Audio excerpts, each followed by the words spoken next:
Chapter 521 Crisis of the Emerald King's Court.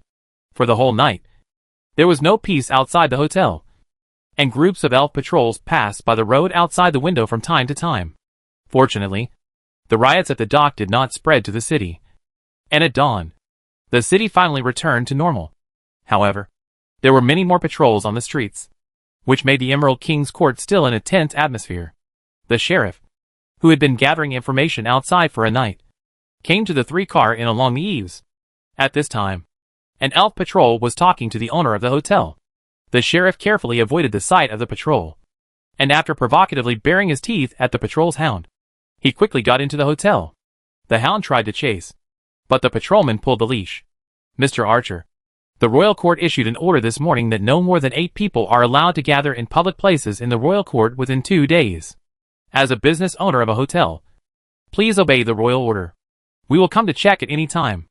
Archer replied, as a human businessman who comes to the Emerald Royal Court to do business, I will definitely obey the royal order and restrain my guests from gathering. Can you tell me what happened so that I can explain it to the guests? The elf patrolman said, I can't tell you too much about what happened. Please just obey. The ban will not be enforced for a long time. I believe the royal court will find a solution to the problem soon. Please note that although the royal order does not prohibit residents from going out, it is better to stay in the room if there is no need for these 2 days. I understand. I will tell my guests about the royal order immediately. May the Lord of the Elves bless you. The elf patrol, who came to give the notice, led the hound away. Archer looked around and turned back to the hotel. At this time, the sheriff was in the room of Qin Kong. He lay on the table, licking the milk in the plate with his tongue, and vividly recounted the news he heard.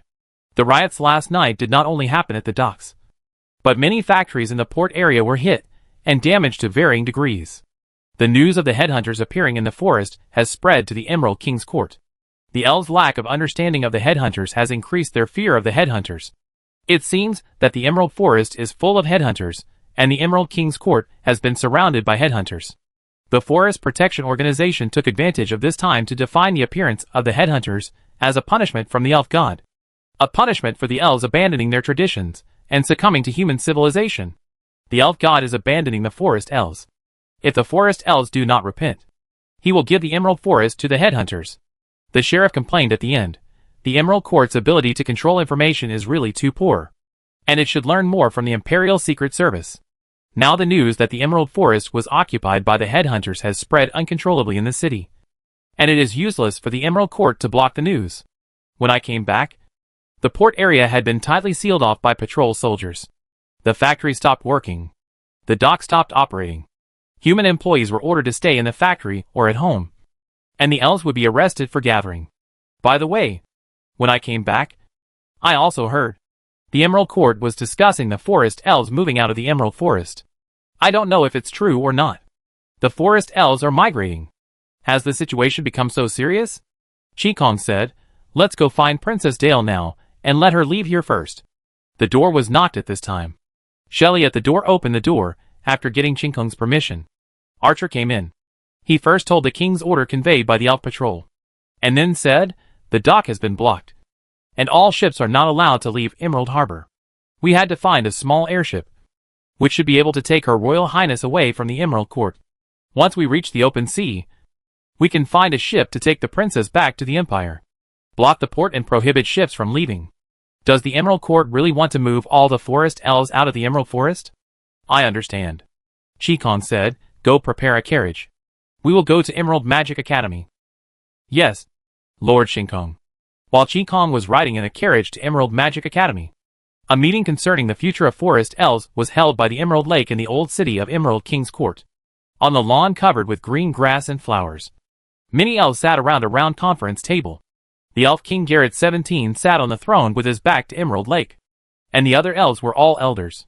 The conference table was not full, and about 1/3 of the seats were vacant, indicating that some elders were absent for some reason. Garrett 17 is also known as the Three-Leaf King. As a middle-aged elf, King Sanya had some wrinkles on his face. The handsome elf king was no longer his label. What was more, he was calm and charming. He wore a gorgeous robe, silver hair, and an emerald crown. The atmosphere of the meeting was not good. The elders looked at the empty seats from time to time, and couldn't help showing sadness. After a period of silence, King San said, I have to admit that the Emerald Royal Court has absorbed too many elves, leaving a large area of forest without elf supervision. This is the main reason why we didn't discover the headhunters in time. Before King San finished speaking, an elf elder said angrily, No! The main reason for the appearance of headhunters in the Emerald Forest is that the elves gave up our own civilization and introduced the smoky human industry into the naturally holy Emerald Forest. Alchemy pollution is very serious, and mysterious energy will be generated to create strange things. The thick smoke produced by the operation of the steam engine makes it difficult to breathe in the forest, and the greed brought by humans has caused many young elves to fall. The headhunters are the punishment of the elf god. Only by correcting the mistakes immediately can we regain the favor of the god. The speech of this elf elder was recognized by some elders. The three-leaf king said, It is my decision to accept human industry into the Emerald Forest. I never think this decision is wrong. The emergence of the headhunters should be a scientific issue, and it cannot be attributed to the punishment of the elf god without any basis. Now the Emerald Magic Academy is collecting information and looking for ways to eliminate the headhunters. The Royal Court Patrol is investigating the distribution of the headhunters in the Emerald Forest and actively rescuing the elves and other intelligent races trapped in the forest. I summoned all the elders to solve the crisis, not to hold them responsible. King San has a high prestige, and some discordant voices were suppressed. Another elder said, The Royal Court Patrol has discovered more and more headhunter territories. They are spreading very fast, and many elf settlements have lost contact with the Royal Court. This time the scale of the headhunters is larger than that of the ancient war, and we do not have the support of the dragon. I think we should implement the migration plan as soon as possible while there is still time. Send more elves to a safe place so that we can preserve our strength and come back after we find a way to eliminate the headhunters. The elder's words made King San hesitate. The headhunters are getting stronger every day, and they are getting stronger very fast. They are already out of control. There are many factors that led to the rapid elimination of the headhunters that appeared during the ancient war. At that time, the elves were in a state of war and were very alert. They were able to quickly mobilize elite troops when they discovered the headhunters, and they also had the support of the dragon. Now the elves in the Emerald Forest are too comfortable. Not only did they discover the headhunters late, but they also did not have an army that could immediately go into battle. The patrol soldiers used to maintain public order and search for illegal immigrants have exposed too many problems in recent days. The meeting has been filled with pessimism since the beginning. Just now, an elder suggested asking for help from the Dragon Kingdom. Some suggested building a high wall around the Emerald King's court to block the headhunters on the other side of the high wall. Some suggested organizing a death squad to go deep into the Emerald Forest to find the headhunter queen and kill her. Among various measures, moving the whole tribe out has become a more reliable plan. But how should tens of millions of forest elves be moved out? Who is willing to accept them? Seeing that King San was slow to make a decision, an elf elder said, Last night, elves attacked the docks and factories in the port area, and the news of the headhunters is spreading rapidly in the city. Even though the royal patrols tried their best to control the situation, they could not stop the panic from spreading. Your Majesty, you must make a decision as soon as possible. Even if the decision is wrong, it is better than doing nothing. King San finally said, My decision is related to the life and death of the forest elves. Please give me a little more time. Maybe there will be good news. Order the royal patrols to continue to execute the king's order. Focus on the port area. And no more major riots. Send elves to count all ships in the port. Count the granaries. Send elves into the Emerald Forest again to bring as many of our compatriots back to the royal court as possible. The elders said together, I will obey your will, my king. Finally, King San said to his followers, Send the elves to the Emerald Magic Academy immediately. I hope the scholars carefully trained by the royal court can bring me good news. The follower replied, Yes, my king. I will go to the Emerald Magic Academy in person immediately. King San nodded and let the follower leave. The lakeside meeting continued. The Emerald Magic Academy was built on the top of the mountain, and there was only one road connecting it to the Emerald Royal Court. During this extraordinary period, the Emerald Royal Court sent out an elite patrol to set up a defense circle in the forest around the top of the mountain. The only way up the mountain was also set up with a checkpoint. The carriage that Chi Kong was riding was stopped outside the checkpoint. Archer, the coachman, went to negotiate, but the elf patrol refused to let them go. I'm sorry, human coachman. I'm not making things difficult for you. The royal court has ordered us to protect the safety of the teachers and students in the Emerald Magic Academy. If you have a legitimate reason to enter the academy, please go to Emerald Lake to apply for a pass first. Archer had no choice but to come to the carriage and tell Chi Kong about the difficulties he encountered. Sir, it seems that we can only go to Emerald Lake to apply for a pass first. If necessary, I think we can reveal Princess Dale's identity to the elves. The relationship between the Empire and the Emerald Forest is friendly, and the elves should not make things difficult for us. Chi Kong looked out through the window. The straight road went up along the ridge, connected to the castle on the top of the mountain by a suspension bridge, and griffins and Pegasus were hovering above the castle. You could vaguely see a protective shield on the outer layer of the castle. He looked as if he was facing a great enemy. We don't know how serious the crisis is, and we don't know what obstacles we will encounter when we go to Emerald Lake. It is most important to see Dale as soon as possible. Chi Kong took out a parrot beak and gave it to Archer. Go and talk to them again. I think they will let us go this time. Yes, Lord Chi Kong. Archer didn't know what the parrot beak in his hand was for, but he had to follow his boss's orders. He turned around and found the elf patrol, who set up the checkpoint again.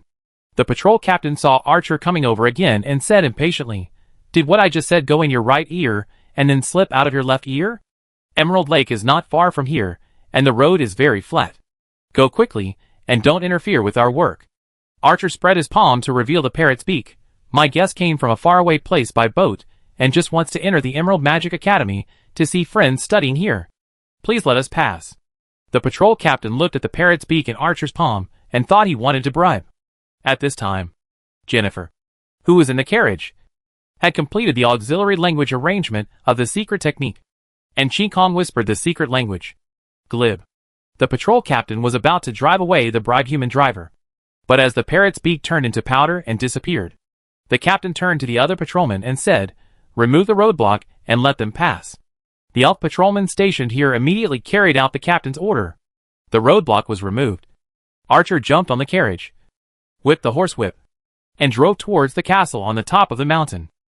Going up along the flat mountain road, the slightly steep road did not make the two horses pulling the carriage feel tired, and they looked relaxed as if they were walking on a flat road. Chi Kong observed this mountain road with great interest, and explained to Jennifer the principle of paving this mountain road. Gravity is a downward force.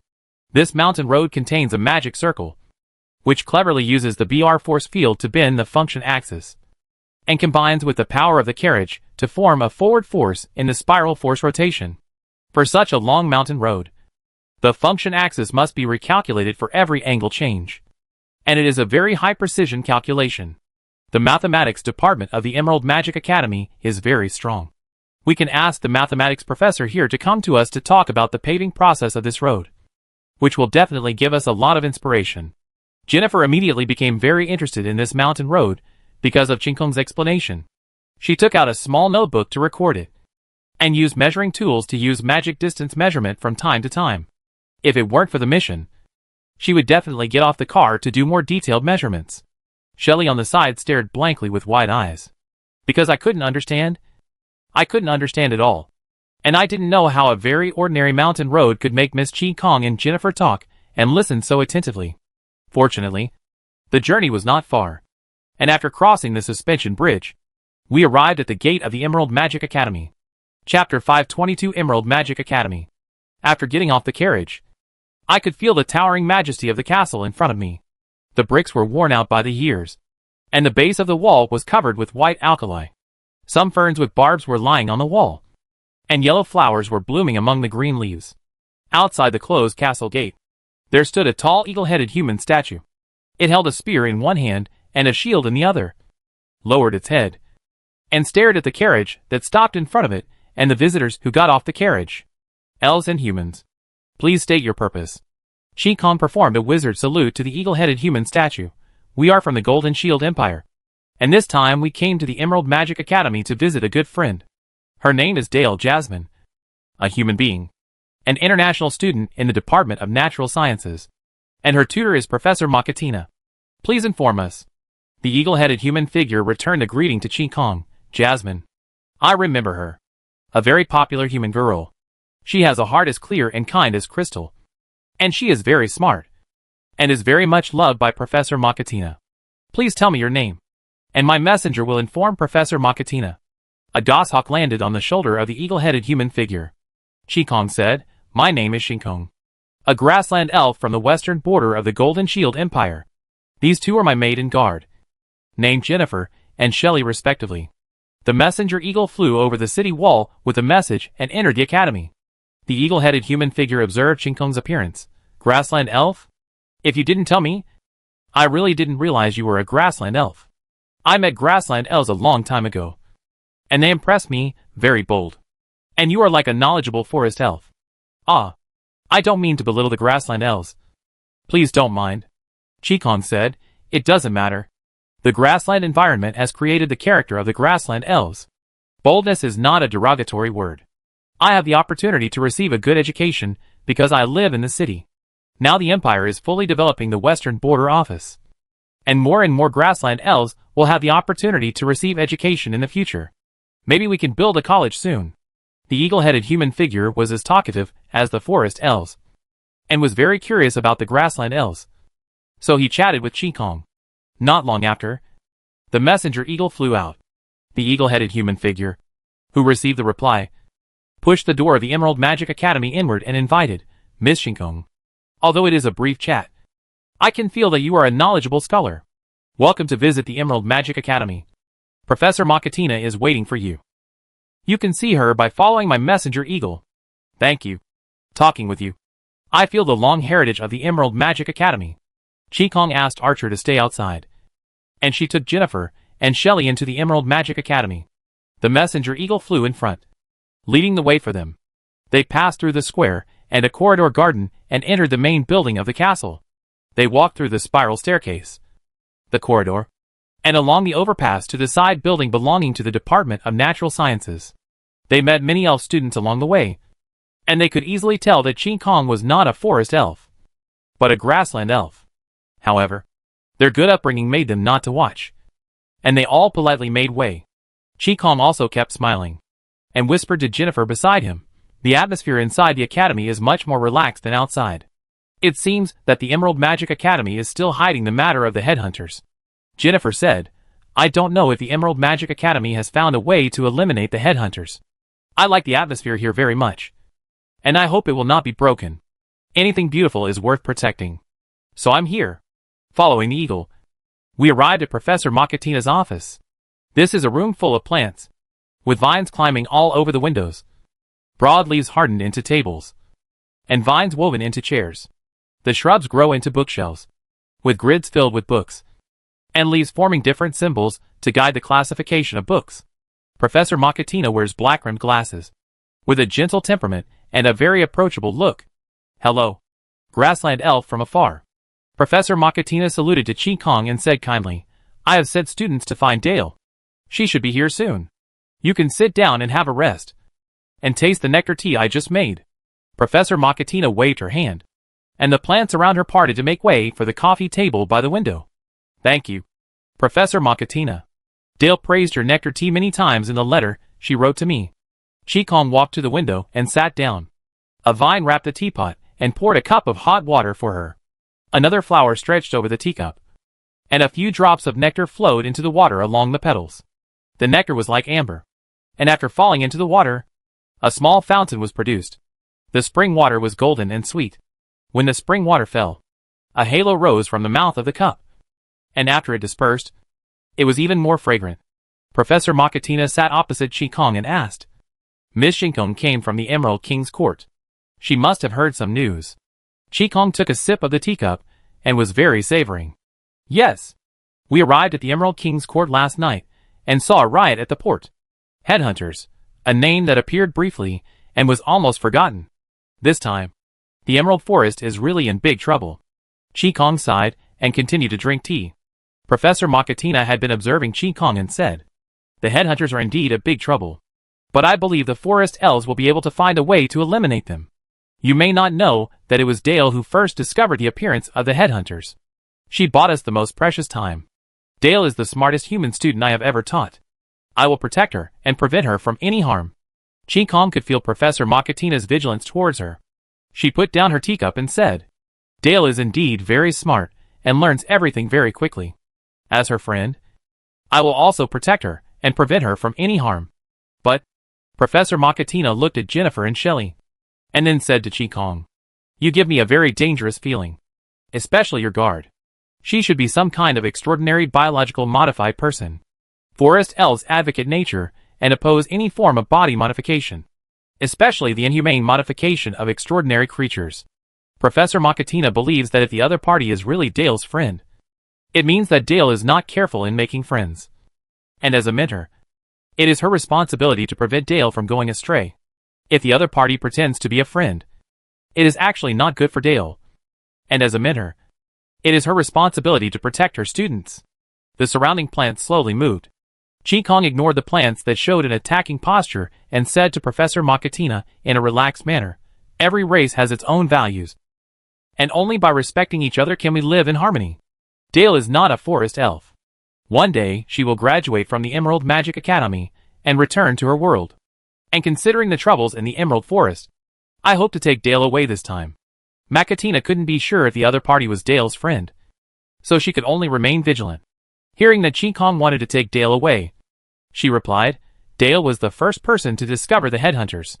We still need her help in many things, so she can't leave the academy for the time being. She is safe here. Whether it is safe or not is not up to you."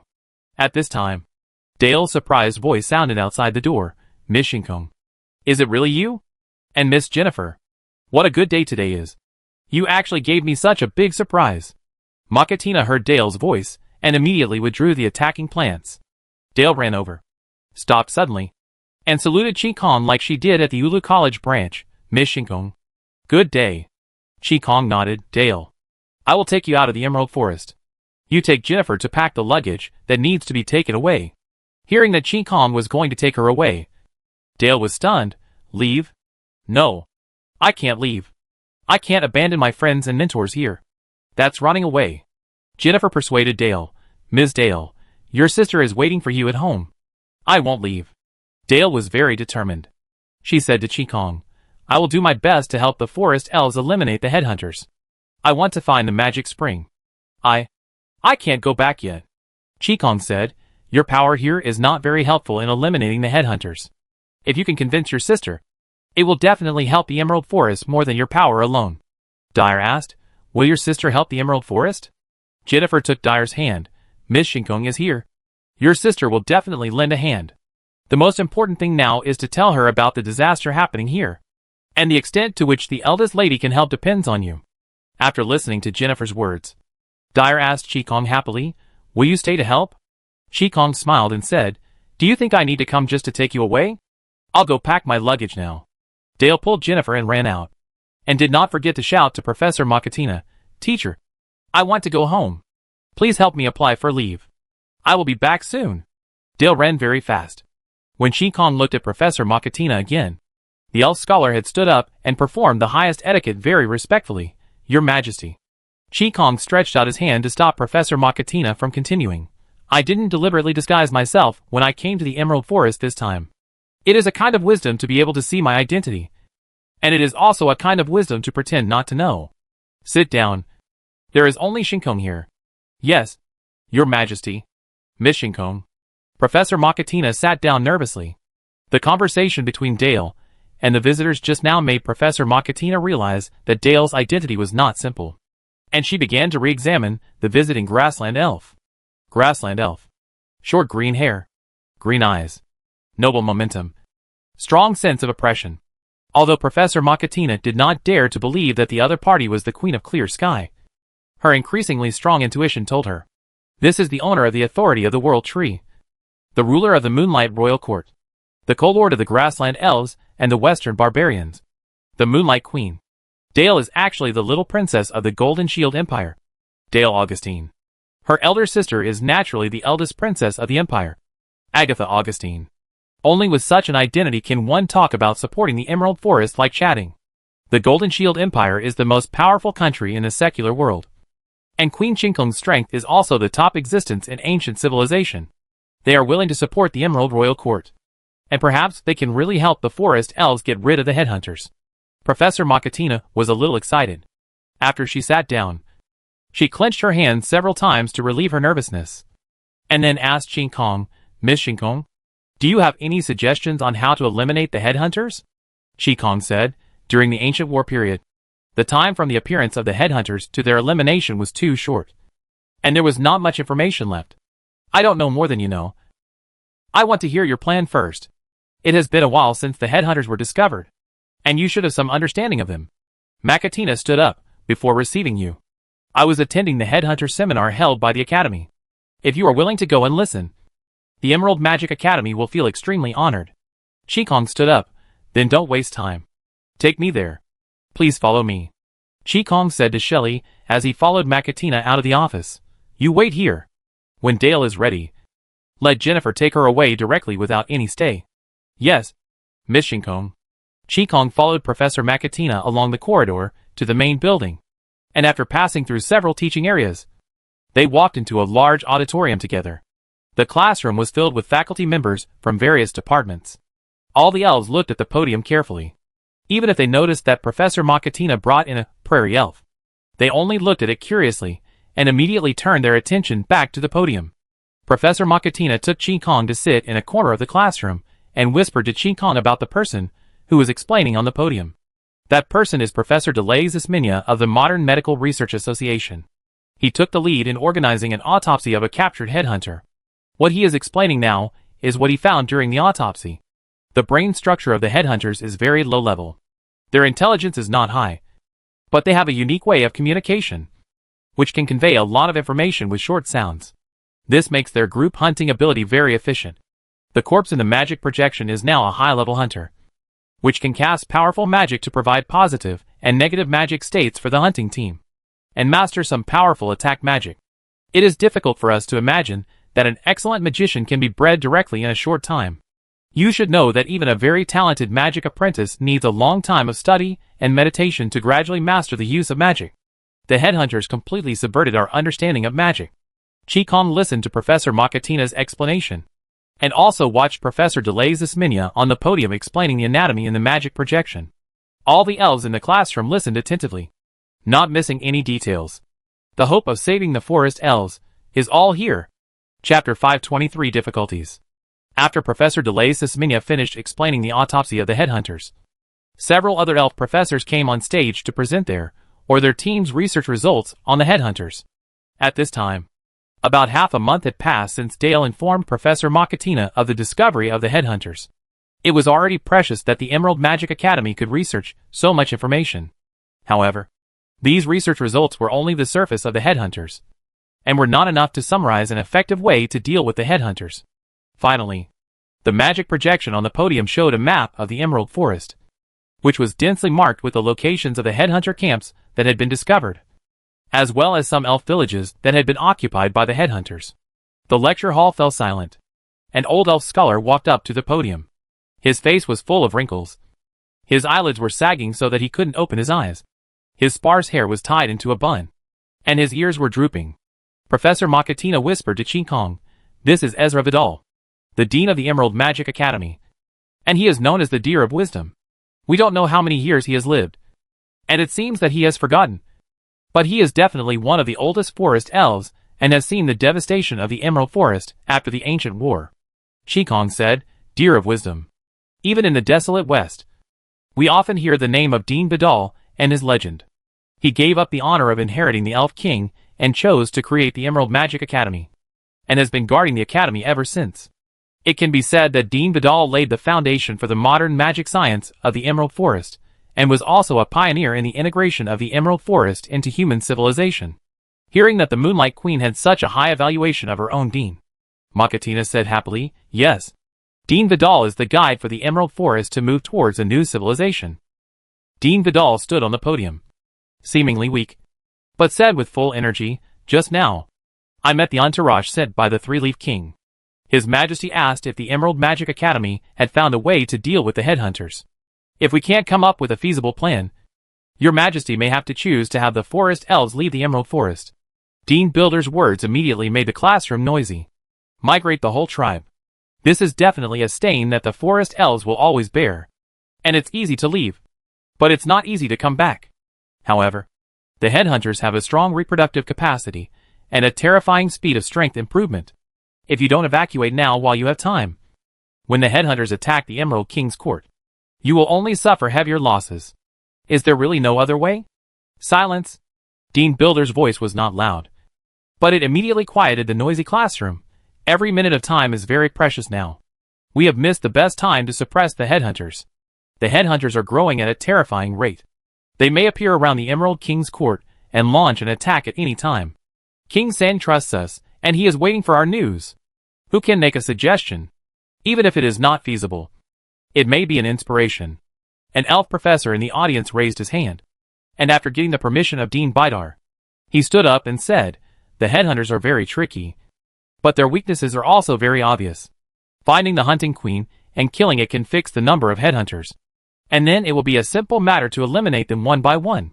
The difficulty now is that we don't know where the hunting queen is.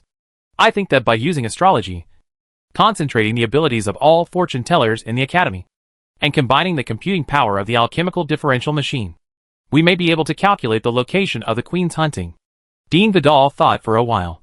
Astrology is the deduction of the laws of all things in the world. Our understanding of the headhunters is not enough to make accurate divinations, and we cannot report this as a solution to King San. This is related to the future fate of the forest elves. His Majesty needs a certain value to make a decision. Uncertain values will only interfere with him. But for us, astrology is not a reference factor. Professor Favali, I allow you to mobilize the fortune tellers of the Academy to launch a large-scale divination ceremony, which can be started now. Professor Favali saluted Dean Vidal and left the lecture hall. Several fortune tellers stood up and followed Professor Favali out. Another elf professor raised his hand and stood up. Headhunters have low intelligence and low mental power. We can try to use mental control equipment to control headhunters to enter their territory. This will definitely get more information, and perhaps we can find the location of the headhunter queen. Dean Vidal said with relief, "This is a good idea. This job is left to you. If you need headhunter experiments, you can tell the royal patrols, and they will find a way to meet your experimental needs." Then several elf professors put forward their own ideas. Although none of them can be considered a solution, they are at least a step towards the ultimate goal. While Chi Kong was listening attentively, Professor Makatina beside him raised her hand. With the permission of Dean Vidal, Professor Makatina stood up and said, "According to the known intelligence, the headhunters are very aggressive towards animals, and they have not been found to attack plants with a clear purpose of hunting. We can try to plant and cultivate aggressive plants to delay the expansion of the headhunters. We can cultivate toxins against the headhunters and conduct non-contact combat." Dean Vidal praised, "This is a very feasible method. But we must be cautious when cultivating toxins for headhunters. We must make sure that headhunters will not evolve resistance to toxins, or even evolve toxins against us. We still know too little about headhunters, so don't be too radical." Makatina saluted and replied, "Yes, Dean. I will definitely keep your concerns in mind." At this time, Dean Vidal noticed Chi Kong sitting next to Makatina, a prairie elf. "I don't remember that the college has hired prairie elf scholars. How did you get in?" Professor Makatina immediately explained, "This is Miss Shinkong, from Fengchao City in the Harmuda Basin of the Western Border Administration of the Golden Shield Empire. Miss Starry Sky learned that we were suffering from the troubles of the headhunters and wanted to help us." Chi Kong stood up and saluted to Dean Bidar. "Dean Bidar, I feel very honored to meet you." Dean Bidar looked at Chi Kong, and his eyelids that almost covered his eyes opened a little. And then, he formally saluted Chi Kong in the surprised eyes of all the elves. "Miss Starry Sky, I am also very honored by your visit. Thank you for your willingness to help the Emerald Forest. I wonder what you think of the headhunters." Chi Kong said, "I have been listening, and I think the professors and scholars of the Emerald Magic Academy have found the right method. It only takes time to verify it. I will talk about my thoughts from another perspective. During the ancient war period, especially in the early stage, many extraordinary creatures that had never existed before suddenly appeared in large numbers. The headhunters first appeared during that period. In addition, I have recently been studying the war gods that once appeared in the Tadijia Hills. This type of extraordinary creature also appeared during the ancient war period. They were most active in the early stage of the war and gradually disappeared in the middle and late stages. There are also Medusa, two-headed lizard dragons, dream eaters, furious orcs. According to a research paper published by the Golden Shield Empire Extraordinary Biology Research Institute, These extraordinary creatures that suddenly appeared and disappeared for various reasons all had more or less some defects, making it difficult for them to reproduce and continue. Because of the values of the forest elves, the Emerald Magic Academy does not offer a subject for transformation of extraordinary creatures, and the understanding of extraordinary creatures is far less than that of human counterparts. Therefore, what Qi Kong said instantly opened up a new idea and direction for these forest elves. Dean Vidal said, yes. The flaws of the headhunters are very obvious and fatal. The hunting queen must be surrounded by the headhunters. Now the headhunters have become powerful, but we don't even know where the hunting queen is. Qi Kong smiled and said, Dean Vidal, you are avoiding the point I am saying. In the early stage of the ancient war, a large number of extraordinary creatures appeared in various parts of the world, which must be because the world at that time formed the conditions for their appearance. Now that the headhunters have reappeared in the Emerald Forest, does this mean that the conditions have been met again? Dean Vidal said, the emergence of the headhunters is a scientific issue, and I don't want other things to be involved. Miss Shinkong, I think you should understand what I mean. The emergence of the headhunters is of course a scientific issue, and whether other things will be involved is not something you can decide. And since you, the Dean, think that the emergence of the headhunters is a scientific issue, then, why don't you tell everyone how to quickly find a way to hunt the queen? Qi Kong's words instantly caused an uproar in the lecture hall. Dean Vidal knows how to quickly find the hunting queen. But if he knows, why doesn't he say it? You know, the hunters have forced the forest elves to migrate out of the Emerald Forest. Professor Makatina said to Qi Kong dissatisfiedly, Miss Shinkong, I respect you very much, but please don't frame Dean Vidal. If the Dean knows how to find the hunting queen, he will never hide it. Qi Kong did not answer, but looked at Dean Vidal. Midel stood there, and did not defend himself. His abnormal behavior made the elves wonder. Does the Dean really know how to find the hunting queen?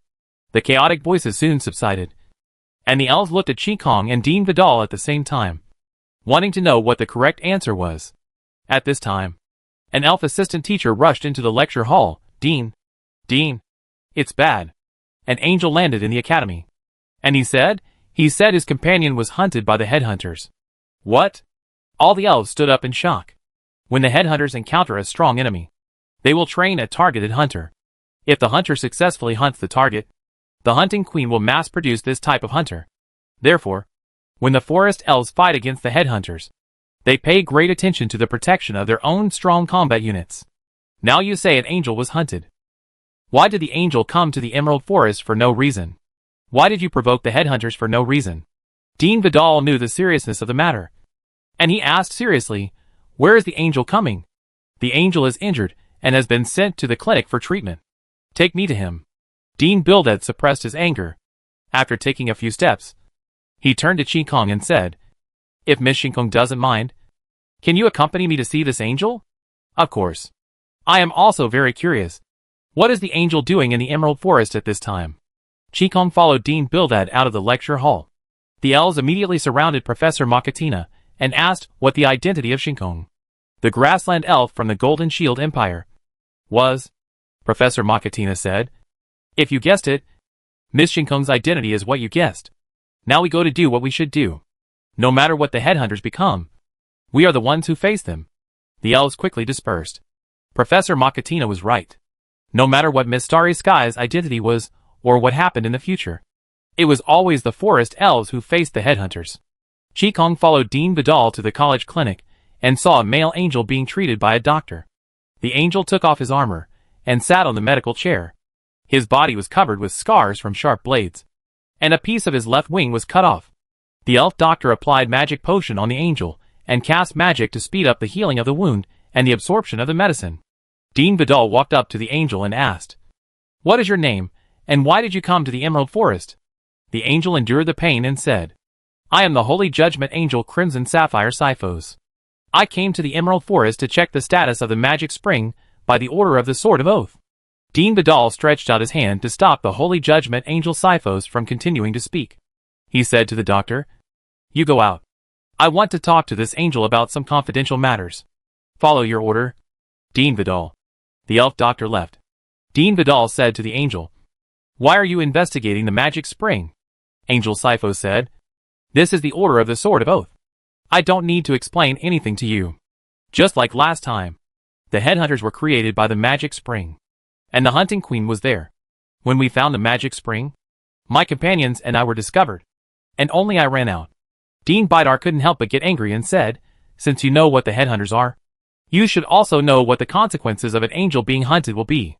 Soon there will be a large number of hunters capable of hunting angels. Not only will our forest elves perish, but the whole world will also usher in an unprecedented disaster." The angel did not have any regrets. He said, "Hunting an angel cannot change the fact that the headhunters are low-level creatures. As long as Sky City is willing, it can behead the hunting queen at any time. At this time, the forest elves should lower their posture and seek help from Sky City, instead of blaming an angel who delivered the message for you." Chapter 524 Helping Hands. Seeking help from Sky City? Dean Bildar faced the arrogant angel, relying on the resilience given by age to prevent himself from being angry and cursing. He said to the holy judge Angel Sifos, "You heal your wounds first. I will ask Sky City for an explanation." Dean Bildar turned around and left with his hands behind his back.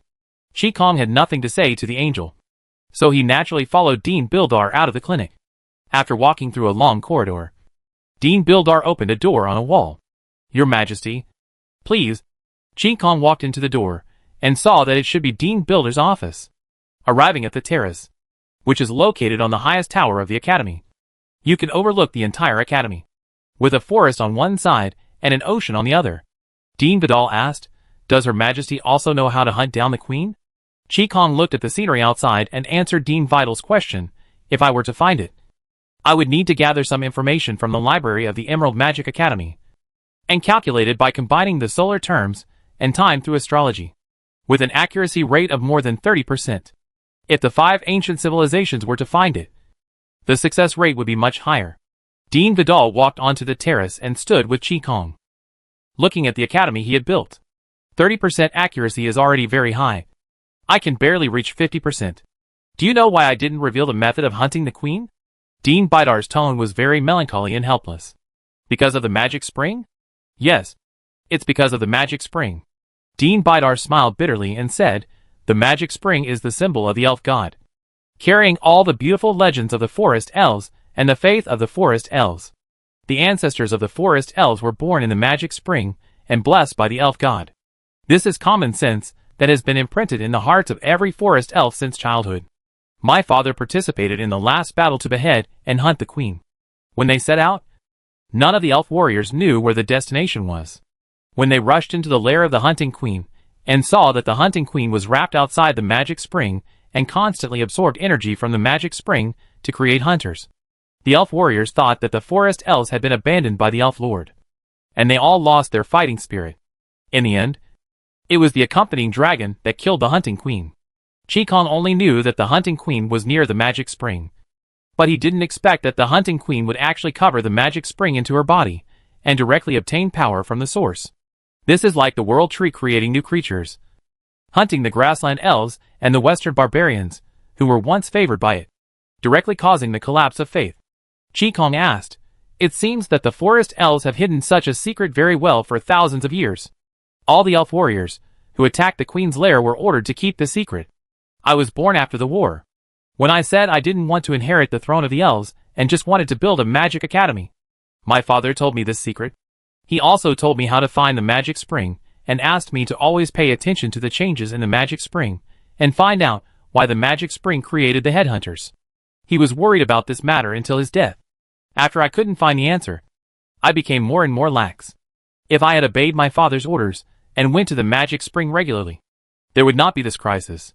People without faith cannot understand the loyalty of some people with faith. Even if modern archaeology has evidence to prove that the origin of elves is not the magic spring, the elves do not accept it. Just like the fierce war song tribe of grassland elves, they insist that their ancestors are the fruits of the world tree. There is no elf god in this world at all, and the magic spring is just an overflow point of the original power of the world. But for the current forest elves to accept it, it obviously takes decades or even more time for education and subtle influence.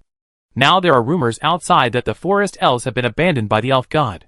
How dare Dean Bidar casually say that the hunting queen is in the magic spring and let the forest elves know that the headhunters are really created by the magic spring? Chi Kong couldn't help but sigh. I thought that as long as I found the magic spring and got the help of the forest elves. I could kill the hunting queen with my strength. But I didn't expect that the angel would come to the Emerald Forest at this time and be successfully hunted by the headhunters. The strength of the headhunters will soon be greatly improved. Perhaps the migration of the forest elves out of the Emerald Forest is the right choice. Dean Bidar said, "Where can so many forest elves go after leaving their homes? Qi cannot make decisions for the Golden Shield Empire. And the Moonlight Royal Court does not have the strength to accept so many elves. And once the forest elves leave the Emerald Forest, it will be difficult for them to come back. In addition, the world situation is becoming increasingly tense. And the forest elves will definitely be divided by all parties if they migrate, and eventually become a wandering race." Qi said, regarding the magic spring. "I think Sky City knows more about it than the forest elves." The holy angel Sifos did not show any concern about the headhunters when his companions were hunted. Can it be understood that even if the headhunters create hunters with strength equal to that of angels, it will not pose too much of a threat to Sky City? Dean Vidal also said puzzledly, "I am puzzled too. If the hunting queen creates a large number of hunters with strength equal to that of angels, why are the angels confident that they can behead the hunting queen? If the angels can do it, I think we should be able to do it too." Qi said to Bidal, "I think it is necessary to capture the Holy Judgment Angel Sifos and evaluate his strength to estimate the strength of the new hunter. In addition, it should be suggested to King Sani to build a strong defense around the Emerald Royal Court and cut down or burn the forest within 10 kilometers around the Royal Court as quickly as possible. Compared with the headhunters, the elves no longer have an advantage in the forest. The tall and dense trees will affect the attack effect of long-range weapons, and the grass will provide the best concealment for the short headhunters. Then select the elves that are valuable to the revival of the forest elves and leave the Emerald Royal Court first. Go to the Golden Shield Empire's Raging Wave City, or a place you think is safe. Finally, calculate the possible location of the magic spring immediately. I want to personally confirm what the queen hunting is." Qi is both suggesting and giving orders, showing the majesty of the queen. Dean Vidal thought for a moment and said, "Your Majesty, your suggestion is the safest way. I will reply to King San now." "Should I tell King San you are here?" Qi said, "No need to notify formally. I am Shinkong. You don't need to treat me too much specially. I believe that the grassland elves and forest elves must have a common ancestor. Now that the forest elves are in trouble, the grassland elves will definitely not stand idly by. I will mobilize my influence in the Golden Shield Empire to let the Empire provide a batch of basic supplies as soon as possible, as more and more forest elves come to the Emerald Royal Court for refuge. Your food and energy reserves will soon be exhausted. Thank you for your help, Your Majesty. The forest elves will never forget the brotherhood with the grassland elves. Let's save our words of gratitude until we succeed. Now go and capture the Holy Judgment Angel Sifos. Don't let him run away." "Yes, Your Majesty." In the clinic of the Emerald Magic Academy, the Holy Judgment Angel Crimson Sapphire Sifos has been treated. Most of his wounds have healed, and the hidden injuries left have little impact on his movements. He only needs to rest for a while to recover. But Sifos does not intend to stay in the Emerald Magic Academy to rest. He is ordered by the Sword of Oath to investigate the magic spring, the source of divine power. Now the magic spring is overflowing abnormally again, and a Holy Judgment Angel has been hunted. He must return to Sky City as soon as possible and report the situation here to the Sword of Oath. Sifos spread his wings. The missing piece of wing made his body hurt, and his heart hurt even more. When the elven doctor saw the angel Sifos stand up and walk out, he immediately stopped him and said, "Angel, you can't leave now. I need to report your condition to Dean Vidal. You can only leave with his permission." Sifos stretched out his hand, and the angel's sword appeared in his hand, with the tip of the sword against the elven doctor's throat. The removed armor was inserted into his body one by one, and a set of white angel armor was put on in a short time. "Elf, you helped me, but it doesn't mean you can order me. My duty requires me to return to the Sky City immediately, and no creature can stop me. I will remember that you treated my injuries, and I will repay you as much as I can. Goodbye. Justice is with you." Looking at the elf doctor, who was frightened, the angel Sifos put away his sword handsomely, turned around, and saw another elf standing in front of him. Sifos remembered that this female elf had just come with Dean Vidal, and she should be the assistant to the dean. "Get out of the way." Qi couldn't help laughing. Why did the angel like to point his chin at me when I first met him? After living in the Sky City for a long time, he can't even look straight at me? Sifos chuckled and said, how can low-level creatures be equal to noble angels? You should think about how to deal with the headhunters. There is no dragon to help you this time. Qigong said helplessly, it seems that in order for you to listen to me carefully, I must first use the language that you angels can understand. The machete Sangu Panyin appeared in Qigong's hand. Her right arm was covered with layers of armor. Without waiting for the armor to be fully put on, she waved her hand and slashed at the holy judge angel Sifos. Sifos reacted quickly and summoned the angel sword to block. Then he immediately found that he had greatly underestimated the strength of the elf on the opposite side. With a powerful force, Sifos' whole body was knocked back. He smashed the window of the clinic, turned his body in a piece of broken glass, and flew up along the wall. After only one confrontation, Sifos knew that he was no match for the elf. If I hadn't been injured, I might have been able to fight. But now I had no chance of winning. Fortunately, I came out of the closed room and into the sky, so I could run calmly. Sifos, who thought he had escaped, looked down. Then he saw the female elf jumping out of the window. She stepped on the wall with both feet, and came in front of him in a flash. Facing the stabbing blade, Sifos recited the ancient angel language, and his wings immediately hardened. He turned over in the air, blocked the blade with his steel wings, and then swung his sword to cut the elf. Finally, while the elf was dodging, he spread his wings and rushed diagonally into the sky. As long as he stayed away from the building, the elf would have no place to stay. Even if she knew the flying spell, she could never fly faster than an angel. As Sifos flew higher and higher, the emerald magic castle below became smaller and smaller. The powerful elf did not catch up. It seemed that he was still somewhat self-aware. Just when Sifos focused all his attention on the bottom, a huge black shadow suddenly enveloped him. The burning sensation pressed down from above, and Sifos urgently changed direction to avoid it. A fierce dragon breath rushed past his body. Dragon? How could there be a dragon here? Sifos saw the appearance of the dragon that attacked him. It was a black dragon, strong and mighty, with sharp claws and fangs. It was an adult dragon. At the same time, what made Sifos feel dizzy was that the female elf who had just attacked him was actually standing on the back of the black dragon. Had the dragons fallen to the point of allowing low-level creatures to ride on them? Sifos summoned a shield to block in front of him, and shouted to the approaching black dragon, "You are attacking an angel. Do you know what the consequences will be?" The black dragon grinned and showed a mouthful of jagged sharp teeth. Thousands of years ago, our predecessors fought before, and the consequences were the same. Angel, you are a little weak.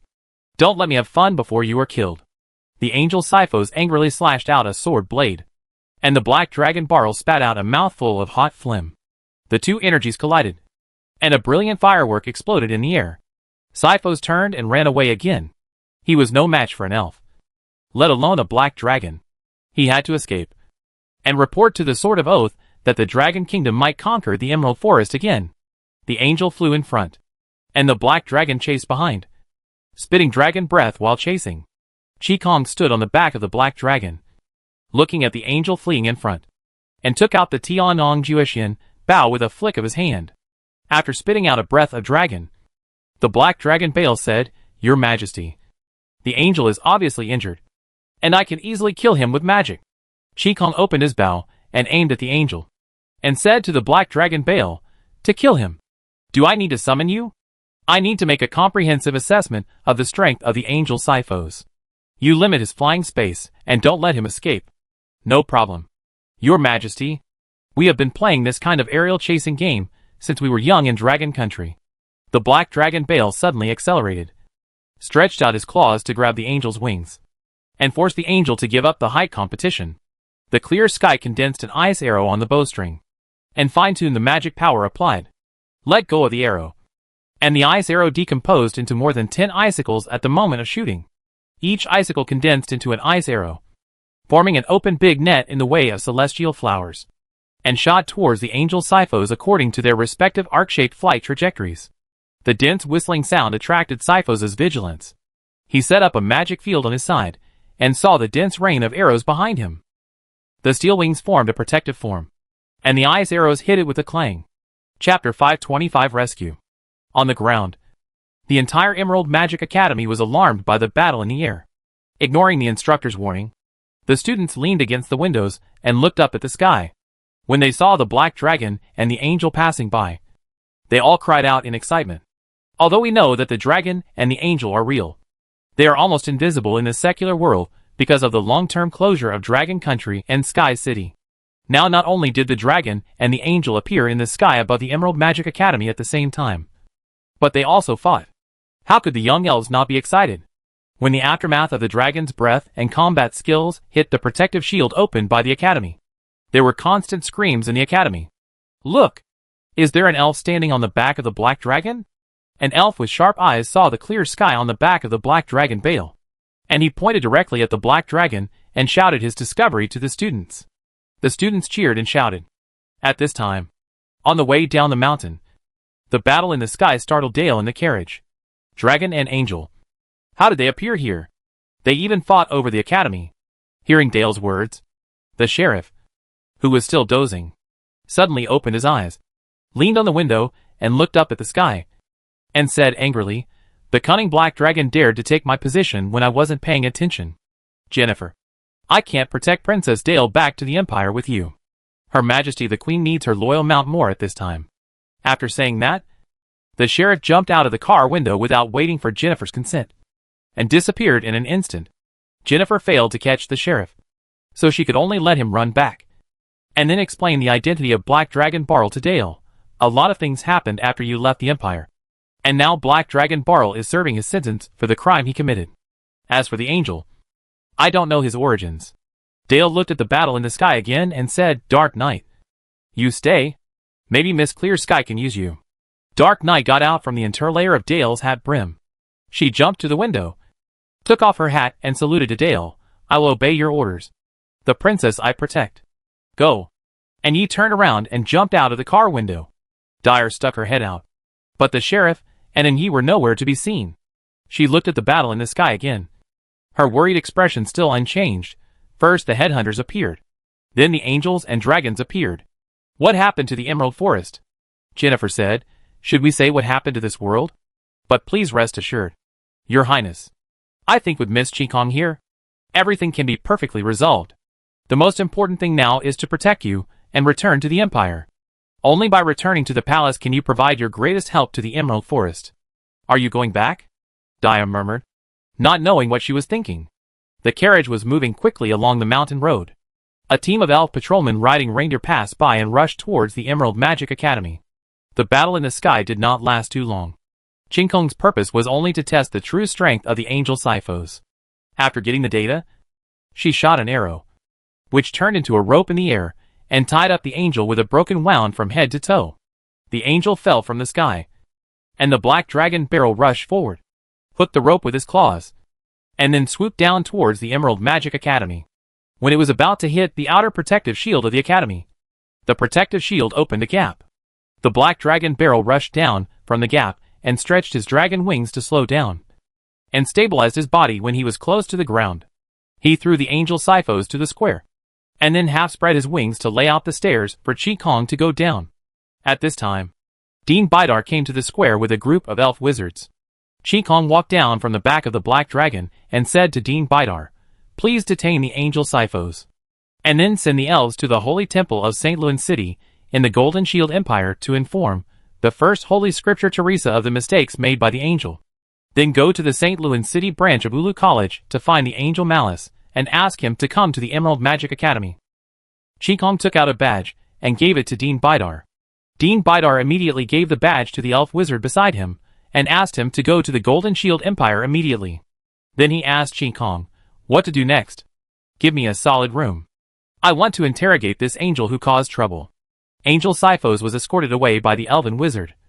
The black dragon Barl flew away from the air, and the academy gradually restored order. In a secret room of the Emerald Magic Academy, the angel Sifos was tied to a cross. His limbs were nailed with special nails that restricted the flow of magic power, and his armor was forcibly pulled off. The wounds on his body kept oozing out light golden blood.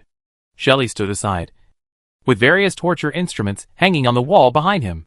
Qikong and Dean Vidal were sitting in chairs, and the black cat who ran back was lying on the table, enjoying the massage of the mouse in the dark night. Sifo stared at Qi Kong and asked unconvincedly, "Who are you?" "Who I am is not important now." Clear Sky looked at the angel with contempt and said, "Based on the assessment of your strength in the last battle, even considering your injuries, the combat power you showed is still lower than my estimate of you. It makes sense when you think about it. Sky City should not send powerful angels to monitor the magic spring. One of you can actually be hunted by the headhunters, which also proves that your strength is seriously inconsistent with your arrogant attitude. Being looked down upon." The angel Sifo said angrily, "My companion died because the magic spring is in a cave. I was defeated by you because I was seriously injured and there was a black dragon helping you. Otherwise, you have no chance to catch me. The magic spring is in the cave." Qi Kong said to Dean Bidar, "This information can greatly narrow the scope of our calculation of the location of the magic spring." Dean Bidar nodded. "We can exclude non-mountainous areas." Angel Sifos didn't expect that he would be deceived by the other party for such important information with just one sentence. He became even more angry. "Elves? You treat me like this?" Which is a serious provocation to Sky City. Don't provoke the hostility of angels when facing the headhunters. Let me go and ask for my forgiveness is what you should do now. Dean Bidar didn't want to deteriorate the relationship with Sky City. So he said, "We can let you go. But you must tell us the news of the headhunters truthfully. If your information can help us eliminate the headhunters, the angels can gain the respect and gifts of the forest elves. You have no right to interrogate me."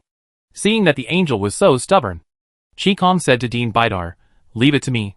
I will make him tell everything he knows." Dean Bidar whispered, "I don't want to use torture instruments on the angels.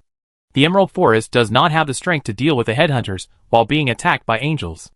Qi Kong smiled and said, "Those torture instruments are just for show. And angels will not succumb to simple torture. To get the truth, you need some means and some patience. I'll leave this to my subordinates. They will make the angel speak." Shelley said confidently, "Miss Starry Sky, when I was working at the Secret Service, I was best at forcing confessions. Leave this angel to me." "No. I have another important task for you." Qi Kong didn't dare to hand over the angel to Shelley for interrogation. She said to the sheriff and Dark Knight, "The angel is in your hands. I'll let the spirit ball assist you." Hearing the roll call, the sheriff and Dark Knight stood up. "Follow your orders." Qi Kong summoned the spirit ball and placed it in front of the sheriff. Seeing the spirit ball, the two pairs of eyes of the cat and the mouse suddenly flashed uncontrollably. This treasure is a fatal temptation to the shadow parasite, who is a spiritual supernatural creature. The spiritual spheres, also spiritual supernatural creatures, also emitted a resonant light, which made the light emitted by the cat and mouse's eyes more dazzling. Angel Sifos recognized the cat and mouse on the table at a glance. "Shadow Clan. Who are you who can make the dragon and the Shadow Clan surrender?" Dean Bidal was also shocked by the name of the Shadow Clan. He didn't expect that the two little things on the table next to him had such a big background. Shadow Clan. Angels and dragons are equal.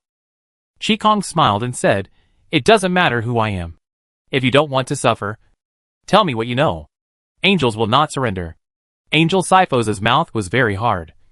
So Qi Kong said to Dean Bidal, "Interrogation cannot be completed in a short time.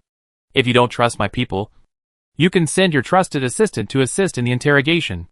Dean Bidar insisted on accompanying Qi Kong to the interrogation because he was afraid of irreversible consequences.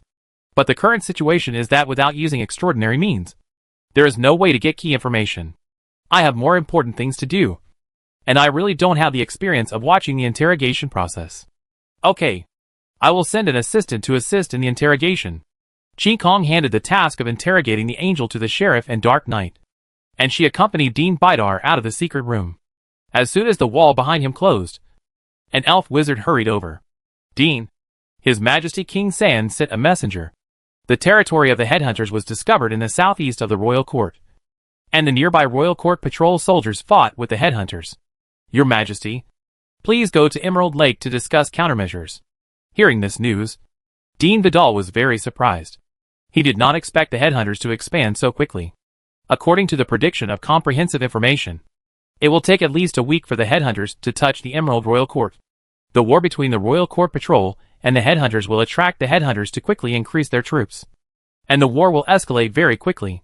The speed of the development of events is really breathtaking. Dean Vidal said to Qi Kong, "I'm going to Emerald Lake now. Miss Shinkong and your entourage can stay in the academy first, and I will do the calculation when I come back. Alas, it's all my fault. It's all my fault. Dean Vidal, feeling remorseful and annoyed, followed the messenger and left. Chi Kong and Shelley moved into the dormitory arranged by the academy for them. Looking out from a high place, the patrol troops of the royal court entered the academy from outside. The suspension bridge between the academy and the mountain road was pulled up, and the castle was surrounded by towering cliffs. More griffins and Pegasus circled around the academy and the cliffs, and the elves riding on them inserted magic probes for detection into the cracks of the rocks. The relaxed atmosphere inside the academy was gone, and the instructors had to reveal the existence of the headhunters to the students. Since the headhunters were close to the Emerald Royal Court, the Emerald Magic Academy was located on the edge of the Royal Court and could be surrounded and besieged by the headhunters at any time. Now the academy has cut off ground traffic with the outside world, and only the steep cliffs and the air need to be defended. The Royal Patrol soldiers stationed in the academy quickly deployed defenses on the city walls, set up watchtowers, arrow towers, and garrisons, and used the academy's towering towers to set up magic support positions. The senior students of the academy were organized and assigned to the command of the academy tutors to form spell teams. The middle grade students followed the patrol instructors for military training. The junior students were assigned to the task of making simple magic weapons and alchemical enchanted arrows. In the afternoon, Dean Vidal did not come back. However, another patrol team was transferred from the Emerald Royal Court, and a cart of supplies came with it, including guns. The forest elves, who are good at using bows and arrows, are very reluctant to use guns. They think that guns, like crossbows, are not fair weapons and cannot reflect the beauty of shooting. However, the Jade Royal Court is a major exporter of guns. With its advantages in alchemy and refining technology, the guns made by the Jade Royal Court are not only gorgeous and beautiful, but also have high shooting indicators. Owning a gun cast by forest elves and a set of armor made by dwarves is recognized by the world as the standard for upper-class people. Even though the price of elf guns is very expensive, they are still in short supply. Therefore, even if the forest elves don't like guns as weapons, they still bow to money. This time, in order to resist the attack of the headhunters, the forest elves exported the guns they produced and sold them domestically. It seems that they are very clear about the advantages of guns over bows and arrows. To deal with a large number of low-level targets, using cheap bullets can save the alchemical enchanted arrows with complicated production processes. Chi Kong watched the patrolmen and the teachers and students of the academy actively preparing for the battle in her room. In the evening, the forest around the Emerald Magic Academy was on fire. After nightfall, the sky was full of flames. The elves began to burn the forest around the royal court, which could prevent the headhunters from approaching further and create an open area for the headhunters to be discovered. I don't know what trouble the Forest Protection Organization will cause. In the disaster, there must be demons dancing wildly. But these are not what Chi Kong needs to consider. She transmitted what she saw and heard today to Luke through the consciousness connection. At this time, Luke had put aside all cabinet affairs and arrived at Nuteo City from St. Louis City. The exclusive airship landed directly on the platform above the city government hall building, and then convened the Nuteo City Council to announce the establishment of a special humanitarian support working group for the Emerald Forest. Luke was appointed as the head of the working group. The members who came to the meeting had not yet figured out why the Emerald Forest suddenly needed humanitarian support. And Luke waved his pen. The Parliament passed a special usage fee of up to 10 billion Reichsmarks. The Prime Minister and Governor personally sat in the government hall building, and the entire political and economic departments of Nuteo City were all working overtime at full speed. Allocate freighters. Purchase food. Purchase civilian living supplies. Coal. Fire crystals. Magic ore. Medicine. Steel. All kinds of relief supplies were packed and shipped to Cape Port, and then shipped to the southernmost port of the empire. From there to the Emerald Forest. It only takes 3 days to reach it at full speed. Chapter 526 Review. Raging Wave City quickly passed several decrees for aiding the Emerald Forest within 1 day. At the same time, a vanguard group to visit the Emerald King's court was quickly formed. The leader of the vanguard group was Mrs. Michelle, the cabinet minister who came with Luke from the imperial capital. After Mrs. Michelle selected the personnel for the visit to the Emerald King's court, she came to Luke's office in the city government hall. Mr. Prime Minister, the vanguard group to visit the Emerald King's court has been formed and can set off at any time. Excuse me, what will we do after we arrive at the Emerald King's court? Mrs. Michelle had too many questions in her mind. So far, she and all the officials who were going to visit the Emerald King's court did not know what happened there, which made the Prime Minister rush here from the imperial capital early in the morning. All the laws and appropriations were pushed by the Prime Minister alone. I don't know what kind of disaster the Emerald Forest encountered that requires such a level of rescue. Please sit down. Luke asked Mrs. Michelle to sit down opposite his desk, and then said, because I didn't know the extent of the disaster in the Emerald Forest before, I didn't reveal too much information to you. Please understand. Mrs. Michelle was a little in awe of Luke. The Prime Minister must have thought about what he wants to do. The Council of Neteo City and the Government Affairs Office trust you, and will unswervingly execute any of your orders. Now the advance team is about to set off for the Emerald Forest. What does the Prime Minister need us to do? Luke pushed a printed document to Mrs. Michelle and said, Headhunters were found in the Emerald Forest. Here is some information about them. Take a look. Mrs. Michelle picked up the document and looked at it. The more she looked, the more solemn her expression became. How can such a race exist in this world? If the headhunters are allowed to grow and develop, the whole world may be destroyed by them. The origin of the world has its own rules. The headhunters cannot expand and become stronger endlessly. It's just that we don't know where the limit is. Now the headhunters in the Emerald Forest have reached the point of being out of control, and the forest elves may be exterminated. The forest elves are going to be exterminated. Mrs. Michelle found that things were more troublesome than she had imagined. Emerald Forest is a large island with no land connection to other continents, but it is close to the southernmost territory of the Empire. Now the mainstream steamship can complete the voyage in 3 days. If the Empire's latest ship is built, the entire voyage will take less than 2 days. If the headhunters have the ability to sail, the Empire will become the front line to resist the headhunters. Mrs. Michelle knows her responsibility. Supporting Emerald Forest is to protect the Empire. After I arrive at the Emerald Royal Court, I will negotiate a support agreement as soon as possible so that the Empire's materials can obtain entry authorization from Emerald Forest as soon as possible. Luke said to Mrs. Michelle, rescuing Emerald Forest is just one of the tasks of your advance team. The Empire has prepared so many rescue materials, but it is not given to Emerald Forest for free. After all, this aid is also a huge fortune for Neteo City. We need to let King San know that the Golden Shield Empire is still at war with the Achaunti Alliance, is still trying to quell the rebellion of the Celtic Duke, and is still isolated by the international alliance established by the Shining Gold people. Aiding the Emerald Forest will make the Empire's own economy very difficult. But the Empire still decisively took out this amount of supplies. I just hope that the Forest Elves can join the free trade body, which will not only help the Empire, but also help the reconstruction of the Emerald Forest after the disaster. Mrs. Michelle thought for a while, and said, I think the Forest Elves will be prompted by the disaster of extermination to agree to our request. But after the disaster, if the Shining Gold people obstruct, the Forest Elves may not fulfill their duties even if they join the Empire's free trade body. Luke said, you are a technical officer, and you don't have to worry about what the Forest Elves will do to me in the future. We have now started all-round competition with the Shining Gold people, and the currency competition is only an important part of the competition. Another important area of competition is high-end technology. The Shining Gold people have realized this track, but have not paid enough attention to it. Or they have paid attention to it, but it takes time to concentrate and integrate the overly scattered industrial system. The high-end alchemy and refining technology mastered by the Forest Elves will become more and more important as the overall technology system improves.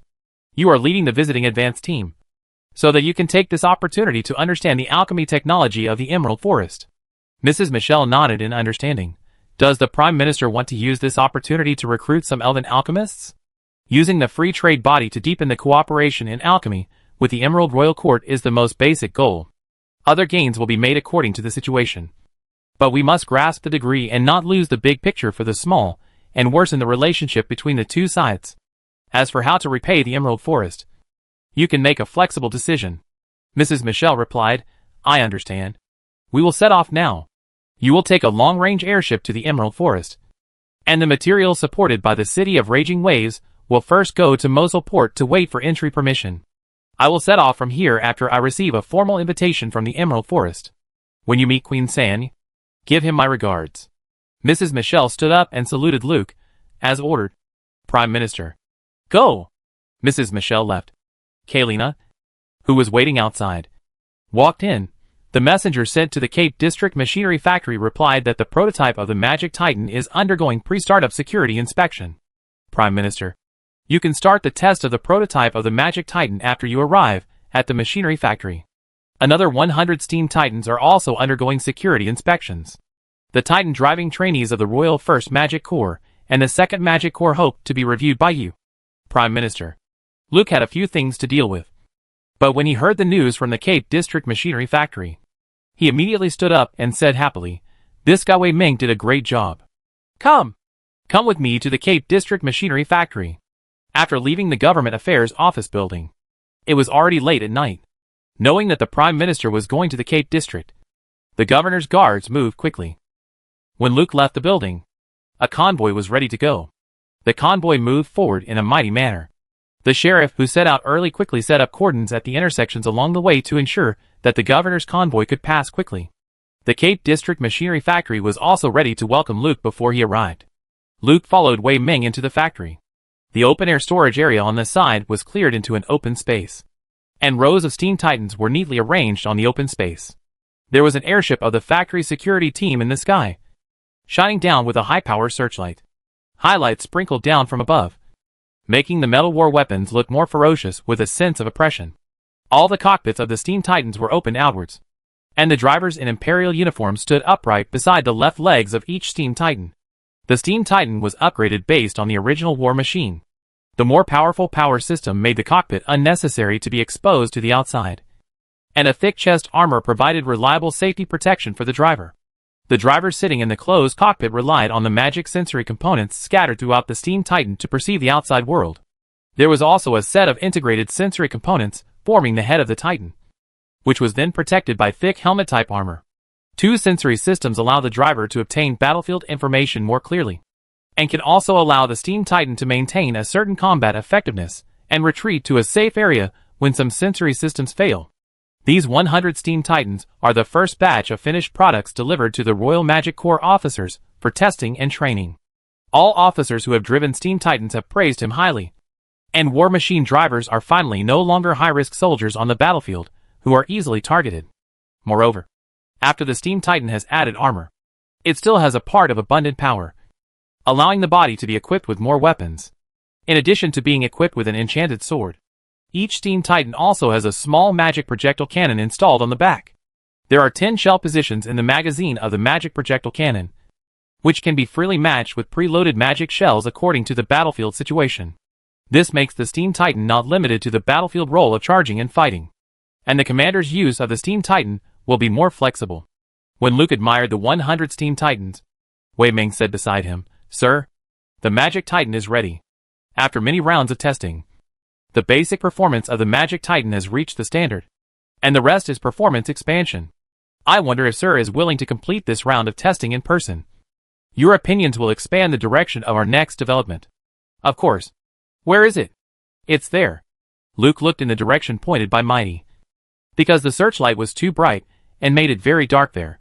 When the beam of the searchlight moved over, a guy bigger than the Steam Titan suddenly appeared in the light. Mechs are men's romance. This sentence has never been outdated, and it has also made countless epic players invest resources in the development of Titans. The Steam Titan is a strengthening and upgrading of war machinery. Although the appearance of the Magic Titan in front of him has not deviated from the rough design path of war machinery, the structure inside is a brand new cross-generation technology. The main power of the Magic Titan prototype is an element fusion reactor, which provides magic power for all magic systems and components inside and outside the body. And there is also a new steam engine to provide direct mechanical power for the body. In addition to the mechanical power provided by the steam engine, the Magic Titan also uses a large amount of muscles made of bionic alchemical fibers inside, giving the body stronger mobility and explosive power. In addition, the surface of the body is painted with a special neural sensor coating, which allows the driver to get the touch of the body through nerve intersection and respond more accurately to external stimuli. The Magic Titan does not have a dedicated weapon, and the driver needs to apply to the magic laboratory for manufacturing according to his own needs. However, the driver can use his own magic power and the magic energy generated by the body to cast high amplification magic. And it is not difficult to shape a handy weapon for himself, under the watchful eyes of the crowd. The magic titan appeared like a star. Its chest armor opened, and the cockpit was shrouded in a colorful halo. Luke walked closer, and with a light jump, he stood on the lowered hatch. The surging magic made him feel a little swollen. Luke turned to face the Steam Titan troops being reviewed. It suddenly rained at this time. The rain poured on the body, and no one moved. Before coming, I had many doubts about whether the Steam Titan could be used in actual combat. After all, it is a brand new weapon, carrying my high hopes for it. At this moment, I seemed to be back to the scene of the first time I saw Unit 01 being launched into the water. I was very nervous and looking forward to it. Unit 01 has told me with its actual combat that it has not let me down. It has brought the oceanic warfare mode into a new era. Now the whole world is imitating Unit 01. And we have the Dreadnought class. And there will be larger and more advanced warships in the future. Titan is another milestone in my eyes. With a deeper application of magic technology, it will also open its own era. But now I don't know if the Titan you are driving is the Titan I think of, and whether it can shoulder the responsibilities given to it by the Times and the Empire, and you. The two leaders of the officer corps took a step forward. The Royal 1st Magic Corps Steam Titan Teaching Battalion. We are ready to fulfill the responsibilities given to us by the Times and the Empire. Please give orders. Prime Minister. The Royal 2nd Magic Corps Steam Titan Training Battalion. We are ready to fulfill the responsibilities entrusted to us by the Times and the Empire. Please give us the order. Prime Minister. The rain has soaked everyone's clothes, but the soldiers' chins are raised higher. Thunder sounded, and lightning pierced the sky. Luke was very satisfied with this group of Imperial soldiers. They are indeed the elite officers selected by the two main corps. Loud slogans cannot dispel my doubts about the Steam Titans and you. Only by experiencing an actual battle like Unit 01 can you prove your strength and determination. There is a war waiting for you now. I order. All officers stood at attention and straightened their chests. The Royal 1st Magic Corps Steam Titan Training Battalion is temporarily reorganized into the Steam Titan 1st Battalion. And the Royal 2nd Magic Corps Steam Titan Training Battalion is temporarily reorganized into the Steam Titan 2nd Battalion. All officers' positions remain unchanged. The Steam Titan exercise begins now. After the end, head to the Cape Port Pier. There is a ship waiting for you there. All officers shouted in unison, yes. Prime Minister. Then the officers jumped onto the cockpit of their respective Steam Titans. First used magic to shake off the water on their bodies. And then sat in the driving seat, operating the lever. The hatch closed. And then the steam engine made a roar of starting. And white smoke sprayed out from the pressure relief valve. Lights lit up on both shoulders of the Steam Titan. The joint fixing locks opened, and the joint release made the body sink first, then stand up straight. The ejected white smoke gradually decreased, and after the power stabilized, the pressure relief valve was closed, and the steam entered the water-saving self-circulation mode. After drying his clothes, Luke also sat in the cockpit. The seat in the cockpit was a sponge formed by concentrated elements. Sitting on it was like sinking into a ball of cotton, and the body was held in the most comfortable posture. The hatch in front was closed, and there were no instruments or control levers in the cabin. The body lay in the concentrated elemental energy. Like in an egg, the consciousness neurons were connected, and the vision changed from inside to outside, and also became higher. Luke raised his hand, and with a burst of mechanical sound, he saw his mechanical arm. Chapter 527 Elves in Chaos. Emerald Forest. The fire burned around the Emerald Royal Court, and the fire belt cut off this huge elven city from the forest. The smoke and dust produced by the burning blew into the city, and the residents, who went out after dawn, found themselves completely shrouded in pungent smog. The Royal Court Patrol took a loudspeaker and read the royal order from street to street. The royal order publicly acknowledged the existence of the headhunters and stated that the headhunters had appeared near the royal court, and the forest elves had reached a critical moment of life and death. The Three-Leaf King and the elders were commanding the Royal Court Patrol to build city defenses to resist the attack of the headhunters. But the troops were seriously insufficient. Emerald Lake issued a wartime mobilization, requiring all adult elves to immediately go to the nearby Royal Court Patrol recruitment office to register, and then go home and do not go out to wait for the conscription order. The forest elves could never have imagined that there were only some rumors about the headhunters yesterday. But the headhunters were close to the royal court this morning, looking at the thick smoke covering the sky above the city, and the royal court patrolmen, who blocked the streets and entered a wartime state.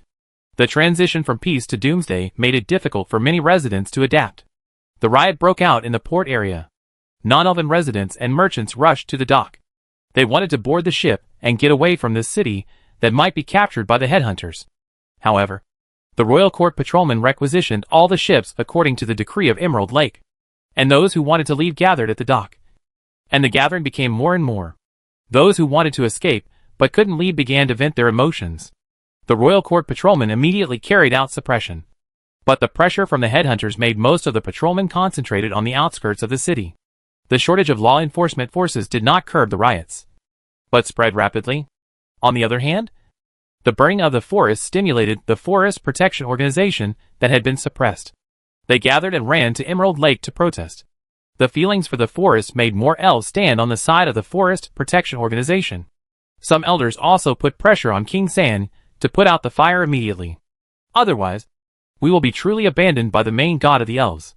Dean Bidar has not left since he came to Emerald Lake from Emerald Magic Academy.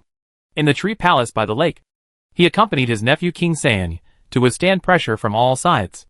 Facing the elders who rushed into the palace and asked King San to order the forest fire to be extinguished, Dean Bidar said, "It was me who asked King San to burn the forest around the royal court. Any consequences and responsibilities will be borne by me." Dean Bidar has a unique status. The elders and King San are all students of Emerald Magic Academy, so they all respect the old Dean very much. The leading elder saluted Dean Bidar, "Dear Dean, we all know that burning the forest is good for stopping the headhunters. But we are forest elves, and the forest is our home given to us by the Lord of the Elves.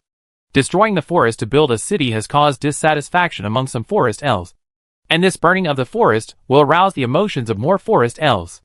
Forest elves are not afraid of death, and we are all willing to fight in the forest to prove who is the master of the forest." Dean Bidar looked at King San on the throne, and then said to the elders, "The forest will not disappear because of a fire. As long as there is time, the burned trees will grow back. But if the Emerald Royal Court is captured, the forest elves may be extinct from then on. Elders, there are still many compatriots in the forest waiting for us to rescue. The remaining patrol soldiers of the Royal Court have no ability to fight the headhunters in the forest. It takes time for us to recruit troops and formulate countermeasures. Even if we migrate the whole tribe, we need time to find a place willing to accept so many forest elves and transport them in batches. The headhunters have appeared near the Royal Court. They may have discovered this place and may be mobilizing troops to prepare to attack the Royal Court. The Royal Court has no defense system facing the forest. Once the headhunters rush into the city, you know what the consequences will be. Elders, we all understand these principles, but those ignorant people outside don't understand. They are afraid. Do you think we are playing a game now?" King San, who had been silent, couldn't help but scold loudly. "Do you think we have the capital to try and make mistakes? I have said long ago that the emergence of the headhunters is a scientific issue. They were once wiped out by our ancestors, which has proved that their emergence is not to replace the forest elves. Since you know that the people are ignorant, don't be ignorant with them. What you should do is to persuade them not to affect the normal operation of Emerald Lake." The anger of King San made the elders retreat, but they did not give in. Dean Bidar immediately mediated. "There is one thing that the Emerald Magic Academy is still investigating, King San, and I didn't want to tell the public too early to prevent panic. Now we can only tell you so that you know what kind of danger the forest elves are facing." The elders asked, "What is it?" Dean Bidar looked at King San, and after getting tacit consent, he said, "Just yesterday, a wounded angel fell into the Emerald Magic Academy. He told me his companion was hunted by the headhunters." "Aren't the companions of angels angels?" The elders opened their mouths wide, and their faces became very ugly. The angels were hunted, and the strength of the headhunters had a qualitative leap. The forest elves are about to face maybe a killer race with strength equal to or slightly inferior to the 5 ancient civilizations. It's a disaster. How could an angel appear in the Emerald Forest? How could they be hunted by the headhunters? Dean Vidal said, "The Academy is still investigating the specific situation. Maybe the situation is not as bad as we think. In short, as your Majesty just said, we have no capital to make mistakes. Only internal unity can survive this disaster. I'll leave the outside affairs to the elders. Your Majesty and I have more important things to discuss." The sudden increase in the strength of the headhunters made the elders dare not mention the matter of extinguishing the forest fire. If the forest elves are really going to be exterminated, what does it matter how the fire burns? the elders left the palace. King Sandy let out a long breath and couldn't help but smile bitterly. I'm really scared now. We collapsed before the headhunters came in. Dean Bidar also sighed. The development of the times and the collision of civilizations have made many forest elves confused. On one side is our own tradition, and on the other side is the colorful human civilization, which will definitely cause a lot of discomfort. On weekdays, these contradictions are hidden under prosperity, and they will all be exposed when disaster strikes. At this time, Your Majesty must make decisive decisions and implement them firmly. Even if the path you choose is full of twists and turns and hardships, it is more likely to lead the forest elves out of despair than hesitating and wavering. King San said, Uncle Bidar, your wisdom has always been my guiding light. I will also do my best to fulfill my responsibilities with my life. Regarding Miss Shinkong, the grassland elf, who suddenly came to the Emerald King's court and suddenly visited the Emerald Magic Academy. Are you sure she is the Moonlight Queen Shinkong? I'm sure, Dean Bidar said with certainty, although I have never seen the Queen Shinkong. I knew she was the first time I saw her. She did not deliberately hide her identity. With the king's momentum and terrifying strength, I can't think of another grassland elf. When I came, Professor Makatina revealed to me that her student Dale Malixiang might be Princess Dale of the Golden Shield Empire. Princess Dale has now been escorted out of the Emerald Forest. She said she would persuade her sister, Princess Agatha, to provide us with assistance as soon as possible. How could a princess of the Golden Shield Empire study anonymously at the Emerald Magic Academy? This Dale seems to be the first one to discover the existence of the headhunters. Is there any connection between them? King San couldn't figure it out. But it was certain that the Emerald Forest was targeted by the Golden Shield Empire this time. I don't know if it's a good thing or a bad thing. But no matter what the Golden Shield Empire's purpose is, facing the oppressive headhunters, the Emerald Royal Court really doesn't have much bargaining power. Is Queen Shinkong willing to help us eliminate the headhunters? Yes, Dean Vidal replied. Her subordinates are now interrogating the captured angels. If the angels are willing to reveal the information of the headhunters, it should help us win this war. And facing the strengthened headhunters, the military force of Queen Clear Sky will also help us break into the nest of the Hunting Queen. She also brought a black dragon and 2 shadow tribes. First the headhunters, then the angels, and then the princess of the Golden Shield Empire, the queen of the Moonlight Royal Court, the dragon tribe, and the shadow tribe followed one after another. It made King San realize that he was not only facing the pressure of the headhunters, but also fell into the vortex of the world struggle. The air was filled with the pungent smell of the burning fire, making it difficult for him to breathe normally. The crisis of the forest elves is not only in the forest, but also in the overseas beasts waiting for a feast. The Three-Leaf King looked at Dean Bidar. The double fatigue of mind and body was a great burden for the old elf. He did not express his worries, but comforted him. Uncle Bidar, you have been busy all day. You should go back to the academy to rest. I have issued a mobilization order, and a new patrol army will be formed soon. We will take advantage of the fire to build city defenses on the edge of the city, which will be enough to resist the headhunters and wait for the arrival of rescue. Whether the headhunters can be eliminated in the end still requires the efforts of the academy. And more importantly, your wisdom. You must take good care of your body. Being busy with the affairs of the headhunters for days almost exhausted Dean Vidal's energy. He knew that it would not be of much use for him to stay in Emerald Lake. And the most important thing was to find a way to eliminate the headhunters. So Dean Vidal returned to Emerald Magic Academy. During the day, Emerald Magic Academy was also shrouded in a layer of gray smoke. From a high altitude, you can clearly see the continuous forest fire. Such a scene is a great psychological shock to all forest elves, especially seeing various birds flying in panic and helplessness, and then being smoked into the sea of fire. You can imagine how many animals died in the fire. The young elf couldn't help crying secretly. Qigong stood on the terrace of the room and looked at the castle that had been armed as a military fortress. The Jade King's court attached great importance to this academy. At night, several patrols and several batches of supplies were sent one after another. More than 10 airships of various types formed an air support platform around the academy. Miss Shinkong, the dean is back. Hearing the voice, Qigong turned around and saw Professor Makatina standing at the door. Her eyes were red. She must have not slept all night, which may also be related to the diffused smoke and dust. Qigong asked, "Where is the dean?" Makatina replied, "In library number 1. Library number 1 is the place to cast spells to find the magic spring. Chi Kong was about to follow Professor Makatina to library number 1 when an elf on the academy wall shouted, "Headhunters! It's the headhunters! They're flying over!" The bell tower sounded the alarm, and the academy was in a panic preparing for battle. Chi Kong reached out and took out a monocular telescope, aiming it in the direction of the patrol's warning. The smoke and dust raised by the fire made the vision very blurry, but Chi Kong still saw a group of black spots approaching the academy quickly from a distance. The flying ones were giant mantises with bodies made of leaves. They had well-developed compound eyes, exaggerated and strong upper jaws, and a pair of very lethal sickle feet. On the back of the giant mantis were little people, who were different types of hunters, including melee and spellcasting units. Facing the approach of the headhunters, the academy immediately sent 2 airships forward to form a blocking assault unit. The small number of Pegasus and Griffins can only be used for reconnaissance, so most of them are returned to the academy's defense range, and a few are used to perform aerial reconnaissance in other directions. The magic power of the academy's protective shield is enhanced.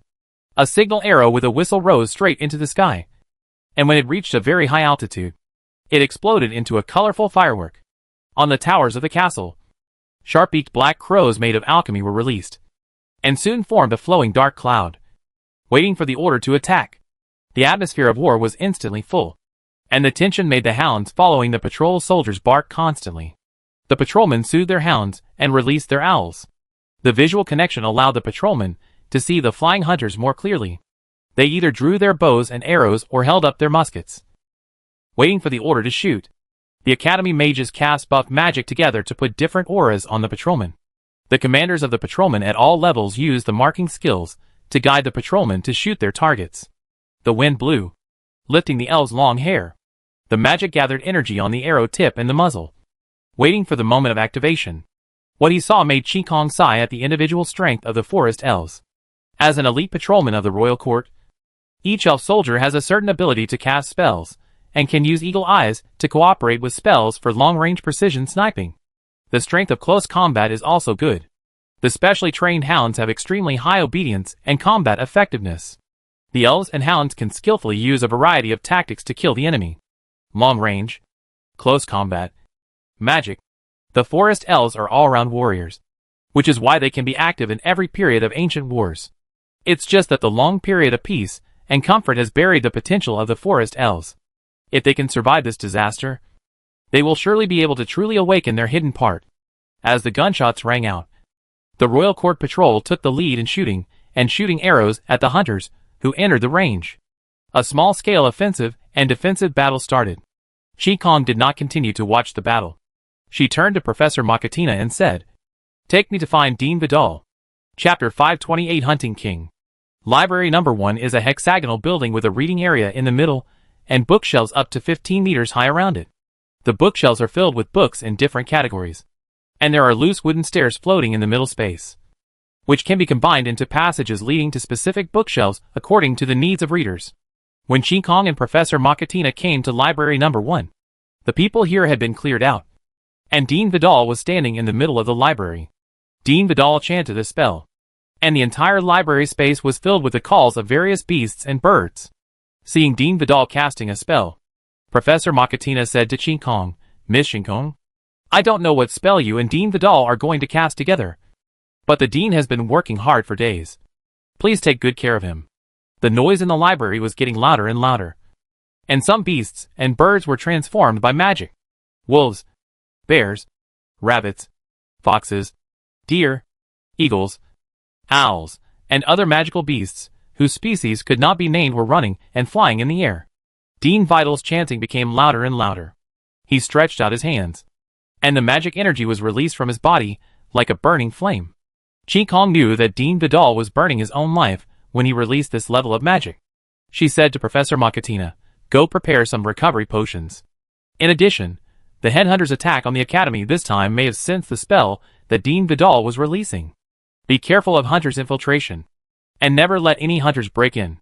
Professor Makatina looked at the old dean, who was casting a spell with concern, knowing that this spell must be related to the search for the hunting queen, and immediately replied, "I know the importance of the incident. I will take the elves to protect the library." "Go." After Professor Makatina left and closed the door, Chi Kong walked to the middle of the library. She chanted the spell while walking, and the syllables were consistent with those chanted by Dean Vidal. When Chi Kong walked to the center of the formation, the magic energy on her body burst out violently, exceeding Dean Vidal in both quantity and intensity. Dean, my magic power is enough to support the consumption of the formation. You should focus on the calculation of the formation. The result of the calculation will be more accurate. A force pushed Dean Vidal out of the center of the formation. He looked at Chi Kong in surprise, and couldn't believe that such surging magic power, like a volcanic eruption, could be possessed by an elf. Thank you, Miss Chi Kong. Dean Vidal did not waste time. When Chi Kong filled the entire library with magic power, the Dean floated up. Then the surrounding bookshelves shifted layer by layer, and the floating stairs also rotated according to a certain combination of rules. For a moment, the interior of the library was like the precision parts in a pocket watch, running under the push of magic power. On the dome of the library, a layer of light film reflected the map of the Emerald Forest. A longitude and a latitude crossed and moved back and forth on the map. Dean Vidal raised his head and watched the longitude and latitude move. At this time, there was a little commotion outside the door of the library. Then a few gunshots were heard, and the commotion stopped immediately. Shelley's voice came from outside the door. Miss Chi Kong, an assassin-type hunter sneaked in and has been dealt with by me. Chi Kong, who was concentrating on interpreting the law, did not reply. Shelley issued orders continuously outside the door, seemingly commanding the patrol soldiers and academy mages who came to support to deploy defenses. With Shelley outside, safety can be guaranteed. Chi Kong looked at the map above his head. The longitude and latitude lines kept wandering in a small area, as if they wanted to locate a point, but were pushed by some force and could not locate it. Dean Vidal also saw this phenomenon for the first time. It seems that your guess is correct. Not only did our location of the magic spring attract the attack of the headhunters, but the hunting queen also has the ability to interfere with the location. Gunshots were heard outside the door again. Chi Kong said, being interfered means that we have found the right place. It seems to be the Horse Mane area of the Unicorn Mountains, which also confirms the information revealed by the Angel Siphos. I will increase the output of magic power to see if I can narrow the range a little bit. Chi Kong increased the output power of the heart of the element fusion reactor, and more powerful magic energy burst out. Dean Vidal controlled the array to calculate, and the area where the longitude and latitude lines swung was indeed gradually shrinking. But the resistance was also gradually revealed. The whole library shook, and the books on the bookshelves fell like rain. The area where the longitude and latitude lines swung further shrank, and the bookshelves and stairs made crackling sounds, as if they would break at any time. Chi Kong and Dean Vidal did not give in, and continued to increase the output of magic energy, determined to find the exact location of the magic spring. Suddenly, the bird and beast phantoms that spread throughout the space exploded quickly, and an angel emerged from the map of the dome. He swooped down, broke the blocking stairs, and swung his sword at Chi Kong, the center of the array with 1,000-pound force. Facing the attack, Chi Kong reached out from his space backpack and took out the ancient rock chopper and swung it at the angel. The sword and the knife collided, and the energy burst produced a horizontal shock wave, which cut the surrounding bookshelves into two. The angel did not attack again after missing the first blow. A stiff voice came out of his tightly closed mouth. I feel the same power from you. Elves, we should not be enemies. We should follow our queen together, and become gods walking in this world together. Chi Kong stretched out his ice crystal wings, and flew to the same height as the angel, and then found that this angel was not a real angel. Although he has the appearance of an angel, it is only the appearance of an angel. He does not have the sacredness of an angel, but is full of violent primitive wildness. The skin on his neck and face is covered with blood-red lines, and the blood-red eyes are surrounded by bulging blood vessels. The wings are not feathers, but green feather-like leaves, the power of the same origin. Chi Kong's wings of time and space are a special bloodline obtained from the main god of the elves, the magic spring, through secret techniques and special rituals, which gives her the ability to control time and space. Hey, you should be the angel that Zypha said was hunted by the headhunters. Chi Kong looked at the angel in front of him and asked, but now it seems that you are not an angel. What should I call you?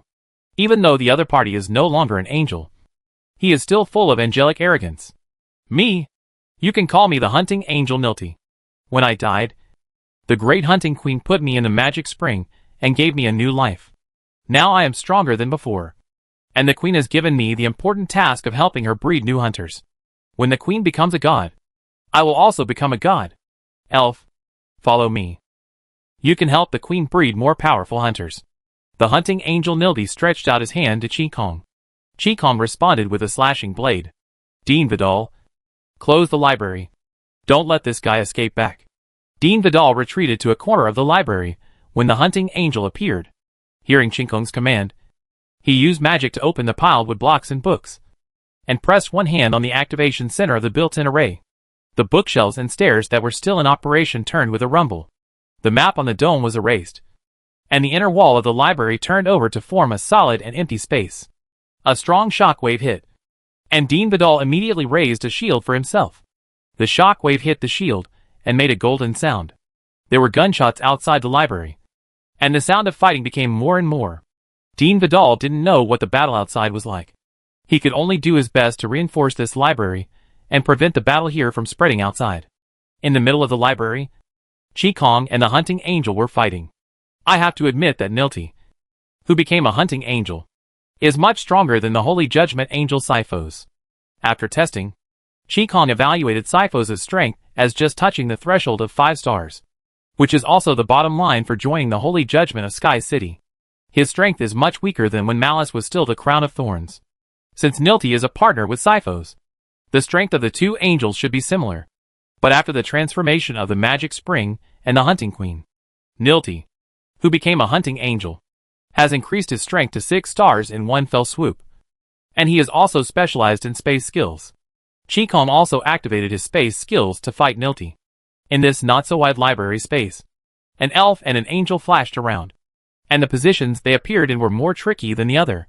The hunting angel Nildi was fighting, and he used all kinds of words to disturb and tease Qi-Kong. Elf, why do you refuse to become a god? I think you have a misunderstanding of the hunting queen.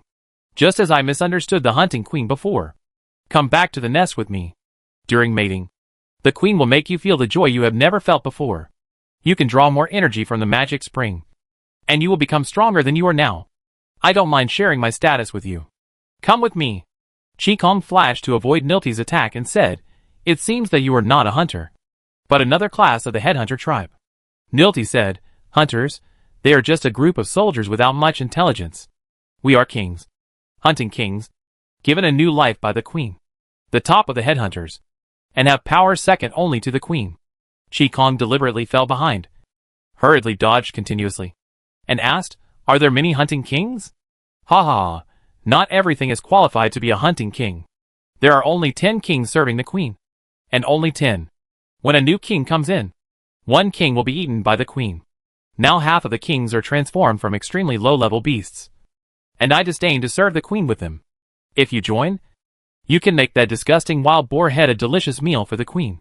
Your strength will definitely allow you to firmly occupy the position of king. Qi-Kong didn't expect that the harem of the hunting queen had just been established, and there was such a bloody palace drama. It's really exciting. But Qi-Kong couldn't help but ask curiously, Can't you see that I'm a female elf? Can I become a king? The gender of the king does not affect the queen's pregnancy, nor will it affect the queen's favor for you. Qi-Kong was a little disgusted. Let's end the farce here. Qi-Kong held up Nilti's sword, and his momentum changed drastically when he closed and opened his eyes. Your queen is going to lose one of her beloved consorts here. Qi-Kong changed the driver, and Nilti was immediately knocked back by the overwhelming energy. His combat instinct made him realize that his opponent had been hiding his strength, and now the elf in front of him gave him the feeling of facing the Sword of Oath. Seeing the elf disappear from his sight, Nilti's sensitivity to spatial changes made him turn to the side to block. Bang! Although Nilti blocked the attack of the flashing Qi-Kong, his body was knocked out. He hit the wall of the library heavily, and the entire building, reinforced by magic, shook violently. The huge impact sound echoed in the closed space, as if he was in a clock. The collision also caused great damage to Dean Vidal. The protective shield he held up blocked the impact of the shock wave, but was repeatedly hit by the sound wave. Feeling that the library was at risk of collapse, he had to allocate a certain amount of magic power to maintain the operation of the entire magic circle. Then the temperature in the library dropped sharply, and a blizzard blew. Large chunks of ice cone shot down from above, The hunting angel Nilti used spatial displacement to avoid Qingkong's continuous flash and pursuit, and also had to avoid dense ice cones. The ice and snow stuck to his body, and the freezing slowed his movements. The passiveness and disadvantages of the battle made Nilti recite the ancient angel language, and the metal wings shattered the ice layer. It was just that he had lost his own divine energy, which prevented him from fully exerting the effectiveness of the angelic magic, and the improvement in his strength was not enough to turn the tide of the battle.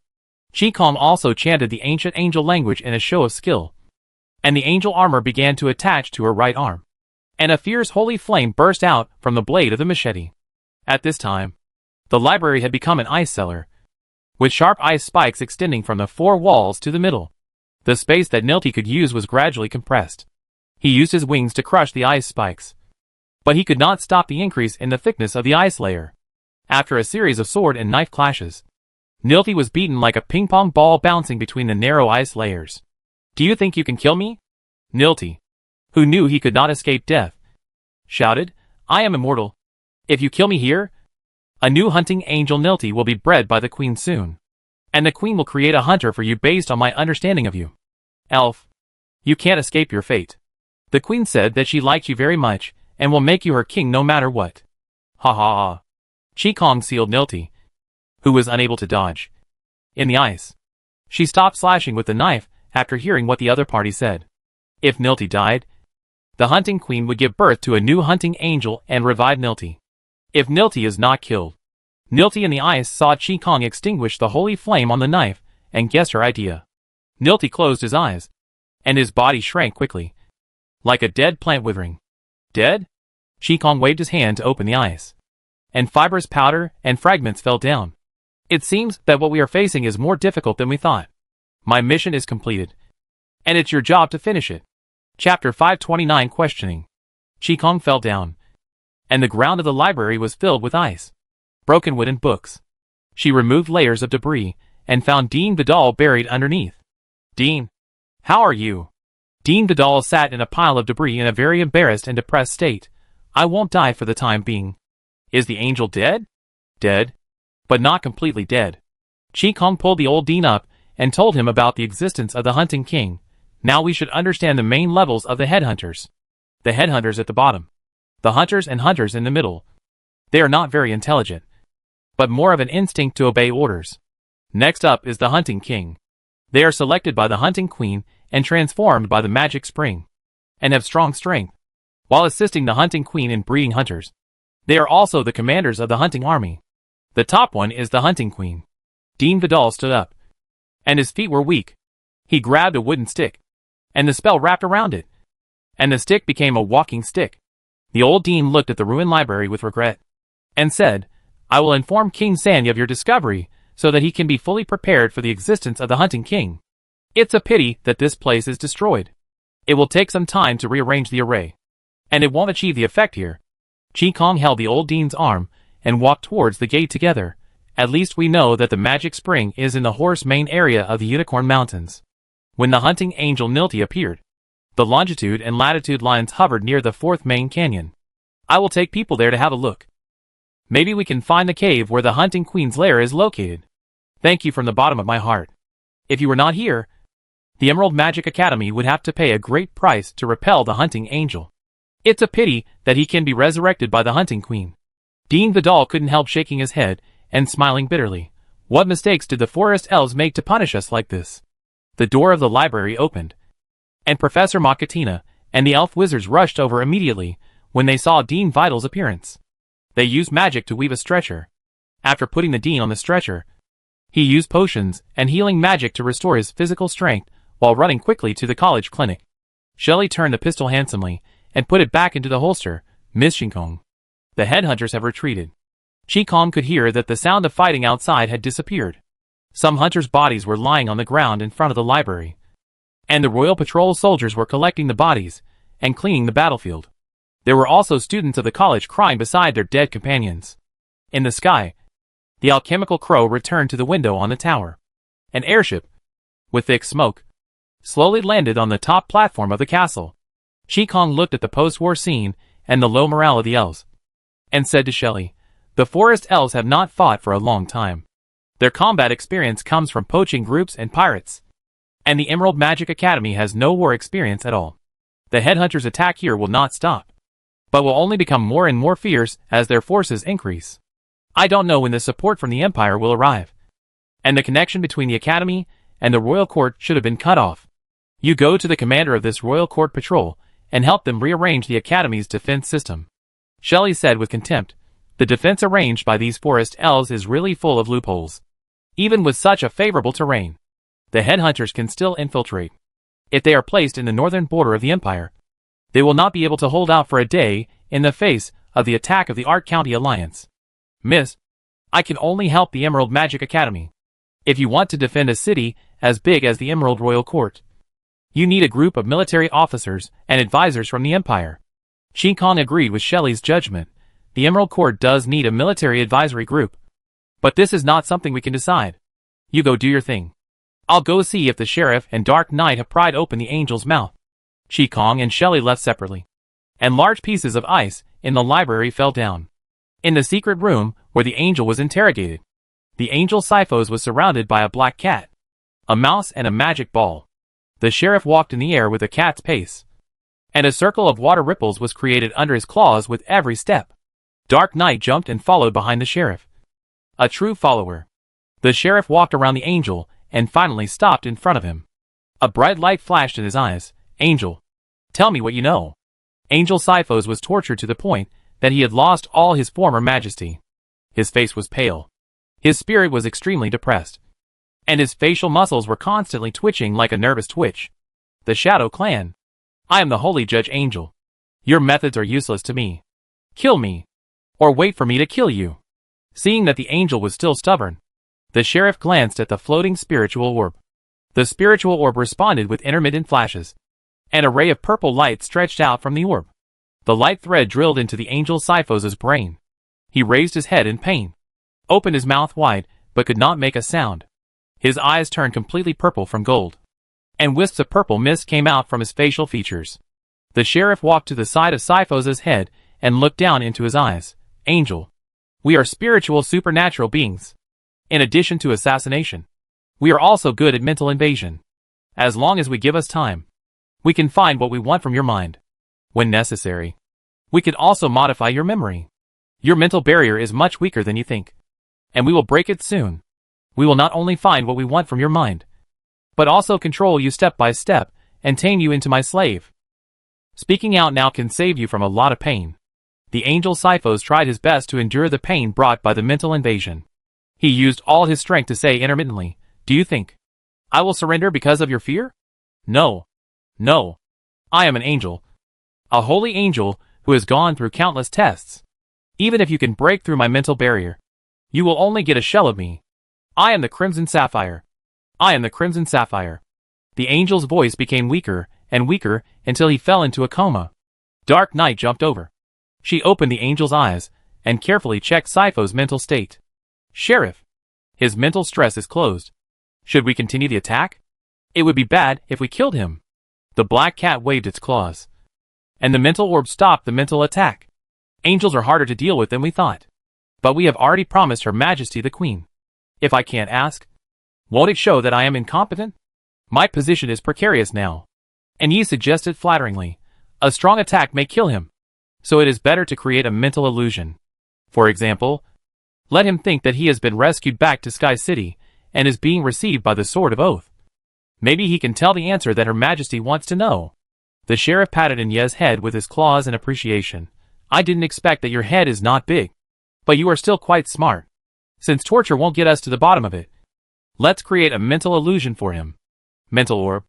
Get to work. The mental orb immediately radiated fan-shaped rays, and the area of the secret room that was irradiated quickly became brighter, and the simulated sacred energy filled the place with a sense of holiness.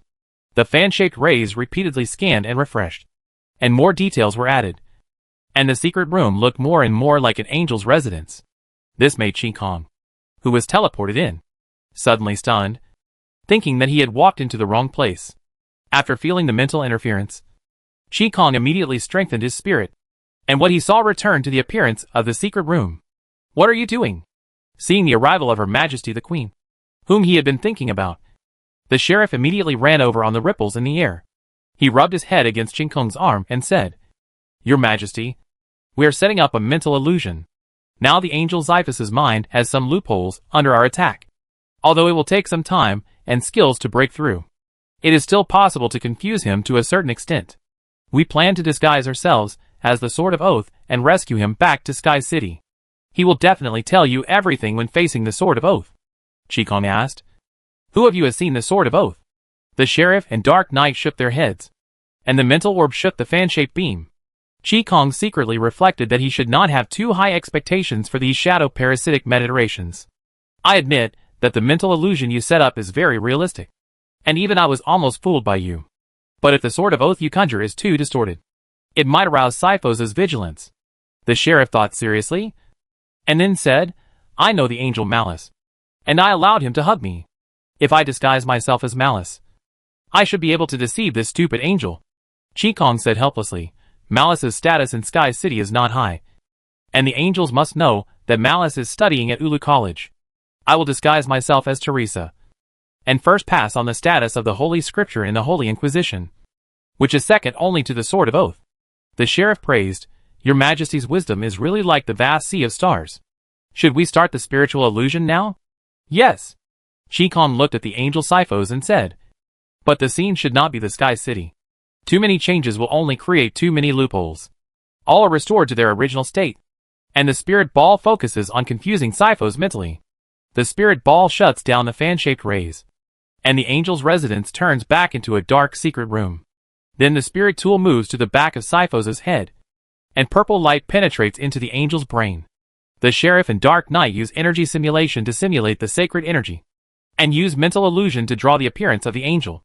Energy simulation and mental mimicry are both essential skills for the Shadow Clan, and it is stress-free for one cat and one mouse to use them." Qin Kong activated the sacred energy in his right arm and recited a passage of ancient angel language.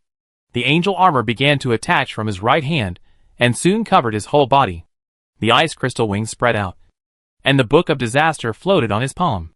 The spirit ball activated the mental mimicry, and Qin Kong's appearance was mimicked into Teresa's appearance. The ice crystal wings turned into angel wings, and the Book of Disaster turned into the Holy Book of the Forerunners. Everything was arranged properly. Qin Kong nodded to the spirit ball, and the spirit ball awakened the unconscious angel Xiphos. "I won't." Xiphos shook his dizzy head and opened his eyes. Then he found that he saw not the three Shadow Clan who tortured him, but three angels. "Teresa? Master of the Holy Book of the Forerunners, why are you here?" The mental illusion worked. Qin Kong said to Xiphos in Teresa's tone, "I received an order from the Sword of Oath to report back to Sky City, and then I was sent to the Emerald Forest by the Sword of Oath." "Xiphos, you should have met me with Nilti. Why were you captured by the elves?" Xiphos shook his head with dizziness, and then replied, "We were surrounded by the headhunters at the source of divine power in the Emerald Forest. Nilti was killed by the headhunters, and I escaped. Damn elves. They captured me and tortured me. No. I saw a dragon. A black dragon, and there were also shadow tribes. A cat, a mouse and a ball. Can you put me down? My mind is very confused now. I'm sorry, I can't let you go now." Qin Kong signaled the mental orb behind Xiphos to reduce mental interference, and when he was more stable, he said, "There is one thing I didn't tell you. I went to the source of divine power in the Horse Mane area of Unicorn Mountain, and was attacked by Nilti." "This is impossible," Xiphos said. "I saw him killed by the headhunters with my own eyes." "Are you doubting what I said?" Xiphos immediately said, "No. I dare not question you. But Nilti is really dead. Is it possible he was resurrected? The inside of the Hunting Queen's lair is very strange, and the unstable source of divine power may really resurrect Nilti." "You said he attacked you?" "The spirit ball is getting more and more proficient in interfering with Xiphos' spirit," Qin Kong said. "Yes. Nilti attacked me. He is no longer an angel, so I have reason to doubt whether you are the real Xiphos." "I am Xiphos, the Crimson Sapphire Xiphos. Please believe me, and pass on the Holy Scripture first." Qin Kong walked in front of Xiphos, and the vigorous holy energy made her whole body burst with white light. "Want me to believe you? It's very simple. The headhunters will not do anything to harm the Hunting Queen, and they won't even think about it. Tell me a way to quickly kill the hunting queen. You are right. You are the holy judge angel Crimson Sapphire Sifos. I say, Sifos said quickly, the source of divine power is the overflow point of the original power. It is not fixed in one place, but appears randomly in an area. Now the Queen of Hunting has occupied the magic spring and used her power to fix this source of divine power in her nest. But as long as a sufficient amount of ancient language is used to pull the source of divine power, the magic spring and the Queen of Hunting can be pulled out together if the pulling force is large enough. If the displacement position of the source of divine power is calculated in advance and the encirclement is set up, the Queen of Hunting can be surrounded and killed. Qigong didn't expect that this method could be used to kill the Queen of Hunting. There is only theoretical guidance. But how should it be operated specifically? How to pull the source of divine power? Faced with this question, Sifos defended in a panic. I don't know. I really don't know. Pass on the Holy Scripture first. Chapter 530 Encirclement. The calculation and pulling of the divine power source is not an ordinary technical problem. It is reasonable for a low-level holy judge angel not to know it. Qigong said to Sifos, I believe you. Regarding the elves' imprisonment and punishment of you, I will negotiate with the Emerald King Court and give you a satisfactory explanation. You should sleep first to recover the lost energy, and come back to Sky City with me after you recover. Qigong did not wait for Sifos' answer. She gave the spirit ball a wink, and the spirit ball controlled the angel to sleep. The spirit illusion was lifted. Qigong took off the angel armor and said, Get ready and follow me to the Unicorn Mountains. Yes, Your Majesty. Qigong left the secret room and went to the college clinic. Dean Vidal was lying on the bed. The sun shone on him from the window, and a layer of pollen flowed and danced in the beam of light as if it had life. While dancing, the pollen absorbed the sun and expanded into spores, then exploded and splashed natural energy on the Dean's body. Qigong approached and asked the doctor beside the bed, What's the Dean's health like? The elf doctor replied, Miss Qigong, the Dean is very weak, and overdrawing his mana and physical strength is very dangerous for his age. I am using the sun pollen therapy to replenish the Dean's natural energy. Now the Dean's physical condition is relatively stable. But you must not work any more, Miss Starry Sky. If you have something to discuss with the Dean, I suggest you come back tomorrow. No. Dean Vidal opened his eyes, waved his hand to disperse the sunshine pollen, and then raised the head of the bed to let himself lie half up. No one knows my body better than me, and my health is not that bad. Dr. Franrum, please go and find Professor Makatina. I have something to say to her. Okay. Dr. Franrum could only accept the Dean's order, but please still consider the Academy. The current Emerald Magic Academy cannot do without you. Dr. Franrum left the ward. Dean Bidar asked Qigong, Are there any new discoveries? Qigong told Dean Bidar the information she got from the angel Sifos. Finally, she said, We need to repair the array technique for calculating the magic spring in the library. Dean Bidar said, Some of the terms you mentioned are the first time I have heard them. What is the source of divine power? Why can ancient angel language pull the source of divine power? Qigong explained, The source of divine power should be the definition of the overflow point of the original power of the world by ancient civilization. The essence of the magic spring is a source of divine power. The creatures that come into contact with the magic spring will be affected by the original power of the world and change. Ancient languages, including ancient angel language and ancient shining gold language, are an interpretation and application of the original power of the world. To extend this a little further, the mysterious props used in the secret arts are also produced by the original power of the world. Since the source of divine power is an overflow point of the original power of the world, in theory, the correct method can be used to interfere with the source of divine power with external forces. The hunting queen can fix the magic spring in one location, and we can move the magic spring to its next location. Dean Vidal thought deeply and sighed. It seems that Ulu College has not only created a new discipline in magic, but also led the world in the study of secret arts in a short period of time. Emerald Magic College should conduct deeper exchanges with Ulu College. Otherwise it will be eliminated by the times. Qigong smiled and said, Each academy has its own expertise. After this incident, the Ulu Magic Academy and the Emerald Magic Academy can send exchange students to each other to increase the number of international students and appointed professors. This is a very good proposal. What plan do you have for how to pull the magic spring? Qigong expressed his initial thoughts. Repair library number 1 and restore the calculation of the location of the magic spring. Then use ancient languages to wrestle with the hunting queen in the control of the original power of the world. Although I know some ancient languages, it is not enough to defeat the hunting queen. I hope that the Dean can facilitate the Golden Shield Empire to send support to the Emerald Royal Court as soon as possible, so that I can use the Empire's research technology in the field of divine arts to increase my chances of winning against the hunting queen. Finally, we need to set up a siege for the hunting queen. The transfer of the magic spring will not only take away the hunting queen, but also a part of the nest. Not only do we have to face a large number of hunters and 10 hunting kings, but the forest elves also have to bear the pressure of faith brought by the magic spring. Repairing library number 1 is not a difficult task. Speed up the arrival of support from the Golden Shield Empire. I will talk to King San. The current situation of the Emerald King's court also needs assistance to arrive as soon as possible, and surrounding the magic spring and killing the hunting queen. I don't know how many forest elves can bear the pressure of faith. This requires psychological counseling in advance. Dean Vidal was obviously lacking confidence when talking about the last point. The forest elves cannot easily accept the fact of being abandoned by the elf lord. If the forest elves cannot attack decisively and swiftly when besieging the hunting queen, they may be surrounded by the hunters added to the nest, and the hunters from outside support. If the forest elves are seriously injured, the Emerald King Court may not be able to defend. Chi Kong did not put too much pressure on Dean Bidar, who was recovering from his injuries. She said, "It will take a lot of preparation to besiege the hunting queen. We still have time to make detailed arrangements and preparations. I plan to go to the horse main area of the Unicorn Mountains tomorrow to observe the hunting queen's nest as closely as possible and make an accurate coordinate location." Hearing that Chi Kong was going to such a dangerous place, Dean Bidar said worriedly, "An angel died in the hunting queen's nest, which can be inferred how dangerous it is. And the hunting angel Nilti has fought with you before. And the queen's nest may have bred hunters targeting you." Chi Kong said confidently, "Hunters are hunters after all.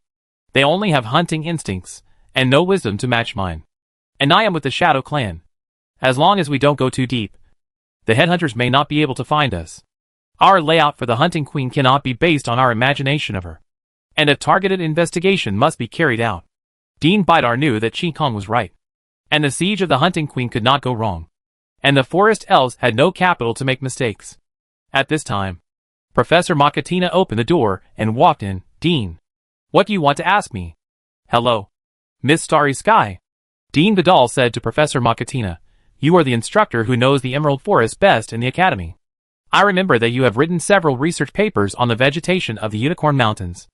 Originally, I wanted you to form a team to go to the Horse Main District of the Unicorn Mountains to find the location of the hunting queen's nest. Now Miss Starry Sky proposed that she would lead the team to the Unicorn Mountains. I hope you can assist Miss Starry Sky as a guide. Your understanding of the forest and the Unicorn Mountains will definitely play an important role." Professor Makatina did not hesitate to refuse because of the danger of the mission. "Follow your orders, Dean Vidal. I will go to prepare for the trip to the Unicorn Mountains now." "Miss Starry Sky, when do we set out?" "Tomorrow morning. At this time." An elf outside shouted, "It's the headhunters. The headhunters have launched an attack again. All combat units get into position and prepare for battle." Prepare for battle. After the Jade Royal Court urgently sent the last batch of supplies to the Jade Magic Academy, the headhunters completely cut off the ground road between the Academy and the Royal Court. And the Hunting Queen knew that the Jade Magic Academy had the ability to calculate the location of the magic spring, and was guarded by powerful elves who could kill hunting angels. So she made the Jade Magic Academy the focus of the attack. The forest fire around the Academy was extinguished by the headhunters before the losses were too great, and a large number of hunters launched waves of attacks on the mountain where the Academy was located. The Jade King Court tried to get in touch with the Jade Magic Academy several times, but all failed. Gradually, the air connection between the King Court and the Academy was cut off by the headhunters, and the Jade Magic Academy became an isolated island surrounded by heavy siege. Only the protective shield firmly protecting the Academy let the King Court know that the Academy was still holding on, and that they still had hope of defeating the headhunters. The governor's mansion in Niteo City. Golden Shield Empire. The advance team that visited the Jade King Court had been gone for a week, and now there was no more news from the Jade Forest. Luke spent most of his energy on how to support the Jade Forest and purchase aid supplies, and then waited for the official letter of request for help from the Jade King Court. Luke stood in front of the window and looked at the rough sea outside. A sudden rain was about to fall. Prime Minister. Kalina knocked on the door and walked in. The anti-smuggling fleet of the Cape District of the Nuteo City Fleet arrived at Fishbone Island. Madame Tashia sent someone to deliver a letter. The fleet needs a day to repair and complete the rotation of Nanda warriors. Tomorrow, the main force of the fleet will return to Nuteo City. Please prepare for the reception at the Cape District port. The heavy rain suddenly poured down, and the big raindrops hit the window. Luke continued to look at the heavy rain and the ocean, and said, the Cape District anti-smuggling fleet returned very timely. Someone was sent to inform Madame Tashia that the anti-smuggling fleet did not need to return to Nuteo City, and the main force of the fleet went to Brilliant Island to complete the supply. Then the anti-smuggling fleet sailed towards Rio to intimidate it, and ordered Baron Jeff to bring his Brilliant Island fleet to blockade Rio's main coastal ports. The fleet should not affect Rio's normal overseas trade, and only needs to pay attention to changes in Rio's internal political arena at any time. Kalina recorded Luke's orders in the notebook in her hand, and said, Chief Inspector Thomas of the City Secret Service sent someone to deliver the latest intelligence. Some people from the Emerald Forest arrived in the city of Raging Waves. After interrogation by the Secret Service, they were found to have smuggled out from the Emerald King's court. There are many people like them who have smuggled out, and the news that the Emerald Forest has been occupied by the headhunters will soon spread around the world. While Luke was preparing to support the Emerald Forest, he did not tell the outside world about the headhunters. Now the crisis of the Emerald Forest is spreading to the world with the escapees. I wonder what the Golden Man will do after knowing it. If Sky City has the ability to pull the source of divine power, the Golden Man should also have this ability. The most important thing now is whether we can receive the letter from the Emerald King's court in time. While Luke was thinking about how to instruct Kalina, Dale actually broke in from outside. All her clothes were wet by the rain. Prime Minister. Meteor. Dale ran to Luke panting, holding a letter scroll with the Queen's seal in her hand.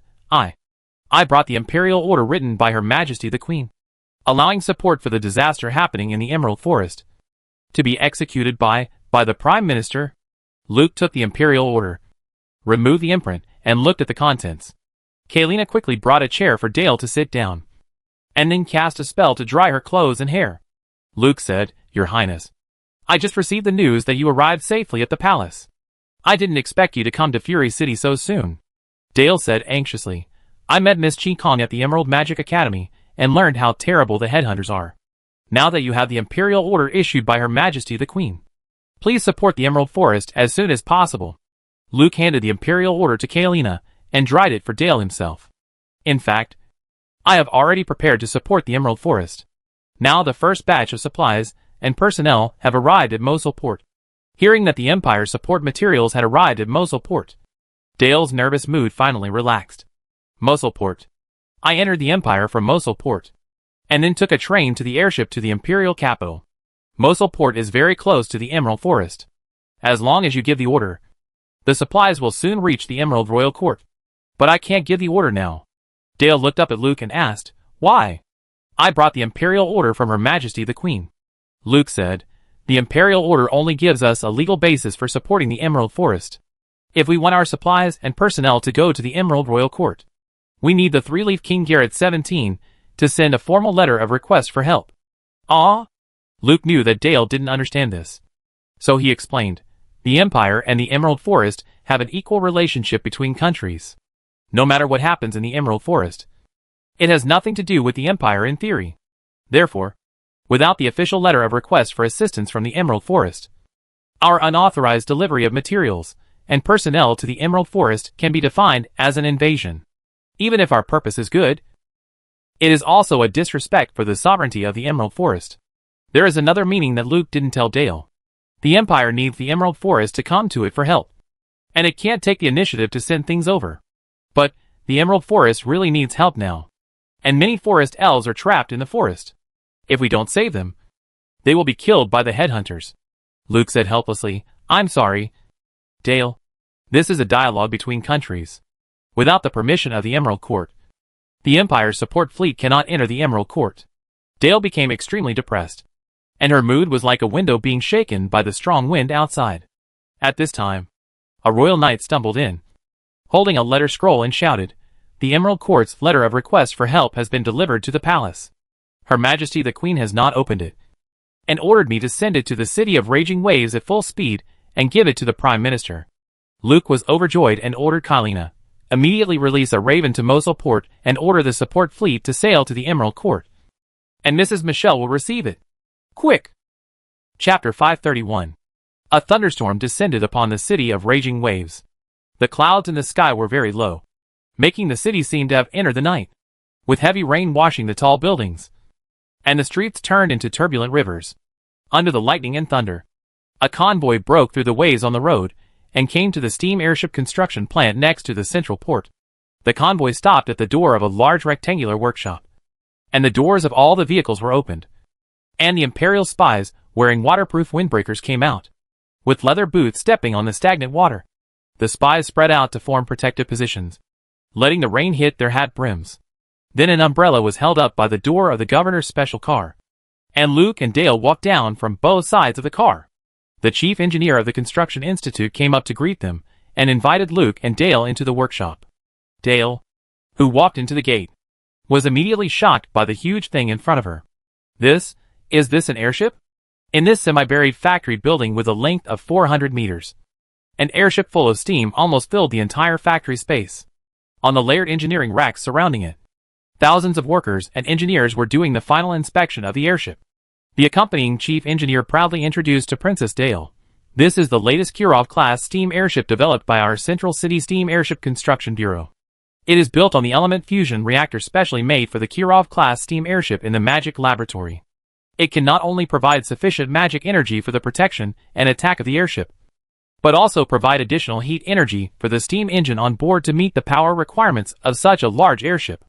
Now the Kirov steam airship has completed all preparations for takeoff. Please ask Her Royal Highness and the Prime Minister to board the airship. The living area of more than 400 square meters will allow Her Royal Highness and the Prime Minister to spend a comfortable journey." The chief engineer walked down the steps in front. The airship cabin is like a building. The accompanying mages and guards mobilized from all parties are queuing up to be checked and boarded. In the rear cabin of the airship, vehicles are coming in and out with supplies. There are also elevators around the airship that carry people to the cabins around and on the top floor. The crane hangs the cabin with the gargoyle logo on a specific slot. When Dale came to the exclusive boarding ladder, the airship shook slightly, and a magic ring unfolded around the cabin. The element fusion reactor is activated, energy pressure level 1. It is expected that the energy pressure will reach level 2 in 3 minutes. Please board the ship faster. The steam airship Kirov will take off in 10 minutes. The magic ring began to vibrate with frequency. Dale knew that this was because of the boundary effect of the magic field caused by the energy pressure generated by the powerful magic energy. When she released powerful magic, the magic wand in her hand would also produce such a magic ring. But this magic ring is too big. If it gets out of control, it should be enough to blow up the entire central port. It feels like a dream. Luke also looked up at the mountain-like airship. This is the first ship of the Kirov-class steam airship. There are 2 other airships of the same level being built in other places. The progress should be able to catch up with the Imperial parade. Get on board, Your Highness. We need to get to the Emerald King's court as soon as possible. Oh!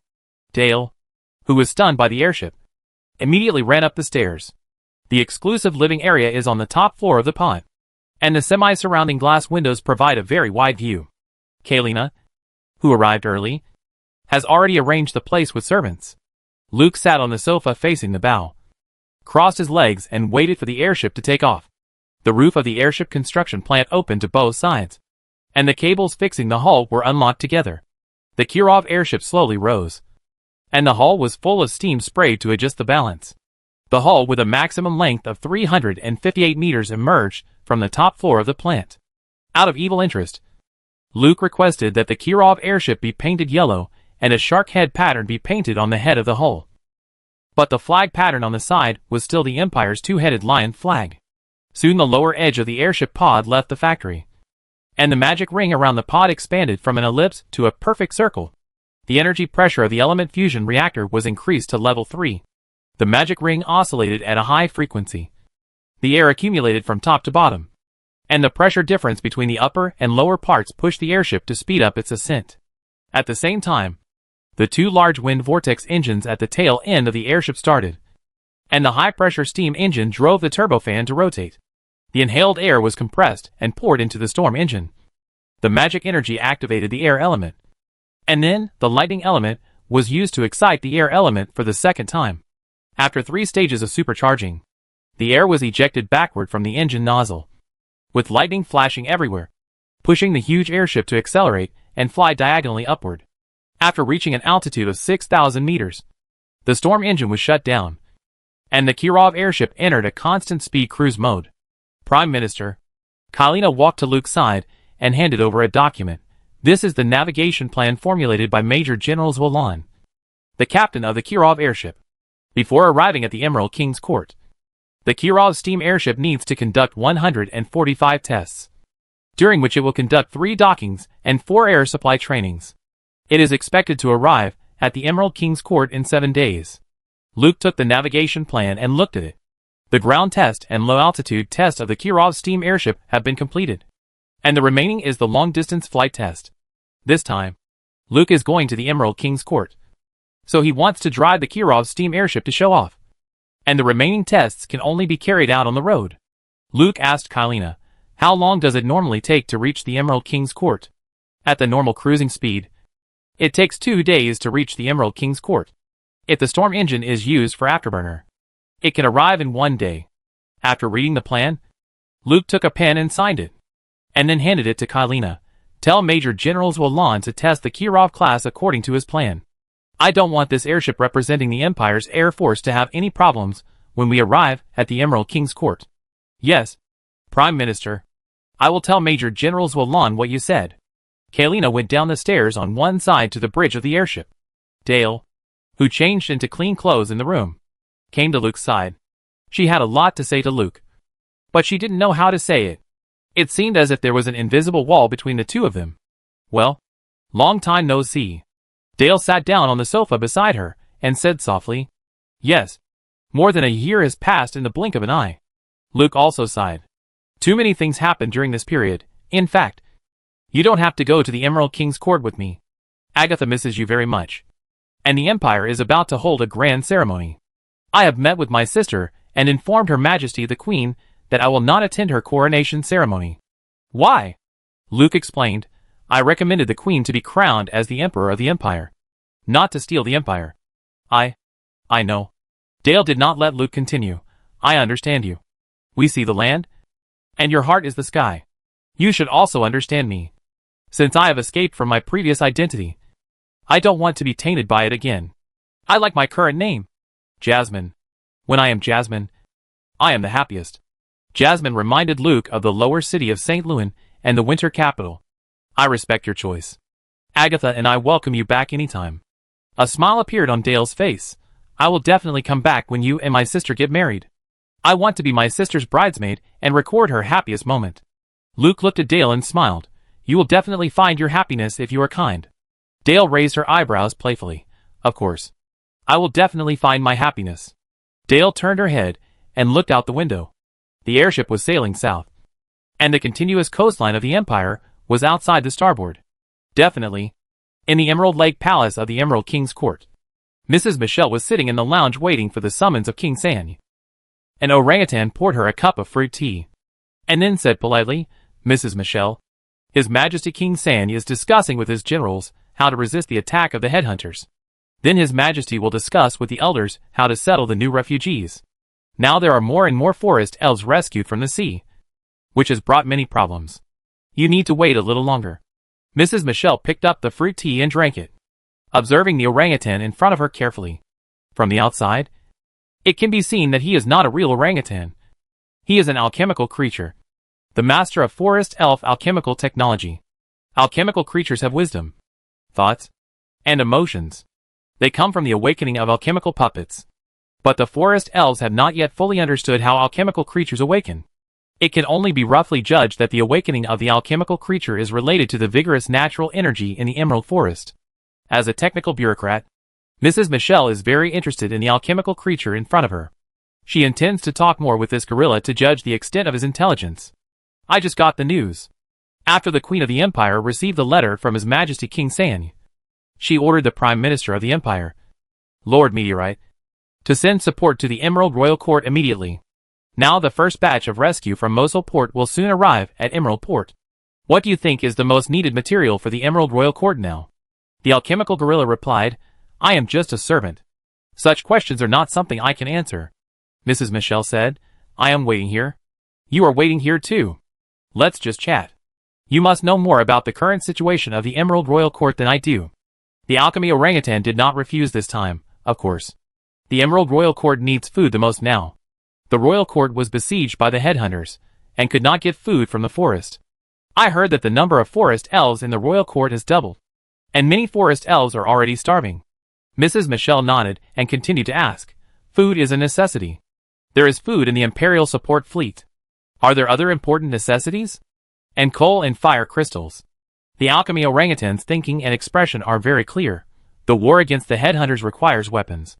And making weapons requires energy. In order to reduce the loss of patrol soldiers, King San ordered the lifting of the pollution restriction order. The factories in the port area are manufacturing muskets and casting cannons in large quantities. The main alchemy factories in the city have increased the production of alchemy arrows and alchemy weapons. And the production capacity of alchemy puppets is also increasing. This is a huge consumption of energy. The alchemy industry needs fire crystals to drive it. The magic towers built on the edge of the city and the magic sentry towers built in the city need fire crystals to provide magic energy. Alchemy puppets also need fire crystals to provide energy. And fire crystals are not minerals of the Emerald Forest, all of which need to be imported from the outside. As the war progresses, the Royal Court's fire crystal reserves will not last too long. One last question for you. Mrs. Michelle observed the alchemical gorilla. Do you think there is a soul in your alchemical brain? This is a difficult question for alchemical life. The alchemical gorilla also thought for a long time before answering. The Emerald Magic Academy has conducted many experiments related to alchemical creatures, and academically define alchemical creatures as having no souls. And demons never regard alchemical creatures as delicacies. However, some scholars did not conclude that alchemical creatures have no souls because of these experiments. They believe that the souls of alchemical creatures are special and cannot be defined by the definition of the souls of living creatures. I don't know whose point of view is correct, but I would like to believe the latter. My body is mechanical, which is different from your flesh and blood body. And the soul should be different too. Mrs. Michelle couldn't help but applaud. I don't know if other alchemical creatures think the same as you, but your performance shocked me. If possible, I would like to recommend you to study at the Ulu College in the city of Raging Waves and join the City Alchemist Association. Is this okay? The alchemical gorilla was surprised by this invitation. I am just an ordinary palace attendant, and no alchemical creature has ever become a scholar. Although we have intelligence, we don't have wisdom. No. No. No. Mrs. Michelle denied repeatedly. Intelligence and wisdom cannot be separated. In my understanding, intelligence is equal to wisdom. But different people have different abilities to receive knowledge and apply knowledge. During the past few days in the Emerald King's Court, my biggest feeling is that most forest elves are very old-fashioned. While accepting human civilization, they have added many restrictions that bind their hands and feet. The long lifespan makes it difficult for forest elves to actively innovate and accept new things. I also found that although forest elves do not discriminate against alchemical creatures, they all like to assign you physical work. They believe that alchemical creatures have intelligence but no wisdom, which makes you take it for granted as the truth. The alchemical gorilla widened his eyes. This is the first time I've heard such remarks. That's because you didn't meet me earlier. Mrs. Michelle was very satisfied with her eloquence. You just look like a simple-minded gorilla. Alchemical puppets were not created for thinking. But it doesn't mean that they are still low intelligence after awakening as alchemical creatures. You can consider my suggestion. It may not be a bad thing to try some new roads that you have never been on. The alchemical gorilla was still a little hesitant. I'll think about it. Okay. Now you go and tell His Majesty King San. It is important to resettle refugees. And it is equally important to receive food and energy aided by the Golden Shield Empire. Yes, Mrs. Michelle. Chapter 532 Unicorn Mountains. After the alchemy orangutan informed her again, Mrs. Michelle was soon summoned by King San. Entering the hall, Mrs. Michelle saluted King San on the throne, and then saluted the elf elders sitting on both sides. Your Majesty. Good day. Elders. Good day. I just received a message from the Empire that the first batch of aid materials has departed from Mosul Port. If there is no wind and waves, the first ship will arrive at the Emerald King's Court early tomorrow morning. This time I asked for an audience to discuss how to complete the handover of materials as soon as possible so that they can be distributed to the elves in need as soon as possible. King Sandy was very happy to hear that the support from the Golden Shield Empire was about to arrive. He was just worried about the increasing number of refugees in the city, and this amount of supplies could greatly ease the pressure on the Emerald Royal Court. Mrs. Michelle, please sit down. King Sandy invited Mrs. Michelle to sit down and thanked her. I am very grateful for the support of the Golden Shield Empire to the Emerald Forest. When we get through this crisis, the Emerald Forest will definitely repay the Golden Shield Empire for its kindness to the Forest Elves. Mrs. Michelle said, the Golden Shield Empire and the Emerald Forest have always maintained fair and friendly trade. Now and in the future, the Empire will shoulder the responsibilities we should shoulder and continue to maintain world free trade. As a country that relies heavily on ocean trade, Emerald Forest can consider deeper cooperation with the Empire. King Sand knows that the Golden Shield Empire will not simply help Emerald Forest out of kindness. At the critical juncture, when the Golden Shield Empire was sanctioned and blocked by the World Bank, if Emerald Forest, as an important part of world trade, could join the Golden Shield Empire, it would certainly give the Golden Shield Empire more room for maneuver in its confrontation with the World Bank. But joining the Golden Shield Empire means being at odds with the World Bank. Emerald Forest does not have a huge domestic demand market, a complete industrial system, or the trump card of energy, like the Golden Shield Empire. The Emerald Forest, which only has the advantage of alchemy technology, is too easy to be targeted. Not only will it be sanctioned by the World Bank, but it is also not of the same size as the Golden Shield Empire and may eventually become a vassal of the Empire, or be annexed. The Emerald Forest has always supported free trade and does not want to join any confrontation. We will definitely repay the assistance given by the Golden Shield Empire to the Emerald Forest double. Madam, please understand our difficulties. Even if the Forest Elves can survive this disaster, they will focus on reconstruction and have no power to take care of other things. Mrs. Michelle did not originally think that she could convince King San to make such a major decision. She did not continue this sensitive topic and said, the Empire's assistance to the Emerald Forest is a humanitarian aid. Before I came, the Prime Minister of Meteorite specifically told me that there were no additional political conditions for this rescue. Your Majesty does not need to worry too much. King San originally thought that if he refused to take sides, the Golden Shield Empire would threaten him with aid materials. But he did not expect that Mrs. Michelle would just take it so lightly. The Prime Minister of Meteorite is a very forward-looking and wise human being. Although I have never met him, many legendary stories about him have come to the Emerald King's court across the ocean. He pacified various divisions and contradictions within the Empire, and drove the invading County Coalition forces out of your land. In particular, the challenge to the World Bank made all members of the human civilization circle admire him very much. Although the Emerald Royal Court cannot openly stand on the side of the Empire, we will never be affected by anyone in our normal communication and trade. Mrs. Michelle said, Your Majesty, you know that I am a technical bureaucrat and the president of the Alchemist Association of Raging Waves City. I have always admired the alchemy technology of the Emerald Forest. When I was chatting with your servant just now, I was also shocked by the magic of alchemical creatures. I have an idea. That is, can the Emerald Forest send a group of excellent alchemists to the Alchemist Association of Raging Waves City to help us improve our alchemy technology and craftsmanship? If it were in the past, King San would definitely not teach outsiders his own skills to make a living. But you should be soft-hearted when you receive something, having just refused to join the Golden Shield Empire in its fight against the World Bank. If we refuse to send alchemists to the Alchemist Association of Raging Waves, it would be too much of a disgrace to the Golden Shield Empire. The aid from the Golden Shield Empire must arrive smoothly. And as for the technology leak, we can't think about it that much. That's no problem. After a little consideration, King San said, I will select the alchemists who will go to Raging Waves and let them get on the ship to Raging Waves as soon as possible. Mrs. Michelle immediately said, I want to participate in this election. I don't question your Majesty's intention. I just want to choose the right alchemist to make up for our shortcomings in alchemy technology. King San's idea of sending some ordinary alchemists was extinguished.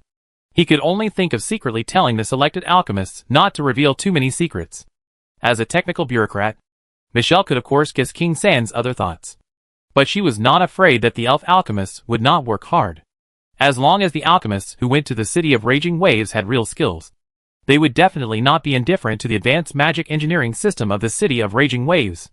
Magic technology requires high-end alchemy technology. The better the alchemist, the more comfortable he will feel in the City of Raging Waves. The Prime Minister of Meteor said, technology has no borders. With the initial return, Mrs. Michelle began to discuss with King San about the support materials entering the Emerald King's court. At this time, Qi Kong and his party, who had gone deep into the Emerald Forest, finally reached the horsehair area of the Unicorn Mountains. The headhunters along the way were too dense, and the grass territories created by the hunters were almost one after another. The tall trees were flattened, and all they could see were open areas, while the woods where they could hide were sparse and rare. Because this was just an exploration, and they could not alarm the headhunters, Qi Kong and his party could only keep making detours to explore. Fortunately, after spending some time, they finally entered the mountainous area where the Hunting Queen's nest was located. Qi Kong and Professor Makatina hid in the only remaining section of the woods on a ridge. They hid in the trees wearing camouflage cloaks, and headhunters lined up under the trees from time to time. They were thin and short, wearing simple leather bags, holding stone weapons, and speaking in an incomprehensible language. Professor Makatina carefully controlled a group of vines under the tree. The sharp barbs on the vines forced the headhunters to avoid them. The fragrance of the blooming flowers covered up the smell of the elves very well. Qi Kong's spiritual orb glowed faintly and established a circle of spiritual barriers, which could effectively block the scanning of spiritual detection skills. This place was close to the nest of the Hunting Queen, so it was not surprising that there were any special hunters and hunting kings. After a while, the branches and leaves of the nearby trees shook, and a hunter weasel knight jumped along the branches and ran straight to Qi Kong. Jumping to the branch where Qi Kong was sitting, the weasel first braked suddenly, and then turned into a black cat. The hunter on the cat's back shrank and turned into the rat knight Dark Knight. Qi Kong asked, "Have you found the Hunting Queen's nest?" "Yes," the sheriff replied, "Your Majesty. You have a way to let the Angel Siphos tell us the location of the Hunting Queen's nest. I guess he is still dreaming of revenge on Your Majesty." Qi Kong fired an air bomb and hit the sheriff's forehead. "We will be discovered by the headhunters here at any time. Let's get to the point." The sheriff whipped Dark Knight with his tail and asked her to keep watch. Dark Knight used energy simulation and mental mimicry to turn into the appearance of a headhunter and jumped to other trees in 2 or 3 jumps. The sheriff said, "The Hunting Queen's nest is in the cave at the bottom of the 4th main canyon.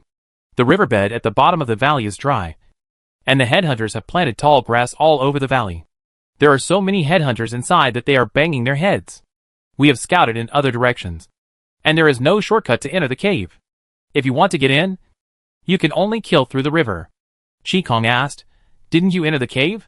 The sheriff made a helpless expression, although Dark Knight and I were impeccably disguised. Those stupid headhunters couldn't recognize us at all.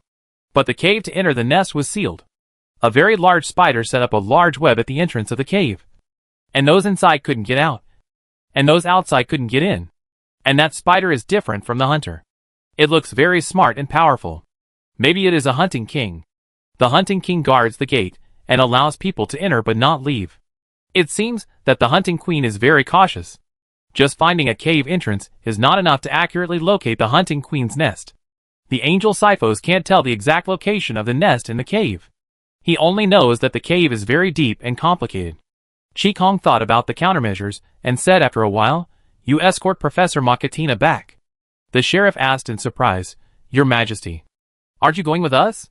Professor Makatina guessed what Qi Kong was going to do and stopped him. "Miss Qi Kong, do you want to break into the Hunting Queen's nest alone? This is not a wise decision. It is very dangerous to rush in without knowing the situation inside the Queen's nest. We can think of other ways.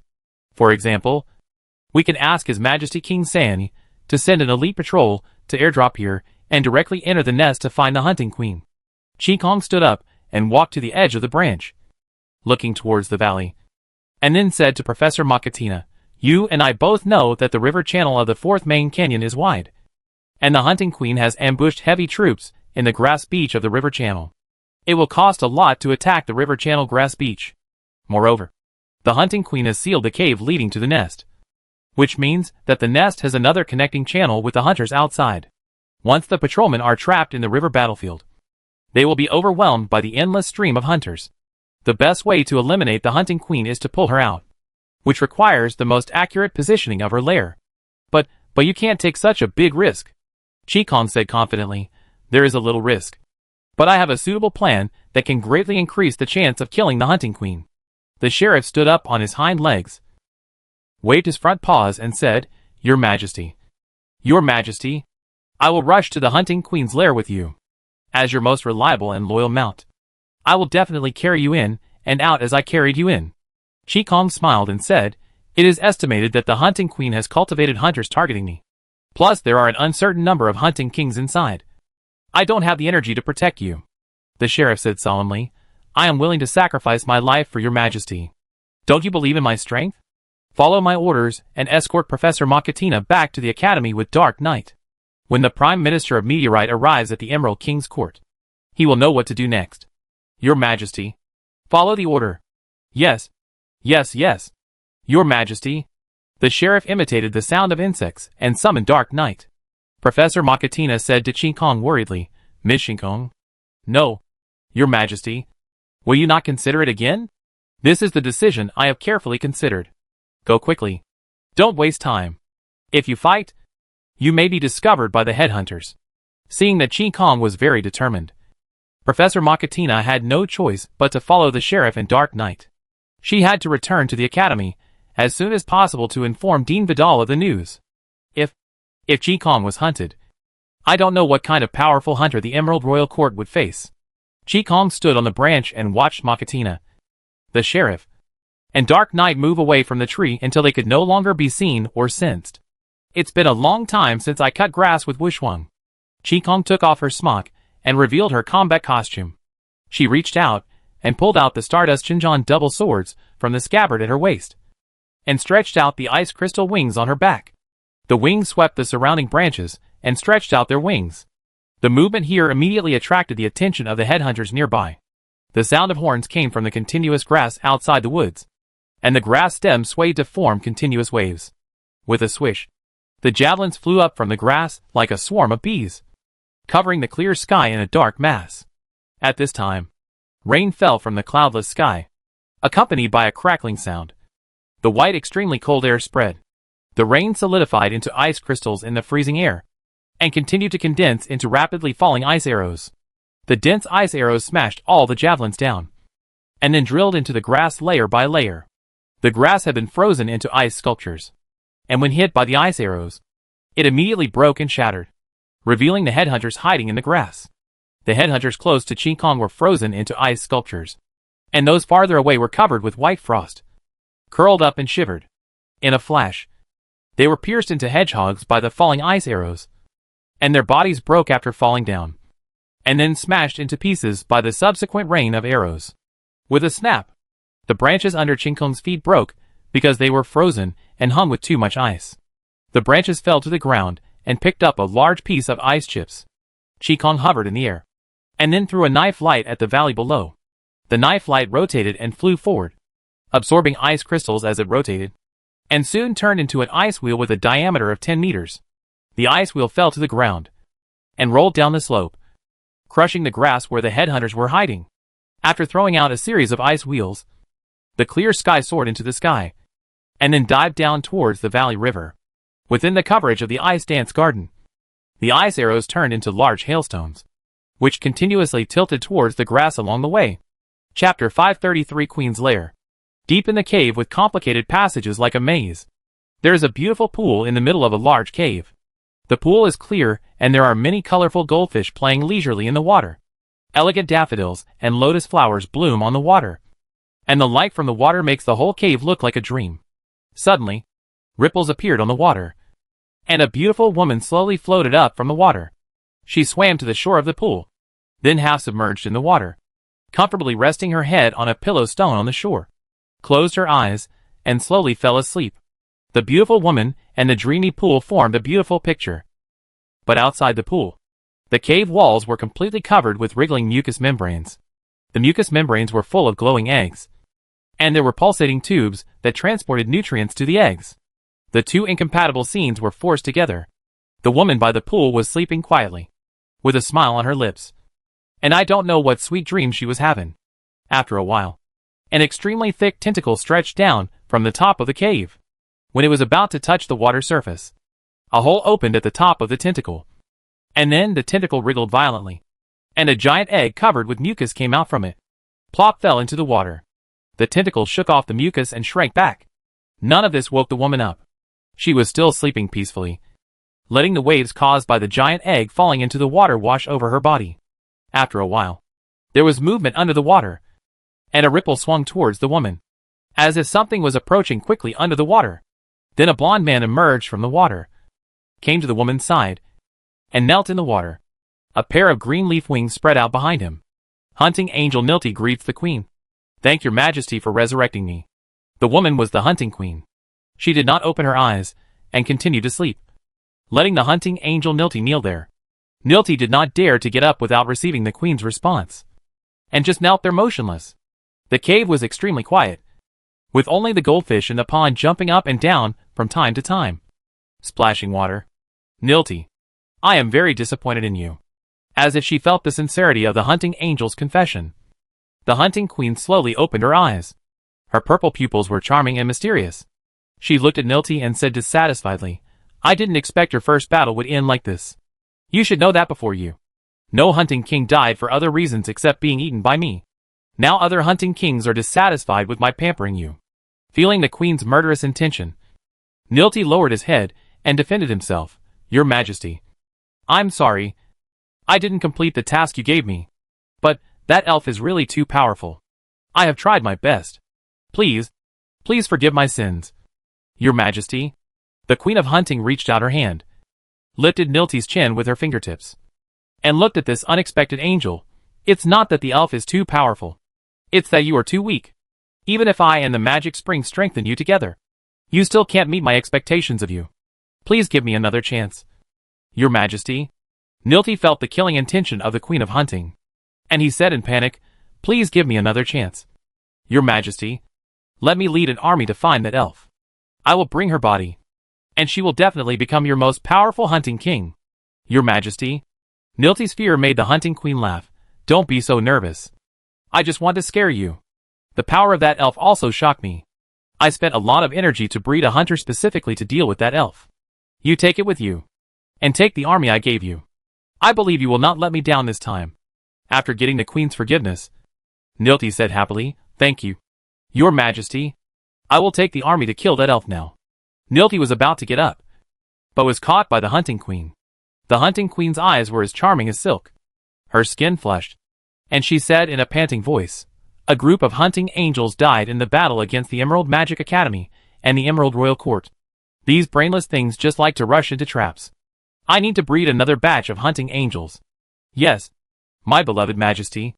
The hunting angel Nilti grabbed the hunting queen's hand and kissed it, and slowly pressed her body on it. But at this time, someone outside the cave shouted in panic through the mucous membrane, "Your Majesty! Your Majesty!" An elf broke into the cave, and the hunting king skull spider was killed by her. Now the elf is rushing to the nest, and the hunting king broad-headed crocodile and hunting king sika deer are blocking it. Hearing the news, the hunting queen pushed Nilti away, her eyes wide open, and her purple pupils fully expanded. After receiving the information transmitted back by the nest pheromone, the queen said angrily, "The broad-headed crocodile and the sika deer are also dead. It was that elf. The elf that killed you in the Emerald Magic Academy." The hunting angel Nilja stood up from the water and said in surprise, "How did she find this place?" The hunting queen said angrily, "You should say, how dare she rush into my nest? Does she think that she, an elf, can kill me?" The pool of water churned violently, and the hunting queen's body was lifted up. Her upper body left the water, revealing the fatworm body of the lower body. Nilja immediately asked for a fight. "Your Majesty, please send me to hunt that elf." "Go!" The hunting queen stretched out her hand and opened a hole in the mucous membrane that closed the cave wall. "Bring my new king here. We can breed stronger children." "Yes, my Majesty." Nilti flapped his wings and flew out. The cave entrance closed behind him, and a huge meat egg fell from above. A sharp blade pierced out from inside, and after cutting the egg membrane, a hunter with elf features walked out from inside. Its appearance was somewhat similar to Qigong, with many red lines on its green skin, and faint flames flowing on the lines. The queen's voice echoed in the cave, Hunting Fire Spirit. You and King Nilti go to kill the invading elves. Follow your orders, my queen. The Hunting Fire Spirit spread the dragonfly wings behind it, and followed Nilti to move rapidly in the cave. Qi used time to rewind and suppress the movements of the ram deer. He held its antlers with one scimitar, and cut off its head with another. The deer corpse fell to the ground, and was quickly frozen into ice by the extremely cold air. Qi threw the deer head aside, and looked at the cave that he had frozen into an ice cave. He couldn't help but sigh that the hunting queen was really heavy. Spiders, deer, broad-headed crocodiles. I don't know what other types of hunting kings there are. At the same time, Qi also found that there is a type of hunter corresponding to each hunting king. And these spider, deer, and crocodile hunters are much stronger than common hunters. Along the way, he also killed several hunters in angel form. They should be the offspring of the hunting queen and the hunting angel Nilti. The number of stronger hunting angels is obviously much smaller. I wonder if there are any additional restrictions on the hunting queen breeding powerful hunters. After dealing with a wave of hunters and 2 hunting queens who were sent to the front, Qi continued to fly forward along the passage. And the ice layer also covered forward. Strangely, the hunters who had been rushing forward disappeared, and the entire cave passage was empty, with only the sound of the ice layer spreading forward. According to convention, it should be time to meet the big boss. Qi cheered up and continued to fly forward with the ice layer. Not flying too far, he entered a large cave, killing all the way in. Qi passed 3 such caves, which were full of hunters. First the ice layer covers, then the ice wheel crushes. A full experience of cutting leaks. But this cave is empty. There is only an old acquaintance hovering in the middle of the cave. Qi flew over and greeted, Nilti. You are resurrected very quickly. You are also coming to die very quickly. Nilti looked at Qi. Don't get carried away here just because you have defeated me before and killed some miscellaneous soldiers. This is the Queen's lair. Our Majesty is waiting for you. No. Waiting for me to bring your body over. Qi showed her double knives, and the ice layer spread from behind her to the entire cave. Suddenly, a layer of ice was broken, and a hunting angel rushed out from the hole behind the ice layer. It has an angel-like appearance, and its wings are leaf wings like Nilti, but it is wearing vine armor, and its skin is like dry old bark. The hunting angel wielded a wooden stick full of wolf thorns, and a vine net was thrown towards Qi while chanting a spell. Before the hunting angel could get close to Qi, an ice spike pierced it and knocked it away. The vine net was torn to pieces by the ice wings behind Qi. The hunting angel stabilized its body in the air, and the previous attack did not cause much damage to it. Qi said to Nilti, You can't take my body away, just you. And a hunting angel can't do it either. The ambush you set up here can be launched. Kill you quickly so that I can go find your queen and let her go with you. After saying that, Qi immediately charged at Nilti. The scimitar in his hand was swung out, and the scimitar turned into an ice wheel and flew towards the cave wall.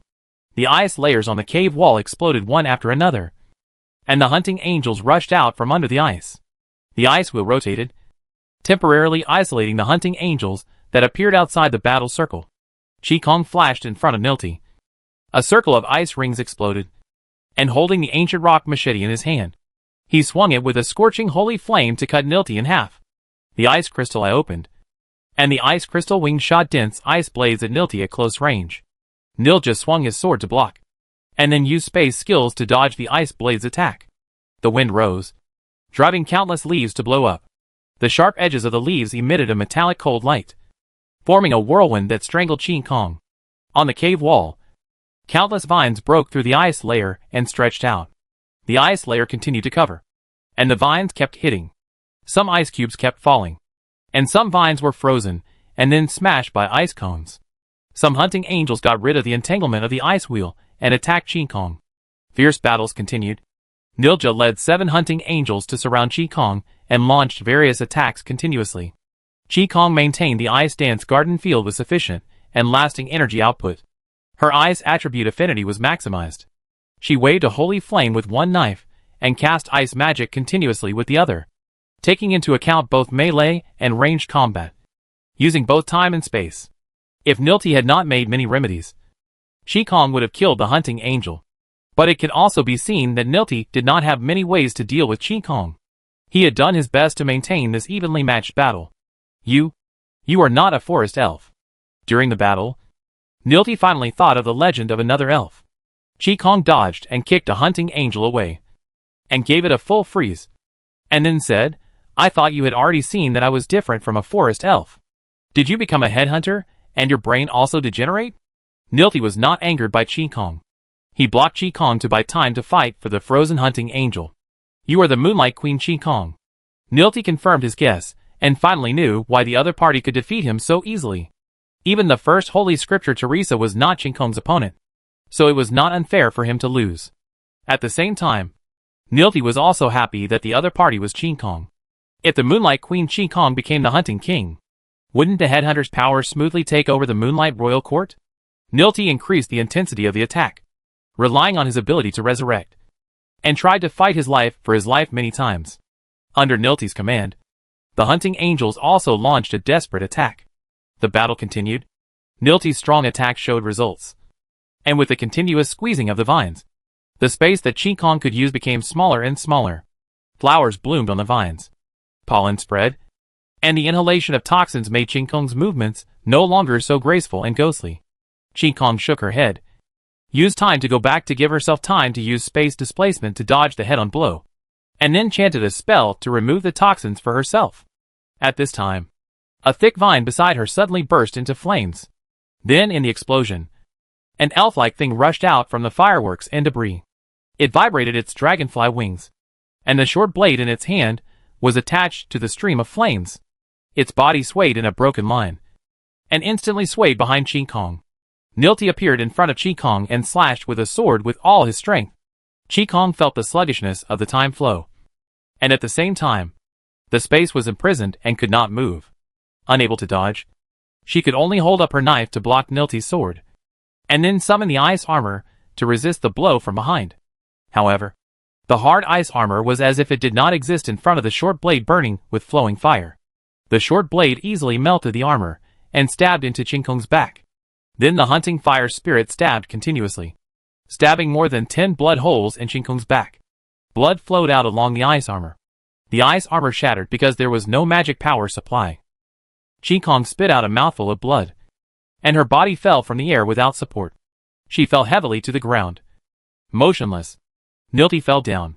I said, I will take your body to see the queen. Get ready to accept your new life. Queen Qi. Chapter 534 Positioning. A group of headhunters ran out of the caves that were connected in all directions. They worked together to lift up Qi and ran towards one of the passages. Nilti put away his sword and looked at the hunting fire spirit that fell in front of him. Time, space, and the vigorous fire element energy gathered in his body. This hunting fire spirit was so strong that Nilti was not sure of defeating it one-on-one. The hunting angels fell behind Nilti and actually formed a confrontation with the hunting fire spirit. At this time, Nilti could not help but feel serious jealousy. Now that the queen is Qi, will she still care about other hunting kings? Soon, the hunting fire spirit bred by the queen and Qi will replace the status of the hunting angels. And Qi will also enjoy the queen's exclusive favor. Seeing that Nilti had not moved for a long time, the hunting fire spirit reminded him, Lord Hunting King Nilti, we have completed the mission of Her Majesty the Queen, and it is time to report to Her Majesty. Nilti woke up from his jealousy. Yes, we will go to see Her Majesty the Queen and witness the arrival of the new hunting king together. After saying that, Nilti turned around and chased after the departing headhunters. The hunting angel and the hunting fire spirit followed closely behind.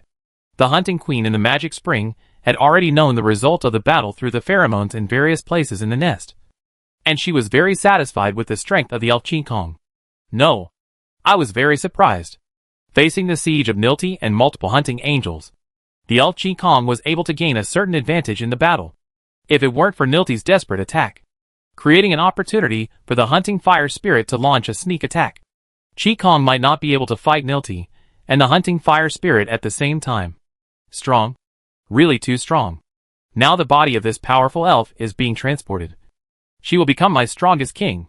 We will breed more hunting fire spirits together, and expand the territory of the headhunters to the edge of the world. The hunting queen immersed herself in the pool, waiting for her favorite gift to be delivered. Soon, the mucous membrane of the cave wall opened a channel, and the headhunters carried Qi to the edge of the pool.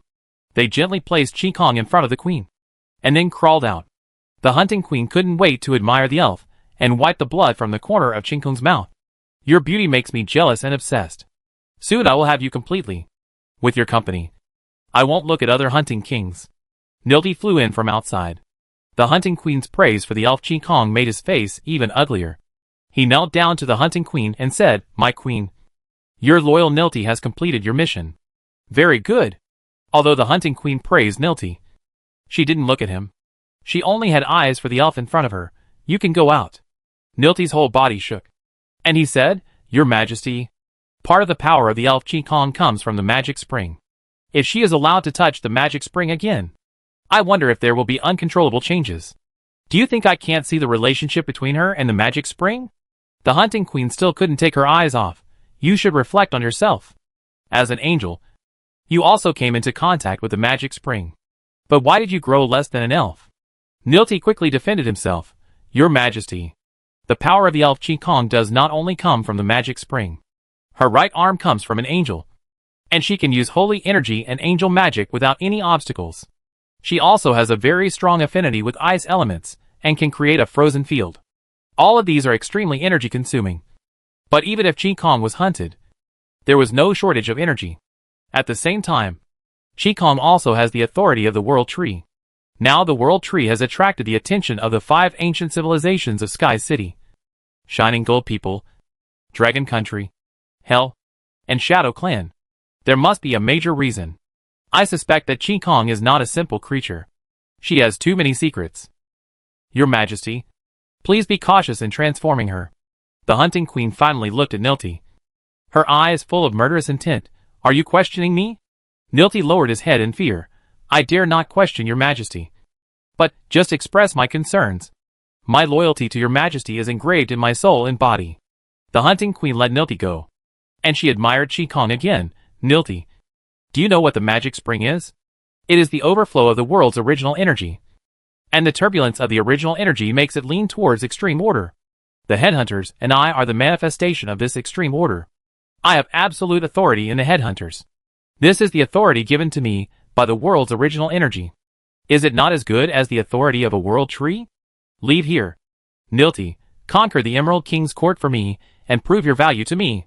When I need you, I will summon you to serve me.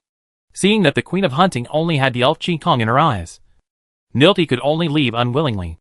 The mucous membrane of the cave wall closed, leaving only the Queen of Hunting and Qi in the cave. Without being disturbed, the Queen of Hunting's skin turned red, and her eyes revealed a blurred feeling of estrus. She reached out her hand to touch Qi cheek, and the water behind her shook with large ripples. But when the Queen of Hunting's hand touched Qi, her hand passed through unhindered. What happened? The Queen of Hunting's high emotions receded instantly, and she looked at the stone in front of her in disbelief. Where did Qi body go? The Queen of Hunting touched it again, and it was not invisible, but really disappeared. Ah! The Queen of Hunting roared angrily, and her worm tail slapped the pool violently. In the spiritual starry sky, the picture of the Queen of Hunting going crazy was frozen, and Qi said to Luke beside her, If I take action, maybe I can kill her. Luke checked the status of the recovered characters. The risk is too great. We can't judge the true strength of the hunting queen. Qi is injured, and will be besieged if he misses a shot. Anyway, we have obtained the exact coordinates of the magic spring. When we pull the magic spring into the encirclement, Qi will be next to the hunting queen when he recovers. She is yours, and no one will fight with you for her. It seems that I can only wait for a while. Qi said with some regret. It's a pity that I didn't soak in the magic spring this time. I don't know what changes will happen. Luke said. Didn't you hear what the hunting queen said? The magic spring tends to be extremely orderly due to the turbulence of the world's original energy. Let Qi enter such an unstable magic spring. I don't know what changes will happen. Extreme order is not without balance. Luke understood what Qi meant, and he warned, I have never used the Book of Disaster to open the abyss, and you should not have such dangerous ideas. Qi said disdainfully, Do you think I will use such a low method? You do your job, and leave the matter of stabilizing the magic spring to me. The outflow of the world's original energy only happens once 1,000 years. Luke didn't know what Qi wanted to do, but as long as she didn't use the Book of Disaster indiscriminately. I know you always do things in moderation. I'm going back. And there are still many things waiting for me to deal with. Go. Go. Qigong waved her hand. After Luke left the spiritual starry sky, she looked at the hunting queen in the frozen image. A worm that fell into the magic spring could have transformed into a colorful butterfly. But it was lost in the cocoon it wove. Only those with pure hearts can harness that power. And only kind hearts will not be tainted by evil. Its true master is on the way. And divinity will cleanse everything and restore beauty. Luke withdrew his consciousness from the spiritual universe and immediately immersed himself in his busy work. The Kirov conducted various tests while sailing towards the Emerald Forest. For safety, the airship stayed close to the continental shelf all the way. And Luke took this opportunity to learn about the situation on the southeast coast of the empire. Officials in coastal cities received orders from the Prime Minister and boarded the Kirov on airships to report to Luke.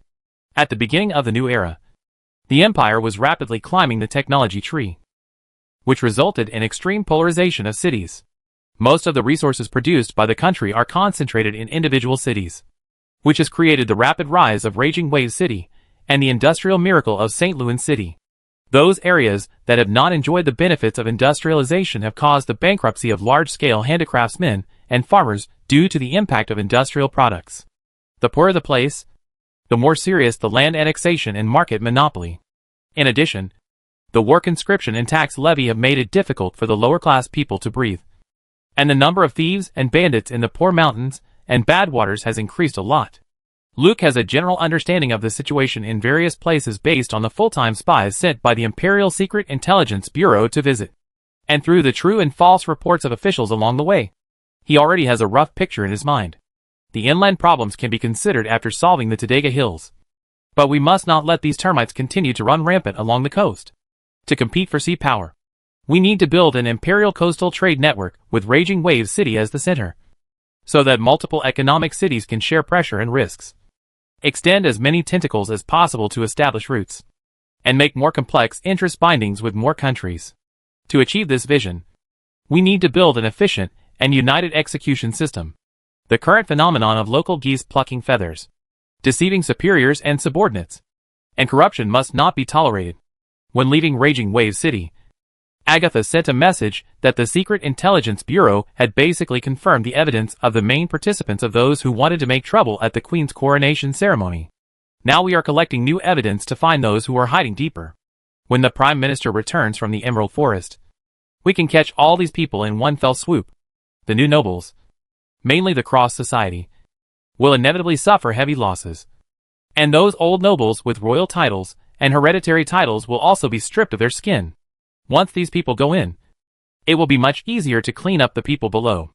We must take advantage of the great event of the Queen's enthronement to clean up the cancer in the empire. Only by eliminating the poison can we have a healthy body to meet external challenges. However, it is easy to catch people, but it is not a simple matter to find someone to fill the gap. Luke found that the longer he worked as the Prime Minister, the fewer people he had available. Those people in the Government Affairs Office of Nuteo City would definitely be happy to serve in the palace. If they were sent down to suffer, few would be happy to take office. Alas, Dale, who was carving with sculptures nearby, heard Luke sighing and couldn't help saying, "I don't know how many times I have to hear you sigh in a day. You are the Prime Minister of the Empire. Do you have so many things to worry about?" I saw that Gabriel was quite leisurely when he was the Prime Minister. Before Luke answered, Kalina, who was waiting for orders, said, "Your Highness, you don't know what kind of mess the Prime Minister took over. So many things. I feel overwhelmed just by looking at them. And the Prime Minister not only has to look at them, but also has to make decisions. Every decision involves the fate of tens of millions of people. Is it really that bad?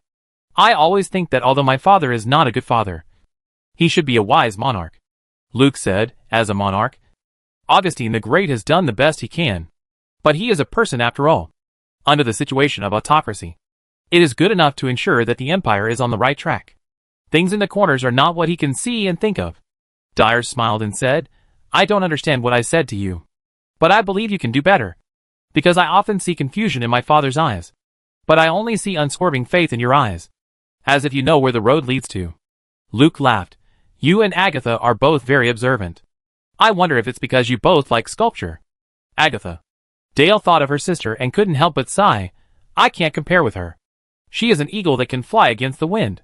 She is brave and responsible. She dares to pursue what she wants and has an unyielding belief.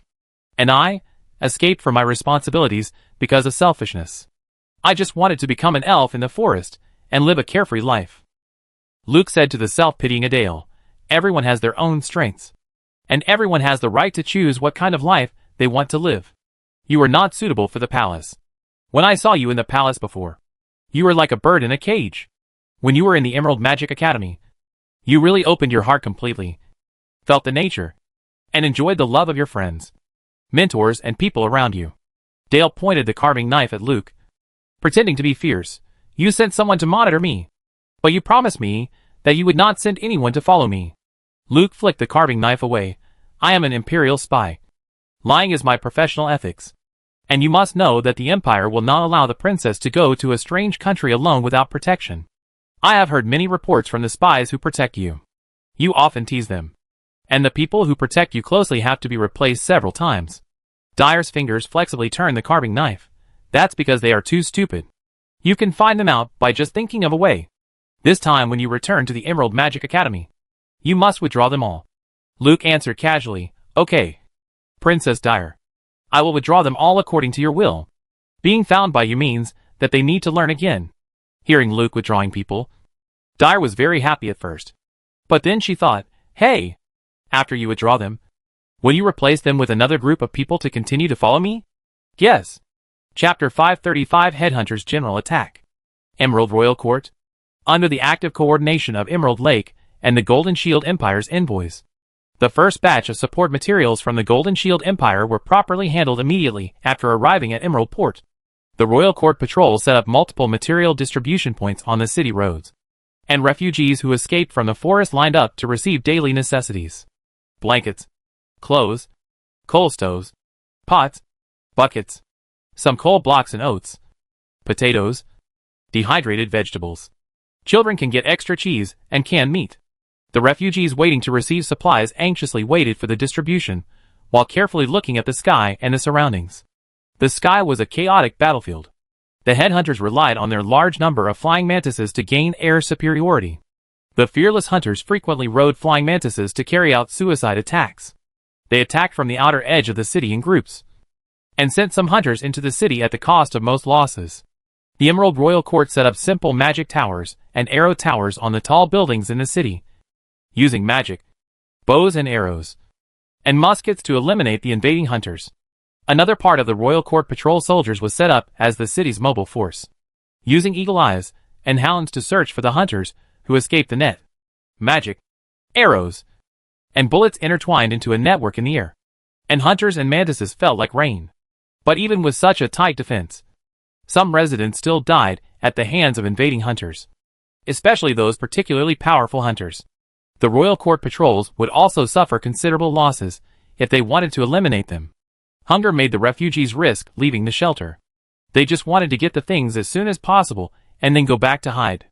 During this period, the Royal Court patrols also sent more soldiers to guard the high ground to cover the distribution of supplies. Owls flew low. Hounds patrolled every corner of the secluded streets and alleys, and Griffins and Pegasus Knights tried their best to protect the sky above the port and the city. Every elf was fighting hard, and many human beings and residents of other races also joined the defense of the Emerald Royal Court. The arrival of aid from the Golden Shield Empire brought them hope of survival, as they were already in despair. Outside the city, the headhunters had already surrounded the Emerald King's court from land. The fire that King Sand ordered against all odds bought the most precious time for the forest elves. The elf wizards used the stolen time to build a thorn wall outside the city and hundreds of small fortresses. It was these defense facilities that allowed the forest elves to use the open space created by the fire to withstand the initial attack of the headhunters. Although the headhunters' reinforcements increased later, the city defense of the Emerald King's court became more and more perfect.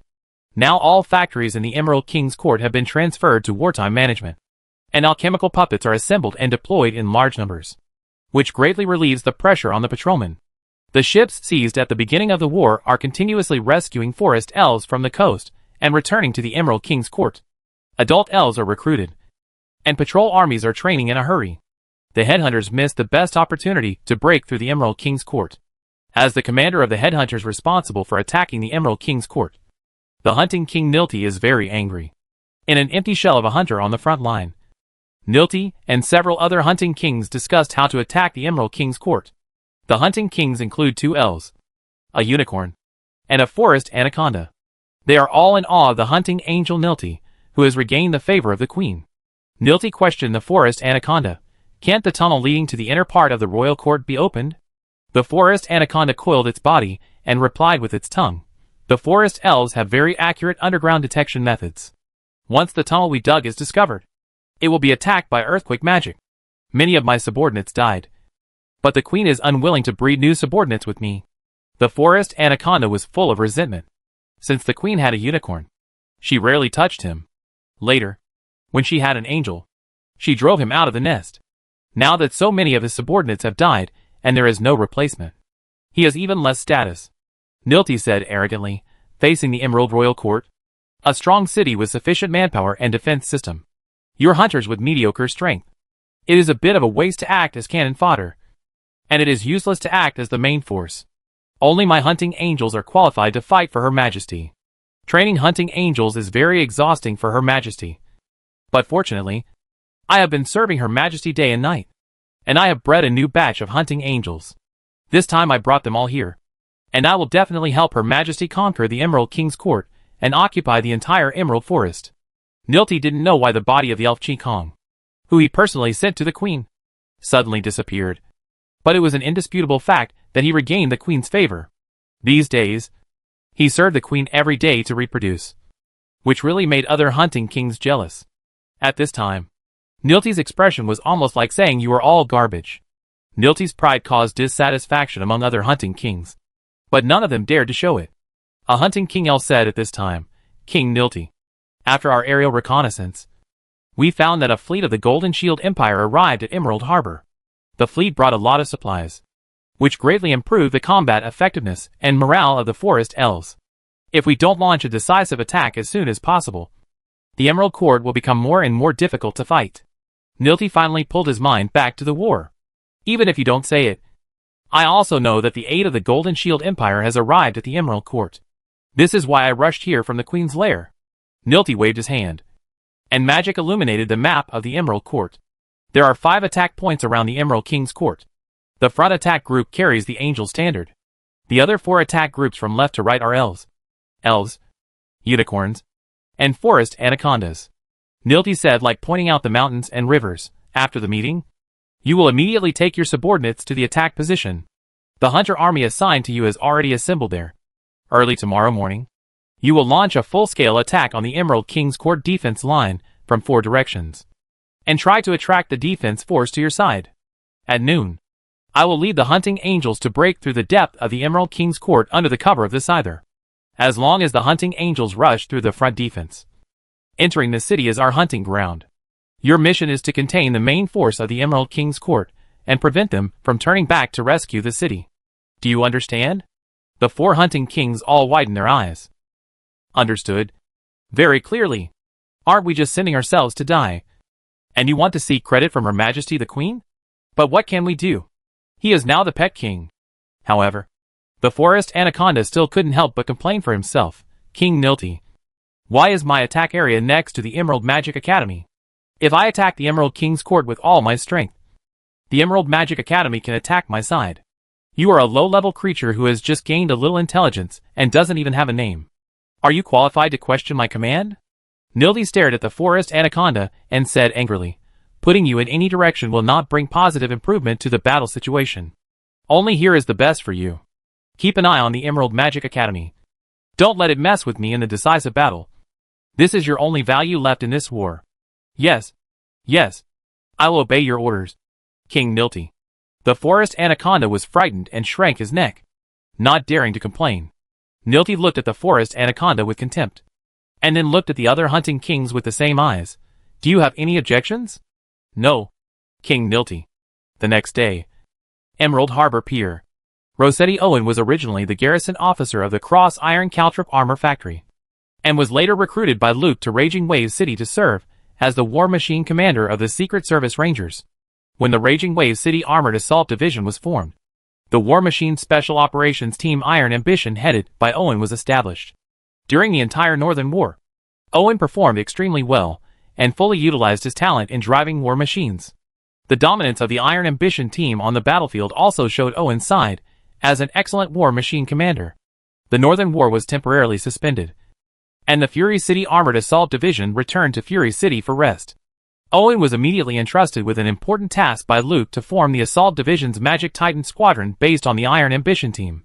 However, since the research and development of the Magic Titan has not yet been completed, they can only use the Steam Titan for transition. Owen also served as the instructor of the Steam Titan Training Battalion of the Royal 1st Magic Corps and the Royal 2nd Magic Corps, and was the commander of the Steam Titan Regiment supporting the Emerald King's Court. The mission of the Steam Titan Regiment is to protect the ships of the Golden Shield Empire entering Emerald Harbor, and guard the supplies that have not yet been handed over to the Forest Elves. These tall Steam Titans have been pointed at by all parties, since the moment they landed on the Emerald Harbor dock. They are absolutely mighty. The 5-meter-high steel machinery has a strong sense of oppression when it stands there, not to mention the sound when it walks, and the vibration it brings to the ground. As for the combat effectiveness of this big guy, it is doubted by many elf patrolmen. Anyone who has seen the war machine can see that this is a fully enclosed war machine. The thickened armor certainly provides reliable protection for the driver, but it is a huge burden on the entire power system. If it can't run in war, it's a living coffin, and the enemy has plenty of ways to kill the driver behind the armor. In the eyes of the elves, war machines are not a flexible weapon, let alone this thing that is taller and thicker. It's more ornamental than practical. This is the elves' first impression of the Steam Titan. Rossetti Owen did not let his subordinates do maneuvers to show his strength to the elves. Once such a heavy guy runs, it will cause too much damage to the ground. If the entire dock is trampled into potholes, it will affect the speed of subsequent transportation of materials and personnel. The members of the Steam Titan group firmly stick to the dock and try not to move around. Their leisure time after work is to watch the battle in the sky. The flying mantises of the headhunters flew in like a cloud, harvesting them layer by layer with the firepower net formed by magic, arrows and bullets on the ground. Sometimes, the Royal Patrol would release a large group of alchemical flying objects to rush the flying mantis formation. If the headhunters approached the dock, the Pegasus and Griffins guarding near the dock would immediately take off and desperately block them under the cover of ground firepower. Under normal circumstances, it is difficult for headhunters to threaten the port. Occasionally, there are lucky ones flying, or some stealth hunters approaching to cause damage, but they will be quickly eliminated by the Royal Patrols guarding here. Owen came to Emerald Harbor for 4 days, and killed only one headhunter. It was a stealth creature, and it thought it had escaped the patrol's eagle eyes and hounds. But it was nowhere to be found in the vision of the Steam Titan's DOP magician. The poor guy sneaked up to the Steam Titan driven by Owen, and was cut into 2 pieces by Owen, and then kicked into the sea. I don't know if I can meet another unlucky guy today. Owen drove the Steam Titan to guard in front of a docked cargo ship, looking up at the sky not far away. The headhunters attacked very fiercely today, and they should have received reinforcements. It can be clearly seen from the ground that a flying mantis not only has a hunter on its back, but also has 3 or 4 hunters hanging under its claws. Such a heavy load makes the flying mantis fly very low, and also increases the chance of survival of the fallen hunters. A group of flying mantises was destroyed, and another group flew in like a dark cloud. The hunters were fearless of death and loss, and rushed forward like a tide. Gradually, the defenders' magic energy reserves, arrows, and ammunition were exhausted under such consumption, and the headhunters' attack was getting closer and closer to the city. The number of hunters appearing near the port increased rapidly, and the Royal Court patrolmen guarding the port went around to rescue. Alarms sounded in the city, and then more and more directions sounded alarms. Thick smoke from the fire rose from all directions, as if the Emerald King's court had fallen. Captain Owen! The experimental communicator sent the voice of his subordinates to Owen's cockpit. It looks bad inside the Emerald Court. Should we attack to support the Royal Court Patrol? Owen collected as much external information as possible through the sensory system of the Steam Titan, and answered his subordinates. We know too little about the situation inside the Emerald Court, and Madame Michelle's duty to us is to guard the Empire's ships. If the Emerald Court is really breached by the headhunters, we must help Madame Michelle's envoys and our crew to leave safely.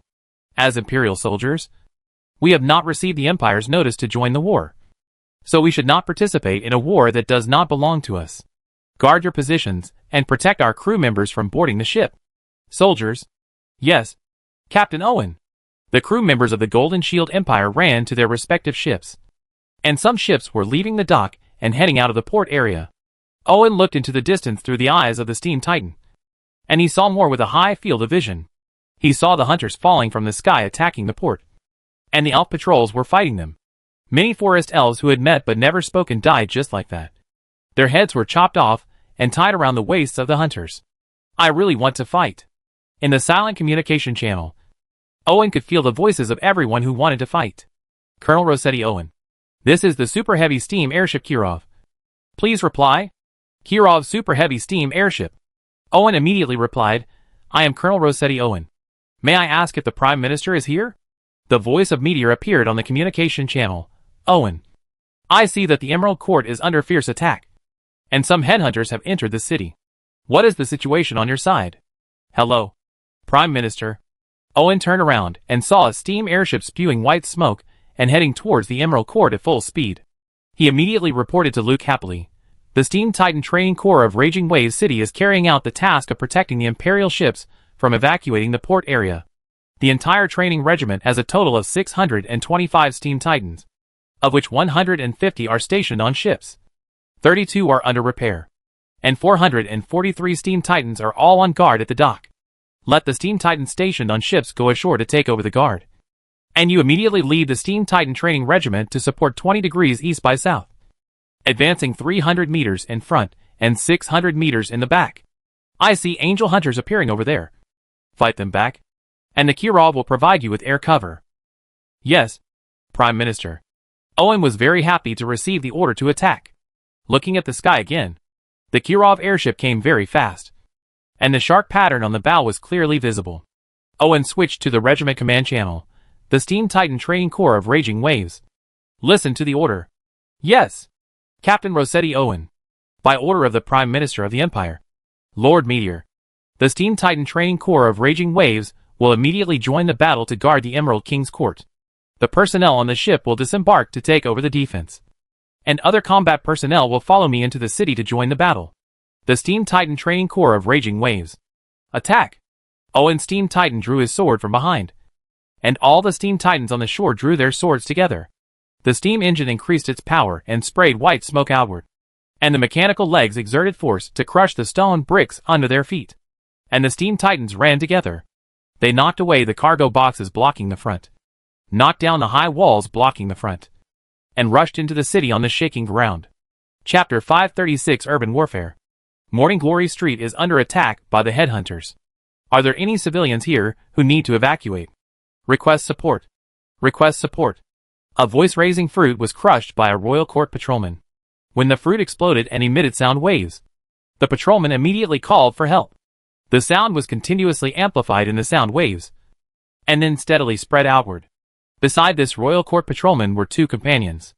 They stood together at the door of a store in a triangular defensive formation. The first one held a rattan shield and a rapier with defensive spells, and the second two opened their bows and aimed outside. On the road outside the store, 5 flying mantises hovered close to the road surface. They blocked their sturdy and sharp sickle feet in front of them, and then evaded the aiming of the patrolman's bows and arrows by moving rapidly in a small range. More than a dozen hunters had already gotten off the flying mantis, and they also took the formation of shield in front and bow in the back to surround the 3 patrolmen in the store.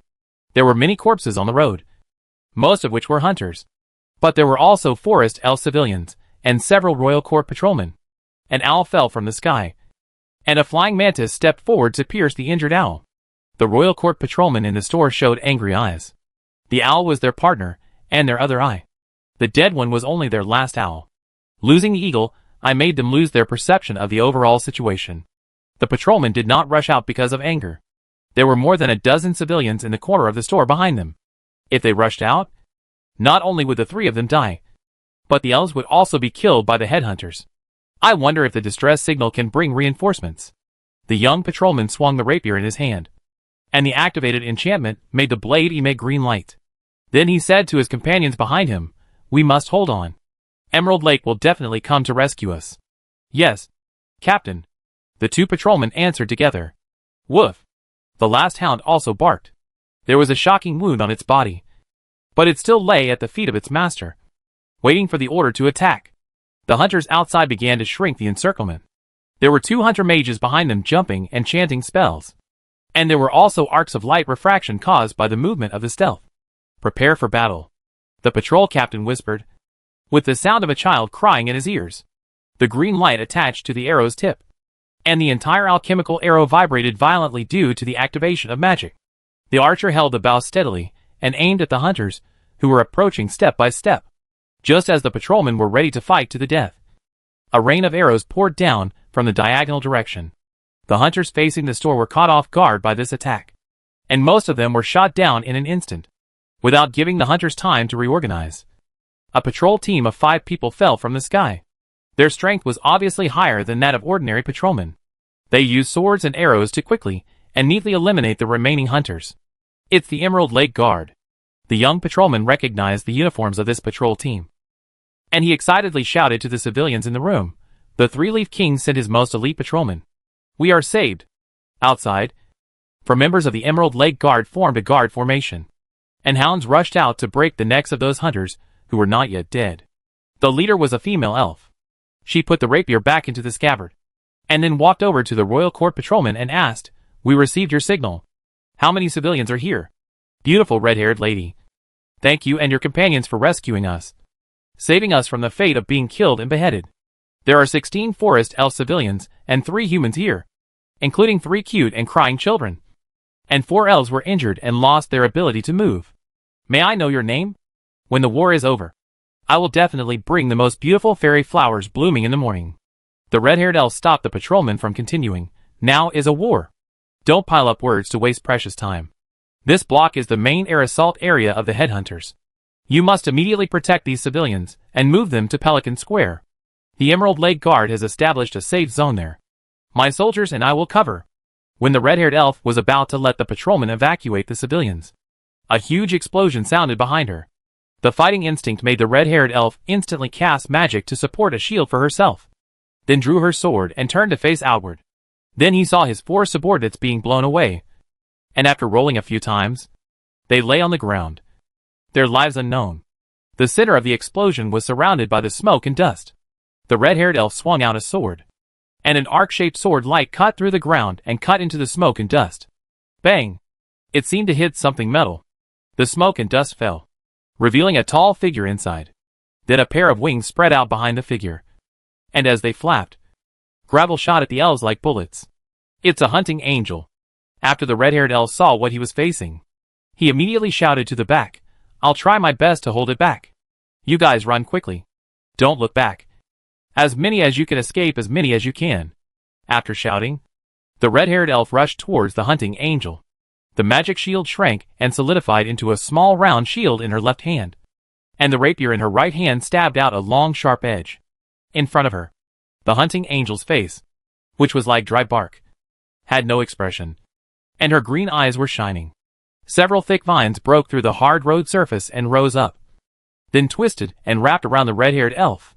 At the same time, the hunting angel waved a wooden stick with barbs, breaking through the air at high speed and making a whistling sound. The red-haired elf used her body skills to avoid the entanglement of the vines and approached the hunting angel at a very fast speed, facing the wooden stick coming from the front. A gust of wind rose under her feet, and her body floated over the wooden stick as light as a leaf. She knocked the top of the stick with her shield, used the force to adjust her posture in the air, and then stabbed the sword at the neck of the hunting angel. However, several sharp leaves flew up from the wingtips of the hunting angel's wings, spinning and slashing at various parts of the red-haired elf's body. If the red-haired elf continued to attack, she might not be able to kill the hunting angel, but she would definitely die from the sharp blades of the leaves. As a last resort, she could only flip in the air, dodge the attack through the gaps between the leaves, kick a vine, and do a backflip to dodge the stick swung by the hunting angel. The red-haired elf lost the initiative after the attack failed, and could only barely protect herself from the multiple attacks of the hunting angel. During this time, 3 patrolmen quickly covered the civilians and carried the wounded out of the room. The captain stopped and said to his 2 subordinates, "You protect the civilians and go to Pelican Park. I will go to help the Emerald Lake Guard. They came to save us. We can't leave them alone, facing a hunting angel. If there is no reinforcement, it is almost certain to die." So the captain chose to stay. The captain drove his subordinates away, drew his sword and turned to fight. And his hound limped along. At this time, the red-haired elf had completely lost the ability to counterattack. For their ordinary Emerald Lake Guard, even if they were fully staffed, they might not be able to deal with a hunting angel. Not to mention that they were the only one left after being attacked by the hunting angel. Is she going to die? The red-haired elf was unable to dodge, and was hooked by the vines that emerged from the ground. She saw the patrolman rushing over and shouted loudly, "Don't save me. Run!" A leaf flew over and cut off the red-haired elf's neck. Then a large group of leaves flew over, cutting countless blood flowers on the elf's body. The elf patrolman rushed over like crazy. At this time, the earth shook violently, and a huge figure passed over his head. Is that a war machine? No. It's the steam titan of the Golden Shield Empire. The elf patrolman recognized this weapon made of steel. He had seen these big guys at the Emerald Port Pier, but he didn't expect that this seemingly bulky machine could be so flexible. As the earth shook, one steam titan after another rushed past him, holding huge swords in both hands. They easily cut off the blocking vines. The magic projectiles on their shoulders continuously cast powerful magic, using dense firepower to restrict the actions of the hunting angel, and then weakening it with negative magic. The hunting angel, which was just showing off its power, now seemed like a chicken surrounded by a group of eagles. The sharp circling leaves were all embedded under the steel armor, posing no threat to the driver behind the armor. Soon, the hunting angel was pulled by the wings by two steam titans, and then chopped in half by another steam titan. The battle was over. The patrolman walked to the red-haired elf, knelt down and picked her up. She was covered in blood and had no life. A steam titan walked to the patrolman and stopped, and the cockpit door opened. "Sorry. We are late." The patrolman looked up and saw a young human wearing the uniform of the Golden Shield Empire, with the rank of colonel. "Sir, can we still win?" "Of course we can win. All the way here, I saw countless elf warriors fighting for their homeland. Many of their warriors died, and the living ones are still fighting. Didn't you also charge at the hunting angel alone? But I didn't save her. I didn't even ask her name." "Patrolman, there are many elves waiting for you to rescue ahead. Follow us. Most of the headhunters are too small for us. We need you to help clean up those little things so that we can concentrate on dealing with the hunting angels." The patrolman gently put the red-haired elf down. He stood up and saluted the human. "My lord, I am Sergeant Ned Cervantes of the Royal Court Patrol Corps. Thank you for your rescue. May I know your name?" "Colonel Rossetti Owen, the commander of the Steam Titan Training Corps of the Raging Waves City." "Sergeant Cervantes, I hope you can gather the scattered patrolmen along the way to follow us. Let's work together to drive the headhunters out of the Emerald Royal Court." "Follow your orders, Colonel Owen." The patrolman didn't finish his words. He stared up at the sky in a daze, and the light around him dimmed. What is that? Is it a mountain floating in the air?" Owen looked up and saw the Kirov airship. The 300-meter-long boat was flying at a low altitude, just like a floating mountain. All the steam titans saluted the Kirov airship. Owen proudly said, "That is the new super-heavy airship Kirov built by the Empire. The great Prime Minister of the Empire, Lord Meteor, is on the airship now.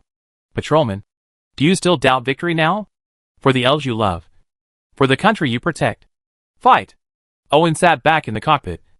The cockpit closed, and the steam titans took big strides and charged forward along the street. The patrolman took a last look at the red-haired elf lying on the ground, turned around and chased the steam titan. The Kirov super-heavy steam airship moved slowly. Luke stood by the window and looked down at the city caught in the battle. Dale stood beside him, frightened by the tragic battlefield and pale. "The headhunters have broken in. Are we late?" Luke replied, "Not late.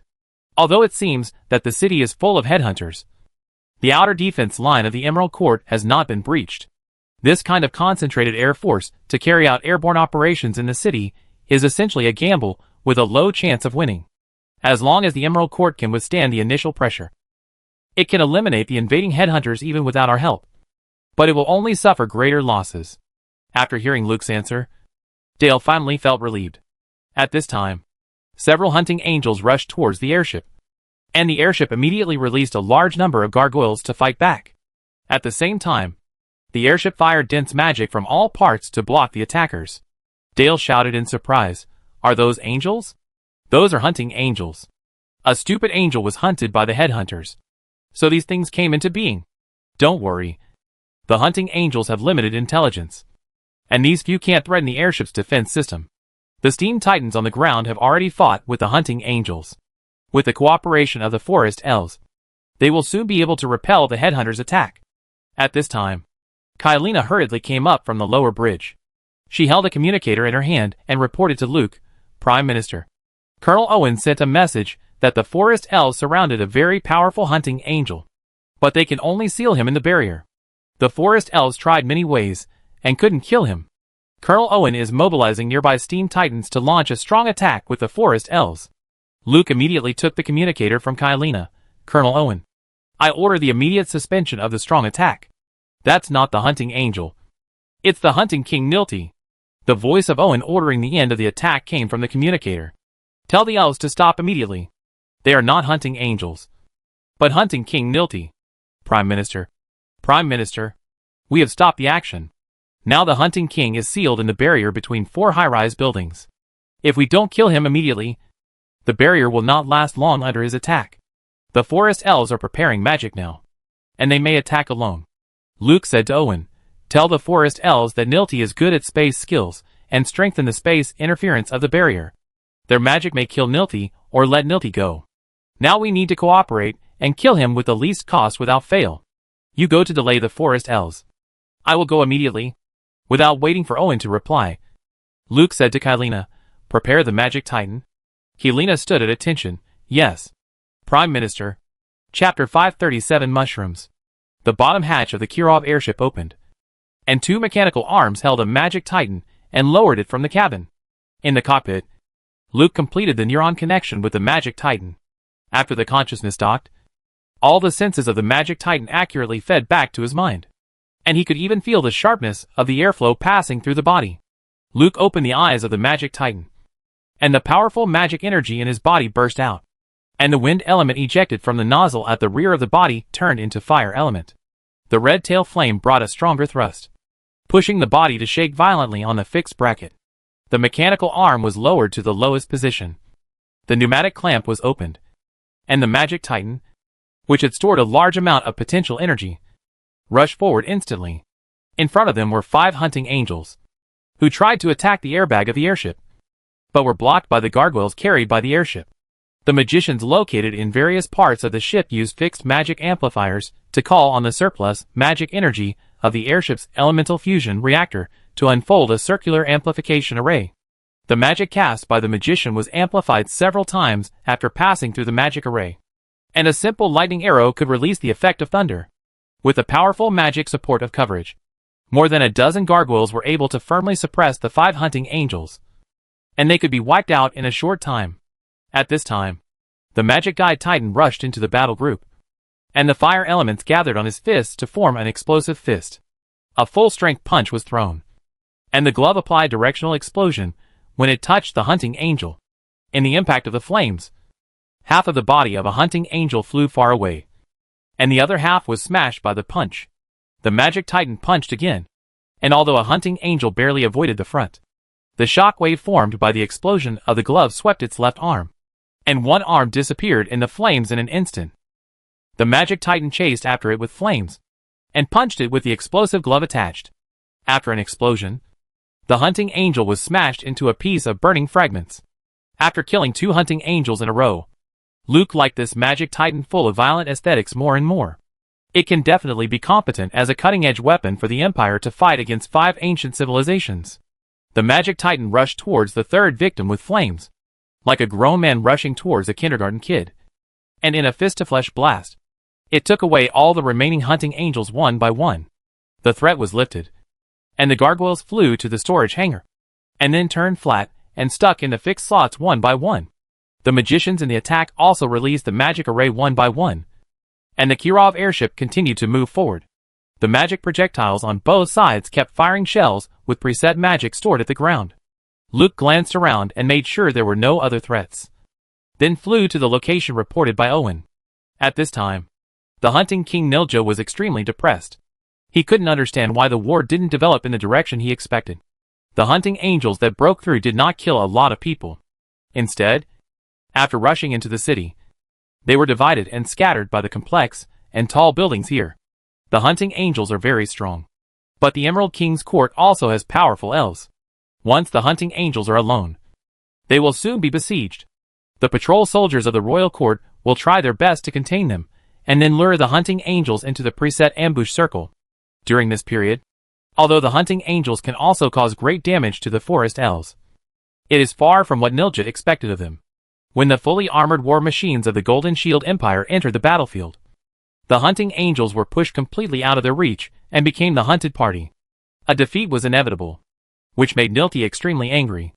So many hunting angels were bred by the hunting queen Anne herself, and consumed a lot of energy from her majesty. Moreover, not only did these hunting angels die in this war, but the vast number of conventional hunters were also born from the eggs of her majesty. Now they were all buried in a war. At this time, her majesty was extremely unhappy because of the disappearance of the elf Chinkong's body. After knowing that she had suffered such an embarrassing defeat, I wonder how angry she would be. So Nilja went down in person. He got the first blood. He was invincible. He killed a lot. Whether it was the elves or the fully armored war machines of the Golden Shield Empire, they all became ghosts under his sword. He was unstoppable. He wanted to kill through the entire Emerald King's court. Then he was trapped in the middle by the barrier. There were 4 tree-trunk-shaped high-rise buildings, each with a magic tower on the top, under the joint spell of a large number of elf magicians. A barrier was formed with 4 high-rise buildings as pillars, just sealing Nilja in the open space in the middle. Nilja tried many ways to break through the barrier, but none of them worked. Even his best spatial skills could not accurately locate in the space interference generated by the magic towers used by the elf magicians. Therefore, Nilja could only use the clumsy method and rely on brute force to carry out hard destruction. He swung the angel sword, gathered the energy on the blade, and slashed at the barrier with all his strength. With each sword, the barrier wall shook violently. Outside the barrier, the hunters rushed to the 4 high-rise buildings, trying to break the assembly from the outside. The forest elves mobilized heavy troops to block the hunters from the outside, and prepare to kill Nilja inside the barrier. The Steam Titans also joined the battle. Owen negotiated with an elf elder to stop the elves from rushing into the barrier. Please wait a moment. Our Prime Minister said he has a way to kill the hunting king inside. The elf elder said anxiously, Your Prime Minister has just arrived at the Emerald King's court. He has never seen a hunting king of this level. How can he kill him? Don't stop us. Human. The children of the forest elves are fighting for time for us. And the barrier is about to collapse. We must kill him as soon as possible. Nilti chopped at the barrier again, and the barrier wall shook like a bubble about to burst. Owen looked at the barrier behind him, and still stood firmly in front of the elf team. Please believe our Prime Minister. He will be here soon. At this time, a whistling sound came from the sky, and a fireball with flames rushed straight here. After receiving the message, Owen immediately said to the elf elder, That is our Prime Minister. Please cooperate to open the barrier, and let the Prime Minister enter smoothly. Meteor. The elder looked at the sky, and the fireball was like a real meteorite falling. Seeing that the fireball was about to hit the barrier, the elder shouted, Open the upper barrier and let him in. The upper barrier opened at the moment when the fireball was about to hit. Nilti in the barrier rushed upwards, trying to take the opportunity to escape, but he was greeted by a cloud of fire. A fist in the fire cloud rushed straight to his face, and Nilti could only dodge, and was blown around in the air several times by the explosion. When Nilti stabilized his body and fanned a strong wind to blow away the fire cloud, the top barrier had closed again. Damn it! Nilti looked at the guy who blocked him angrily, and then he was stunned. What is this? It is somewhat similar to those fully armored war machines outside. But those fully armored war machines obviously do not have the ability to fly, while the war machine in front of him made of steel can fly steadily in the air. That is steel. What can make such a large piece of steel fly? And it can also have such good maneuverability. Nilti did not act rashly in the face of unknown enemies. Countless leaves floated from his wings, and then scattered into a blade wall. You are from the Golden Shield Empire. This is not your war. I advise you to leave the Emerald Forest before the Queen designates the Golden Shield Empire as an enemy. Otherwise, after the headhunters destroy the forest elves, they will take the Golden Shield Empire as our next target to conquer. Rows of fireballs gathered energy in the airspace behind the magic titan, and its eyes glowed red and then turned purple. Lightning chains swam between the fireballs, forming a spreading electric fire net. A voice like thunder rang out. Since you know that I am from the Golden Shield Empire, you should know that the headhunters are on the list of enemies that the Empire must eliminate. Nilti. Not only you can be resurrected. Her Majesty Qi Kong has been reborn on the World Tree. She is indeed resurrected. Nilti confirmed his guess. After all, such a large corpse cannot just disappear. The Hunting Queen and he both speculated that the World Tree was the culprit. And now it seems that his guess is correct. Nilti was not nervous about Qi Kong's resurrection. What if she is resurrected? We can kill her once, and we can kill her a second time. The next time, Her Majesty the Queen will definitely transform her before she is resurrected. Then you will die and return to the Hunting Queen's nest. And tell her. Her Majesty Qi Kong said that she will give her a big surprise the next time they meet. After Luke finished speaking, he immediately cast the spell that had already been formed. All the fireballs shot towards Nilti together, and the electric chain continued to travel between the fireballs. The fireballs that were no longer controlled were activated by the electric energy to activate the fire elements stored in the memory. The red fireballs gradually turned purple-red during the flight, and the already destructive fire elements became more intense and unstable. Nilti threw all the leaves behind him out, and the high-speed rotating leaves brought a strong whirlwind, and the leaves turned metallic and formed a sharp blade storm. The storm collided with the fire net, and the unstable energy accumulated in the fireball exploded together. The space in the barrier was instantly filled with violent energy. The temperature rose, and the pressure also rose linearly. The outer wall of the barrier was bulged outward by this energy, and the four supporting high-rise buildings made a sound of twisted steel bars, and large pieces of bricks and stones fell down like a waterfall. Outside the barrier, the elf magicians who had received the tactical notice immediately opened the upper barrier. At this moment, the energy accumulated in the barrier finally found the eruption outlet. Amid the sonic boom, a column of fire shot up into the sky, and smoke and dust rolled upward to form a spectacular mushroom cloud. The barrier finally broke, and four tall buildings collapsed. Dust surged along the streets on all sides like waves in the shock wave. In the barrier, Nilti and the Magic Titan were ejected along with bricks and countless unknown fragments. They kept rolling in the upward shock wave, and were constantly hit from various angles. In the cockpit of the Magic Titan, Luke was wrapped in a liquid energy ball, and the artifact tree but stretched out two much-grown leaves from under his collar. A secret message was read out from Luke's mouth. Let's grow mushrooms together. The huge mushroom cloud formed by the explosion is still, while the secret technique is activated. As a secret technique developed by players of the era. The original purpose of developing Let's Grow Mushrooms Together is to create freeze-frame art. The player who created this secret technique first planted this kind of mushrooms all over his world. From the constant pursuit of big mushrooms to the design of different shapes and colors, destruction and aesthetics are organically combined in this kind of art. At the same time, Let's Grow Mushrooms Together is also an excellent confinement secret technique. Inside the mushroom, the space will be in a solidified state, and people trapped inside will feel like they are trapped in asphalt. At this time, Nilti and the Magic Titan are both confined in this space, surrounded by the same static dust and various debris that were pushed up by the explosion. Nilja moved his body with great difficulty. But even if he used all his strength, the movement was very small. He used the space skill again. He could move, but only a little bit. Nilja knew that his current situation must be related to the strange war machine, which was less than 20 meters away from him, surrounded by bricks and stones. It was also fixed there, and could not move. It seemed that this secret technique was an indiscriminate attack. So Nilja moved towards the Magic Titan with all his strength, little by little. Little by little. But the developer of the secret technique certainly would not trap himself in the space confinement. That was only an embarrassing thing in the early days of the secret technique. The player could only suffocate to death and revive to escape from the confinement. Later, this was not a problem.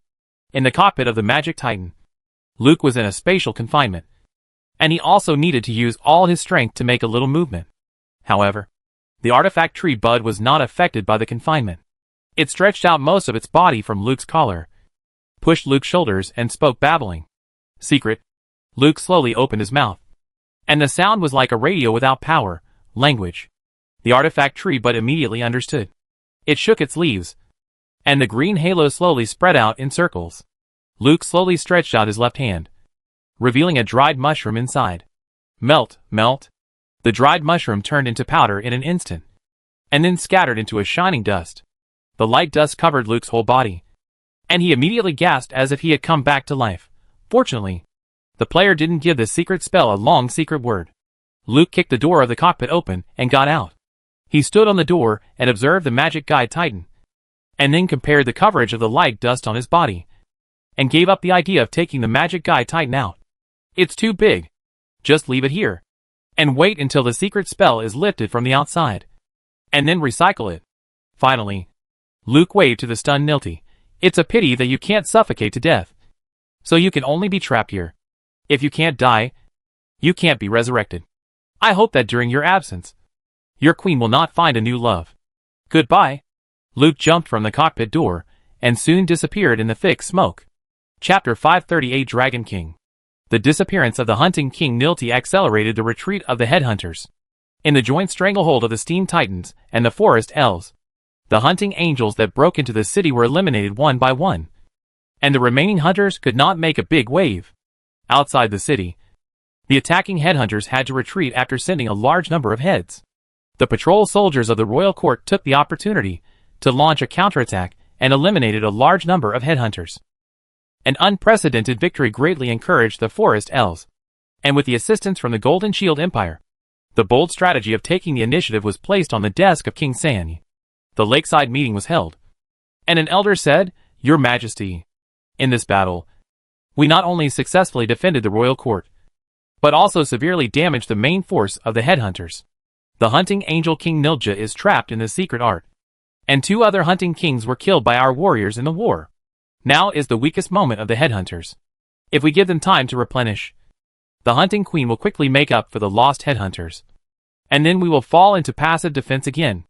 Another elder also echoed, "Your Majesty, the Golden Shield Empire's Prime Minister Meteor has arrived at the Emerald King's court. He brought a super heavy steam airship, the Steam Titan, to show us the strength of the Empire. If we don't take this opportunity to eliminate the headhunters, the Golden Shield Empire will inevitably force us to agree to their conditions, and the Emerald Forest will be brought into the dispute between the Empire and the Shining Gold people." This view was approved by some elders. The Golden Shield Empire used this war to perfectly demonstrate the high-end military force they possessed, and these high-end military forces were obviously prepared to fight against the Shining Gold people. The Prime Minister of the Empire, Meteor, definitely did not come to the Emerald Forest to discuss aid. Aid does not require bringing so many advanced steam titans and a steam airship similar to an air fortress. He wanted to pull the Emerald Forest to join the Golden Shield Empire and challenge the Shining Gold people, one of the 5 ancient civilizations. This is definitely not in the interests of the Emerald Forest. King San sat on his throne and pondered. After a while, he asked the attendant behind him, "Had the Prime Minister of Meteor and the people he brought with him been settled?" The attendant replied, "After the battle, the Prime Minister of Meteorite took the Kirov steam airship to Emerald Harbor, and stayed with the fleet of the Golden Shield Empire. The steam titans that participated in the battle also returned to the dock, and did not disturb the order of the royal court. The palace followed your will, and sent a batch of condolences to the Kirov steam airship. The person who went there came back to report. The Prime Minister of Meteorite expressed his gratitude to your Majesty, but he did not ask for a meeting, and did not seem to be in a hurry to come to Emerald Lake. It seems that the Prime Minister of Meteorite also knows that his arrival will cause us a lot of trouble. So he gave us the choice of whether to meet or not." The Three-Leaf King said to the elders, "We know very little about the hunting tribe, and we don't even know the specific location of the hunting queen's nest. The Emerald Magic Academy sent a message that the hunting queen's nest is in the Horse Main area of the Unicorn Mountains. What is your estimate of the chance of winning by taking the initiative to attack?" The question of the Three-Leaf King made the meeting silent. The forest elves are really in a dilemma this time.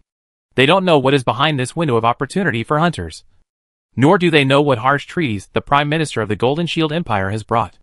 After a while, an elder expressed his opinion, "Your Majesty, I think the opportunity to counterattack the headhunters should not be easily given up. Even if we can't attack the hunting queen's nest, we must actively eliminate the headhunters and slow down their speed of re-establishing a scale. And our victory on the battlefield can give us more autonomy in negotiations with the Golden Shield Empire." This suggestion touched the heart of King San. Yes, whether facing the powerful headhunters or the powerful Golden Shield Empire, we should not turn ourselves into fruits for them to harvest, and strive for more options for the future of the forest elves. After thinking for a moment, King San ordered, Send some more specialties of the Emerald Forest to the Prime Minister of Meteorite. Tell him that I am busy dealing with many matters related to the restoration of urban order after the war, and I don't have time for a formal meeting with him. Please wait for a while. Order the patrol soldiers of the royal court to immediately organize elite forces to pursue the defeated headhunters, and not give them a chance to regroup. Send the Emerald Lake Guard to infiltrate the Horsehair area of the Unicorn Mountains, and conduct a comprehensive investigation around the Queen hunting lair. Order the royal court's alchemy factory to increase the research and development and manufacturing of flying alchemy puppets. And do not allow the headhunters to easily break into the royal court from the air. Yes, Your Majesty. The royal orders were passed one after another, and the Lakeside Conference continued to discuss how to clean up the city ruins as soon as possible and restore order in the royal court. At this time, on the Kirov airship, Mrs. Michelle was reporting to Luke on her work and diplomatic achievements during her visit to the Emerald Royal Court. Luke stood by the window, and the huge mushroom cloud that sealed the hunting king Nilti solidified on the edge of the distant city. Mrs. Michelle said on the side, 84% of the first batch of aid materials have been handed over to the Emerald King's court, and the overall favorability of the forest elves towards the Empire has increased significantly. It's just that Emerald Lake is still very wary of the Empire, and King Sandy is very sensitive to political topics. I followed your instructions, and did not make any positional demands on Emerald Forest. King Sand's response to technical cooperation is still very positive. This is the statistical form of the alchemy technology cooperation we have already negotiated. I believe that with these cooperations, the development capabilities of the magic laboratory in Fury City can be greatly improved. Michelle presented a document. Luke took it and looked at it carefully page by page. Madam, you have done an excellent job. By implementing these alchemical technology cooperations, you are a great contributor to the Empire's journey. Next, your job is to continue to explore the potential for technical cooperation. Magic technology is an undeveloped blue ocean. The more technical reserves we have, the more we can explore. I understand. Prime Minister, I saw the magic titan you drove. It was simply a miracle. Perhaps we can really create gods with magic technology. Madame Michelle cast her eyes on the mushroom in the distance.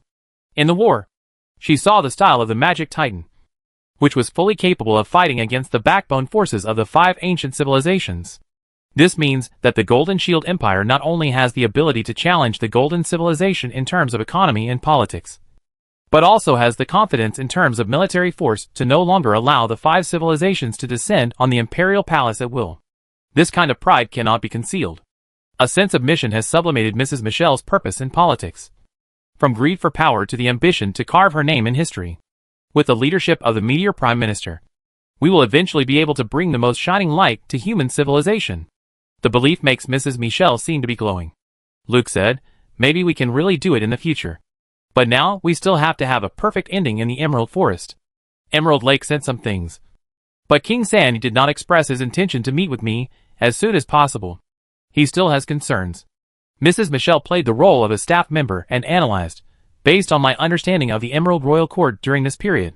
There are many factions within the Forest Elves. Some support getting closer to human civilization, and some want to return to the forest. There are different degrees of acceptance of getting closer to human civilization, and there are different degrees of radicalism of those who want to return to the forest. Now, as the elves living in the forest flee to the Emerald Royal Court, the strength of the forest faction has increased a lot, and their influence on Emerald Lake will become more and more serious. Although King Sand can still suppress the forest faction, he can definitely feel the pressure increasing. After listening to this, Luke said, countless history tells us that the greater the driving force, the greater the resistance. I believe that King Sand, who chose to integrate into human civilization, would not give up a civilization that was destined to be brilliant because of this resistance. Facing the headhunters, he chose to burn the forest and broke many of his decrees to balance the forest elves.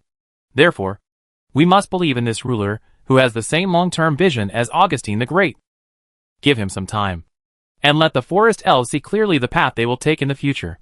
Your vision of the world's direction, Prime Minister, makes us admire you.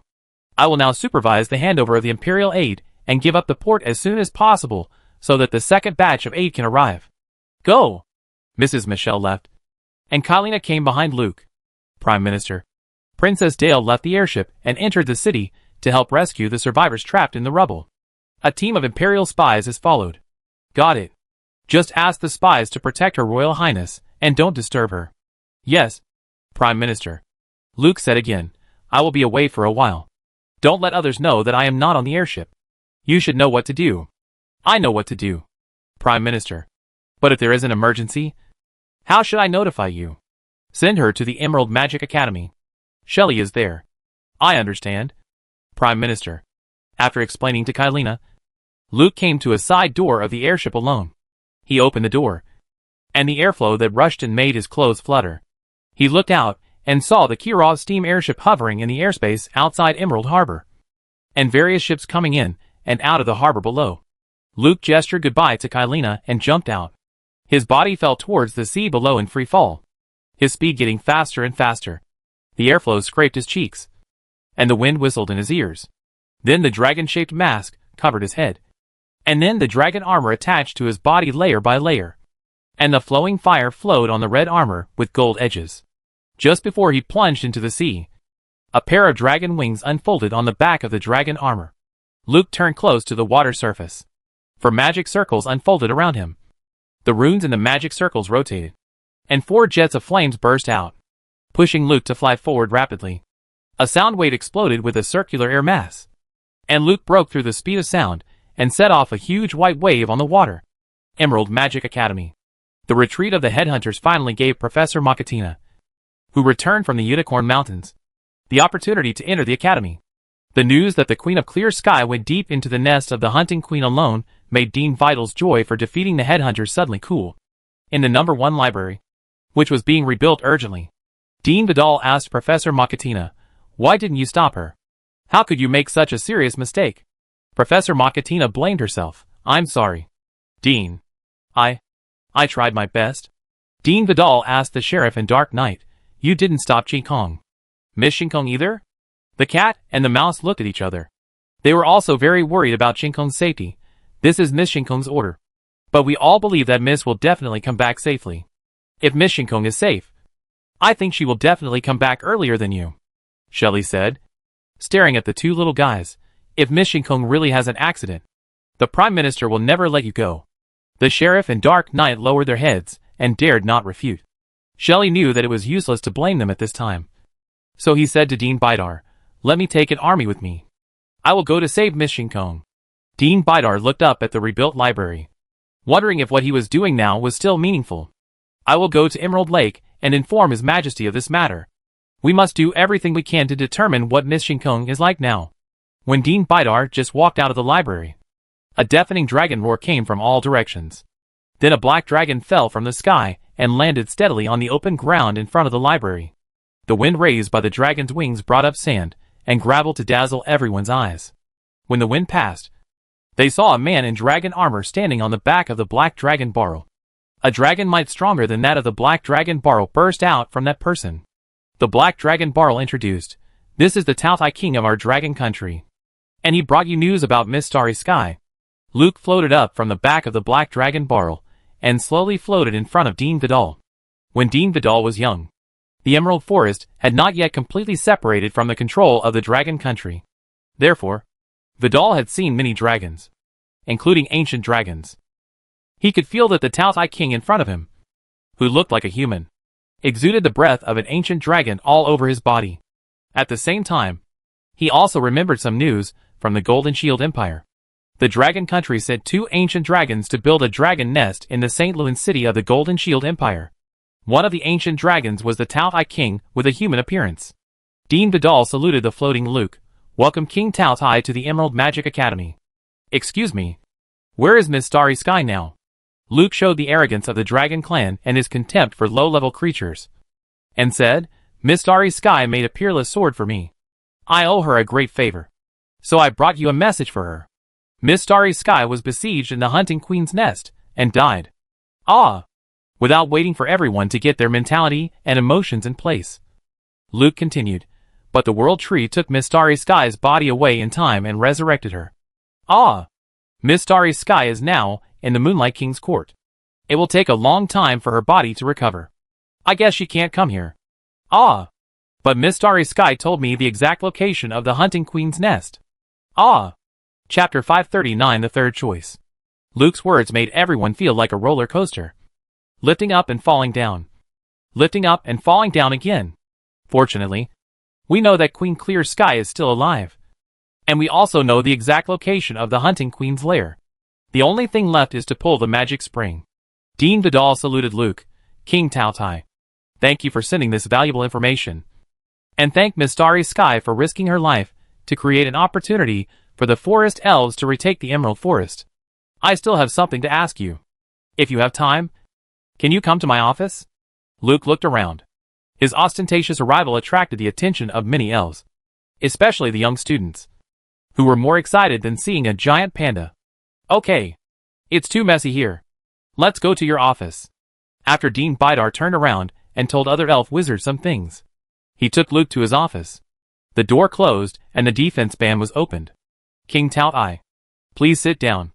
Dean Bidar invited Luke to sit down and waved his hand to let the alchemy teapot pour 2 cups of tea. I don't know if Her Majesty Queen Chi Kong told you that just knowing the exact location of the Hunting Queen's nest is only the first step. If you want to surround and kill the Hunting Queen, you need to pull out the magic spring. And we don't know how to do it. Luke, wearing a dragon mask, did not move the teacup. He answered Dean Bidar. Pulling the magic spring requires ancient language, so it is not too difficult for the 5 ancient civilizations to eliminate the headhunters. Her Majesty Queen Chi Kong has studied ancient languages very deeply. Perhaps she has the ability to influence the magic spring. But unfortunately Her Majesty is not here. Dean Bidar said, but you are here. I think it is not difficult for an ancient dragon to pull the magic spring. Yes, it is indeed not difficult for an ancient dragon to pull the magic spring. But the question is, why should I help you? Solving this problem is the reason why Dean Bidar asked King Tao-Tai to come here alone to talk. What does the forest elves need to pay for the dragons to help us? Luke answered, I cannot represent the dragons. I can only talk to the forest elves about the future from the perspective of the Dragon Kingdom. Dean Bidar said, I look forward to your opinion. Once upon a time, the Emerald Forest was a pearl in the hands of the dragon. At that time, the dragon occupied this beautiful island, leaving the forest elves with many good and bad memories, but also taught the forest elves the magic that the dragon was good at. During the ancient war, the forest elves perfectly completed the tasks assigned to you by the Dragon Kingdom and became an indispensable arm of the dragon army. After the ancient war, the forest elves wanted independence, and the dragons handed the Emerald Forest to you without any regrets. I believe Dean Bidar, you should still have memories of that period. Dean Bidar replied, yes. Although I was still young at that time, I remember the scene when the dragon left the Emerald Forest. After the war, both the dragons and the forest elves were very tired. At that time, the dragon asked my father what he wanted. And my father said, I want the Emerald Forest. The dragons agreed. Now, do the dragons want to come back? Dean Vidal looked at the Tao-Tai King in front of him, wondering how it would answer. The dragons gave up the Emerald Forest in part because they wanted to reward the forest elves, and in part because the number of dragons dropped sharply, and they needed to gather the dragons outside to return to the Dragon Kingdom to reproduce. Now, after 1,000 years of cultivation, although the Dragon Kingdom is not as strong as it was before the ancient war, its vitality has been restored, under the premise that the world situation is becoming more and more turbulent, and the angels and the Shining Gold people are making big moves. Will the Dragon Kingdom expand to enhance its war potential and expand its strategic depth? Returning to the Emerald Forest and bringing the forest elves back under its control is undoubtedly in line with the strategy of the Dragon Kingdom. If the Dragon Kingdom really wants to annex the Emerald Forest, will the forest elves have the ability to resist? Dean Vidal feels that the Emerald Forest is now a piece of fat meat. The headhunters, angels, the Golden Shield Empire, the Dragon Kingdom, all parties want to swallow it into their mouths. Luke can feel Dean Vidal's nervousness and can guess what he is thinking at the moment. If the forest elves still want to belong to the Dragon Kingdom, the dragons will definitely be very willing to accept this former subordinate. But I think even if the Dragon Kingdom can take over the Emerald Forest, the forest elves will never be as loyal to the dragons as before. 1,000 years is too long, even for a giant dragon that lacks a sense of time. Dean Vidal asked, what do you, the Dragon Kingdom, or you, the Tao-Tai King, want from the forest elves? Luke replied, I don't want to force the forest elves to do anything. I just hope that the forest elves can see the direction of the world's development and find their own position in this dispute. The Emerald Forest cannot exist as a separate force. You don't have the corresponding land, the corresponding population, and even less the corresponding resources and comprehensive industrial system. In peacetime, you can play both sides and keep your distance from all parties to preserve your independence. But when the struggle begins to intensify and even escalates to war, the location and resources of the Emerald Forest determine that if you don't stand on your side, you will be torn apart. Do you think the Golden Shield Empire will allow the Shining Gold people to seize the Emerald Forest so close to them? Will the Dragon Kingdom allow the angels to occupy the Emerald Forest so close to the Dragon Kingdom? When the war first broke out in the Emerald Forest, will the Forest Elves regret not determining their position earlier? Dean Vidal took the pressure of the ancient dragon and said, King Tao Tai, you still want the Emerald Forest to be reaffiliated with the Dragon Kingdom, but you seem to have found the wrong elf. I am only the Dean of the Emerald Magic Academy. The one who rules the Emerald Forest is King Garrett 17 of the Three Leaves, who has the legal right to rule the Emerald Forest recognized by the Dragon Kingdom. Luke said in a relaxed tone, Dean Vidal, don't be nervous. If the Dragon Kingdom really wants to return to the Emerald Forest, it will naturally go to the Three-Leaf King. I just want to discuss the world situation and the future of the Forest Elves with you. I came to the Emerald Forest this time only because I owed a favor to Her Majesty Queen Clear Sky. Just delivering a message is far from enough to repay the value of the sword. Killing the Hunting Queen is Her Majesty Queen Clear Sky's request to me. So the Forest Elves do not need to pay extra compensation. At this time, Dean Vidal's mood seemed to have experienced another roller coaster. And it was the one with the biggest drop. He felt a little uncomfortable in his heart. Dean Vidal took a deep breath and asked again to confirm, does your help really not require any contribution from the Forest Elves? If you are willing to give me something extra, I will never refuse. If the Emerald Forest can be taken back, the Dragon Kings of the Dragon Kingdom will definitely choose me as the leader of the dragons. This is not something I can decide, but I will convey what you just said to King San, and Our Majesty will decide the position of the Forest Elves in this period of history. Luke achieved his goal and said, that's your business. I can only remind you that choosing a direction is definitely better than staying where you are. Thank you for your kindness. Dean Vidal asked again, excuse me, what is the current relationship between Dragon Country and the Golden Shield Empire? Have they reached a military agreement? Luke waited for a while before answering. The relationship between the Golden Shield Empire and Dragon Country is more about cooperation on fire crystals, and no clear military agreement has been reached. Before an incident that threatens Dragon Country occurs, Dragon Country does not want to get involved in world disputes. We are now closely monitoring the actions of the Golden Man and the Angels, and there is no need for Dragon Country to enter a state of war. If the Emerald Forest is willing to rely on Dragon Country can protect the Forest Elves from being involved in world disputes too early. You must know that the Golden Shield Empire and the Golden Men have reached the point of being incompatible with each other. Now the Golden Shield Empire has used the information gap to intervene in the war between the Forest Elves and the Headhunters in advance. I believe that the influence of the Golden Man will soon arrive. Sky City lost 2 holy judgment angels in the Emerald Forest, and it should also respond. The words of the Tao Tai King made Dean Vidal fall into deep thought. Although he did not understand politics, the crisis facing the Emerald Forest was all in the open, and it was hard not to see it. The Golden Shield Empire rescued the Emerald Forest, and the Shining Gold people would be late but would not fail to come. After losing 2 holy judgment angels, Sky City would not just ignore it. Dean Vidal felt that he had to meet the Three-Leaf King as soon as possible to inform him of the arrival of the Dragon Kingdom Tao Tai King and the content of this conversation. Now the threat of the Headhunters is no longer a threat, and the threat from outside is the most deadly. Dean Vidal stood up and saluted Luke. Thank you again for your help, King Tao Tai. The Forest Elves will never forget your kindness to us. Please stay in the academy for now. I will go to see King San and tell him the plan to surround and hunt the Queen. Just thank Her Majesty Queen Qing Kong. I would not come without her request. I have more important things to do in Xingluan City of the Golden Shield Empire. Dean Bidar really wanted to know why the Shining Gold people, angels, and dragons were all staring at Xingluan City. But he knew that King Tao Tai would definitely not say it. So he didn't say anything. Then, Dean Bidar arranged a place for Luke to stay, and then went to Emerald Lake. Luke stood in his room and watched Dean Bidar's carriage leave. In the distant sky, several golden lights streaked from the other side of the sea to the Emerald King's court. The Shining Gold Man came very quickly. Unfortunately, I gave the Emerald Royal Court a third choice. The retreat of the headhunters and the attack of the Royal Court patrolmen allowed the Emerald Royal Court to re-establish ground contact with the Emerald Magic Academy. Dean Vidal rode on a deer cart, running along the mountain road all the way to the Emerald Lake. His identity also made King San put down all his affairs and come to see him immediately.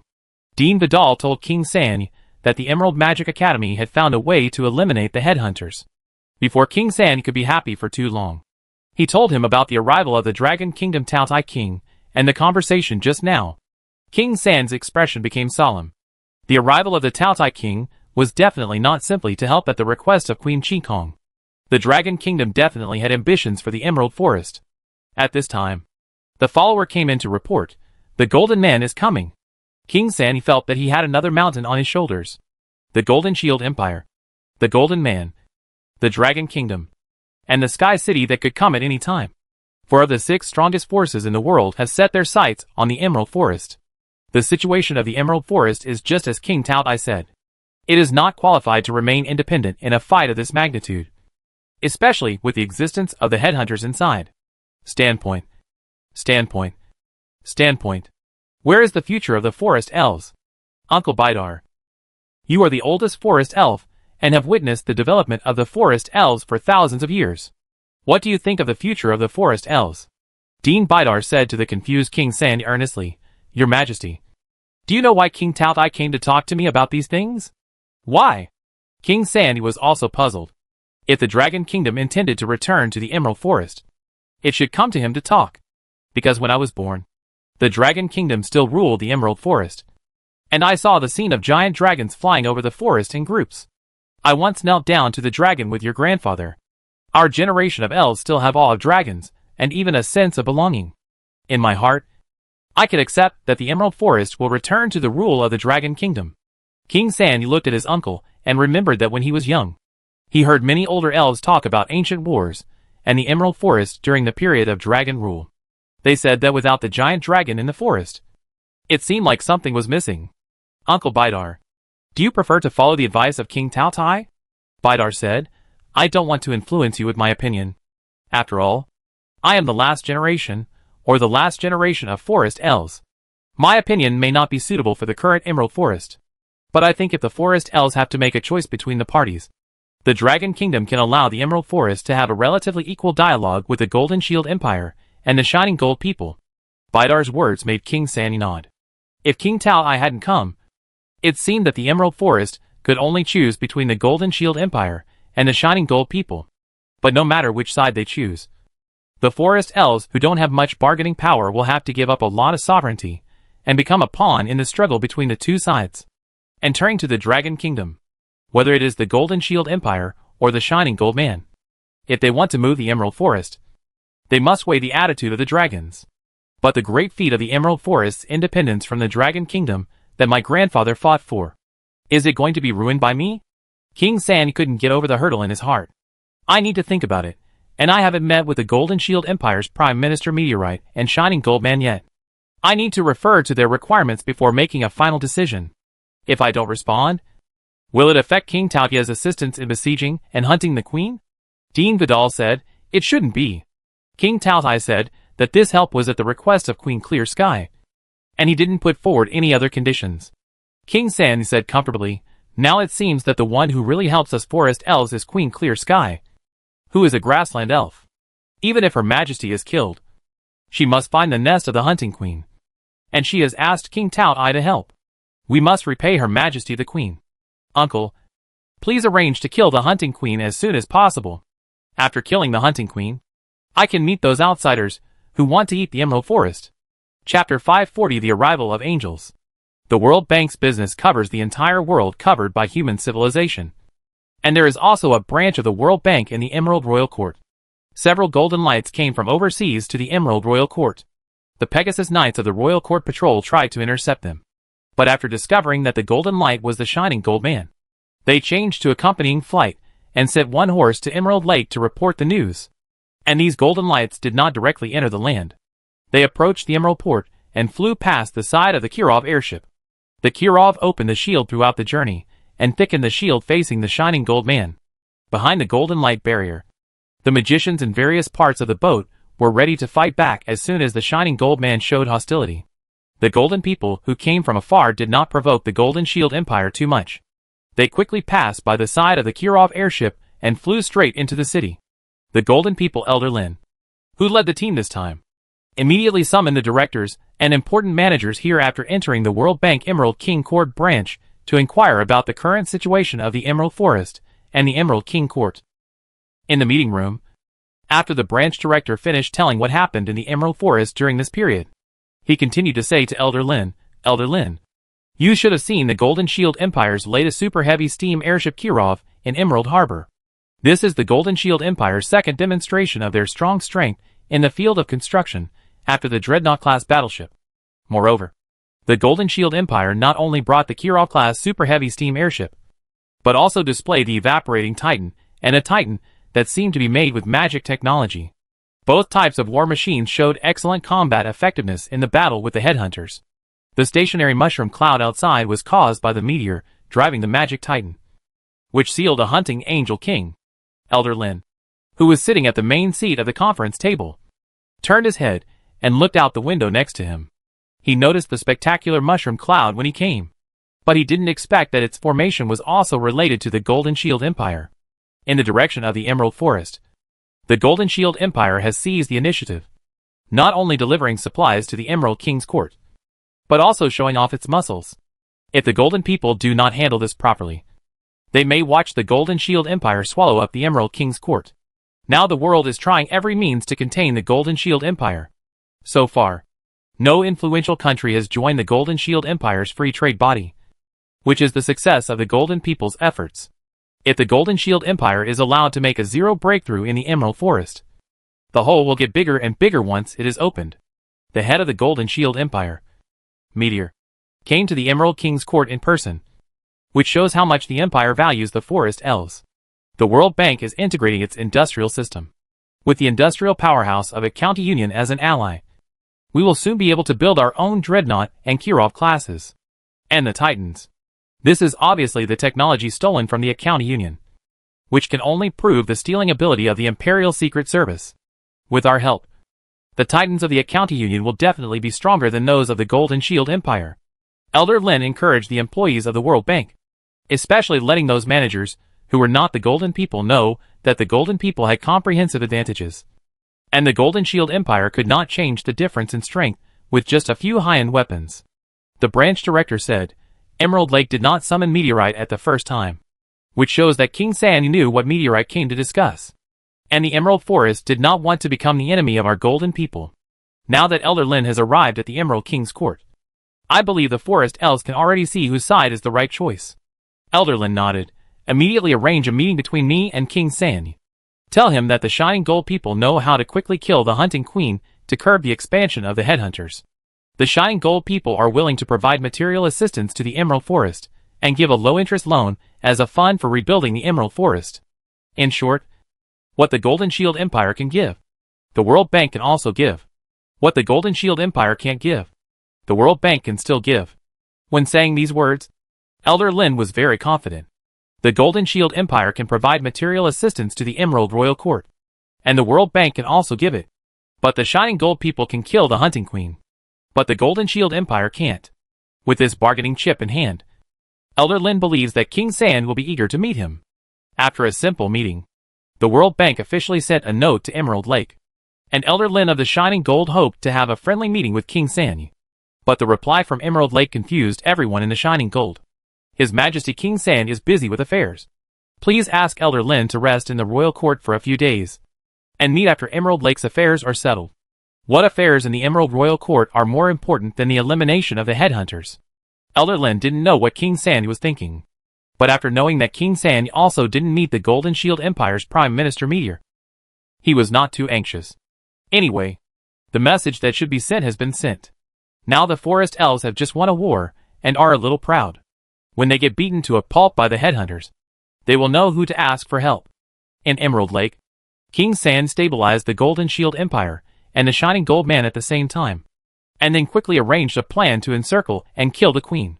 The elite Royal Court Patrol continued to pursue the defeated Headhunters, and the main attack was directed to the Horse Mane area of the Unicorn Mountains.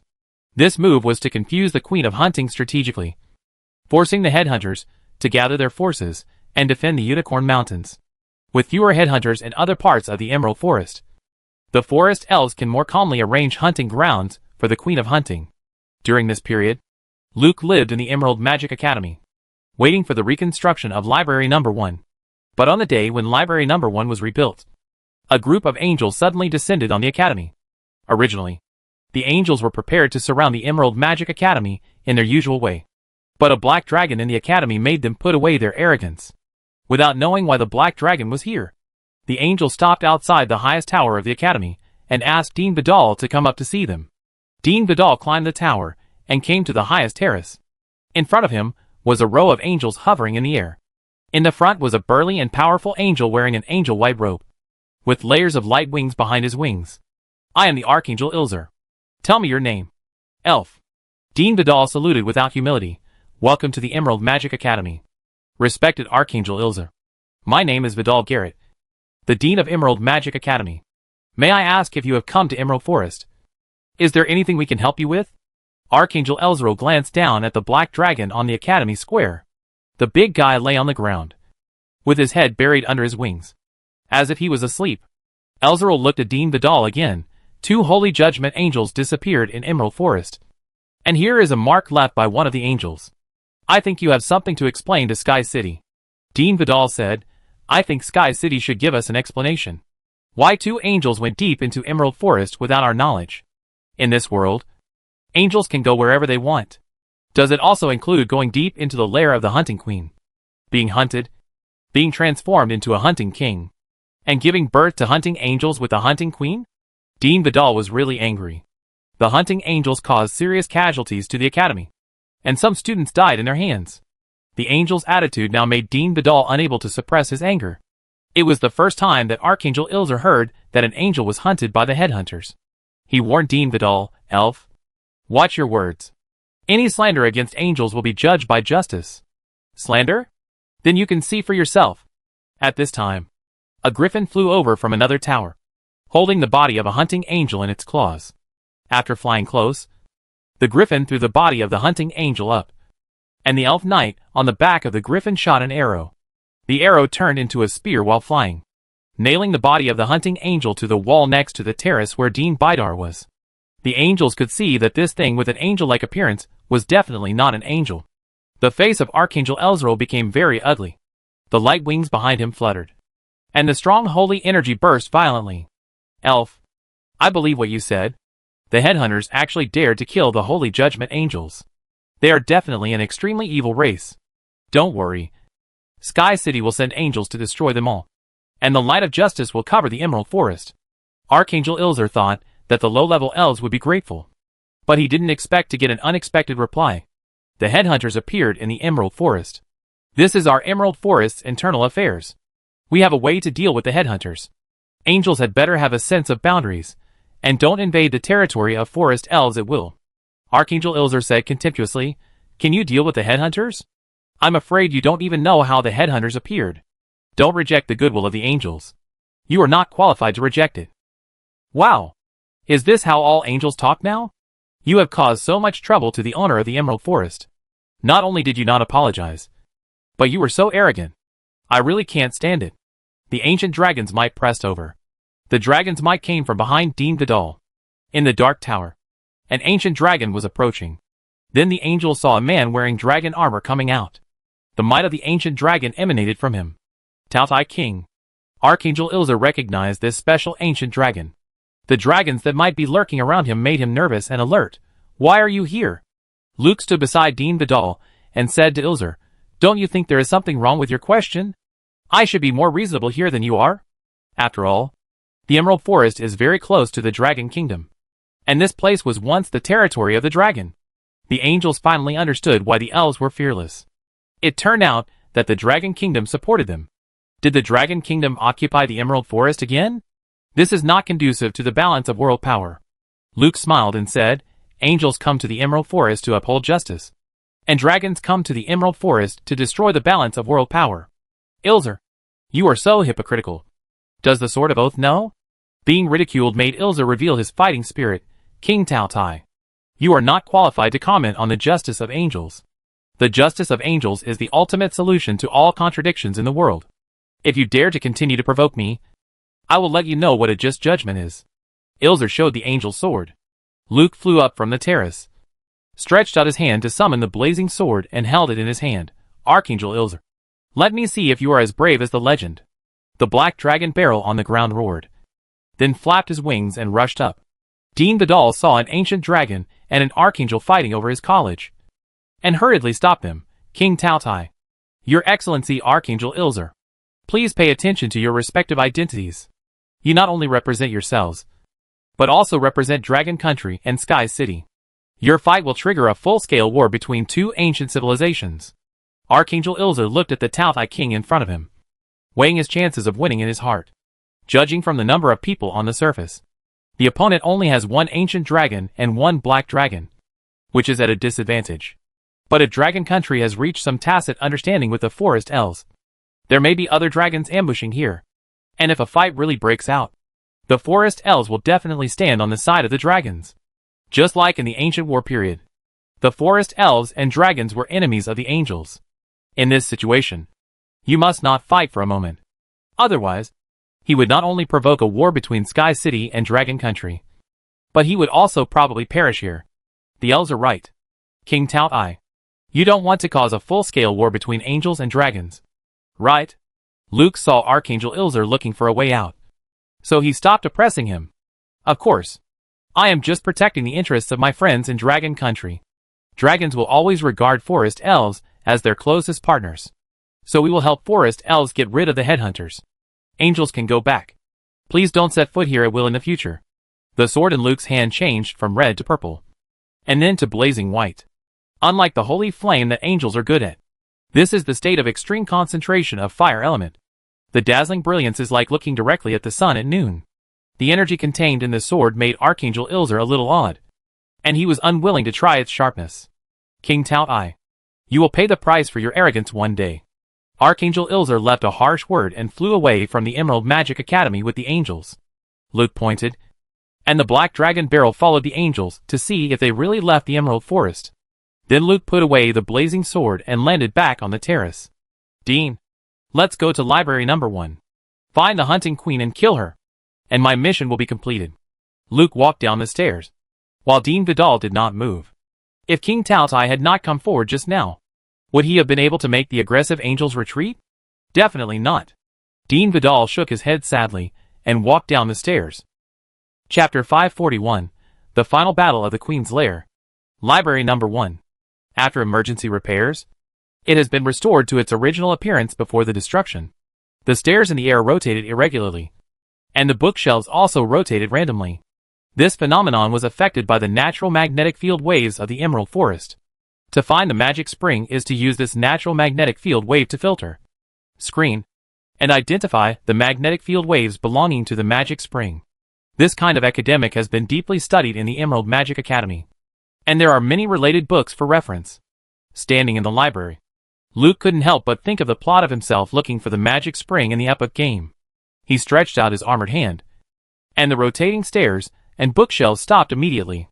Dean Vidal closed the door of the library and said to Luke, "Let me operate the array. Last time, the Queen of Clear Sky and I located the magic spring, but the Queen of Hunting located us in the opposite direction and teleported the hunting angel Nilti over. If there is anything dangerous again this time, you will need to deal with it." Luke released the traction of the array, made way for the center, and reminded Dean Vidal, "Your physical condition is very poor. Running the array requires a lot of magic power. Are you sure you can hold on?" "I have to hold on even if I can't." Dean Vidal walked to the array position, and all the array modules in the entire library were running. "I am familiar with this array, and it has a relatively high success rate." The map of the Emerald Forest appeared on the library dome, and the cross line of longitude and latitude swayed on the map to locate the Queen Hunting's lair. When the cross line swayed to the Horse Mane area of the Unicorn Mountains, the interference of the Queen Hunting appeared. In an area, there was an invisible wall of air, and the cross line could not enter it. But this time, there were accurate coordinates sent by Qi Kong. Under the operation of Dean Vidal, The cross line hovered outside the air wall for a while, and then smoothly cut into it. The map of the Emerald Forest was lifted from flat to three-dimensional. A vertical line passed through the intersection of the cross lines, and the intersection began to be located vertically. As they approached the location of the magic spring, the pressure from the queen hunting became stronger and stronger. Sweat broke out on Dean Vital's forehead, and his waist bent unconsciously because of squeezing out his magic power. The intersection was pressed down little by little, and finally stopped at the right position. Tao King found it. Luke waved his dragon wings and flew up. He passed through the rotating stairs and entered the three-dimensional map of the Emerald Forest under the dome. 5 magic circles unfolded around him, and the ancient dragon language was chanted by Tao Tai. In the gap of the dragon's neck, the artifact tree bud poked its head out from inside, babbling in the world tree language. A beam of colorful light and a beam of green light drilled into the located intersection from both sides, and a ripple spread in the map of the Emerald Forest. Soon, there was a tremor in Library Number 1. In the turbulence, the books collected back on the bookshelf began to fall again. Dean Vidal tried his best to support the operation of the array. He could no longer raise his head. He only had the consciousness to output magic power. The riverbed at the bottom of the 4th canyon in the Horse Main area of the Unicorn Mountains was the center of this earthquake. The energy from the underground burst tore a large crack along the center line of the riverbed. The headhunter stationed here fell into the crack without warning. Another earthquake. The open cracks were pressed closed. The cliffs on both sides of the valley were broken, and large pieces of stone filled the valley like a flood. The frequency of earthquakes was getting faster and faster. The whole mountain area was like falling into a scoop, rising and falling with each huge earthquake. This sudden earthquake lasted for about 20 minutes. When it stopped, the river valley was almost filled up, and there was turbid groundwater everywhere. In the number 1 library of the Emerald Magic Academy, Dean Vidal, who was overwhelmed, knelt down and fell to the ground. Luke flew down from above and picked up Dean Vidal. His body was as thin as a dead branch and as light as a fallen leaf. Dean, wake up. During the healing magic cast by Luke, Dean Vidal slowly opened his eyes and asked the first sentence, "Did it work?" "Success?" Luke stopped casting the spell. The old elf was already exhausted, and replenishing his energy was useless. I pulled out the magic spring, and the location is the colorful garden. Colorful garden. Dean Bidar smiled. It's a beautiful place. There are no tall trees, only flowers blooming all year round. When I was young, my father often took me there to play, and my mother would draw everything she saw. When we were tired of playing, we sat beside her and watched her draw. Dean Bidar stretched out his hand, which was exactly the location of the colorful garden on the map above. It grabbed, and then fell down weakly. Painted flower sea and flying dragon. Luke exhaled a heavy breath, and he walked out of the library holding the body of Dean Vidal. The elf mages who were waiting anxiously outside surrounded him, and asked about the Dean's condition. The Dean has exhausted his life. Luke handed the body of Dean Vidal to one of the elf mages, and then said to Professor Makatina, "Immediately notify the Three-Leaf King that the Hunting Queen's nest is in the colorful garden. Now she only has the nest and the headhunters in the nest. Notify the elf warriors near the colorful garden to attack immediately, and do not give the main force of the headhunters a chance to rescue. Mages of the Emerald Magic Academy, stay to defend the academy. And all faculty and staff use all the methods you can to go to the colorful garden at full speed. We can't let down the opportunity that Dean Bidar created with his life. No matter what we see, we must kill the Hunting Queen." The death of Dean Bidar made all the elves sad, and their movements were very slow. Luke shouted loudly, "Quick!" The impact of the mental wave made all the elves wake up instantly. They finally realized what they should do, and immediately dispersed to complete their tasks. Soon, a group of elf mages riding Pegasus and Griffins left the academy first.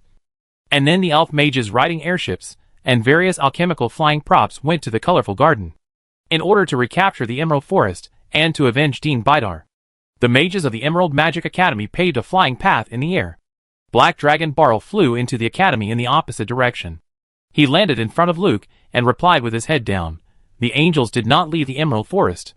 They first cruised near the seashore and flew deep into the forest after the earthquake.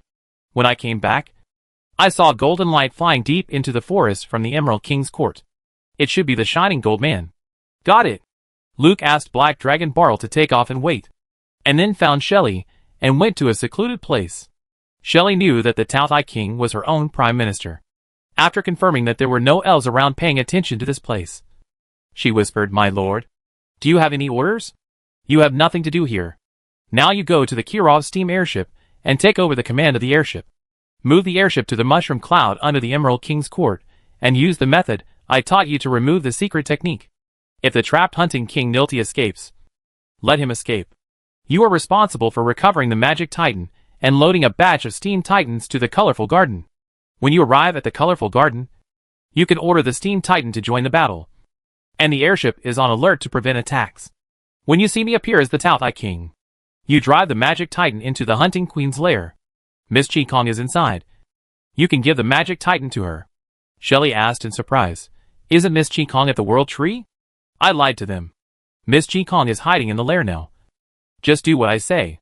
"Yes, sir." Shelley quickly left the Emerald Magic Academy. Luke flew into the air, landed on the Black Dragon Bale, and flew to the colorful garden with the Magic Brigade of the Emerald Magic Academy. In the direction of the Emerald Royal Court, a large group of Pegasus and Griffins accompanied the steam airship to the depths of the forest. The decisive battle began. Before pulling the magic spring, Luke and Dean Vidal could not accurately predict where the magic spring would be pulled, and could only make a rough estimate based on calculations and Dean Vidal's experience. Therefore, the patrol soldiers' ambush was distributed in the predicted area in a dotted manner, so that as long as the hunting queen appeared, one or several patrol soldiers could arrive and launch an attack in the first time. The surrounding troops rushed to support, attack first, and killed the Queen of Hunting as soon as possible, leaving no chance for the headhunters to defend or rescue. It was because of this arrangement that when the Queen of Hunting's lair appeared in the colorful garden, a nearby elf patrol discovered it.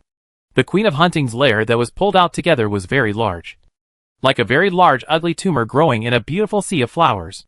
The tumor was covered with countless holes, and black pipes extended into the tumor. The patrol team that arrived first had only more than 20 elves.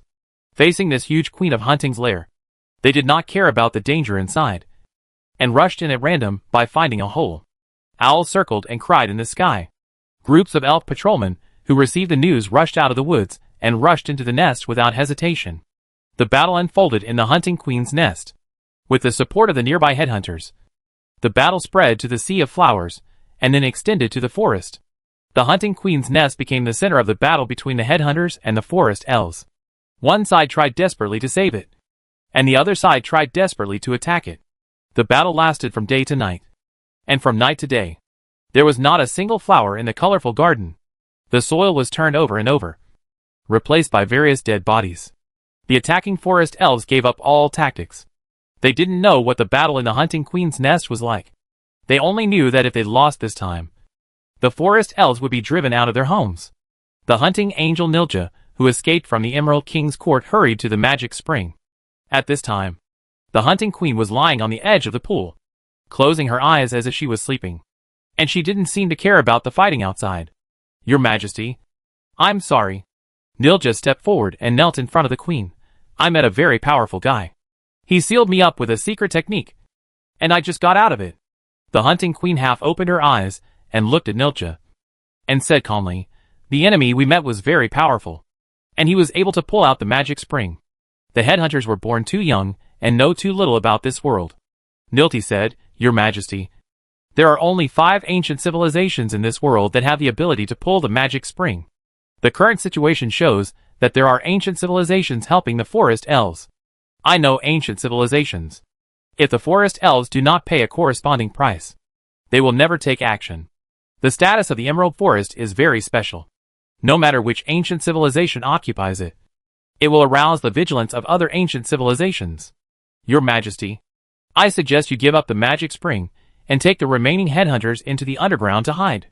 After the world is in turmoil, we can come out to fight for the Emerald Forest again." Nilti, the headhunters only have a future if I have the magic spring. If we give up the power of the magic spring, we will not be able to survive the pursuit of the forest elves. The hunting queen reached out and touched Nilja's chin. "You came back just in time. Go out and fight for me. As long as you can delay more time, I can breed a large army of headhunters. When the headhunters from other places come to support us, we may be able to destroy all our enemies here." Nilja looked around. The mucous membrane wall was filled with eggs one by one. The hunting queen was using all her strength to breed the hunters. Looking at the pool again, you can see several elf hunting kings working hard to mate with the queen underwater. Nilja wanted to get involved. But hunting angels cannot be bred in a short time. Now you need to fight your way out and stop the attack of the forest elves. Yes, Queen. I will never let anything come in to disturb you. The hunting queen waved her hand and closed her eyes. Nilti killed the forest elves she met along the way and rushed out of the nest. The remaining hunting angels in the nest also followed the queen's order and rushed out to guard around Nilti. However, before the hunting angels could stand firm, a group of angels suddenly flew out from the dense forest not far away. They were wearing armor during the attack, and they were full of fighting spirit, vowing to kill all these evil creatures that blasphemed the angels. Nilti, who felt the killing intent locked, swung his sword to block and withstood the heavy blade attack of the leading angel, Archangel Ilzer. Nilti, Ilzer roared angrily, you can recognize me, which means that your original consciousness has not been erased, which deepens your crime. Accept the judgment. Only annihilation can wash away the sins you have committed. Angels and hunting angels fought together. In the magic spring, the hunting queen and her kings worked hard to breed hunters. This process was not enjoyable for her, but she was exhausted and powerless. She could only complete all the steps in a half-asleep and half-awake state. Faintly, she heard the sound of metal boots walking on stones. The sound came along the edge of the pool and finally stopped beside her. Beauty, do you need a massage? Chapter 542 Meeting of Four Parties. The Queen of Hunting suddenly opened her eyes and saw a pair of beautiful legs wearing women's armor. Then she looked up. It was a woman wearing angel-like armor. She looked familiar. The Queen of Hunting soon recognized the identity of the person in front of her. No, she was an elf. Moonlight Queen Qin Kong. Why are you here? The Queen of Hunting asked.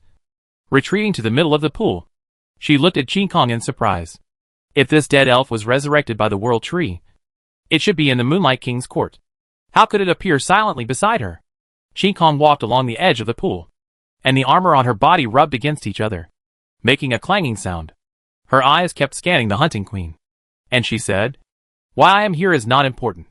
You occupied the magic spring that I prepared for another girl, which made me very unhappy.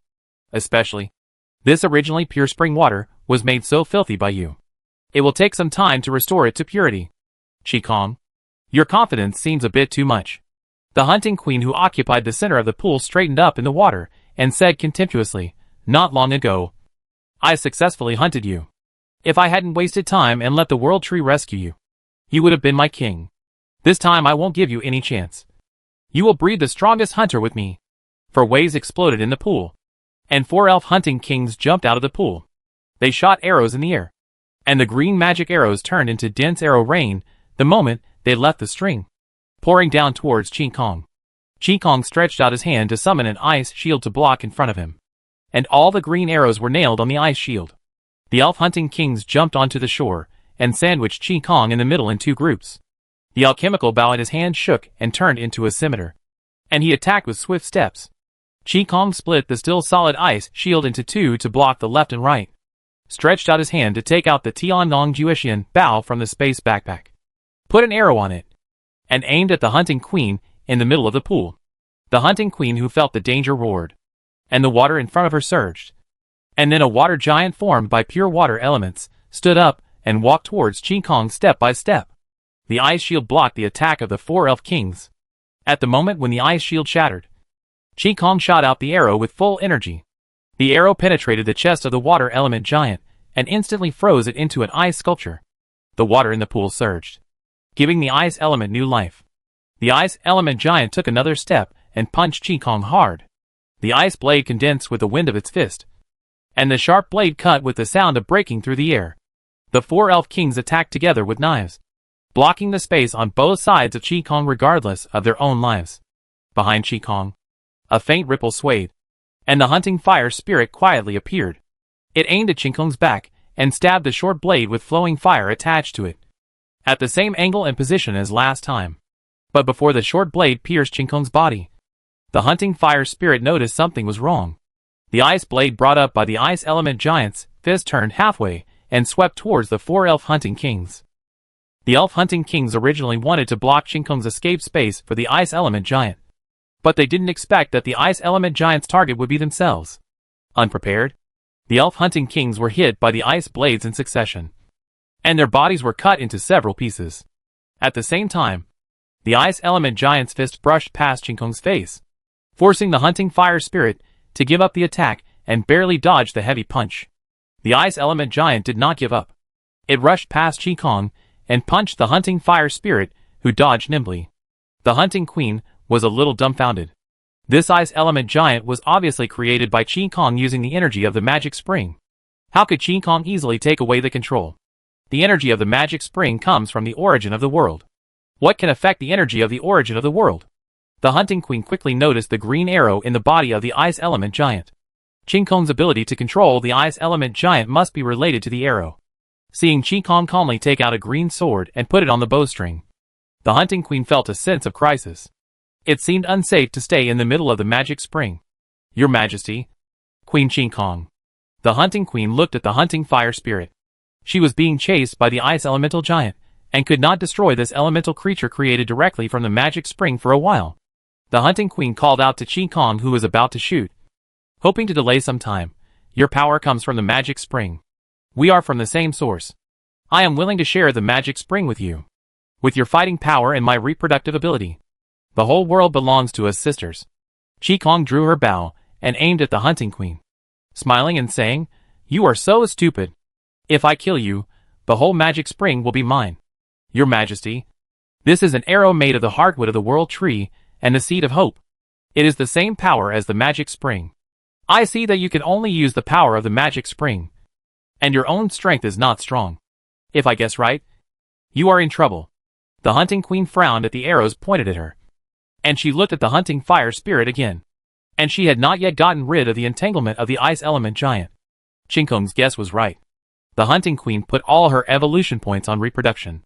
She firmly believed that no one could break through her army of hunters and rush to her, even if something sneaked in by chance. The power of the magic spring was enough for her to protect herself. I didn't expect that this time I and the magic spring would be pulled into the encirclement of the forest elves, and the hunters were outside to resist the attacks of the invaders. I didn't expect that Qin Kong had a weapon to suppress the magic spring, so that I stood in front of her arrows as if I was stripped naked.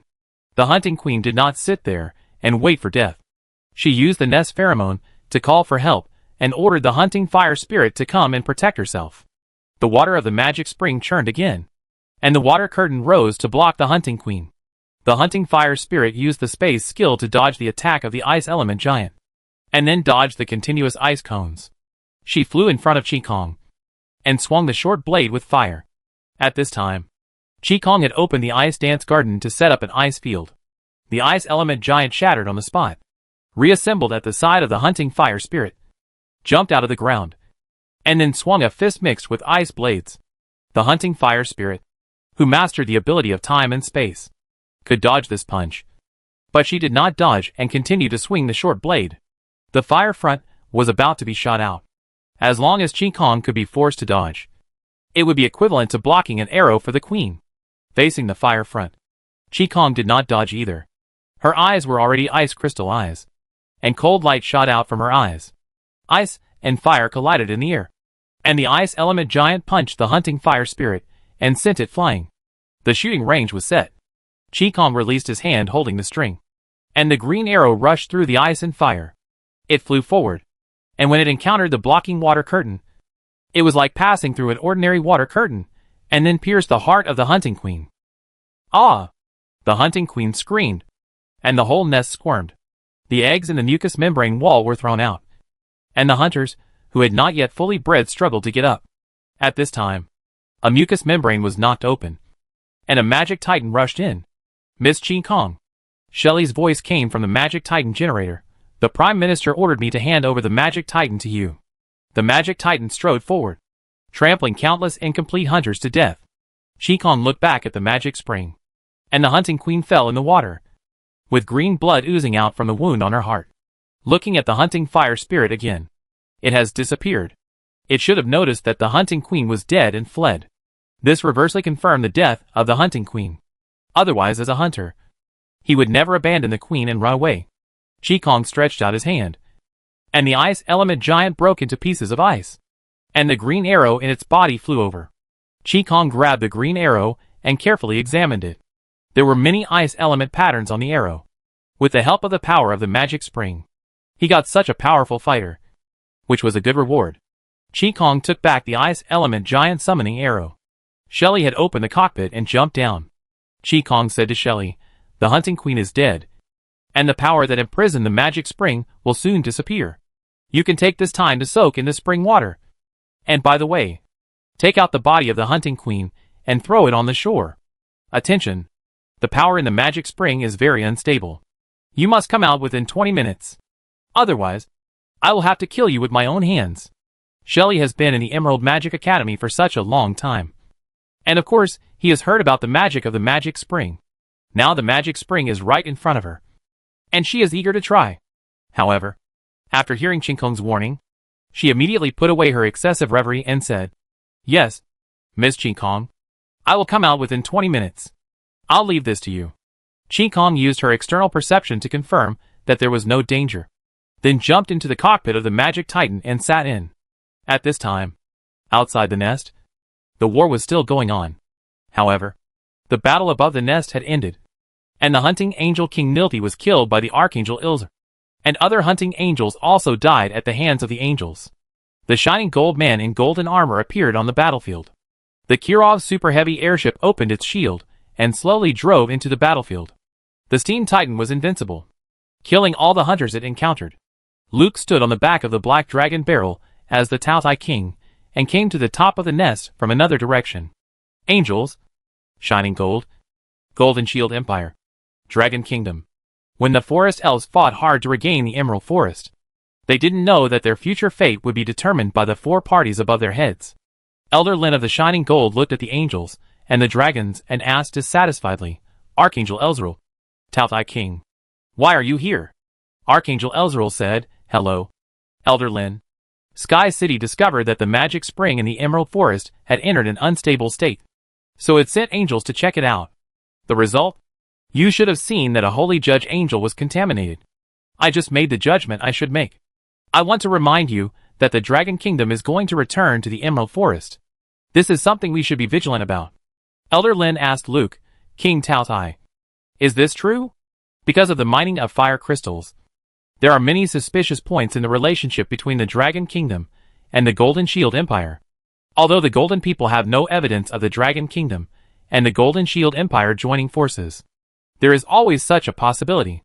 Now the Golden Shield Empire is planning to take over the Emerald Forest, and the Dragon Kingdom's King Tao Tai happened to appear here. Is there any connection behind it? Especially since the magic spring was pulled to this place. The Golden Shield Empire certainly does not have this ability.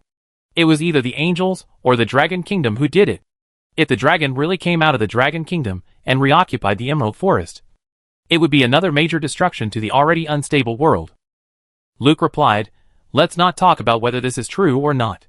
If the Golden Man and the angels can come to the Emerald Forest, can't we, the Dragon Clan, come to the former territory to take a look and reminisce about the glorious days?" The intention of the Dragon Clan to return to the Emerald Forest is obvious. Elder Lin felt a lot of pressure. Whether the Emerald Forest fell into the hands of the Golden Shield Empire or the Dragon Kingdom, it would not be a good thing for the Golden Man. Just now, the Golden Shield Empire's meteorite drove the Magic Titan into the nest, obviously to grab the credit for eliminating the Hunting Queen in order to increase the bargaining chips in the negotiation with the Three-Leaf King. The influence of the Shining Gold people on the Emerald Forest has lagged behind from the beginning, and it is even more difficult to exert it this time with the containment of the Dragon Kingdom. Elder Lin said to Luke, "King Tao Tai, Archangel Ilzer said just now that the original power of the world is becoming unstable, which is not a good phenomenon. As the three parties that have experienced the last disaster, we should shoulder our due responsibilities for the stability of the world. Now the Shining Gold people are resolving the disputes within the secular world provoked by the Golden Shield Empire. I hope that the Dragon Kingdom can take the initiative to stabilize the situation at this time, and not involve the 5 ancient civilizations in this fight." Seeing that he had a helper, Archangel Ilzer once again said forcefully, "King Tao Tai, I support Elder Lin's point of view. I hope you will not make the wrong decision for the Dragon Kingdom." At this time, a voice came from below, The Emerald Forest is really lively. Angels, shining golds, dragons. I thought you three races could only be seen at the same time in the Golden Shield Empire. But I didn't expect to see you in the territory of the Forest Elves. It was the voice of Meteor, the Prime Minister of the Golden Shield Empire. A magic titan flew up and joined the 3-party to 4-party talks as a representative of the Golden Shield Empire. The Shining Golds and Angels saw the magic titan for the first time, and they were all surprised at the flying ability and maneuverability of such a big iron lump. The magic titan stopped and waved to Luke, King Taotai. Long time no see. The one driving the magic titan was Qigong, and the voice came from the simulation of the body. When Luke played the role of King Taotai, he used the voice of Taotai, full of the might of a giant dragon. Prime Minister of Meteor, I didn't expect to meet you here either. Just now I seem to have been threatened by Archangel Ilzer and Elder Lin of Shining Gold. Perhaps I should consider promoting deeper exchanges and cooperation between Dragon Country and the Golden Shield Empire. The attitude of King Taotai made Elder Lin's face turn very ugly. Due to historical reasons, the relationship between Shining Gold and Angels is very delicate. If Dragon Country believes that Shining Gold and Sky City have reunited, it will not only promote the alliance between Dragon Country and the Golden Shield Empire, but may even cause the relatively peaceful Hell and Shadow Clan to jump out. Archangel Ilzer was also worried about this. He and Elder Lin said at the same time, King Taotai, you must have misunderstood our meaning. Chapter 543 Home Visit. Qigong, who played the role of Meteor, said at this time, the Golden Shield Empire does not want to get involved in the affairs between your ancient civilizations. The Hunting Queen has been killed by me, and the remaining headhunters are no longer a threat to the Forest Elves. We did what friends should do. Unlike you who only want to encroach on the Emerald Forest. Goodbye. Taotai King. I'll meet you for coffee tonight. After Qigong finished speaking, he drove the magic titan away. The huge Kirov steam airship turned in the air, preparing to return to the Emerald King's court. At this time, cheers rushed to the sky from the ground, and the fat body of the Hunting Queen was dragged out of the nest by the patrol. And Shelley, she was held high by the Forest Elves like a hero, and thrown high up. The news of victory spread outward, and the excited Forest Elves rushed towards the headhunters more bravely. In the sky, Elder Lin of the Golden Shield Empire, Archangel Ilzer, and the Dragon Kingdom Taotai King confronted each other. When the cheers on the ground became quieter, Luke said, the meteorite of the Golden Shield Empire has left. There are some words I want to say to the Golden Shield people and angels as an ancient civilization. All the actions of the Dragon Kingdom so far are defensive countermeasures that have to be made passively because of you. Therefore, when you blame us, you should first reflect on whether you are too active. As for the future of the Emerald Forest, the Dragon Nation will not actively intervene. Since we recognize the independence of the Emerald Forest, we will not take the initiative to occupy it. Of course, the Dragon Nation will not watch the Emerald Forest being threatened and bullied. If you want to get something, please use normal means. Even if you trick the Forest Elves into selling the Emerald Forest, it has nothing to do with us. I hope you don't do anything that will make the Dragon Nation unhappy. After drawing the red line, Luke no longer said anything nonsense to the Golden Man and the Angel. The Black Dragon Barl roared in protest and turned to fly towards the Emerald King's court. Only the Golden Man and the Angel were left above the nest. Elder Lin said to Archangel Ilzer, you should be able to see that King Taotai and the Golden Shield Empire's meteor have a tacit understanding. Archangel Ilzer kept staring at Luke's back. I heard that this King Taotai is an ancient humanoid dragon that Dragon Country has studied for thousands of years in seclusion.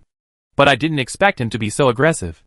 It seems that Dragon Country is not as peaceful as we imagined. I will tell the Sword of Oath as soon as possible what I see here. Sky City must be vigilant against Dragon Country. Elder Lin said, I hope Archangel Ilzer can stay for a while. Next will be the game between the Shining Gold people and the Golden Shield Empire on the Emerald Forest. I will be at a disadvantage facing King Taotai and Meteor alone. If the Emerald Forest is taken away by the Golden Shield Empire or the Dragon Country, it will not be good for us. Archangel Ilzer looked at Elder Lin and the Shining Golds behind him and said, Sky City and the Shining Golds have not yet formed an alliance. If we get too close, we will be used by the Dragon Kingdom to instigate the Hell and Shadow Clan. Your fight with the Golden Shield Empire is not a war for Sky City. But you just saw the strength of the Golden Shield Empire. A super heavy steam airship is a small floating fortress. Without artifacts, We have no way to make our floating fortress take off. But the Golden Shield Empire can manufacture this cheap floating fortress in large quantities. There is also the Magic Titan.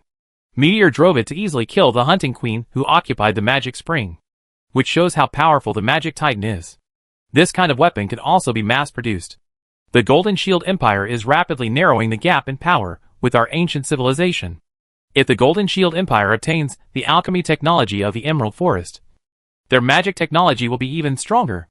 Has Sky City ever thought about the terrible consequences of the alliance between the Golden Shield Empire and the Dragon Kingdom? Archangel Ilzer also sighed in his heart that this trip out of Sky City was really an eye-opener. The secular world with super heavy steam airships and magic titans was completely different from what he knew. And the weapon with the power of the sun held by the Talthai King made him feel the pressure of facing the Sword of Oath. If the Golden Shield Empire and the Dragon Kingdom join forces, will the Shining Gold people be their opponents? How should Sky City make a choice? Elzerl experienced the period when the Shining Gold people ruled Sky City. At the beginning, the angels who were obsessed with the art of self-touching did not have the strength to resist. Later, when they had the strength to resist, the angels had accepted the fusion of the authority represented by the Shining Gold people and the justice represented by the angels. This created the authoritative justice that the angels believe in now. It can be said that the angels have both rejection and acceptance of the Shining Gold civilization. It is difficult to get too close, nor too distant. Therefore, when the Shining Gold people faced the pressure from the Dragon Kingdom and the Golden Shield Empire, Archangel Elzerl could not help but feel that the lips and teeth were cold. Okay, we will stay in the Emerald Royal Court for a while and look for another missing Holy Judge Angel. He seems to have left traces in the Emerald Magic Academy. Elder Lin breathed a sigh of relief.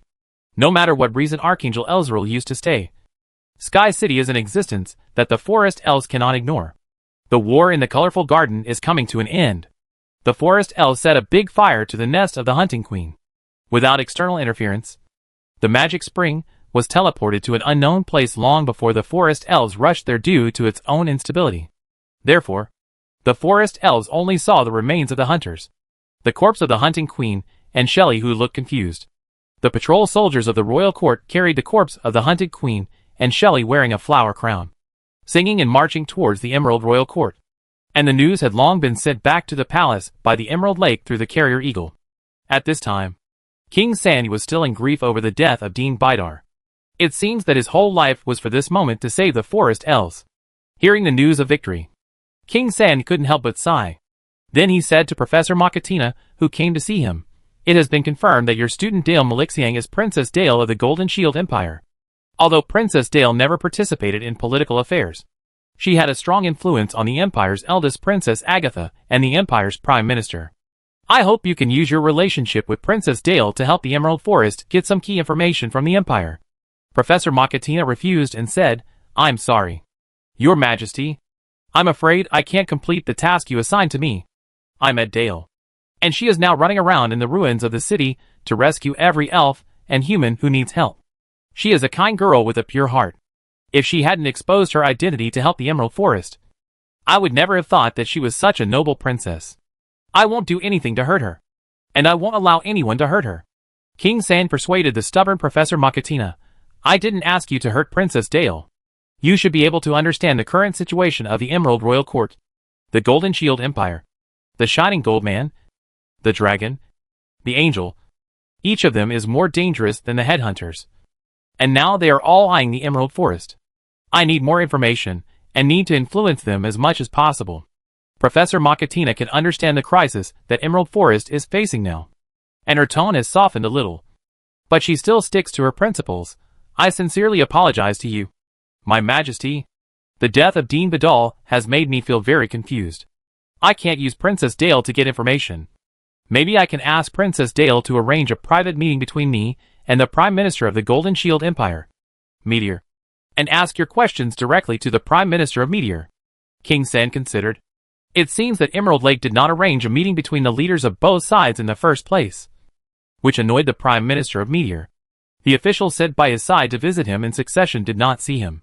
Even if it is to ease the atmosphere, the Emerald Royal Court needs a representative to meet Meteorite to pave the way for the formal meeting between the two parties.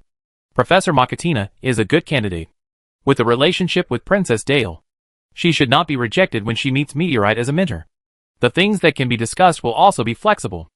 Okay. King San said to Professor Makatina, I now appoint you as the acting dean of the Emerald Magic Academy. And restore order to the academy as soon as possible. When the Kirov steam airship of the Golden Shield Empire arrives at the royal court, you will go to Meteorite Prime Minister for a home visit as Princess Dale's mentor.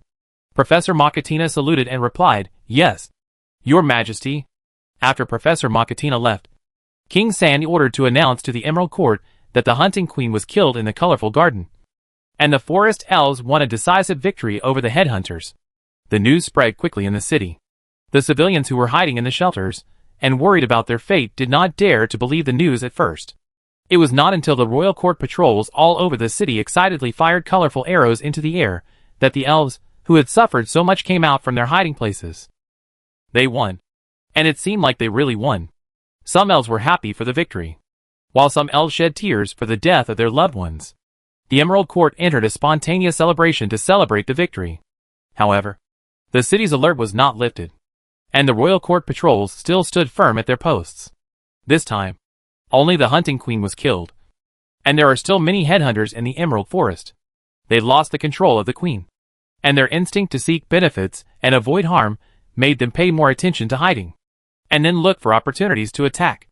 The forest is far from safe for the elves, and fighting with the headhunters for the forest will become a long and low-intensity war. The huge population brought by the war is still a huge burden on the city. Before the economy recovers, the Emerald Royal Court is extremely dependent on external assistance. Fortunately, the assistance from the Golden Shield Empire was not interrupted because the Prime Minister of the Empire was neglected. The Emerald Royal Court used the Empire's aid to rebuild the city, and naturally received more and more favors. Professor Makatina found Dale in the volunteer team, and successfully boarded the returning Kirov steam airship through Dale, and met the Prime Minister of the Golden Shield Empire. Meteor. Mr. Prime Minister Meteor. Professor Makatina saluted Luke and said very bluntly, This time I am here on behalf of His Majesty the Three-Leaf King. Our Majesty expresses his gratitude to you and the Golden Shield Empire. Professor Makatina, please sit down. Luke interrupted Professor Makatina and invited her to sit on the sofa opposite him. If I knew you were here on behalf of His Majesty the Three-Leaf King, I would never see you. The help of the Golden Shield Empire to the Emerald Forest cannot be dealt with a simple thank you. I also don't want your relationship with Princess Dale to be mixed with unnecessary things. Let's talk about Princess Dale's studies, and continuing to study abroad at the Emerald Magic Academy. Dale wanted to say something, but was stopped by Kalina. Your Highness, I will take you to bake bread, and you can give it to those hungry children. Dale was taken away by Kalina. This made Professor Makatina very embarrassed and worried about herself. She was now facing the most powerful politician in the world. Just by hearing some of his legends, she could feel how powerful he was. It's not the kind of oppression that Queen Qikong simply has due to her poor strength, but a powerful empire in front of her. Prime Minister. Prime Minister. Will Princess Dale continue to study abroad at Emerald Magic Academy? This is the choice of Her Royal Highness Princess Dale. Don't be nervous. Professor Makatina should be the acting dean of Makatina. Luke poured coffee for Makatina himself and continued, Princess Dale has a strong interest in natural sciences, and Emerald Magic Academy has the best natural sciences. And you are also a mentor that Her Royal Highness admires very much. Not many elves know Princess Dale's identity now. As long as she keeps the secret, she is still an excellent student of Emerald Magic Academy. Jasmine fragrance. Makatina took a deep breath to calm her nervousness and said, Princess Dale, no. It's Jasmine. She is one of the best students I have ever taught. Her learning ability makes me jealous. Please rest assured, Prime Minister, as long as Jasmine is my student, I will do my best to take care of her. Thank you, Acting Dean Makatina. I believe that under your leadership, the Emerald Magic Academy will continue to move forward along the path opened up by Dean Vidal and become one of the indispensable halls of wisdom in the world. Makatina said embarrassedly, I am only the acting dean now. There are many more suitable candidates in the academy than me. When this special period is over, His Majesty King San will definitely appoint a formal dean. And then, I can continue my research in natural science. Luke smiled meaningfully, and did not talk about it in depth. Instead, he said, the Golden Shield Empire has a major event in the near future. A new emperor will inherit the power of Augustine the Great and continue to rule this ancient and emerging empire. On behalf of the Queen Regent, I solemnly invite His Majesty King San to attend the ceremony. Ah! Makatina did not expect the topic to change so much. She said at a loss, I will tell His Majesty King San. Can we talk about your meeting with His Majesty King San? Luke smiled and said, You are still not qualified to talk to me on behalf of King San on this matter. I know the purpose of your visit. You can just convey my words to His Majesty King San. The free trade body led by the Golden Shield Empire is an economic cooperation organization, not a military organization, which is fundamentally different from the international alliance of the World Bank. The Golden Shield Empire hopes that the Emerald Royal Court can help us break the economic barriers built by the World Bank. Currency exchange will also help the economic security of our two countries and speed up the reconstruction of the Emerald Forest. I think that with only this condition, the Empire's contribution should be enough. Chapter 544 I want both. This is the only condition. It is precisely the condition that makes King San most difficult to decide. The Shining Gold people have expressed their attitude through the World Bank many times. Join the international alliance and cooperate with the World Bank to implement economic blockade and sanctions on the Golden Shield Empire. As long as the Emerald Forest agrees to these conditions, the World Bank can provide the Emerald Forest with a low-interest loan to repay the debt of the Golden Shield Empire and mobilize the entire international world to provide assistance for the reconstruction of the Emerald Forest. If the Emerald Forest insists on getting close to the Golden Shield Empire, it will inevitably be subject to the same sanctions from the International Alliance. The angels stayed in the Emerald King's court, claiming that a holy judgment angel had disappeared near the Emerald Magic Academy and demanded to enter the academy to search. Moonlight Queen Chi Kong returned to Emerald Magic Academy from the Moonlight Royal Court. On the surface, she came to discuss academic exchanges between Ulu Academy and Emerald Magic Academy, but secretly detained the holy judge Angel Sifos with a very tough attitude. Faced with Archangel Ilzer's request to enter the academy for a search, Emerald Magic Academy instead held Sky City responsible for the appearance of the hunting angels and demanded that the angels compensate the losses caused by the hunting angels to the Emerald Forest. If it weren't for the attack of the hunting angel King Nilti and the sudden increase in the strength of the headhunters caused by the hunting angels, Dean Vidal would never have died of exhaustion. Because of Dean Vidal's death, the teachers and students of Emerald Magic Academy shared a common hatred of the enemy. In public and private, King San couldn't say anything. And there was the Dragon Kingdom Taotai King who was hiding somewhere. All options were on the table. But King San couldn't make a decision after thinking for 3 days and 3 nights. 3 days later, King San opened his red eyes and ordered, Go to the Emerald Magic Academy. In the secret room where the Angel Sifos was imprisoned in the Emerald Magic Academy, Chi Kong sat proudly on a chair wearing angel armor and said to Sifos, who had woken up, The Queen of Hunting is dead. And Nilti is also dead. Which can prove that you are not polluted and are still a pure angel. Angel Sifos shook his dizzy head.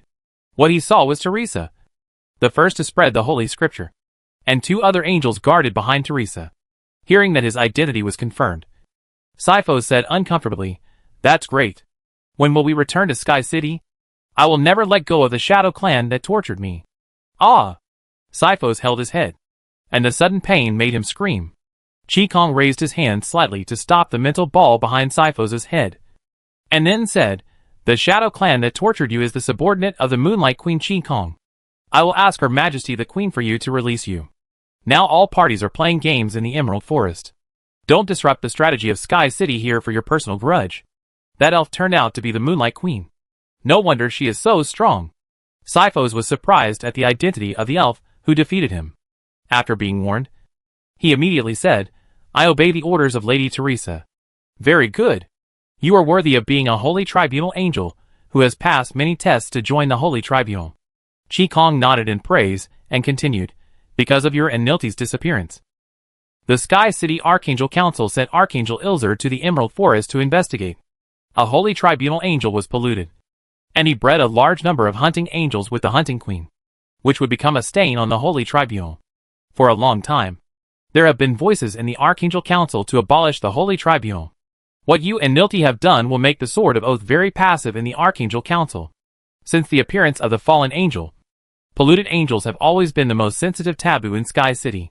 This time, not only was a Holy Tribunal angel polluted, but a hunting angel group was created out of thin air, which is definitely the best attack material for the archangels who dislike the Holy Tribunal.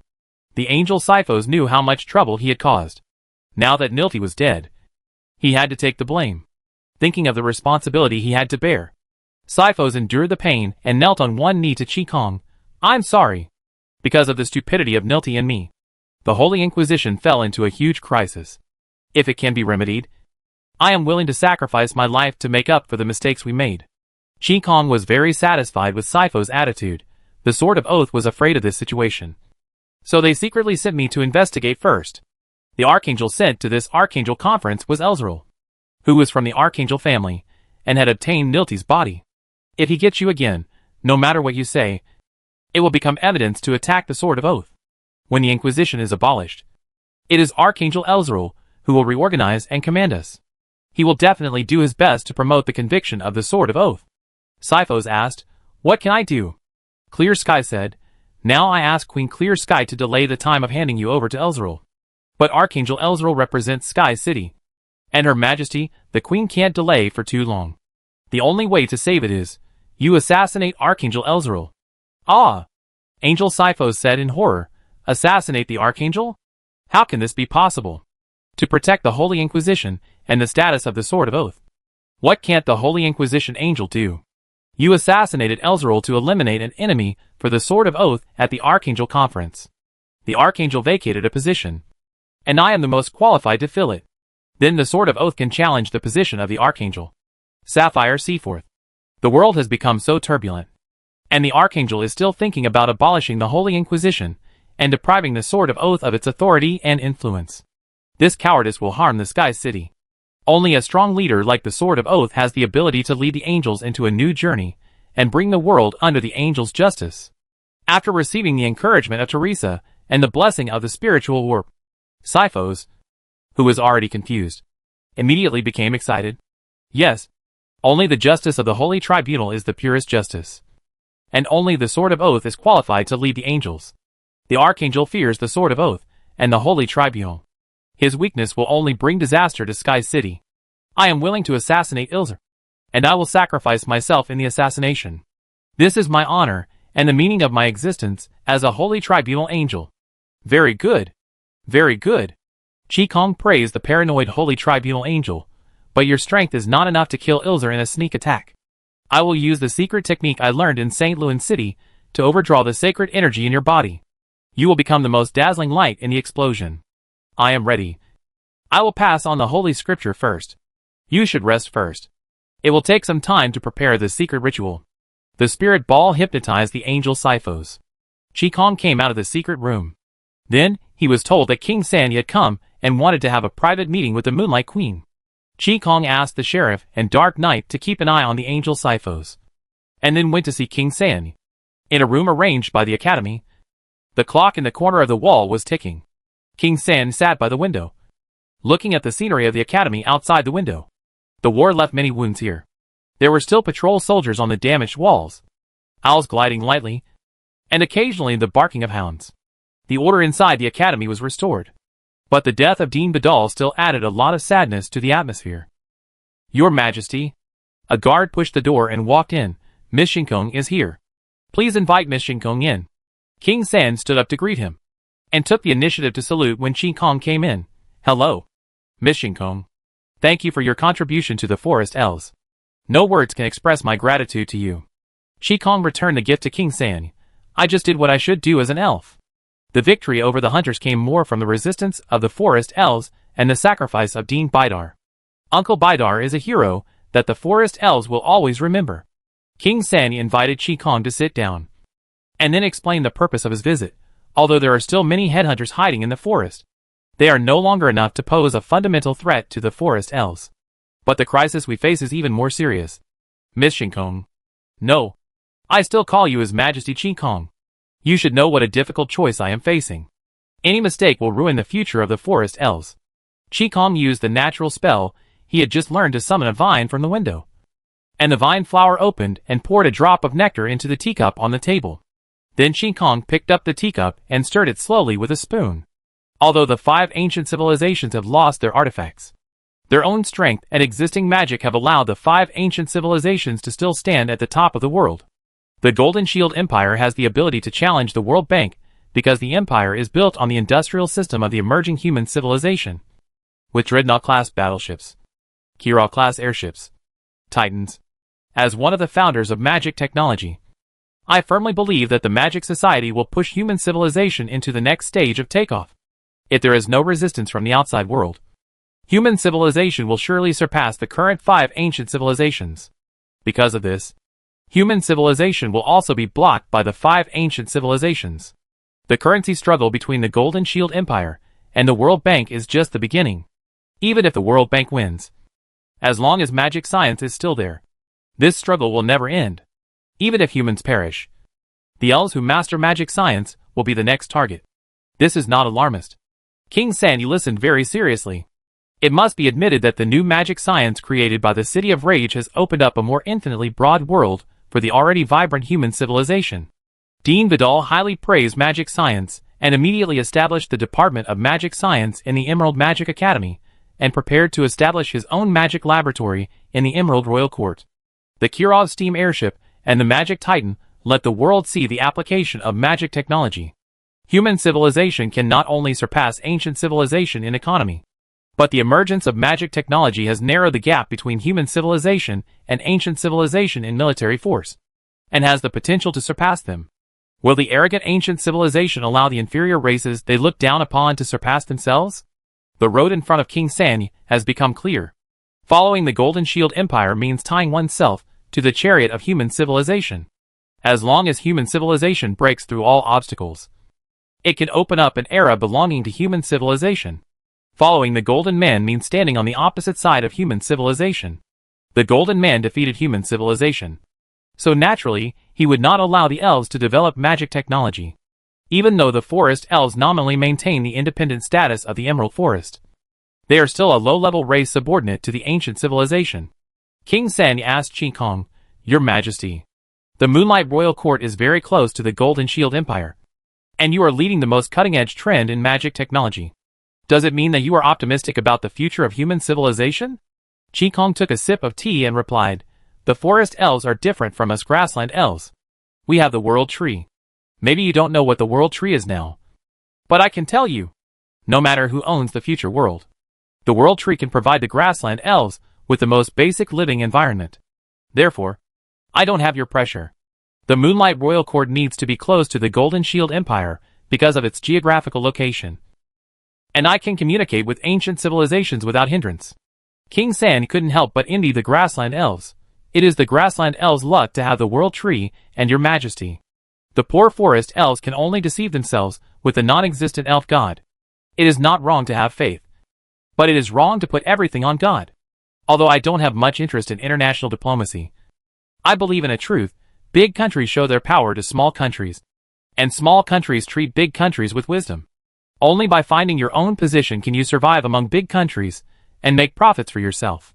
Qi Kong's words made King San suddenly enlightened, and he immediately stood up and saluted. "Thank you, Your Majesty. My mind has been a mess these days. After listening to your words, I have sorted out all my thoughts in an instant. Now I will return to Emerald Lake immediately to announce my decision. Please forgive my neglect." Qi Kong smiled and said, "I am glad to help you. I think the forest elves will have gods to protect you." King Sandy looked at Qi Kong again, and clearly felt that the queen's temperament had changed a little. However, King Sandy, who was busy returning to the Emerald Lake Palace, did not delve into it, and only regarded Qi Kong's last words as a blessing to end the meeting. "Thank you again." King San hurriedly left the Emerald Magic Academy. When he returned to his palace, Emerald Lake continuously revealed multiple pieces of information. Emerald Forest asks for help from Dragon Country, hoping the Dragon Country can send a sufficient number of dragons to enter Emerald Forest to help the forest elves clear out the headhunters in the forest. Emerald Forest is willing to provide the colorful garden to the dragon as a nesting place for the dragon. King San requests a formal meeting with King Tao Tai of Dragon Country to recast the relationship between Emerald Forest and Dragon Country. Emerald Forest expresses its willingness to join the League of Nations. The forest elves hope to further develop relations with countries around the world, hope to reach more investment projects and cooperation plans with the World Bank, and obtain international support for the reconstruction of Emerald Forest. Emerald Forest expresses its willingness to join the free trade body. The forest elves admire the speed of the Golden Shield Empire's development and hope to learn more about the Golden Shield Empire's economic development by joining the free trade body. They also hope that both sides will conduct more joint research and development in the field of alchemy and new magic. The Emerald Forest condemned Sky City for illegally sending angels into the territory without authorization, causing the headhunters to surge in strength and causing immeasurable losses to the Emerald Forest. Chapter 545 Death of Archangel. The conversation with the Queen of Clear Sky opened up an idea for King San. The Moonlight Court can have a relatively relaxed diplomatic space because they have the World Tree and the Queen with outstanding military power. These are not available in the Emerald Court. So it is passive in the diplomatic game and is worried about the gains and losses of the big countries. If the Emerald Court can bring in the power of the Dragon Kingdom, it is equivalent to having the World Tree and the Moonlight Queen. Although it is a fox borrowing the power of the tiger, the Forest Elves borrowed the power of the Dragon Kingdom. And faced with the Golden Shield Empire and the Shining Gold people, their backs can be straightened. The Emerald Forest joined the International Alliance and the Free Trade Body at the same time, giving face to both sides. Anyone who wants to make trouble for no reason must first consider the attitude of the Dragon Kingdom. As for whether the introduction of the Dragon Kingdom into the Emerald Forest to station troops will lead to opposition from the Forest Elves, of course there will be. But there is a ready-made target that can be used to divert internal conflicts. The Angels of the Sky City. Because the appearance of the hunting angels did cause great sacrifices to the Forest Elves. The highly respected Dean Bidar was overdrawn due to the sneak attack of the angel Nilti, and finally died of exhaustion on the eve of the decisive battle. It is natural to establish an ancient civilization as an imaginary enemy and get close to another ancient civilization. Moreover, the Dragon Kingdom and the Emerald Forest have a history, as long as the degree of it is well controlled. The opposition from the Forest Elves will not cause big trouble. In this way, the dilemma of Emerald Forest was solved. The benefits brought to the Golden Shield Empire by joining the Free Trade Body are definitely far greater than the benefits brought to the World Bank by joining the League of Nations. It can not only soar on the train of human civilization, but also leave a way to retreat to the embrace of ancient civilization. This is how small countries treat big countries with wisdom. The effect is also immediate. After the Emerald Lake Palace sent out important information, the Tautai King of Dragon Country took the lead in expressing his attitude. The last time the headhunters appeared, it was the giant dragons and forest elves who worked together to eliminate them. This time the headhunters appeared. As a representative of Dragon Country, I was fortunate to participate in the siege of the Hunting Queen. Dragon Country and Emerald Forest were once two pearls of the sea that complemented each other. Although we have been separated for 1,000 years, the bond between us still exists. In the face of the remnants of the hunters, Dragon Country is willing to do our part. We also hope that through this incident, we can rebuild a friendship between the dragon and the forest elves. I believe that through communication, we will definitely find a bilateral relationship that is in the interests of both parties. After receiving the response from the Tautai King, the Three-Leaf King immediately formally invited the Dragon Country Tautai King to visit the Emerald Forest. The Tautai King said that Dragon Country will soon form a visiting delegation to the Emerald Forest to open a new chapter in the relationship between the two tribes with the Forest Elves. The Three-Leaf King and the Tautai King expressed their attitudes back and forth in the Emerald King Court and conducted an open dialogue across the air. The relationship between the Jade King Court and Dragon Country has become extremely ambiguous, as if they were newlyweds, flirting with each other and being inseparable. The speed of the escalation made Elder Shujinlin anxious. His core mission in the Jade King Court was to prevent the Jade Forest from getting closer to the Golden Shield Empire. But the Three-Leaf King now publicly expressed his willingness to join the Free Trade Body. If the Three-Leaf King signed an agreement with Meteorite, it would be like cutting a hole in the rope tied around the neck of the Golden Shield Empire. As for the Three-Leaf King's willingness to join the International Alliance, it was like giving the Shuajin people a fig leaf. Economic sanctions? Military threats? The Jade Forest, which is holding hands with the Golden Shield Empire and Dragon Country at the same time, seems to be afraid of nothing. Elder Lin could only go to Archangel Ilzer. If the Golden Man and Sky City put pressure on Dragon Country at the same time, Dragon Country might be able to handle its relationship with Emerald Forest with caution. Ilzer and the angels he brought stayed in the Golden Hotel. Outside the hotel were elf protesters holding banners condemning Sky City. The sound of protests kept coming in from the window, making Archangel Ilzer extremely irritated and angry. When he saw Elder Lin who came to visit, Archangel Ilzer said, "The appearance of the hunting angels is a serious blow to the prestige of Sky City. I need to return to Sky City as soon as possible to report what happened here to the Archangel Conference.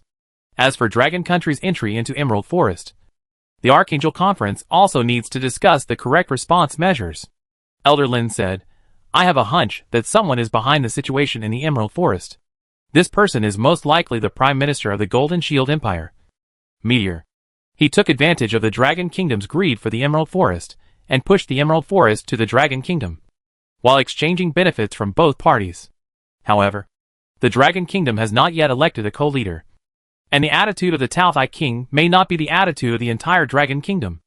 I hope you can visit the Dragon Kingdom with me before returning to Sky City. Let's talk to those Dragon Kings and ask them to stop the Taothai King.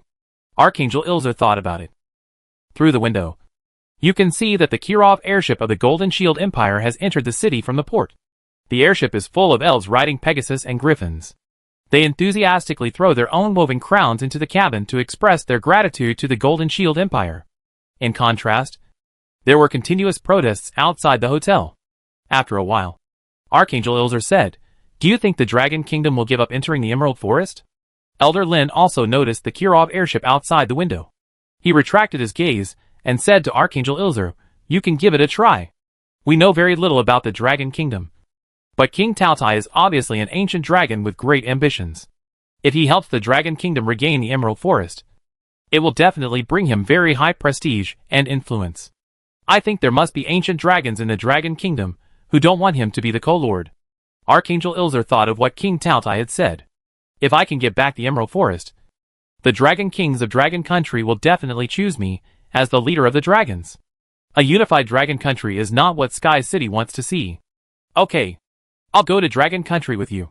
When Archangel Ilzer agreed to go to Dragon Country with Elder Lin, an angel broke into the room. Archangel Ilzer, we found the Holy Judgment Angel Azure Sapphire Sifos. Hearing Sifos' name, Ilzer couldn't help but get angry. These Holy Judgment Angels have no Archangel Council in their eyes. They only obey the Sword of Oath. Ilzer realized that the Shining Gold Man was still here. So he said to Elder Lin, I have some important things to deal with now. Elder Lin can go back and prepare to go to Dragon Country. Elder Lin knew that it was not appropriate for him to listen to the angel's internal affairs here. So he said goodbye to Archangel Ilzer and left. After the Golden Man left, the Holy Judgment Angel Sifos was brought to Ilzer by two angels. One of the angels reported, Archangel Ilzer, we found him in the forest on the south side of the Emerald Royal Court. And there were two bodies of hunting angels beside him.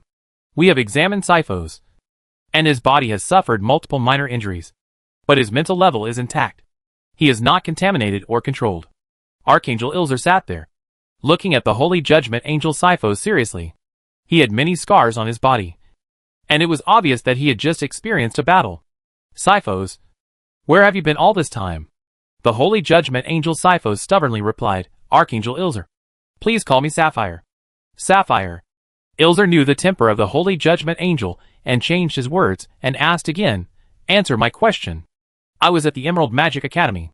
They caught me and locked me up. I escaped this morning when the guards were not paying attention. Ilzer asked again, since you escaped, why didn't you come to find me? Sifos replied, the existence of the hunting angels is the fault of me and the Red Rhino Horn Nilti. Now that the Red Rhino Horn is dead, I have the obligation to kill all the remaining hunting angels. Humph. Ilzer said angrily, you still know that you have committed a serious crime. The Sword of Oath sent the Holy Judgment Angel to the chaotic source of divine power without the permission of the Archangel Council, which eventually caused the angels to be polluted and created monsters such as the hunting angel that blasphemed the angels. Listen to what the elves outside are shouting. Your holy judgment has made the Sky City lose its majesty in the secular world. Sifos did not avoid the power of Ilzer. He looked directly at the high and mighty Archangel and said, the Sword of Oath did this because the efficiency of the Archangel Council was too low. A simple matter can be discussed by you for a long time. The appearance of the hunting angel this time was caused by the mistakes made by me and the Red Rhino Horn, and has nothing to do with the Sword of Oath and the Holy Inquisition. Whether it is related or not is not up to you. I will take you back to Sky City, and the Archangel Conference will decide who should be responsible for this hunting angel incident. Archangel Ilzer waved his hand, and two angels were about to step forward to take Sifos away. At this time, Sifos said, I can go back to Sky City with you, but I just found the trace of another hunting angel. Let me kill it. Ilzer said impatiently. You can't go anywhere now. Tell me where the hunting angel is, and I will send an angel to deal with it. Okay. Sifos asked the angels around him to move aside, took a step forward, and cast magic in front of Archangel Ilza. A magic map of the forest around the Emerald King's court unfolded. Outside the city was a large area of open land with fire, and beyond that was an endless forest. Sifos adjusted the angle of the map continuously, as if confirming the location. It's here. Sifos pointed to a point on the map, and Archangel Ilzer looked closer. As the distance got closer, Sifos suddenly shouted, "Flare in the mountain and river Atlas." In the forest on the magic map, more than a dozen glimmers flashed continuously, and then a beam of strong light shot out from the map. Archangel Ilzer dodged backwards, but Sifos crashed into the strong light. In an instant, Sifos' body was shattered and burned in the strong light, leaving behind an angel light mark made of pure light elements.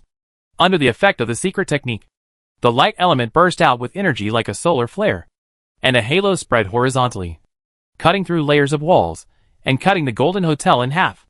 At this time, Elder Shujinlin had just walked out of the hotel door, and was about to take a car back to the World Bank's Emerald King's Court branch. Before his followers opened the car door for him, he heard a bang above his head, and large pieces of rubble and bricks fell down, and the good car was instantly smashed into a pile of scrap metal. The people of the Shining Gold immediately put on their armor, and held up shields to protect Elder Lin in the middle, and then rushed out in the face of all kinds of debris. The elves protesting outside the hotel were also stunned by the sudden explosion. They screamed in fear, and fled away from the Shining Gold Hotel. The unlucky ones were directly crushed to death by the falling objects. The scene was out of control, and there were elves running everywhere. Elder Lin flew up under the protection of his followers. After reaching the safe airspace, he turned around and saw the 46-story Shining Gold Hotel collapsing in the billowing smoke. How could this be possible? Elder Lin knew very well the quality of the Shining Gold Hotel. Not only was it cast with reinforced concrete, but also permanent solidified alchemical columns were sealed on the main support structure. It can be said that an earthquake turned the ground of the Emerald Royal Court upside down, and the Golden Hotel also fell straight down. And now the Golden Hotel collapsed like a building block. Who used such a powerful spell in the Golden Hotel? And the target of such a powerful spell was... When Elder Lin thought of this, he panicked and almost fell from the air. Quick! Quick! Quick! Don't worry about me. Go and save Archangel Ilzer. Elder Lin shook off the followers who supported him, and shouted directly in the direction of the Golden Hotel. The Golden people left a pair of twins behind, and the rest flew in the direction of the smoke and dust. After a while, 2 shining gold men flew over with a seriously injured angel. Elder Lin immediately stepped forward and asked, "What happened? Who launched the attack?" The angel replied with his dying breath, "Yes. It was the Holy Judgment Angel Sifos. He killed the Archangel Ilzer." Elder Lin stepped forward and grabbed the angel's shoulder, shouting, "What are you talking about? Where is Archangel Ilzer?" "He's dead." The angel replied while enduring the pain. "Archangel Ilzer endured Sifos' full-strength attack at close range, and I saw with my own eyes that he turned into ashes in that light. Please escort me back to Sky City. I must report what happened here to the Archangel as soon as possible." Elder Lin let go of the angel and stayed in the air, in the direction of the Golden Hotel. Dust was rising. The Royal Court patrolmen, who were still in a state of war, had arrived at the scene. They used magic to suppress the spread of dust and smoke, and evacuated the fleeing elves to a safe area. Several patrols rushed into the collapsed area regardless of danger to rescue the survivors. In the air, elf mages rode Pegasus and Griffins and flew close. They used magic to collect dust in the air, then pressed it into bricks and threw it into the no man's land. The whole rescue process was quick and orderly. A huge shadow passed by the airspace where the Golden Man was. It was the Kirov steam airship. The mages on the airship jointly cast a large wind magic to collect and compress the smoke and dust in the air to prevent a secondary disaster and facilitate the rescue team to enter the disaster area. The steam titan of the Golden Shield Empire arrived and joined the rescue. Elder Lin looked at the nearby Kirov steam airship and could see the meteorite of the Golden Shield Empire's prime minister through the large glass window. He was standing by the window, holding a cup of coffee and looking at the completely ruined Shuajin Hotel. Chapter 546 Covenant. It must have been a meteorite. It must have been a meteorite. Elder Lin stared at Luke in the Kirov steam airship. An intuition made him believe that the Prime Minister of the Golden Shield Empire must be related to the assassination of Archangel Ilza. Otherwise, what reason would an angel have to murder a respected archangel? And how could he have the ability to assassinate a powerful archangel? But there is no evidence. Even if there is evidence, it is probably buried in the ruins of the Golden Hotel. Elder Lin looked at the collapsed building, and the wizards in the rescue team had controlled the spreading dust. The ruins collapsed into a pile of bricks and stones. The hounds rushed in to sniff the traces of the survivors. The elves and steam titans carefully moved the fragments and rescued the survivors buried underneath. This explosion can be said to have destroyed all hopes of saving the Emerald Forest. Without an archangel to go to Dragon Country, the Shining Gold civilization alone is not enough to make those unruly dragon kings give in on the Emerald Forest incident. Moreover, if an archangel died at the hands of an angel, Sky City would definitely be caught up in the investigation of this incident, and would definitely not have the energy to cooperate with the Shining Gold civilization's actions in the secular world. At this moment, Elder Lin felt that the giant airship beside him was like a big hand covering the sky of the Emerald Forest. He controlled everything and played all the forces in his hands. All of you go to rescue. Try to find the surviving angels, and all the clues related to the assassination of Archangel Ilzer. Yes, Elder Lin. Except for the 2 Shining Gold men who supported the angel. Everyone else rushed down to the ruins of the hotel below. Elder Lin took a last look at the meteorite in the Kirov airship, then turned and flew back to the Emerald Court branch of the World Bank. Luke in the airship glanced at the departing Shining Gold man and continued to look at the ruins of the Shining Gold Hotel. He didn't expect the assassination of Archangel Ilzer to be so successful, so he didn't have to consider the plan of framing Teresa for failure. Now that an archangel has died, and the assassin is a Holy Inquisition angel, it is equivalent to putting the contradictions within the Sky City on the surface. No matter whether the Archangel Council can consider that there is another hidden reason for this assassination, a Holy Inquisition angel dares to assassinate the Archangel, which means that the Holy Inquisition is completely out of the control of the Archangel Council. The abolition of the Holy Inquisition has become an issue that Sky City cannot avoid. In the short term, there is no need to consider Sky City intervening in the affairs of the secular world. And there is no suspense in the Emerald Forest. With the rescue of the Golden Hotel, the news of the assassination of Archangel Elzeril spread quickly. When King Sand learned of the news, he was so frightened that he did not stand up from the throne for a long time. The protest outside the Golden Hotel was sent by his own instructions. Now Archangel Elzeril was assassinated and killed at this time. What does Sky City think? After ordering the active rescue of the surviving angels, King San immediately notified the Tao I King of Dragon Country through special channels, hoping to rebuild bilateral relations as soon as possible and allow the dragons to enter the Emerald Forest without hindrance. When the Black Dragon Barl brought a giant dragon delegation from the Dragon Kingdom, Luke, as the King of Tao Thai, represented the Dragon Kingdom in bilateral negotiations with the Emerald Forest. Because he urgently needed the protection of the Dragon Kingdom, King San made substantial concessions in many aspects, making the negotiations unexpectedly smooth and fast. The Dragon Kingdom's Dragon Nest Station in the Emerald Forest increased from 1 colorful garden to 5, one of which was located on a cliff near the Emerald Magic Academy. The Emerald Forest bore all the expenses of the Dragon Kingdom garrison and divided the hunting ground for the giant dragons to hunt and play. The Emerald Forest formed the Dragon Patrol Army, responsible for the protection of the Dragon Nest and hunting ground on a daily basis, and participated in training to cooperate with the giant dragons in joint operations during wartime. The command of the Dragon Patrol was handed over to the Dragon Kingdom garrison, and the Emerald King's court could not interfere beyond its authority. The expenses of the Dragon Patrol soldiers are borne by the Emerald Forest. The Dragon Kingdom and the Emerald Forest have established a military alliance. If either side is attacked, it is equivalent to attacking the other side. Both sides must establish a joint military headquarters within 1 year, located at Emerald Lake. The Emerald Forest is responsible for the expenses of the Dragon Forest Elves Military Joint Command, and the Three-Leaf King Garrett 17 will serve as the permanent commander. The commander-in-chief will be appointed separately in wartime. In addition to military cooperation, the Dragon Kingdom will appoint a group of dragons with deep attainments in magic to serve as visiting professors at the Emerald Magic Academy. In addition to improving the quality of teaching and research in magic at the Emerald Magic Academy, ancient dragon language will also become an important subject in the academy. A Dragon Country Emerald Forest Alliance agreement was signed by King Tao Tai and King San.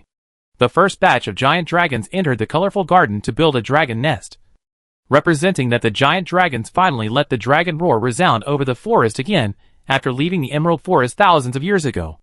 The dragon soared and roared. A large part of the dragons that came to the Emerald Forest this time were the ones who withdrew from here to the Dragon Country thousands of years ago. Now they are back, revisiting the old place, and their shouts can't hide their joy.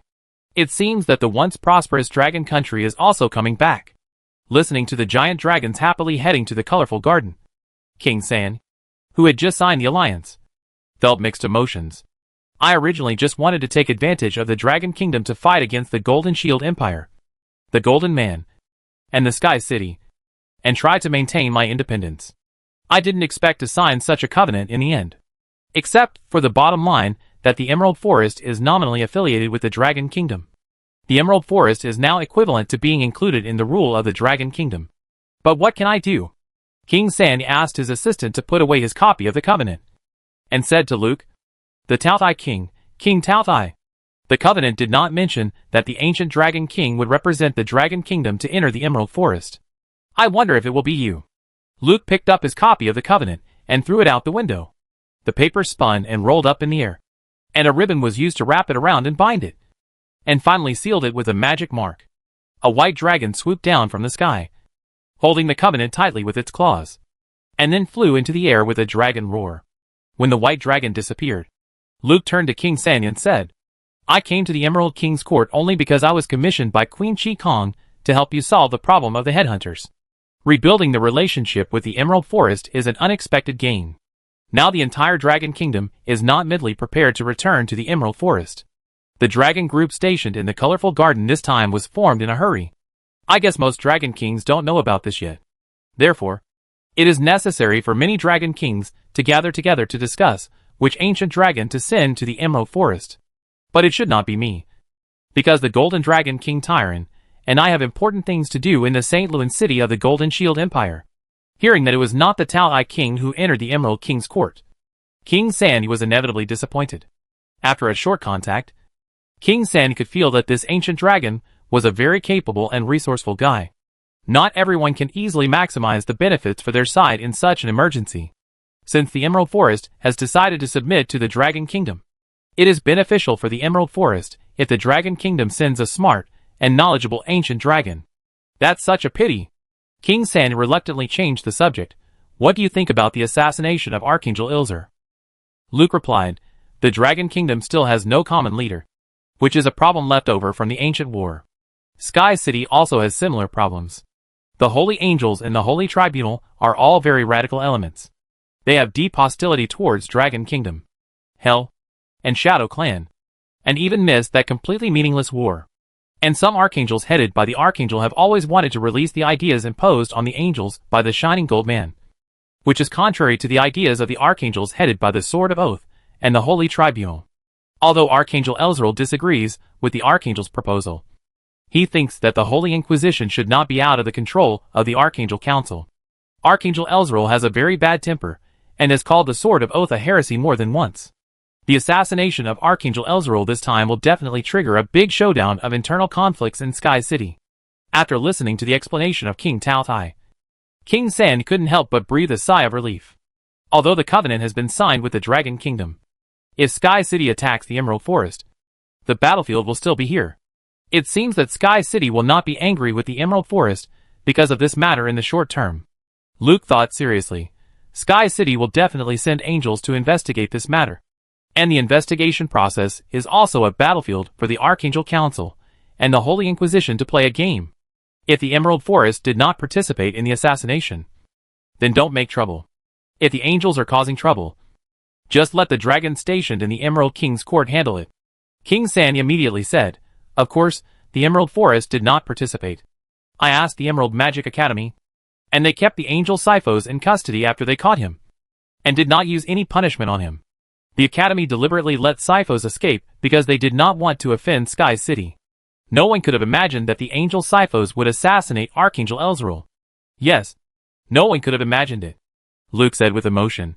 Since the Emerald Forest did not participate, the Dragon Kingdom would not allow Sky City to cause trouble in the Emerald Forest for this matter. However, The Dragon Patrol and the Dragon Forest Elf Military Joint Command must be established as soon as possible. A war will definitely break out between the Golden Shield Empire and the Shining Gold people. The dragons must learn to fight against human civilization. And the forest elves must also learn to fight against ancient civilizations. King San asked worriedly, "Do you think a full-scale war will really break out?" The ancient war was because the Shining Gold people wanted to change the world order. Now both the Golden Shield Empire and the Shining Gold people have mastered the things that redefine the world order. Magic technology is not only developed by the Golden Shield Empire, but the Shining Gold people are also reorganizing their magic system. They each have their own advantages, and I am not sure they will be stronger. It can only be confirmed that the future world belongs to the magic civilization. The Three-Leaf King agreed. My uncle Vidal also said something similar. But it's a pity that he can no longer lead the Emerald Magic Academy. Luke also sighed and said, Dean Vidal is a scholar worthy of respect. Magic is a derivative of alchemy, and alchemy is a derivative of magic. Perhaps the entry of dragons into the Emerald Magic Academy can improve the magic technology of the Emerald Forest. The Emerald Forest is in a very good position now. It can cooperate with the Golden Shield Empire and the Golden People. Make good use of this opportunity, and the Emerald Forest will become an existence that cannot be ignored in the future world. I just hope to be like my grandfather and lead the forest elves through this war with an unknown outcome. Your grandfather had a dragon by his side, and now you have one too. After completing the covenant with the Dragon Kingdom, King San immediately started negotiations with the World Bank. Holding the covenant with the Dragon Kingdom and listening to the dragon roar in the sky, King San took a very tough stance against the Shining Gold Man. The Emerald Forest can do business with whoever it wants to do business with. The free trade body of the Golden Shield Empire is a simple trade organization. The World Bank has no right to stipulate who the Emerald Forest should trade with. Not only did the Shining Gold Man lose the opportunity to provide assistance when the Emerald Forest encountered the headhunters, but now that the angels have left and the dragons have come in, they have no confidence to threaten the Emerald Forest. What Elder Lin can do is to win over the Emerald Forest and avoid sanctions that push the forest elves completely onto the chariot of the Golden Shield Empire. Wait until the situation of all parties is clarified again before counterattacking. Anyway, any agreement is just a piece of paper, and it can be torn up at any time if you have the strength. The negotiations between the Emerald Forest and the Shining Gold people were also very smooth. The Emerald Forest officially joined the International Alliance. However, the Emerald Forest only accepts the trade obligations and rights of the Alliance and does not participate in the economic blockade and sanctions against any country or region. The World Bank provides the Emerald Forest with a low-interest loan for the reconstruction of the Emerald Forest. The World Bank and the Emerald Forest have carried out in-depth cooperation in many fields such as alchemy, shipbuilding, magic technology, and steam machinery. Emerald Forest will assist the World Bank in rebuilding the Golden Hotel, making this taller building a landmark of the Emerald Royal Court. Elder Lin left the Emerald Royal Court with the agreement signed with King San, leaving quietly just as they came quietly. The Dragon Kingdom, the Golden People, and the angels have all left. Only the Golden Shield Empire is left. The reason why the Golden Shield Empire is placed behind the Golden People is because King San has not figured out how to talk to the Empire's Prime Minister Meteor. This time, the Emerald Forest encountered a disaster caused by the headhunters, and the Golden Shield Empire's kindness to the forest elves was really too great. The aid materials have never stopped. The evaporating titan not only helped to repel the attack of the headhunters, but is now helping to clean up the city. There is also the Prime Minister of Meteorite, a politician who can make people feel pressure just by hearing his name, which makes King San feel a little unsure about meeting Meteorite. He has subdued all the forces within the Empire. He has driven the invading County Alliance back beyond the border. He has built the city of Raging Waves into the richest and most dynamic city in the world. Now he is leading the Empire to challenge an ancient civilization. And all parties in the world do not think he is overestimating his own capabilities. How should I talk to him? King San was in his palace, looking at the Kirov steam airship floating above the city. The Prime Minister of the Empire, Meteorite, was there. He had been staying there except when he appeared during the battle with the headhunters. He remained motionless, letting all parties play tricks below. It seemed that everything was under his control. King San couldn't help but tremble in his heart. Please ask Makatina to act as the dean and go to the Golden Shield Empire Kirov steam airship to express to the Prime Minister of Meteorite that I want to board his airship. Chapter 547 The Departing Train. Luke couldn't help but smile when he learned from the visiting acting dean Makatina that King San wanted to board the Kirov steam airship. In the Emerald King's court, King San is the host, and the Golden Shield King's court is the guest.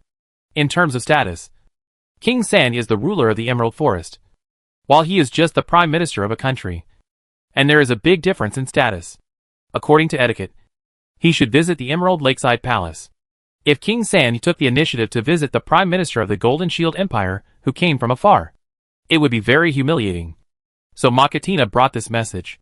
So Luke publicly sent an invitation letter to Emerald Lake, sincerely invite King San to visit the Kirov steam airship. King San had gained face, and the Golden Shield Empire also had face. Soon King San led a delegation of elders to board the Kirov steam airship and started the formal negotiations between Emerald Forest and the Golden Shield Empire. Mrs. Michelle had almost reached an agreement with Emerald Forest on cooperation in commercial trade and alchemy technology.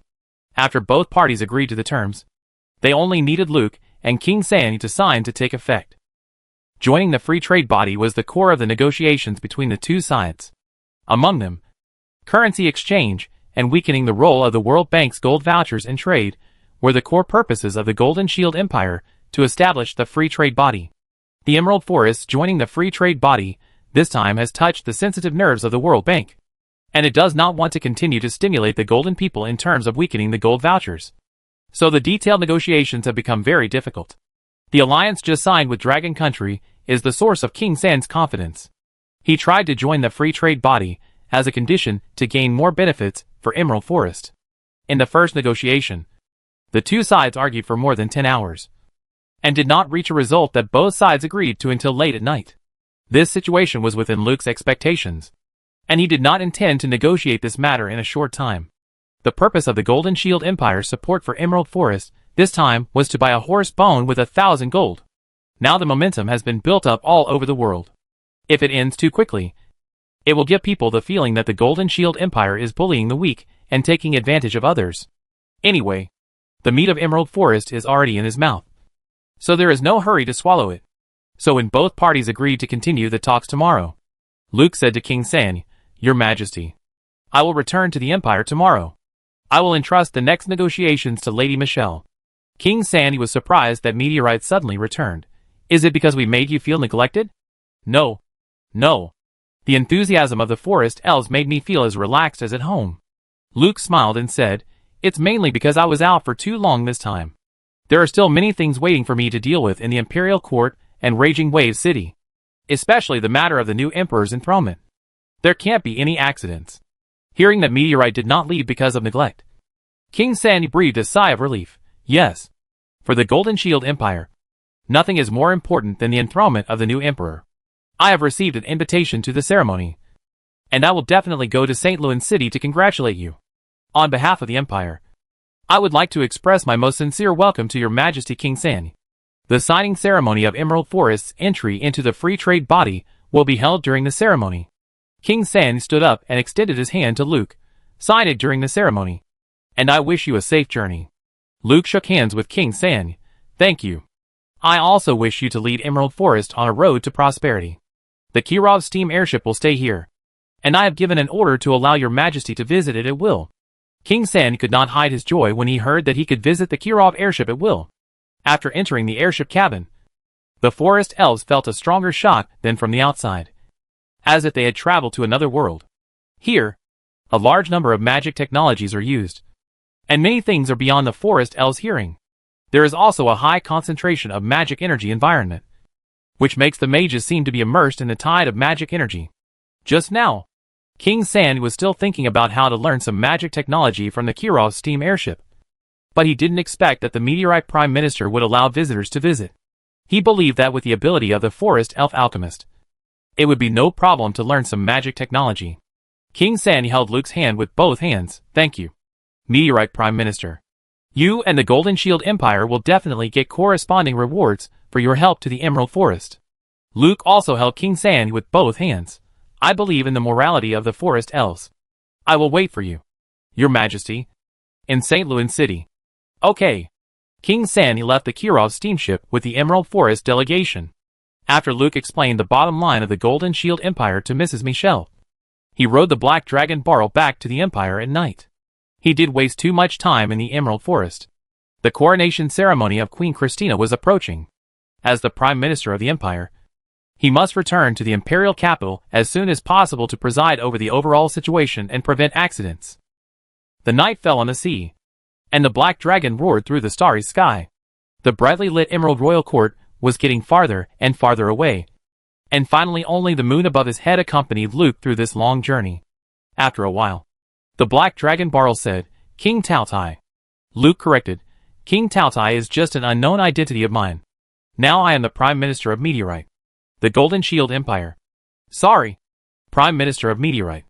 The Black Dragon Barrel now respected Luke very much.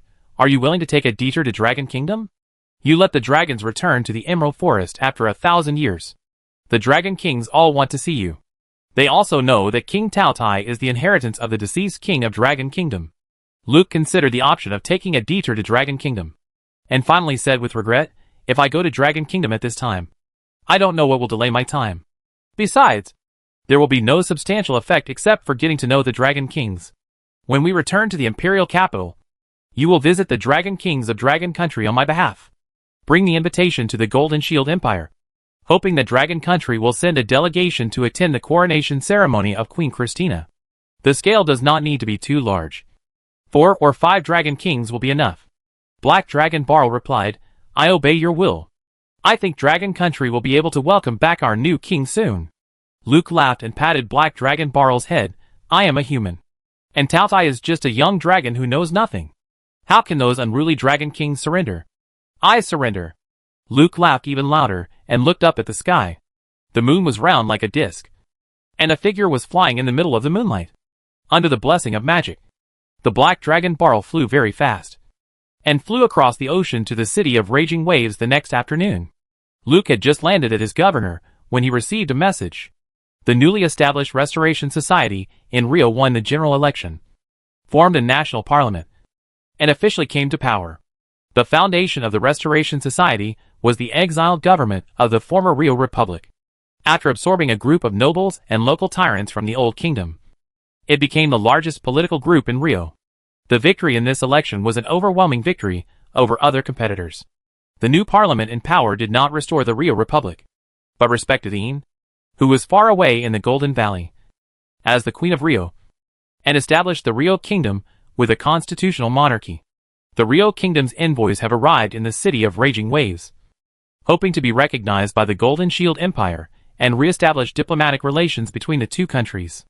Because the Prime Minister of the Empire was away, Queen Christina had not approved the envoys to go to St. Louis City, so they stayed in the city of Raging Waves, waiting for the Prime Minister of Meteorite to return. Luke returned to his office and quickly checked the information on the Rio Kingdom that he had collected during this period. Outside the window, the Black Dragon Barrel flew away. He had to go to the Dragon Kingdom as soon as possible so that the Dragon Kingdom envoys could attend the Queen's coronation ceremony in time. From the existing data, it can be seen that the evolution of Rio's political situation has been under the surveillance of the Imperial Secret Service. The Kingdom of Rio has been infiltrated by the Secret Service like a sieve. In order to get the support of the Empire, politicians really dared to sell anything. The Rio Kingdom delegation came to establish diplomatic relations on the surface, but in fact, everyone had a cooperation plan representing their respective factions. The chaos caused by the Restoration War and Pan's death destroyed Rio's original interest system. In addition, the Golden Shield Empire's maritime blockade led to the closure of factories.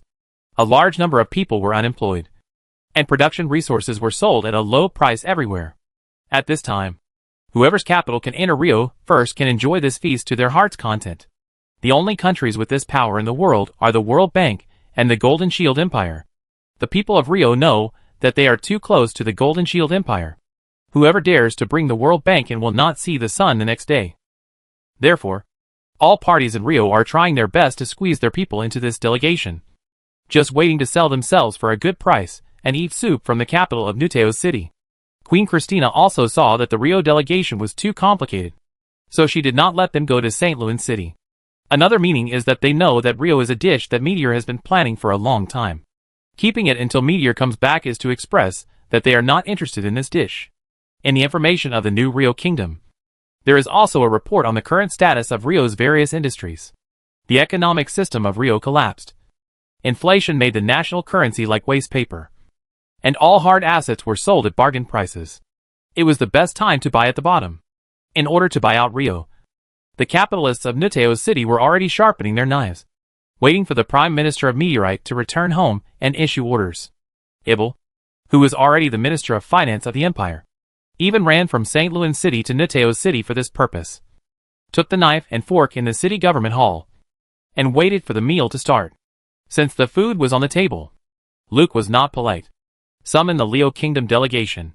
The next day, the governor's office of Nuteo City announced that the Nuteo City Bank would provide the Leo Kingdom with a loan worth 5 billion imperial marks for the infrastructure of the Leo Kingdom. The city of Raging Waves fully funded the renovation of the Rio Palace, which was open to the public as a museum. The Imperial Prime Minister, Meteor, expressed his willingness to facilitate the restoration of diplomatic relations between the Empire and the Kingdom of Rio, and invited the Speaker of the Rio National Assembly to St. Louis City to participate in the imperial celebration. The Raging Waves Merchants Group established the Rio Kingdom Economic and Trade Investment Committee, with Meteor as the chairman and Minister Ibel as the vice chairman. The responsibility of the Rio Kingdom Economic and Trade Investment Committee is to coordinate the investment of Raging Waves merchants in Rio, avoid vicious competition, and help Rio's various industries get out of trouble and resume production as soon as possible. Before the Kingdom of Rio issues a new national currency, the imperial mark and Rio's old currency can be circulated in Rio at the same time. The city of Raging Waves encourages merchants going to the Kingdom of Rio to use the imperial mark for trading, which helps the Kingdom of Rio quickly accumulate imperial marks for importing necessities from the empire. The Prime Minister of Meteoric Star proposed to set up Samuel Port in the Kingdom of Rio as a free port, allowing the imperial warships to dock freely for supplies. The Prime Minister of Meteoric Star proposed that the Kingdom of Rio apply to the Empire for garrisons to make up for the lack of national defense. The Prime Minister of Meteoric Star proposed to help the Kingdom of Rio form a national defense army, abolish local warlords and illegal armed forces, and concentrate the command of the army under the leadership of the Congress. The Prime Minister of Meteoric Star proposed that the Kingdom of Rio join the free trade body. The Prime Minister of Meteoric Star proposed that the Kingdom of Rio revise textbooks to downplay the historical contradictions between the two countries and increase the intimacy between the two countries. The Prime Minister of Meteorite proposed. Ship and airship swarmed out of the city of Raging Waves and headed eastwards as if they had heard the starting gun. The Kingdom of Rio in front of them dropped all its defenses and waited for the thugs to come. According to the calculations of the Prime Minister's staff, after this great harvest, more than half of the economy of the Kingdom of Rio will be controlled by the capital of the city of Raging Waves. Among them, heavy industries and high-precision industries such as steel, machinery, and alchemy will be directly or indirectly controlled by the Yin-Yang Group. It can be said that the economic lifeline of the entire Kingdom of Rio is in Luke's hands. A comprador class will be born in the Kingdom of Rio to become the white glove of the capital of the city of Raging Waves, used to control the economy of Rio. As for the upper ruling structure of the Kingdom of Rio, it will be trapped in the election infighting designed by Luke for them. The capital of the city of Raging Waves subsidizes puppets through white gloves, and those who obey go up, and those who disobey go down. What the lower-level civilians can see are the members and speakers they have elected one by one. If they have complaints, they can just replace them with a group of people. In this way, the upper and lower levels are connected, and the reins are hidden on one side. As long as the Golden Shield Empire does not fall, the Kingdom of Rio will not be able to get out of the siege. So far, Rio, who has been on the side of the bed and made the emperors of the Golden Shield Empire restless, has been completely solved. When Samuel Port is obtained, it will be like two gates stuck on both sides of this channel with the city of Raging Waves. Most maritime countries want to follow the World Bank to sanction the Golden Shield Empire. First of all, they must consider how much loss of interest this route can bring to them. I wonder if Ian is doing well in the Golden Valley. After sending away the Leo delegation, Luke couldn't help standing by the window and looking at the ocean outside. A strong wind blew, bringing waves. Some ships left the port against the waves, and some airships fought against the strong winds. Their belief in a better future made them dare to face the strong winds and waves. The Empire was also ready at this time. It was like a train with a steam turbine burning. After eliminating all faults, it was running on the road to dawn. Prime Minister, Coconut pushed the door and walked in. His special boots clattered on the marble tiles. The airship to the Imperial capital is ready. Now there is a sudden strong wind outside. Should we postpone the departure time? Luke turned and walked out the door. No. Such wind is nothing. We will set off now. Chapter 548 Snake Eyes. Golden Shield Empire, St. Louis City. The Empire has been preparing for this celebration for a long time. The main road in the Imperial City has been completely renovated. The road has been widened, and neon lights have been pulled on the buildings on both sides. The flag of the Empire is hung on the street lamps, and gardens have been opened on the roadside. The square in front of the palace has also been renovated. There is a large fountain in the middle with swans in the water. The major newspapers in the Empire spared no effort to promote the celebration, and different stories about the Northern War were published every day. Although many people know that this celebration is to promote Queen Christina to the throne, the propaganda is to celebrate the victory of the Northern War. The Snow Corps transferred from the north has conducted many drills for the parade. The Royal Knights, Palace Guards, City Guards, Empire 1st Magic Corps, and Empire 2nd Magic Corps will also send elite forces to participate in the parade. At the parade, the Kingdom of God will display a variety of new weapons. This information is also sent to countries around the world with invitations, inviting them to send people to watch the ceremony. At this time, the war in the Emerald Forest has spread throughout the world. The speed and strength of the Golden Shield Empire's support for the Emerald Forest have been seen by countries around the world. The most widely watched are the three weapons displayed by the Golden Shield Empire in the Emerald Forest: Kira-class Super Heavy Steam Airship, Magic Titan, and Steam Titan. This means that the Golden Shield Empire not only took the lead in establishing new magic science, but also took the lead in applying magic science to weapons and equipment.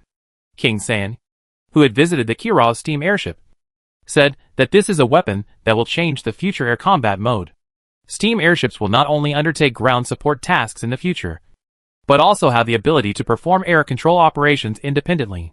The significance of the appearance of the Kira-class Super Heavy Steam Airship exceeds that of the appearance of the Dreadnought-class battleship. If the Golden Shield Empire applies the magic technology they have mastered to warships, it may be an outdated weapon when other countries are not yet able to develop the Dreadnought class. In addition, the excellent combat effectiveness of the Steam Titan in the defense of the Emerald King's Court was praised by the Forest Elves without hesitation. The Emerald Forest has decided to purchase a batch of Steam Titans from the Golden Shield Empire for use in the battle to clear out the remaining headhunters. There is also a Magic Titan driven by the Prime Minister of Meteorite himself, which sealed the Hunting Angel King in one fell swoop during the defense of the Emerald Royal Court, showing that this magic weapon has the ability to fight against the ancient civilization. It can be said that through the Emerald Forest War, the Golden Shield Empire has shown its muscles to the world in terms of economy, politics, and military. It makes all countries feel that although they are human civilizations like the Golden Shield Empire, there is an unspeakable gap. Originally, because of the threat of the World Bank, many countries were not prepared to attend the celebration held by the Golden Shield Empire. But when they learned about what happened in the Emerald Forest, they quickly formed a viewing group. Regardless of the size and level of the viewing group, the attitude must be shown, and the military parade must be watched carefully. Therefore, a few days before the start of the celebration, the viewing groups of various countries seem to have agreed to rush to Nuteo City, and after obtaining entry permits, they flocked to St. Louis City. With more people coming, the workload of the Imperial Secret Service has doubled. Princess Agatha is so busy every day that she doesn't even have time to go to the Nuteo Marquis' mansion to find Luke. Luke is also busy and exhausted. As the Prime Minister of the Empire, he must personally receive the viewing groups sent by various countries, and sometimes he doesn't even have time to eat. Some people are busy and some are idle. The Clear Sky Museum is directly closed during this period and refuses to allow anyone who comes to visit to enter. The students of the academy were also strictly prohibited from leaving the museum, and they all studied hard in class. After Qi Kong finished teaching his own class, he focused on reading and experiments. Shelley returned from the Emerald Forest and was immediately arranged to undergo the final extraordinary transformation surgery. On the operating table, Shelley lay flat on it. The strong anesthetic took effect, and Qi Kong, wearing a surgical gown, took off Shelley's left eye patch. The moment he opened her eyelids with his hands, the petrification skill was passively released, and Qi Kong opened the ice crystal eye and blocked the invasion of the skill after a crisp sound. The petrification skill is out of control. You should not look at Shelley's left eye. Chi Kong said to the students surrounding the operating table. This is a very typical operation combining extraordinary transformation and secret techniques. During the operation, I will explain it to you in detail. You should take notes. You will be tested in the next exam. Malice, you have a strong resistance to mental skills. Replace Professor Ban and go across from me. Yes, Miss Chi Kong. Angel Malice replaced Bruce Ban as Chi Kong's first assistant. Chi Kong used 2 eyelid openers to open Shelley's eyes, picked up the special potion, and dripped a drop on each pupil. Shelley's pupils contracted due to the stimulation, and the left eye showed the vertical pupil of a snake eye, and the blue-gray light shot out from the gap of the vertical pupil. Malice, record the attenuation of magic power. When it decays to 4 scales, drip a drop of dispersion potion on each. Okay, Miss Chi Kong. The Angel Malice carefully observed Shelley's pupil radiation. Chi Kong explained to the students on the blackboard beside him the underlying source model of the Medusa's petrifying eye skill, and what variables caused the final defects in Shelley's growth process after the extraordinary transformation. This time, our operation is to implant the real Medusa's eye in Shelley's eye. The first step of the operation is to release all the energy in Shelley's left eye, and the second step is to perform a longitudinal pupil change operation on her right eye, taking the magic crystal silk from the left eye to make the snake eye of the right eye. Who is willing to be an assistant in the second step of the operation? All the students raised their hands. Chi Kong called out, Xiaopeng, you come. Okay. Okay. Miss Chi Kong. Xiaopeng prepared for the operation amid the envy of his classmates. Chi Kong continued to teach. About half an hour later, the Angel Malice informed Shelley that his left eye had completed the energy release. The operation continued. An hour later, the right eye reconstruction was completed. Chi Kong took out 2 corneas from the culture dish with tweezers and carefully covered Shelley's 2 pupils. Then took out 2 tear stones and placed them on the inner corners of the eyes. And then continued to take out the prepared mysterious props from the culture dish and place them in the eyes one by one. Finally, he took out a box and took out the Medusa hair snake head from it. After the training of the 3rd experimental subject, the 2 snake eyes on the snake's head were all petrified. This was the subject of the secret technique this time. Chi Kong took out the snake eyes, which looked like 2 ordinary small stone balls at first glance.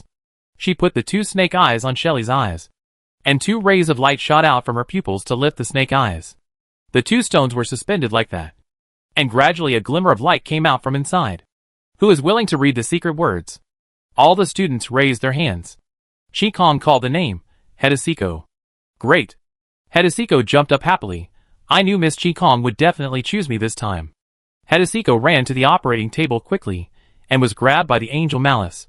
Although the energy in the Medusa's eye has dissipated, it is still dangerous to look directly at it. Follow the rules of the operating table. Any small mistake may lead to irreparable consequences. Hedesiko immediately apologized. I'm sorry. I was a little too excited. Can we start now? Chi Kong had already written the secret words on the blackboard. You can start. The awe of the secret arts made Hedesiko put away his playful expression and recited solemnly, the big eyes of Kazalin, who has recovered her sight. The secret arts were activated with the secret words. All the auxiliary words scattered like starlight, and the cornea on the pupil lit up a bright vortex. The 2 stone ball snake eyes shot into the bright vortex, like falling into a pool of water and splashing a piece of brilliance. Chi Kong took off the surgical gloves and threw them aside. It will take about 15 minutes to finish the secret arts, and the rest of the surgery will be left to you. I have a guest coming to visit. Professor Ban thinks highly of him. Shelley is a general that the Prime Minister of Meteor Star values very much. Bruce Ban replied, yes. Miss Chi Kong. Chi Kong walked out the door, and the students who had just been obedient rushed to the operating table. At this time, Jennifer stood outside the door of the operating room. When she saw Chi Kong coming out, she said, first, let Mississippi St. Teresa visit. I have told her that you don't receive visitors, but she insisted on staying and waiting for you. This is the stubbornness unique to angels. Chi Kong did not blame Jennifer. Take me to see Teresa, and see what news she brought me from Sky City. She is waiting for you in the reception room on the 2nd floor. Chi Kong followed Jennifer to the reception room on the 2nd floor. Teresa was sitting elegantly by the window, looking at the street outside and drinking steaming tea. Chi Kong waved Jennifer to leave, then walked to the chair next to Teresa and sat down. I heard from the Templar Knights outside the temple that you went back to Sky City. How come you came back so soon? Teresa looked at Qi Kong and said with a different emotion, I also heard that you appeared in the Emerald Magic Academy some time ago. Why didn't you tell me when you went there? I know why you came to me. Qi Kong took out a letter. Princess Dale of the Empire studied anonymously at the Emerald Magic Academy. She was the first headhunter she discovered.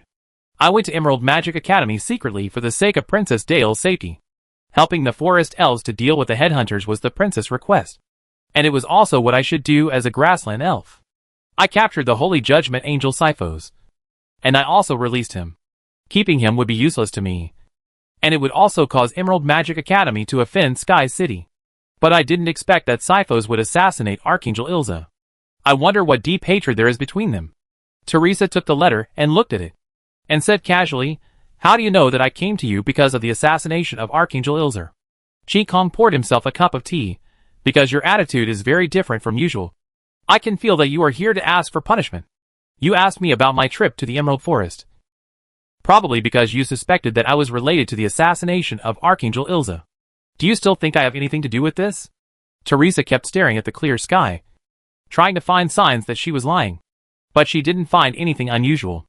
I can't be sure. This incident has dealt a heavy blow to Sky City. The person who died was an archangel who was very disgusted with the Holy Inquisition. And the assassin happened to be a Holy Inquisition angel. The testimony of the surviving angels in the assassination was very unfavorable to the Holy Inquisition and the Sword of Oath. The Holy Inquisition angel Sipho's was not tortured or mentally controlled. The assassination took place after Ilzer threatened the Holy Inquisition. It was simply a fanatical Holy Inquisition angel who wanted to die after making a big mistake, and took away an archangel who intended to harm the Holy Inquisition. There is credible testimony, credible motives, and a suicide assassination without a mastermind, which puts the contradictions that have always existed in Sky City in a place where everyone can see. Qi Kong pretended not to know about Teresa's test. She picked up the tea and sipped it slowly, saying, any group, no matter how united it looks from the outside, must have contradictions inside. Sometimes it is not necessarily a bad thing for contradictions to emerge. If contradictions accumulate to the point where they cannot be reconciled and then erupt, it is not a problem that can be easily solved. Teresa asked, Miss Qi Kong, you seem to have your own opinion on the disputes that have arisen in Sky City. No, Qi Kong denied. If you hadn't said it, I wouldn't know what the Sky City is like now. I just comforted you casually. You don't have to take my words seriously. Perhaps the incident that your Sky City encountered was a big explosion of irreconcilable contradictions. Not only did Teresa fail to get Qi Kong to say something, but her explanation made her feel like she had a blockage in her chest and couldn't let it out. Teresa took a few deep breaths to calm the blockage in her chest. Miss Qi Kong, it seems that you really have nothing to do with the assassination of Archangel Ilza. I apologize for my unwarranted suspicion of you. I came here for another thing and hope to ask for your opinion. Please, for the sake of our friendship, don't hesitate to give me your advice. What's the matter? Teresa said, Archangel Ilzer was assassinated, and a position was vacated in the Sky City Archangel Conference. The Sword of Oath wanted me to compete for this position, but I did not reply to him immediately. I think if I compete for the Archangel at this time, it may intensify the contradictions within the Sky City. The usually gentle Archangel was very angry this time. Archangel Gold proposed to abolish the Holy Tribunal at this Archangel Conference and provide psychological counseling for all Holy Tribunal angels. If I don't compete for the Archangel, the Holy Tribunal may really be abolished. Do you have any suggestions for me? Qi Kong listened and thought seriously, and after a while replied, Teresa, I remember I once said that life in St. Louis City has changed you a lot. And Malice, from a very extreme Holy Inquisition angel, became a devout student. Compared with you, Holy Inquisition Angel Sipho's is a typical counterexample. His worship of the Sword of Oath made it difficult for me to communicate with him. And I just wanted to know the location of the Hunting Queen's lair. The individual worship of the Sword of Oath may be the inducement for his incredible assassination. You have to admit that there are big problems within the Holy Inquisition. If you don't compete for the Archangel, once the Archangel Conference decides to abolish the Holy Inquisition, it will definitely provoke a backlash from the Holy Inquisition angels. And if it is not handled properly, it will be a civil war.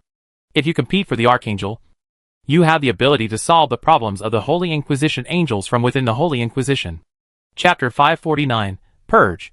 Qin Kong's words opened up another way of thinking for Teresa, and she began to seriously consider the responsibilities she should bear.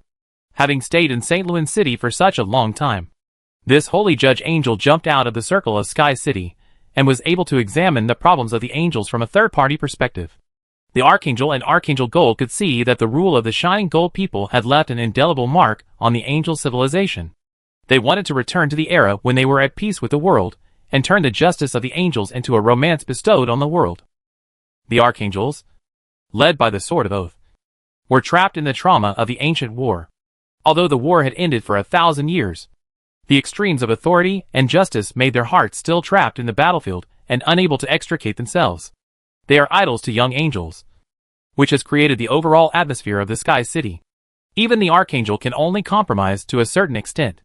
With the revival of the World Tree, the traces of the artifacts are revealed. The source of divine power is turbulent, and the increasingly intensified contradictions in the secular world. It seems to be foreshadowing the resurgence of a new all-out war. The contradictions that have been suppressed in the Sky City have naturally emerged. The assassination of Archangel Ilzer by a Holy Inquisition angel has put this contradiction on the surface. Teresa has always believed that she is on the side of the Sword of Oath, but now she has wavered in her position. The first thing Teresa felt was fear. She was questioning the Sword of Oath and the beliefs she had always adhered to after joining the Holy Inquisition. I actually had the idea of changing the Holy Inquisition, Ms. Qin Kong. This may be the way the secular world solves the problem, but I cannot accept it. Teresa took a deep breath to calm her restlessness. 4 angels. My change is also a pollution to angels, and I am no longer like a real angel. Before I figure out my own changes, I don't know what kind of impact it will have if I bring the ideas I have received here into Sky City. It seems that I am not suitable for competing for the Archangel. I should continue to stay in the Holy Temple in St. Louis City and figure out what's wrong with me. That's what I should do. Teresa's answer was beyond Qin Kong's expectations. She thought Teresa would compete for the Archangel after listening to her words, but she didn't expect that her ideological awareness was so high. You have such an idea, which shows that human civilization has indeed had a great impact on you. It has changed dramatically compared to when you led the angels to descend on St. Louis City and surrounded the palace. Qin Kong did not continue to persuade Teresa to return to Sky City. Anyway, the fire had started, and it would not have much impact if she was missing. After hearing Qin Kong mention her embarrassing things, Teresa could not help but laugh. I used to be arrogant and ignorant, looking at today's human civilization with the eyes of 1,000 years ago. The more I understand you now, the more I feel how ridiculous the scenery at that time was. At that time, Queen Christina and Princess Agatha should not have looked at me with fear, but with surprise. Right? The atmosphere became relaxed with Teresa's self-deprecation. Qin Kong also laughed. I was very surprised, but I was also afraid. That's why so many extraordinary projects were specially approved for execution. The Empire's Golden Shield Warriors, and the extraordinary warriors developed by the Ulu Academy, and the Moonlight Royal Court have made major breakthroughs. The Magic Titan developed independently by the City of Raging Waves has proved its practicality in the Emerald Forest. We should thank you. Without that stimulation, these research projects that require large investments and collaboration from multiple departments would probably take a long time to coordinate before they can be started. Teresa's smile instantly turned into a bitter smile. I don't know if I have created a strong enemy for Sky City. Let me tell you something. Now Sky City is also forming a heroic core. I hope we are not enemies in the future. Qin Kong said jokingly. I know that Sky City is forming a heroic core. Meteorite told me that Raging Wave City has received many orders for building heroic arms. Raging Wave City is working overtime to ensure that they are delivered to you on time with guaranteed quality and quantity. Teresa was a little dumbfounded. Meteorite knows that those are the components of the heroic arms? How is this possible? I clearly placed the order anonymously, and the components were also split up to different alchemy manufacturing factories for production. This can also be seen. Qin Kong drank tea. Teresa, you still have a lot to learn in St. Louis City. Even if there is a war in the future, it will definitely not be the ancient war you know. It will be more complicated. Politics, economy, military, intelligence, technology, public opinion, all known and unknown fields will be battlefields for competition. Sky City's formation of the heroic core only strengthened its military strength, and it is far behind the Golden Man in other aspects. I dare to assert that if the angels and the Golden Man go to war now? The winner will still be the Golden Man. Teresa asked vigilantly, now that the Golden Shield Empire has challenged the Golden Man. Does it mean that you think the Golden Shield Empire is also stronger than the Sky City? Let me correct. The Golden Shield Empire did not challenge the Golden Man. The Golden Shield Empire only challenged the World Bank. These are two concepts. Now the main focus is on economic confrontation, supplemented by military confrontation. The St. Louis City branch of the ULU College is preparing to start a political and economic elective course, inviting imperial economists and some officials to give detailed explanations of the current situation. My original intention was to let my students know more about current affairs. If you are interested in this course, you can sign up for it. Hearing that Chi Kong actually invited her to attend the class, Teresa thought about it seriously and said, okay, I'll go. When does this elective course start? Soon. I'll send someone to send the course schedule to the Holy Church. If you are still interested in military and intelligence, I can ask the Prime Minister of Meteorite to give you a few auditing places at the Imperial Military Academy and the Secret Intelligence Bureau's intelligence specialty. Your angels are idle anyway. Why not learn more? After you have considered your identity, you may be able to rely on the current team to return to Sky City to turn the tide at a critical moment. Teresa looked at Chi Kong with a very strange expression. Do you want to use human civilization to influence me more deeply? Chi Kong said indifferently. Angels have proved that romantic justice without the support of force is a castle in the air that can be destroyed at any time.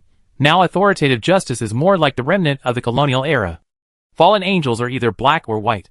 And completely abandoning justice is obviously not a path that angels can accept. Hunting angels is even more unacceptable. In my opinion, the angels have not yet found a path that belongs to them. Malice realized this. So he cherished every minute to absorb every bit of knowledge he could see.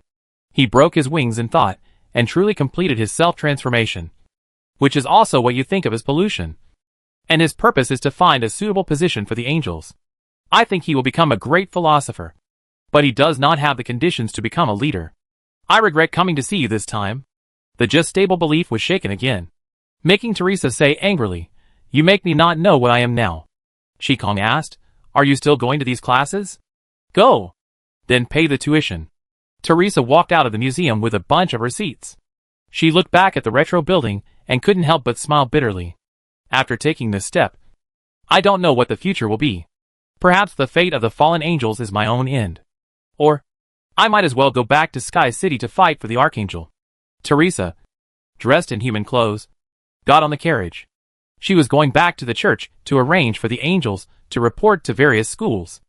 Chi Kong stood by the window and watched the carriage of the church go away, and planted a seed in a flower pot. I don't know what kind of fruit it will bear. Suddenly, a large number of cars from the Secret Service roared past on the street outside. The ferocious Imperial secret agents quickly blocked the streets and occupied high ground.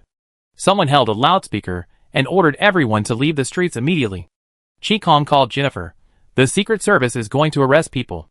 Close all the doors and windows of the museum. Set up a barrier. And keep an eye on the children. No one is allowed to go out or come in. Yes, Miss Chi Kong. The museum was completely closed in a short time. St. Louis City. Under the long-planned planning of the Imperial Secret Service, the Imperial secret agents completed the citywide martial law in a very short time. The roads were completely blocked, and citizens were either confined to their homes or confined to places on the spot.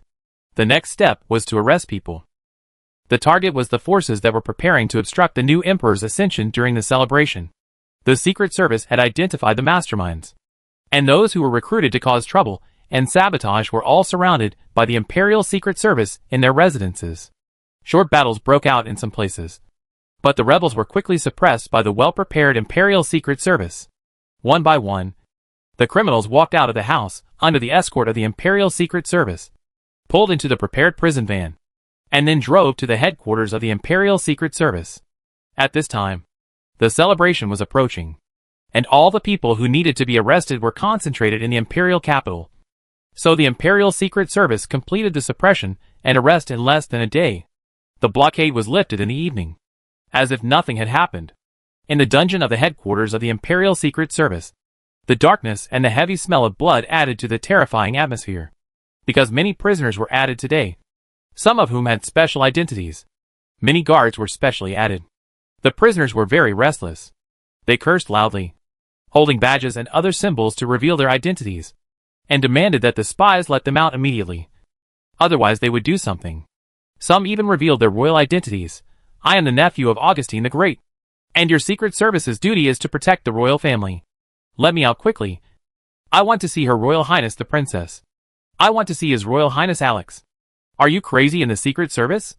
Are you going to rebel? They even dared to arrest Lord Gabriel, who was the former Prime Minister of the Empire. Let Meteor come. I want to ask him face to face. What crime have we committed? Why did the Secret Service arrest us? Gabriel, the former Prime Minister of the Empire, sat in the corner of a cell. He remained silent, letting others make noise there, as calm as if he was not in prison, but in his own home. After a while, a group of Imperial spies walked out of the cell. They opened the cell door and violently pressed everyone else against the wall. An inspector walked up to Gabriel and saluted politely. Lord Gabriel, Her Royal Highness the Princess wants to see you. Gabriel looked up at the spies, then stood up. He patted the wrinkles and straw on his clothes, stretched out his hand and said to the inspector, Take me to see Her Royal Highness the Princess. Agatha was sitting in the dungeon interrogation room at this time. The light from the chandelier above her head shone on her face, which made the intelligence chief even more cruel. Gabriel, wearing handcuffs and leg irons, was brought in by the spy. Please sit down. Gabriel sat down opposite the interrogation table. He put the chains heavily on the iron table and asked first, Agatha, which imperial law did I break that made you do this to me and those officials and nobles who have dedicated their lives to the empire? We are all trusted ministers of Emperor Augustine. Are you going to persecute us like this in order to steal the empire? Agatha saw that Gabriel was still stubborn, so she took out a stack of documents and threw them in front of him. Gabriel, these are the crimes related to you that the Imperial Secret Service has collected during your tenure as an imperial official and as the Prime Minister. These include but are not limited to bribery, favoritism, sheltering, persecution, embezzlement of other people's property, and murder. My father knew all these crimes, but he still protected you. Without waiting for Agatha to finish, Gabriel shouted emotionally, It is because your majesty protects me that I will offer all my loyalty to your majesty. I absolutely cannot bear to see his majesty's empire being stolen by you. Not to mention that you are all suspected of regicide. Agatha, you have been deceived by Meteor. You are giving the Augustine family's empire to him with your own hands. Now is the last chance to save the empire. Let us out, and we will make you the empress of the empire. Agatha said calmly, Gabriel, we did not commit regicide. It was my father who chose death. Meteor once proposed that I ascend the throne as empress, but I refused, so we chose Queen Christina. Gabriel said excitedly, If you don't want to ascend the throne as empress, you can let your brother, His Royal Highness Alex, be the emperor of the empire. Queen Christina is just a puppet of Meteorite. Can't you see it? Let Alex ascend the throne as emperor. Agatha sneered. Will the empire continue to support you vampires? You all only seek profits for yourself and your family. How many of you have the empire in your heart? Gabriel retorted, Isn't Meteorite also seeking profits for himself? Look at the court now.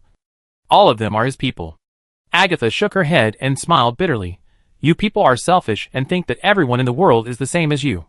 Talking about ideals with you will make me look like a fool. I met you this time just to give you one last chance. After all, you did contribute to the rise of the empire. Confess, you and most people can return to your hometown alive. Gabriel looked at the charges in front of him and said with a smile, Your Highness, I have been in the position of Prime Minister for so many years. You can't just convict me casually. You have added so many charges to me. Can you provide evidence? Agatha put away her smile. Gabriel, the opportunity has been given to you. You don't cherish it. Don't blame me. Gabriel's face changed. Agatha, what do you want to do? Before Gabriel finished speaking, the spy behind him inserted a needle into his neck artery. With the injection of liquid, Gabriel soon lowered his head. Agatha waved her hand. Take it down. Change to the next one. Chapter 550 further. Office of the Prime Minister of the Imperial Cabinet. After working late into the night, Luke asked his subordinates to bring a blanket and prepared to rest on the sofa bed in the side room lounge for a night. He would go to the palace to see Queen Christina in the morning. Agatha should also go to the palace to report the results of today's arrest. Luke, lying down wrapped in a blanket, snapped his fingers, The magic lamp went out, and the room became dark. In the silence, the footsteps of the guards patrolling outside, and the ticking of the pendulum of the clock could be heard. Fatigue made Luke quickly fall into a daze before falling asleep, and he heard some vague sounds that seemed like a dream. Chief, it's late at night. Don't make so much noise. Has the Prime Minister rested? The Prime Minister just went to bed. Do you need me to inform him? No, since the Prime Minister is asleep. Don't disturb him. I'll just go in and see him. Please, Your Highness. With the sound of the door opening, light footsteps came in. Luke felt the blanket on his body being pulled. And then someone came in. Luke didn't open his eyes, but he knew who was coming just by the familiar fragrance. He hugged the person in his arms, and felt some tears on his face. Are you crying? Agatha finally couldn't hold back her emotions. She hugged Luke tightly, buried her head and cried, but didn't dare to make any sound, for fear that the guards outside the door would hear. The guards stood outside the side room, and the side room and the office were not soundproofed. I just killed a lot of people. More than I have killed before. I tried my best to act strong outside, but I'm not as strong as I thought. I don't know who to talk to. I only think of you. Luke touched Agatha's hair. You don't need to pretend with me. When you need support, I'll be by your side at any time. Agatha hugged him tighter. She raised her head and kissed Luke on the lips, her hands groping to unbutton his clothes. The narrow sofa bed made her cautious, and at the same time, she had to hold back her breath and dare not make any sound. Luke responded to Agatha. He threw the blanket that was in the way aside, turned over and pressed the person in his arms under him. Outside the door, Kylina approached with sleepy eyes in her coat, and asked the two guards, "Did someone come just now?" The guard replied in a low voice, "It was Her Royal Highness the Princess. She came to visit the Prime Minister." "Your Highness came so late? It seems that she was busy all night. But the Prime Minister has already rested. So your Highness came for nothing. Tomorrow morning, don't forget to tell the Lord that the Princess came to visit." The two guards looked at each other, and said with a strange look, "Her Royal Highness has gone in." "Her Royal Highness is in there?" Kylina, who was still a little sleepy, woke up instantly. When she was about to ask something else, she heard something knocked over in the room. Kylina walked closer gently, put her ear to the door and listened quietly, then immediately took a step back in shock. She scolded in a low voice, "The Prime Minister and the Princess are discussing state affairs. Can you listen here? All of you step back. Don't talk nonsense outside." The two guards were relieved and ran away immediately. The sound in the room became louder and louder, making Kylina blush. She wanted to leave, but there couldn't be no one guarding the place. Helpless, Kylina could only sit down behind the Prime Minister's desk, holding her chin, waiting for the night to pass. After Luke's comfort all night, Agatha's mood finally recovered from the haze. But when she stood up and looked at the mess in the room, the broken sofa, and the incomplete clothes, she seemed to be awakened from a drunken stupor. "How can I get out? Of course I have to go out." Luke picked up the shirt from the ground and put it on, then came to the door and knocked. "Kylina, go prepare a set of clothes for Her Royal Highness the Princess. We are going to the palace to see Her Royal Highness the Queen." Kylina's panicked voice came from outside. "Yes, Prime Minister. I will prepare it now." Luke turned around and couldn't help but stare at the person in front of him. The morning sun shone in from the window, shining on the woman lying on the sofa. Her golden curly hair was scattered on her creamy skin, and under the sunlight, the gold and white jade colors were reflected. Agatha unloaded all the burdens in front of the person in her heart. She didn't have the majesty and sharpness of being the eldest princess and the head of the Secret Service. Her eyes were full of tenderness as round as her body curves. She just looked at Luke, and her eyes gradually became blurred again. "Your Highness, we are going to the palace." "Your Highness, Kylina will bring your clothes soon." "Your Highness, we can't let Her Highness the Queen wait." "Okay, Your Highness, we can go to the palace after breakfast." Luke walked towards Agatha. He finally understood why the king did not attend the court early. After breakfast, Agatha changed into the clothes sent by Kylina, walked out of the Prime Minister's office with Luke without hesitation, and then took the same carriage to the palace. After entering the palace and meeting Queen Christina, the two finally returned to their respective duties and discussed with the Queen what to do next with a correct working attitude. Yesterday's raid and arrest can be said to have caught all the opposition in the imperial capital. Agatha put a thick stack of lists on the table between the three people. Yesterday, the Imperial Secret Service arrested a total of 564 major criminals and 3,569 accomplices. The main criminals have all been convicted, and the cases have been closed. Among them, 436 people committed suicide out of fear of crime, and the rest have signed confessions. These people are not core members, and some of them were deceived and made mistakes. I suggest that they be sentenced leniently. As for the accomplices, the Secret Service needs to do more detailed screening and interrogation. Queen Christina originally wanted to pick up the list to look at it, but when she heard that so many people committed suicide out of fear of crime, she paused and took it back. Alas, the blood-stained throne and crown. These should be the last resistance. Right? Agatha replied, yes. We should thank the World Bank. If it weren't for their funding, it would be difficult for the Secret Service to accurately gather them together and arrest them. We also have to thank Prime Minister Meteorite. If it weren't for him suggesting that the Secret Service check the accounts of the World Bank and the Imperial Bank, we wouldn't have been able to find them along the funding chain. Yes, we all see the contribution of Prime Minister Meteorite.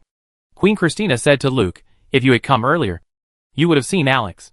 He came to see me early before dawn and had breakfast with me. This time he personally expressed his willingness to support me to ascend the throne as the Emperor of the Empire. It can be seen that the Secret Service's action yesterday scared him. Luke smiled and said, after returning to the Imperial capital, His Highness Alex has been living in seclusion and cut off contact with the original court officials and ministers. The investigation by the Secret Service this time did not find any evidence that His Highness Alex was colluding with Gabriel and the World Bank. Whether he truly supports us or is forbearing, it proves his maturity. This is a good thing for the Empire. Yes, it is a good thing. Queen Christina agreed with Luke's point of view. You have time to visit Alex and explain our purpose to him. I am determined not to marry for life, and the Empire will eventually be handed back to the Augustine family. Luke nodded and agreed. I will visit Alex today. Queen Christina smiled and said, after the celebration, it will be your wedding. Have you set a time? Agatha looked at Luke. Luke said embarrassedly, I plan to propose to Her Royal Highness the Princess after you ascend the throne. As for the time of the wedding, I want to wait until I come back from hell. Hearing that Luke was going to hell, Agatha couldn't help but ask nervously, what happened in hell? Do you need to go in person? Luke replied, Raging Waves City has been secretly trading arms with hell. With the help of our agent demons, Raging Waves City can obtain high-quality minerals from hell at a very low price, which is one of the reasons why Raging Waves City's industrial products can keep costs very low. It's just that I just received news from hell that another force is also providing weapons to hell, and the price of shipment is very low. If the city of Raging Waves does not respond quickly, it will affect the acquisition of hell's minerals. The hell demons are very difficult to deal with, and I don't feel comfortable sending others to deal with them. Agatha stopped her and said, but that's hell, and you know that demons are difficult and fickle. It's too dangerous, and I can't let you take such a big risk. Luke comforted Agatha. Hell is not as dangerous as you think. And this time, I have the demon tyrant following me, and the demon Chien in hell is supporting me. I have weapons that all demons want, and they dare not do anything to me easily. But Agatha was still reluctant. Luke grabbed Agatha's hand. You have to believe in me, as you did before. Agatha looked at Luke. Okay. Okay. Ahem. Queen Christina reminded what the occasion was. Let's talk about the next stage of the war against the Accounti Union. It has always been the Accounti Union that attacks and the Empire that defends. This time, the enemy has penetrated deep into the Empire's homeland. Intelligence shows that the World Bank is rapidly arming the Accounti Union. I think the Empire can no longer wait for the enemy to attack, but should take the initiative and put the battlefield on the territory of the Accounti Union. Luke and Agatha retracted their hands and their eyes at the same time. I'm sorry, Your Majesty. Luke apologized and regained his position in this meeting. I agree to take the initiative to attack, but still control the scale of the war. I plan to reform the grassroots official system of the Empire after you ascend the throne. Eliminate corrupt and incompetent officials, and improve the efficiency of handling grassroots government affairs.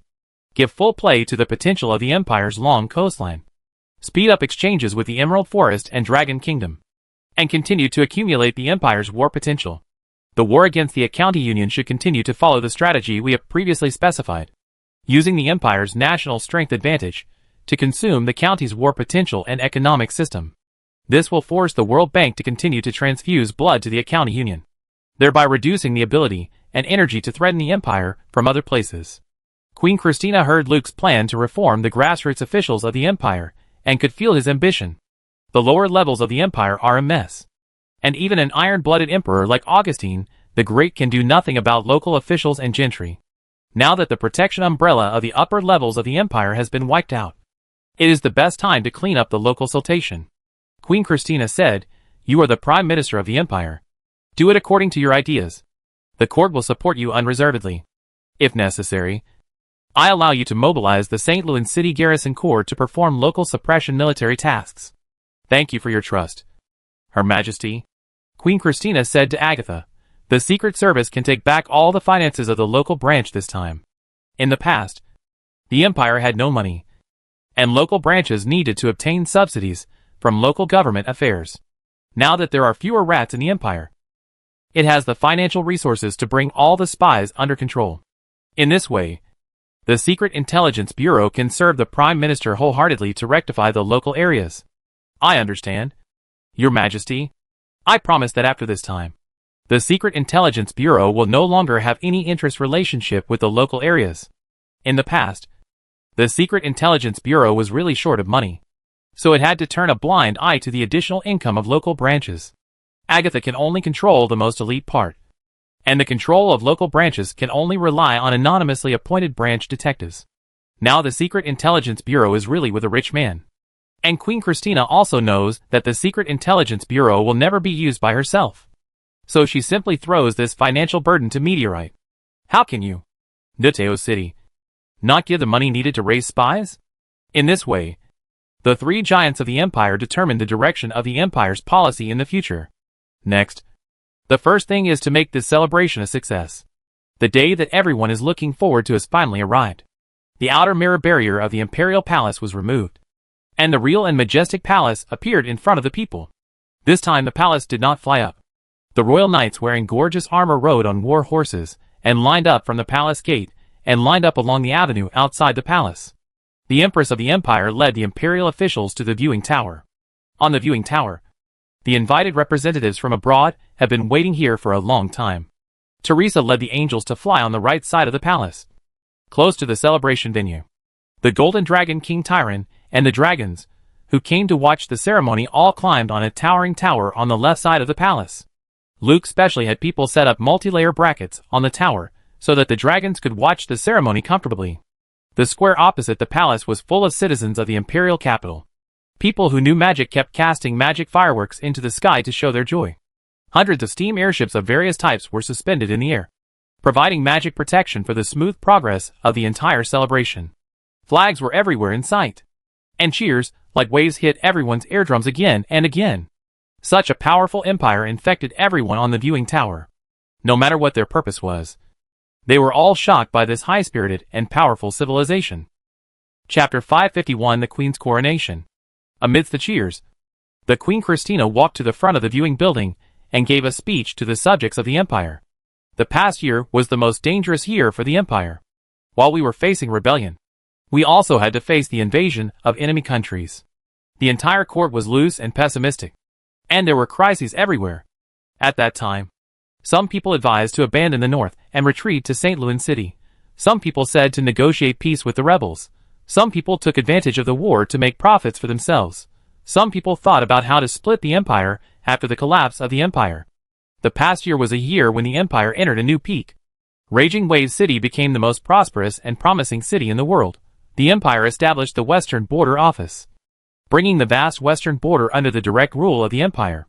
The most powerful 10,000-ton Dreadnought-class battleship joined the Imperial Navy, making the empire's sea borders safer than ever before. Ulu College and the Alchemist Association of Raging Wave City jointly established a magic laboratory, bringing the empire into the next technological explosion. The past year was also a sad year for me. The great Emperor Augustine unfortunately left me and the empire he had been protecting all his life. Facing internal and external troubles, we could only conceal his death from the outside world, which was also his dying wish. Fortunately, we did not disappoint the trust of Emperor Augustine. His Highness Alex made important contributions to the empire's recovery of the western border. His Highness Sinclair firmly suppressed the rebels in the Tadega Hills. Princess Agatha continuously sent enemy intelligence to our generals. There is also the youngest and most accomplished Prime Minister in the history of the Empire. Meteor. It was his constant running around to solve one problem after another for the Empire that led to the grand occasion we celebrate here today. He lived up to the trust Augustine placed in him. And he will continue to lead the Empire into the next journey. I believe that a new chapter of the Empire is opening at this moment. The royal family, nobles, officials, soldiers, businessmen, scholars, and civilians will be more united. And we will build the Empire stronger. The Empire will become the leader of human civilization and write our own era of civilization. Now let us celebrate the victory. Please ask the Prime Minister of the Imperial Cabinet, the Governor of Nuteo City, the Minister of Energy of the Empire, and the Commander-in-Chief of the City Garrison Corps of St. Louis City, the Marquis of Meteorite, to command the military parade. After Queen Christina finished speaking, a cavalry ran out of the gate of the palace. Luke rode on a royal horse with gorgeous horse armor, followed by Prince Alec, grandson Sinclair, and a group of senior officers of the Imperial Army, and then followed by the Royal Knights led by Milscom.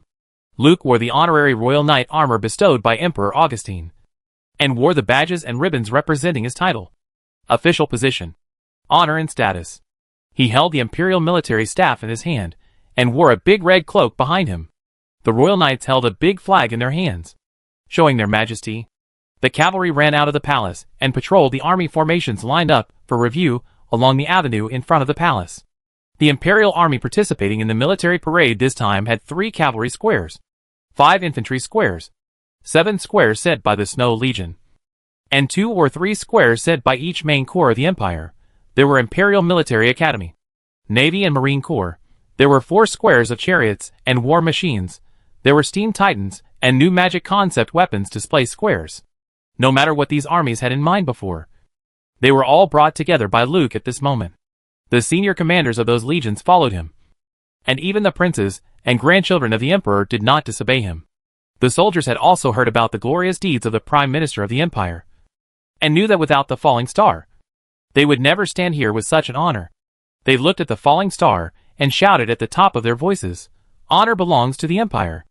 Honor belongs to the Empire!" After reviewing the Imperial Army, Luke led the officers back to the palace and climbed the viewing tower.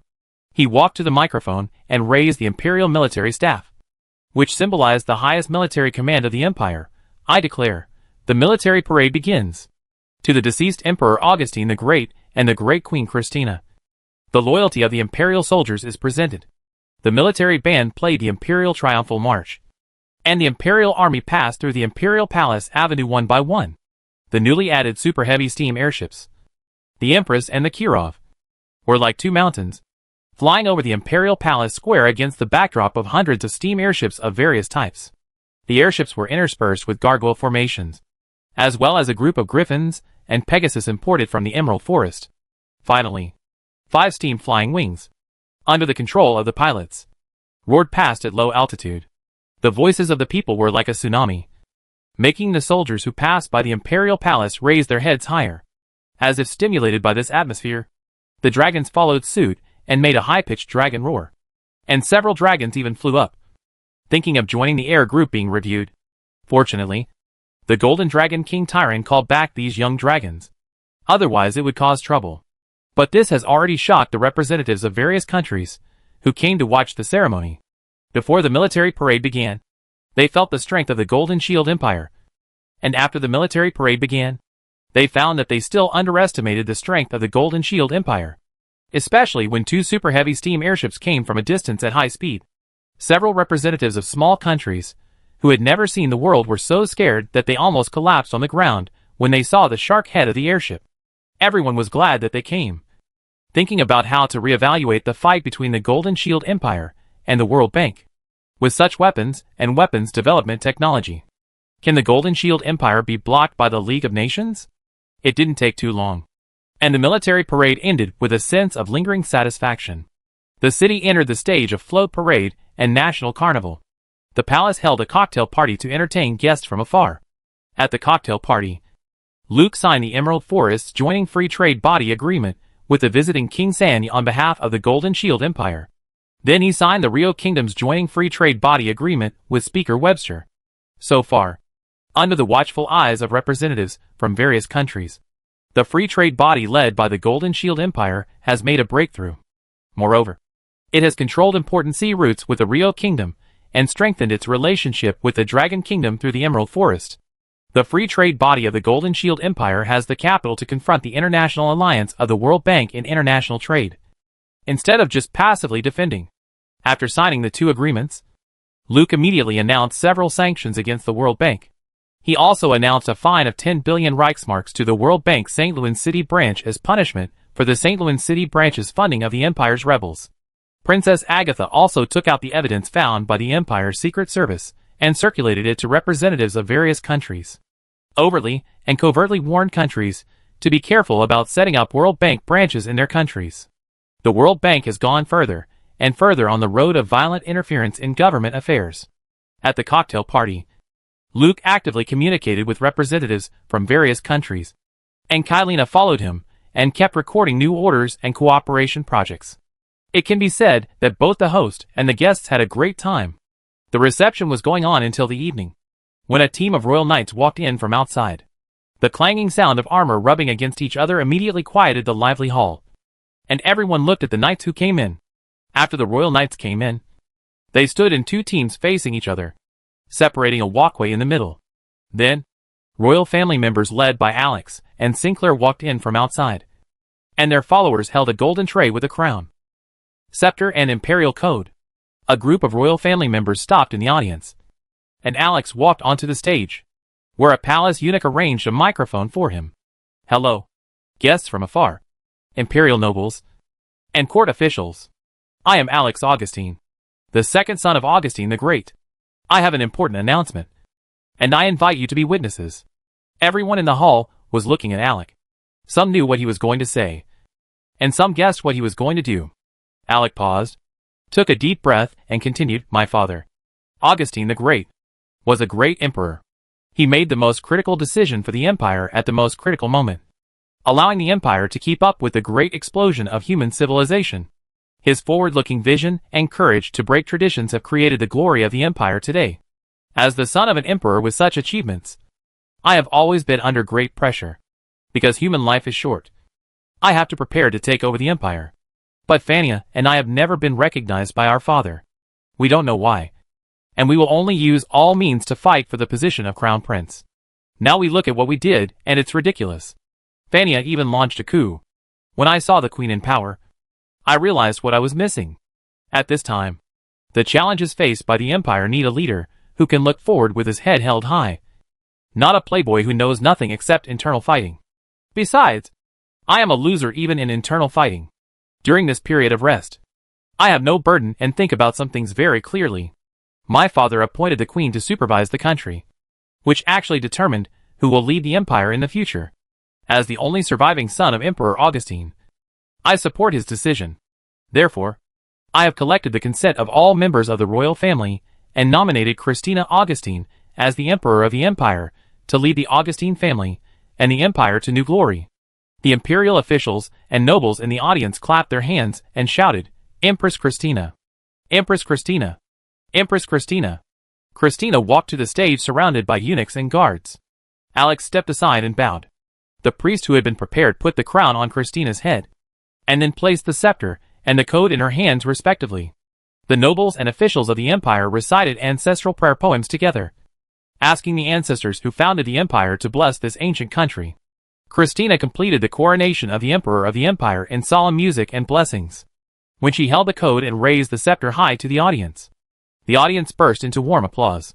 Agatha clapped her hands with a complicated expression.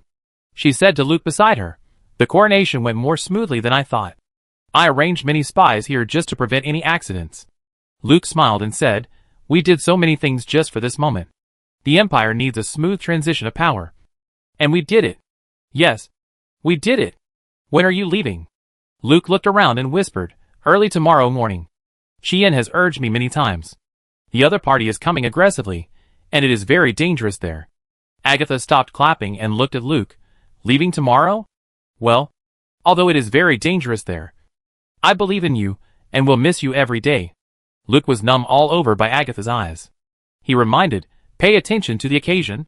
So many people are watching." "My princess." Agatha smiled and looked back at the stage, whispering, "Come to Rose Manor tonight. Obey your will." "My princess." After the coronation ceremony, Christina officially became the Queen of the Golden Shield Empire, and immediately issued a number of appointments. The most unexpected order, but one that people did not think had any problems, was Meteor was given the title of Duke of Raging Wave City, and his fiefdom was the entire territory of Raging Wave City. Then there was the engagement ceremony of Duke Meteor and Princess Agatha of the Empire, which once again pushed the ceremony to a new climax. At this time, in a small fountain garden in the palace, Chi Kong walked alone on the path in the garden. The hall on the side was extremely lively. The coronation of the Queen and the engagement of Princess Meteor both represented another strengthening and concentration of the Empire's power, which was a great encouragement to the Empire and the Covenant. "Miss Chi Kong, why did you come out?" A black shadow floated up from the ground, revealing the appearance of a demon tyrant.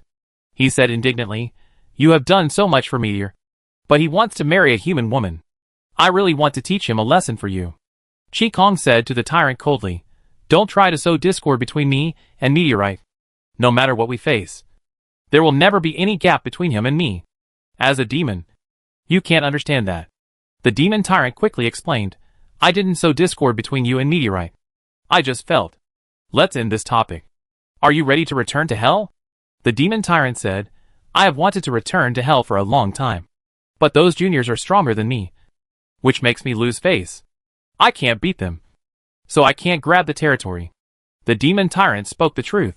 Chi Kong said, "You have been sealed for too long, and you are not used to the state of losing the artifact. Although the world tree has found its divinity, it will take some time for it to become a divine weapon. I have a tube of potion here. Would you like to try it?" "What potion is it?" Chi Kong spread out her hand, and a syringe filled with a flaming liquid lay in her palm. "This is a mysterious substance mixture. Fire Cloud Tide Samaria. A very strong permanent fire attribute enhancement potion. You are lucky. I accidentally made 2 this time. One is at the meteorite, and one is here. Demons are all fire-loving. And the divine weapon of hell is also the red flame torch that represents destruction. Therefore, when the demon tyrant heard that such a small tube of potion could permanently enhance the fire attribute, he reached out and wanted to grab it. The tyrant still controlled his inner desire and asked, "Is there any potential danger?" Chi Kong said with a smile, "If there is a potential danger, will I let Meteorite use it? Although you did not inject the first 4 doses of potions to change your physique. You are a demon, and your physique is strong enough to withstand the aria of the Song of the Fire Clouds. It can make you a demon who masters the strongest fire attribute magic." The demon tyrant immediately licked his smile. "Ms. Chi Kong, I am willing to try. Inject it now."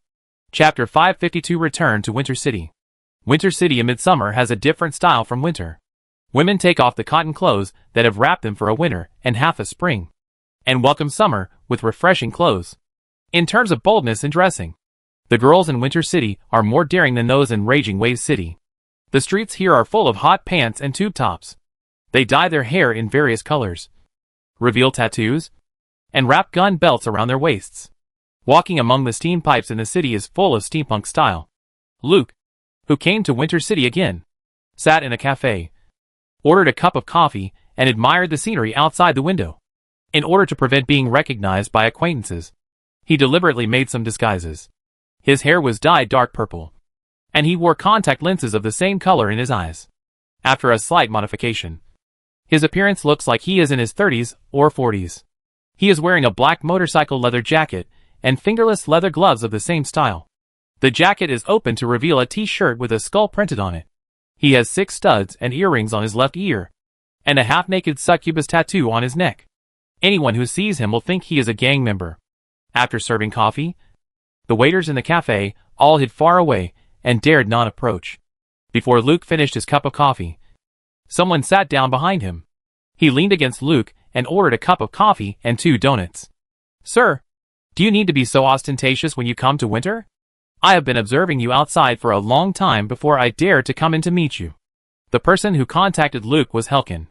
He took out a pen and activated the silencer magic inside and put it on the table, then picked up a newspaper and read it. Luke said to Helkin, Don't worry, Mr. Secretary of State.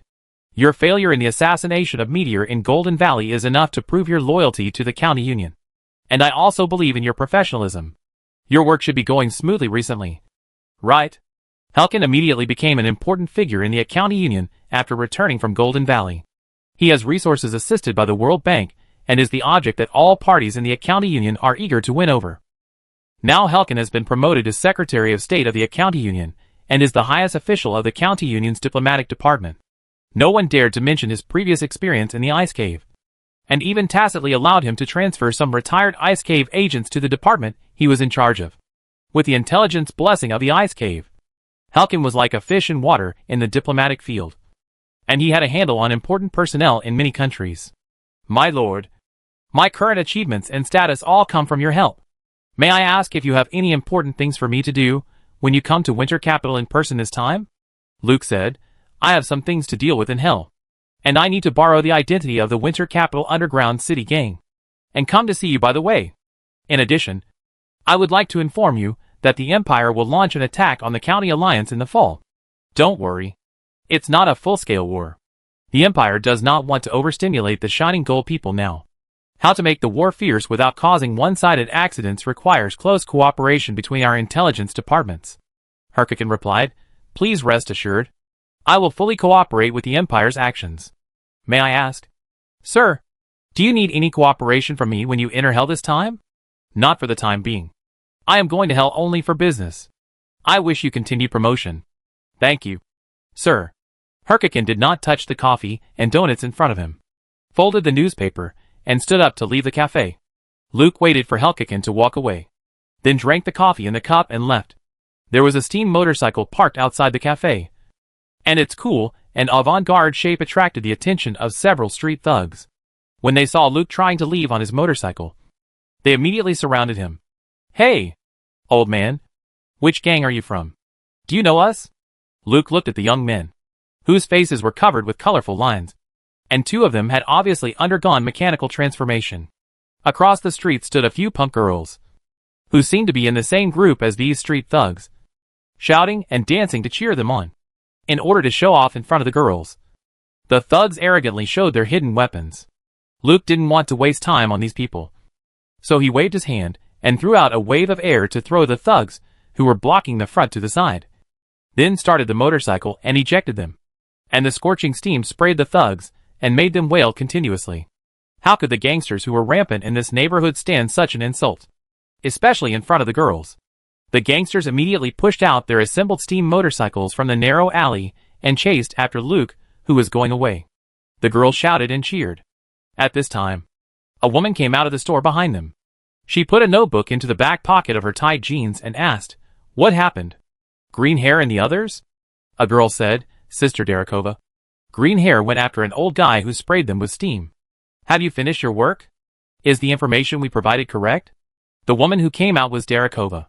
She took out a few crumpled banknotes from her pocket and gave them to the girl. Your information is fine. I will get the money from the employer soon. This is your reward. The girl happily took the money and shared it with her sisters. Derekova didn't say much to the girls. She rode the steam motorcycle parked on the side of the road and prepared to leave. At this time, a familiar voice suddenly rang in her ears. I suggest you chase it and see. There will be a surprise. Herkikin. Derekova recognized the owner of the voice. She turned her head and looked behind her, only to see a black shadow disappear into the dark alley next to her. What did he mean? Derekova didn't chase him. If Helkin didn't want to see her, she wouldn't be able to find him. But he is now the Secretary of State of the County Federation, with a very high status. How could he appear here alone and secretly? Ella! Derekova called the girl's name. Which direction did Green Hair and the others go? Over there. Sister Derekova. Derekova started the motorcycle and ran away with the roar of the engine. At the same time, she activated the tracking spell she learned in the ice cave, and the eyes with the blessing state could see the traces of steam left. Luke, who was driving a steam motorcycle, didn't expect that the street thugs actually chased him on a motorcycle, and their street racing skills were pretty good. Luke did not use magic to deal with these thugs, because speeding on the streets of Dongdu is a common thing. As long as there is no accident, the sheriff of Dongdu will generally not care.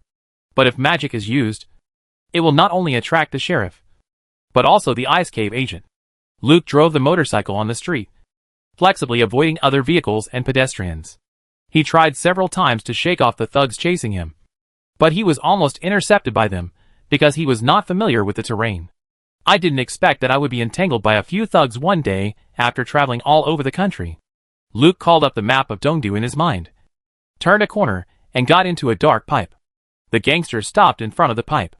"Green hair boss. This pipe leads to the underground city. Shall we chase it?" "Chase?" Green hair shouted. "What's there to be afraid of in the underground city? Today we must let him know how powerful our brothers are." The gangsters blasted the valves of their motorcycles and rushed into the pipes one by one. Not long after, Darakova arrived, and the steam trail showed that Green Hair and his men had entered the underground city. She drove the motorcycle into the pipe without stopping. The roar of the steam engine was particularly deafening in the pipe, and the headlights could only illuminate the area not far ahead. Luke drove the motorcycle in the pipe, scaring some small animals and making them scream and run around. And the unlucky ones were directly crushed into a piece of paper. Through the sound, we can hear that the gangsters are not far behind us. "You really don't know how to live or die." Luke chanted a spell, and a fire immediately ignited wherever the wheels passed, and the motorcycle ran in the pipeline with a fire track. The track composed of flames finally stopped the gangsters. "Magician. Green hair. I'm chasing a powerful magician. Will he kill us?" Looking at the fire track extending into the depths of the pipeline, Green hair was also frightened and pale. It's too easy for a magician who can cast such powerful magic to kill them in this narrow pipeline. "Run!" the awake Green hair shouted, and the gangsters turned the car head together to escape. But the strong light behind them made them unable to open their eyes. Thinking that the magician had blocked their retreat, the hooligans threw their motorcycles aside and knelt on the ground. "Honorable magician, please forgive us. We just wanted to play a joke on you." The light dimmed, revealing a woman riding a motorcycle. "Green hair. Where is the person you are chasing?" "It's Sister Darakova. We are saved." Seeing that the person coming was Darakova, the hooligans all collapsed on the ground and talked about their pursuit. Darakova looked at the fire track in front of her, which had no end, and could feel that this magician was really strong. "Who is he? Why did Helkin let me chase him?" Darakova took out the notebook from her back pocket, threw it to Green hair and said, "Give it to Mr. de la Cruz. There is evidence that his wife betrayed him. Remember to ask Mr. de la Cruz to pay the balance, and I will give you the corresponding reward when I come back." Green hair took the notebook. "Yes, Sister Darakova. Are you really going to chase that magician? We are not injured. You don't have to avenge us. I don't need you to teach me how to do things. Let's go. This is not a safe place." Watching the gangsters get on the motorcycle again and leave, Darakova chanted a spell, and a solid ice horn extended from the front of the motorcycle under her. Then Darakova drove the motorcycle into the burning fire track. The cold air emitted by the ice horn suppressed the fire, and rushed forward. Luke had rushed out from the end of the pipe, and the fire on the wheel was extinguished. He listened to the inside of the pipe, but no sound came. Those little gangsters should be scared back. The security in Dongdu is really bad. Luke looked into the distance and entered the underground city after crossing a wilderness. There is no concept of time in the Tower Bar in the center of the underground city. No matter what time of the day it is, there are always people dancing and drinking here, enjoying free colorful smoke. In the corner of the bar, the demons of hell are enjoying the soul energy. Luke entered the bar and ignored the girl who came to chat with him. He walked straight to the bar and gave a business card to the waiter. The waiter took the business card, looked at it, and motioned Luke to follow him. At this time, Darakova arrived at the foot of the tower and saw the steam motorcycle described by Green hair and the others at a glance. Darakova put her motorcycle away, took out a banknote and handed it to the gang member who came over. Didn't a person with purple hair and purple eyes and a stud earring in the left ear just go up? Darakova is now a bounty hunter, because she often goes in and out of the dungeon. Most of the gang members know her. The other party took the money and replied, "There is such a person who went up." "Miss Darakova, do you need our help?" Darakova smiled. "It's a small commission to catch an adulterer. Not much commission. Next time I encounter a big commission, I will definitely ask you for help. I feel sorry for the gentleman whose wife cheated on him." "Darakova, please go up. No one will steal your car here." Thank you. Darakova walked into the elevator leading to the bar on the top of the tower.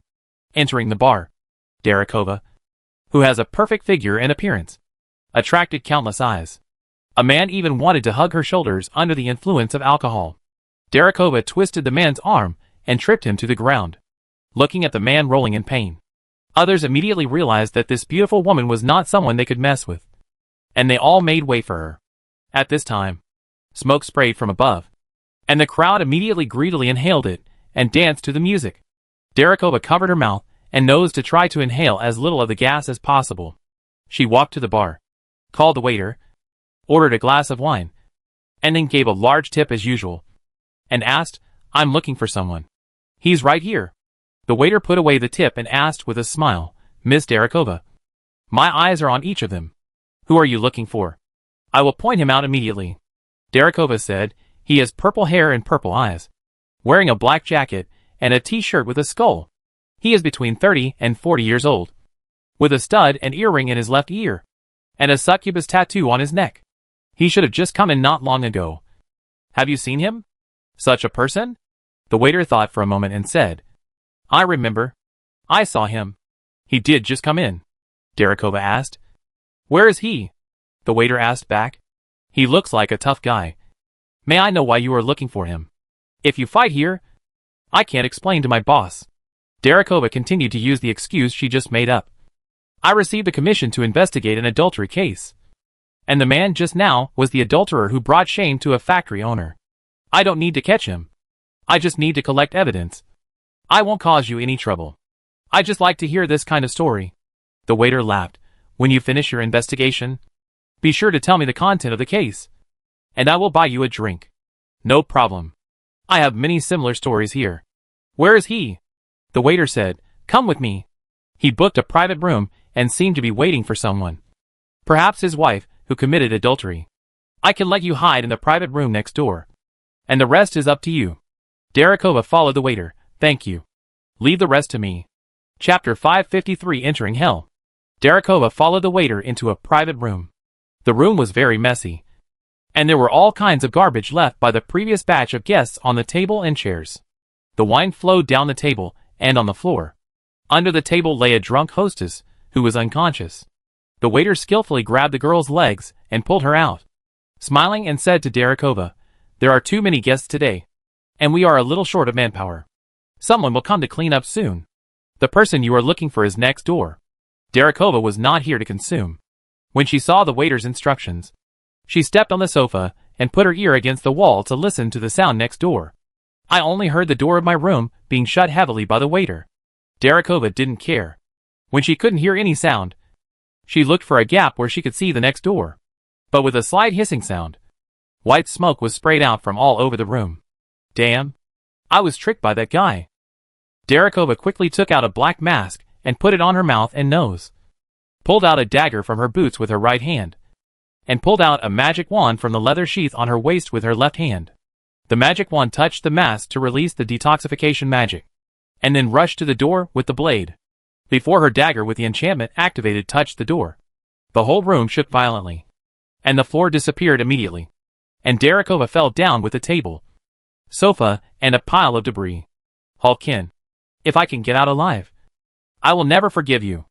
At this time, Luke has reached hell through the teleportation array entrance of the tower bar. It has been a year and a half since the last time I came here, and the Chien territory has changed a lot. The original palace of Chien, which did not even have a door, has been demolished, and now a large theater designed by the designers of Nuteo City has completed the main construction. The spacious stage is full of lights and sound, and the semi-enclosed open-air auditorium is being built. Building such a modern opera house in hell is a great test of the heat resistance of all components. In order to satisfy the wishes of the devil Chien, Nuteo City has really made great efforts and overcome many technical difficulties. The demon Chien, who wanted to become the most popular idol in hell, was rehearsing very attentively on the unfinished stage. He held an electric guitar and sang loudly to the accompaniment of the band, and the enchanting succubus danced with him. The audience was full of his demon fans. Luke did not disturb the demon Chien, who was singing excitedly, and prepared to inspect the current Chien territory. "The last time I came here was a refugee camp. and the hell creatures dug a nest anywhere and made it their home. The demon Chien had human subordinates to manage his gang in the underground city, but he was completely free range in his own territory. After Luke reached a cooperation agreement with the demon Chien, a group of officers and management talents were sent by the city of Raging Waves. After a year and a half of training, Chien's territory finally took shape as a city. Roads and buildings were replanned, and all demons in the territory were registered, and then arranged to live in their respective areas according to their different races. Then, according to the registration records, suitable soldiers were selected to be recruited into Chien's army. The officer corps of Nuteo City will conduct strict discipline and command training for each recruit team, and select outstanding ones to be transferred to the officer training corps. The Hell race, who likes disorder, is very resistant to this kind of training, and many conflicts occurred during the period. But Chien is a non-mainstream demon. He can see that discipline training has significantly improved the combat effectiveness of his army. So he concentrates on his music and lets the human instructors train as they want. If there is a conflict, Chien will not ask the reason. If any demon is causing trouble, he will throw it into the lava river. It is up to fate to decide whether to live or die. They can drift wherever they want. As more demons are thrown, they become more obedient. The training efficiency has been greatly improved. Although the discipline and execution of Chien's army cannot be compared with those of human armies, they are definitely the best in hell. With the weapons and equipment provided by Nuteo City and the advice of human staff, the newly reorganized three-headed dog army of the demon Chien is really like a whirlwind, killing people everywhere. And in a short time, the territory has doubled. The surrounding demons are also shocked by the power of the three-headed dog army, and they all pay tribute and become its vassal. Then, under Luke's suggestion, the demon Chien became the general agent of the Fury City Arms Hell region, and those demons who attached themselves to him became the lower-level wholesalers, relying on the lava rivers in hell to make the arms business flourish. The weapons of Fury City are also highly praised by many forces in hell due to their excellent quality, and the orders are increasing again and again. Now Fury City can obtain extremely cheap high-quality minerals from hell through arms trading. The demon Chien has consolidated the expanded territory with stable and excellent arms channels, and has continuously absorbed powerful demons and demon descendants to enhance the strength of its three-headed dog army. According to recent statistics, the Fury City Officer Corps has trained 10,000 qualified soldiers for the three-headed dog army. After the foundation is solid, the speed of training will be much faster in the future. The demon Chien directly controls more than 2,000 square kilometers of territory with the three-headed dog army, and the land attached to the Chien territory exceeds 10,000 square kilometers, which can easily pull out 100,000 hell troops. Chien can say without any modesty that he is the most powerful demon in this fringe area of hell, and his name has been known by the ancient demons in the depths of hell. Lord Luke. Lord Luke. A demon in full armor ran over and shouted Luke's alias. Our Lord invites you to his Chien theater. Luke stopped touring the Chien territory and followed the demon to the opera house. In the dressing room of the opera house, Chien took off his costume and put on makeup with the help of the demon. Seeing Luke coming, he drank a mouthful of throat water, then shook hands and hugged enthusiastically. Congratulations, Duke of Raging Waves. The demon Chien pulled Luke out. I admire your courage to lead a human empire to challenge the Shining Gold people. I have always thought that although I cannot provide you with direct help, I will definitely be optimistic about your business in hell. It's just that hell suddenly has a new competitor. Luke didn't know where Chien was going to take him, so he followed him and asked, who is the other party? We will talk about this in detail later. Chien walked to a door and said mysteriously, I have a gift for you. Luke followed Chien in. This is a closed room, similar to a human interrogation room. A woman was tied to a metal chair with a black cloth hood on her head. Luke asked in confusion, who is this? Chien walked behind the woman and put his hand on her head. I don't know. My men said that she entered the tower bar after you and asked the bartender about your whereabouts. The bar staff sent her here for your safety. Wow! A delicious soul. Self-discipline, perseverance, courage, intelligence. The soul of a strong human can make the best tasting dishes. The demon Chien sniffed greedily, as if he was going to take out the woman's soul immediately.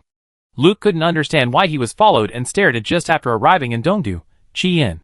It's not time for you to eat yet. Take off her hood. I want to ask her who sent her. I can wait.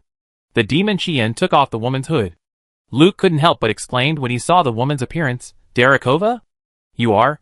Although Luke was disguised, Darakova still recognized him. "Luke. You are Mr. Luke. You are really not dead?" The demon Chien asked. "Do you know each other?" Darakova turned around and saw Chien. Even though she was trained to be calm enough in the face of things, she couldn't help but exclaimed, "Evil demon." She had heard that there were cracks leading to hell in the dungeon of Dongdu, and she often saw traces of hell demons. But she didn't expect that she would actually encounter a demon so close. Thinking of what she had just heard, this demon wanted to eat her soul. And it was not a joke. Darakova looked at Luke, not knowing what the relationship between this man and the demon was. Luke said to Chien, "Wait for me outside. I have some questions to ask my friend." "So she is your friend?" "Fortunately, she was not hurt. I will wait for you outside." Darakova looked at the demon in disbelief as he left the room and carefully closed the door. She looked at the man in front of her with strange eyes. "Who are you? Why are you pretending to be dead? And why can you command a demon?"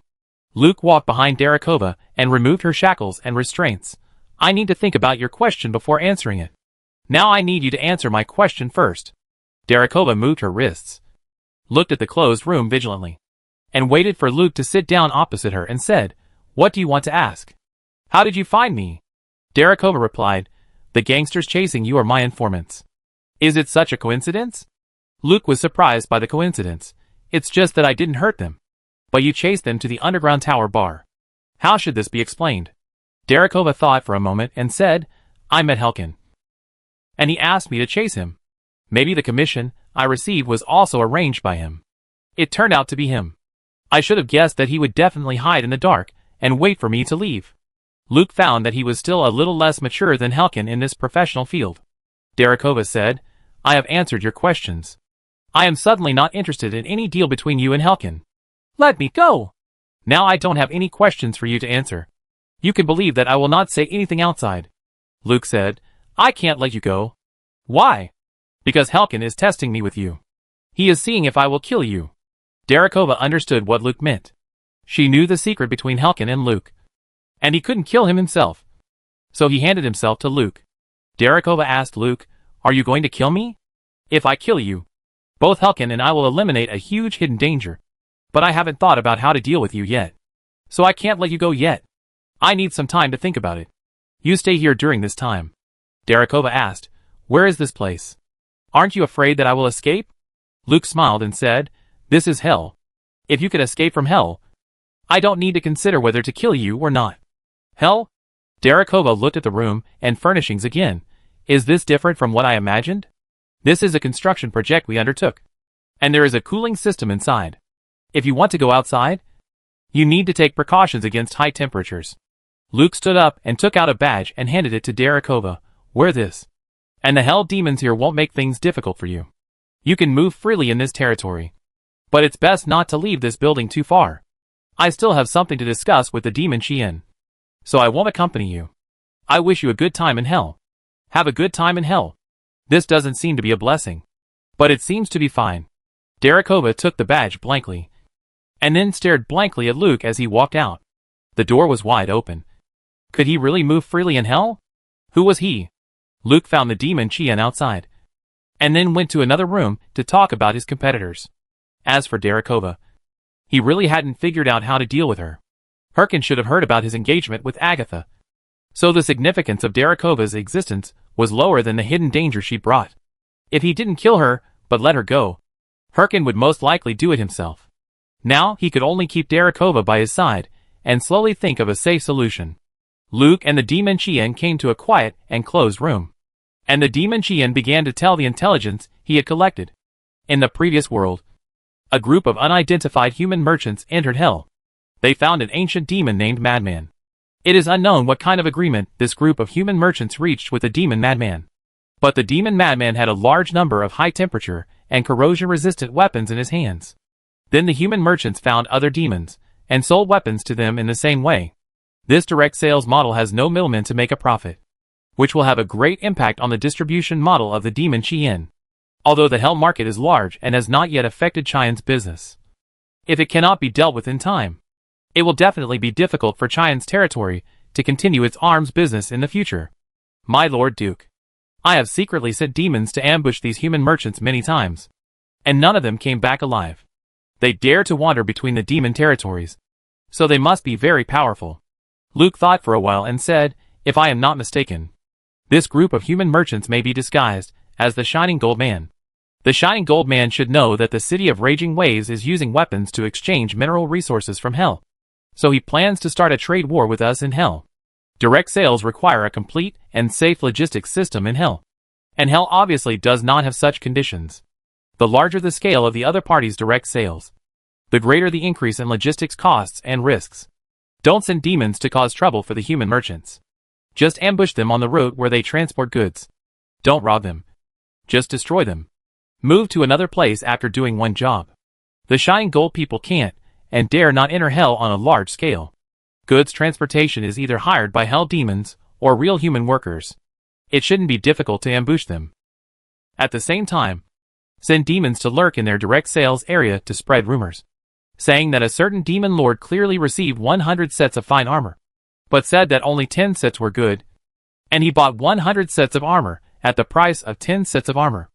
I'll teach you these two tricks first, and let's see how the Shining Gold people react. The demon Qian laughed. Lord Duke is awesome.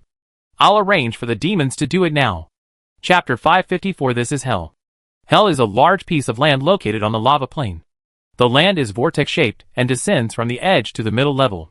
Unlike the water cycle in the secular world, the magma of Hell enters the land from the outer lava sea in the opposite direction, starting from the edge and converging along the intricate river channels to the middle, and converging in the central area into the endless purgatory.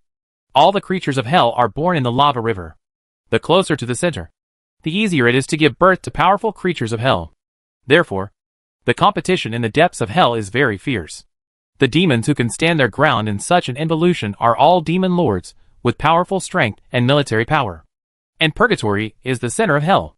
All the people who occupy the territory inside are ancient demons.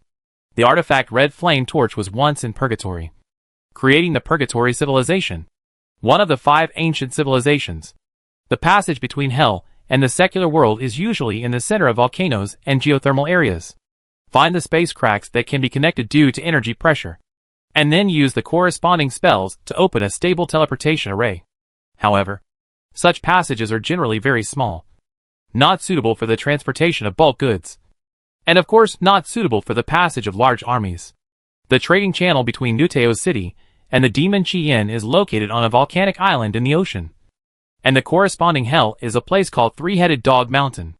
The Three-Headed Dog Mountain was originally the border between the demon Qian territory and another demon territory, and is now completely controlled by Qian. His Three-Headed Dog Legion headquarters is set up here, and the headquarters of the military advisory group of Nuteo City is also here.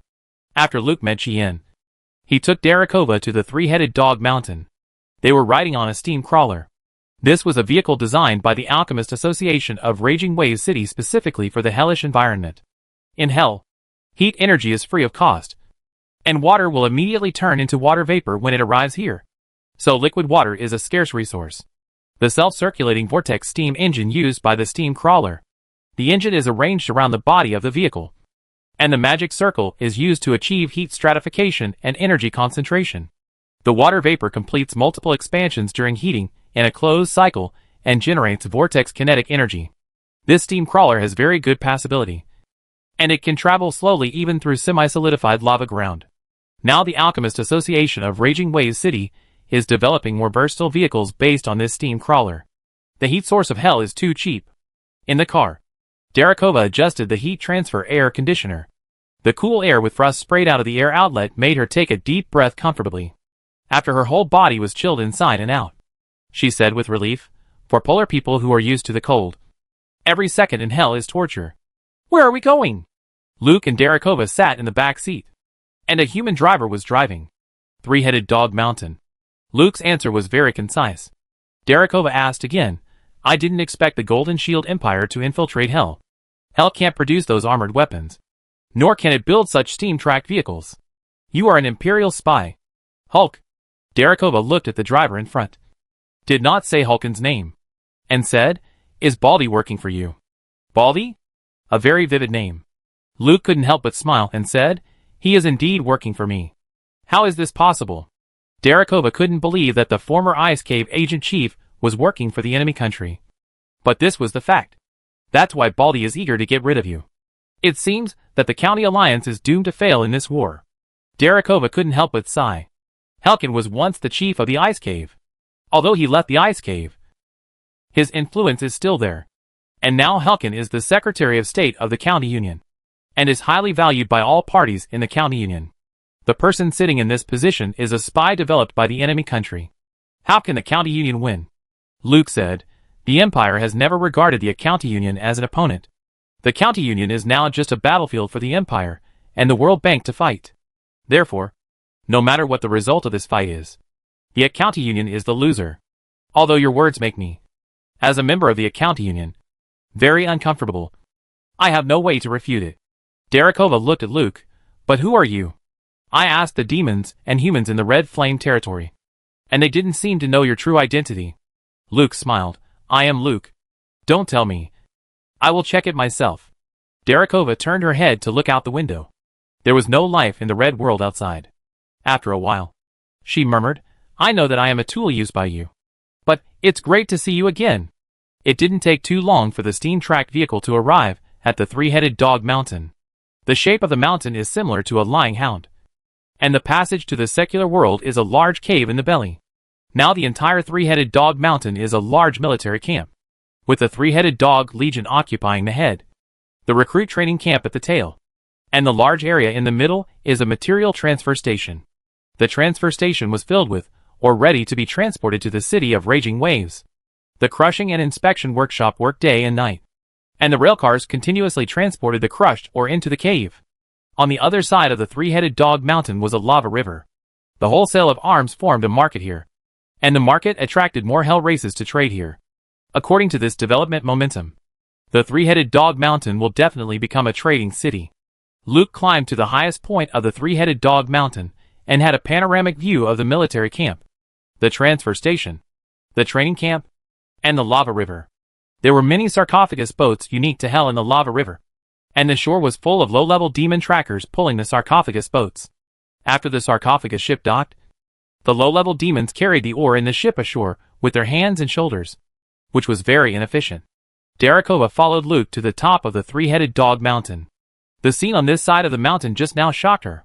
The city of Raging Waves not only obtained mineral resources from hell, but also trained a quasi-modern army of hell here. On the other side of the mountain was a large market with a dock. All I could see were red demons of hell. Boats were coming and going in the river, and demon supervisors were constantly whipping slave demons with whips.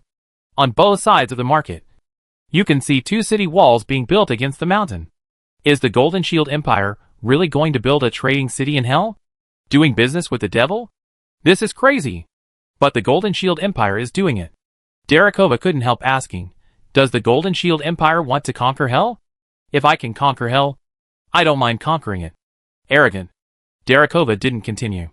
She looked at the man next to her. The momentum of looking down on the world made her believe his words. And who are you?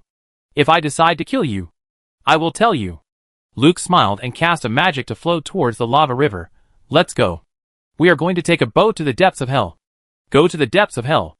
Darakova felt that she would not be able to leave hell alive. Seeing that Luke had already flown far away, she immediately cast a spell to float down the mountain. When they arrived at the lava river, a sarcophagus ship was ready. The sarcophagus ship looked like a large sarcophagus. It was built of a high-temperature resistant stone material. It could be up to 25 meters long and about 6 to 7 meters wide. There was a narrow platform around the outer edge of the sarcophagus ship, on which many slave demons were clinging. Slave demons are a general term for low-level demons. They are at the bottom of the Hell Society, and are coolies and spare rations. These slave demons are the trackers who pull the sarcophagus ship when needed. When Luke came over, several humanoid demons were cutting the meat of lava crocodiles to feed them. Luke showed a token, and the leading one-horned demon immediately saluted, "Respected human lord, we immediately prepared this ship for you after receiving the order from the Lord of Red Flame." At this time, a slave demon bared his teeth at Luke, and was immediately caught by the demons and dismembered, and then thrown to other slave demons. The slave demons scrambled for food and were afraid to look at Luke.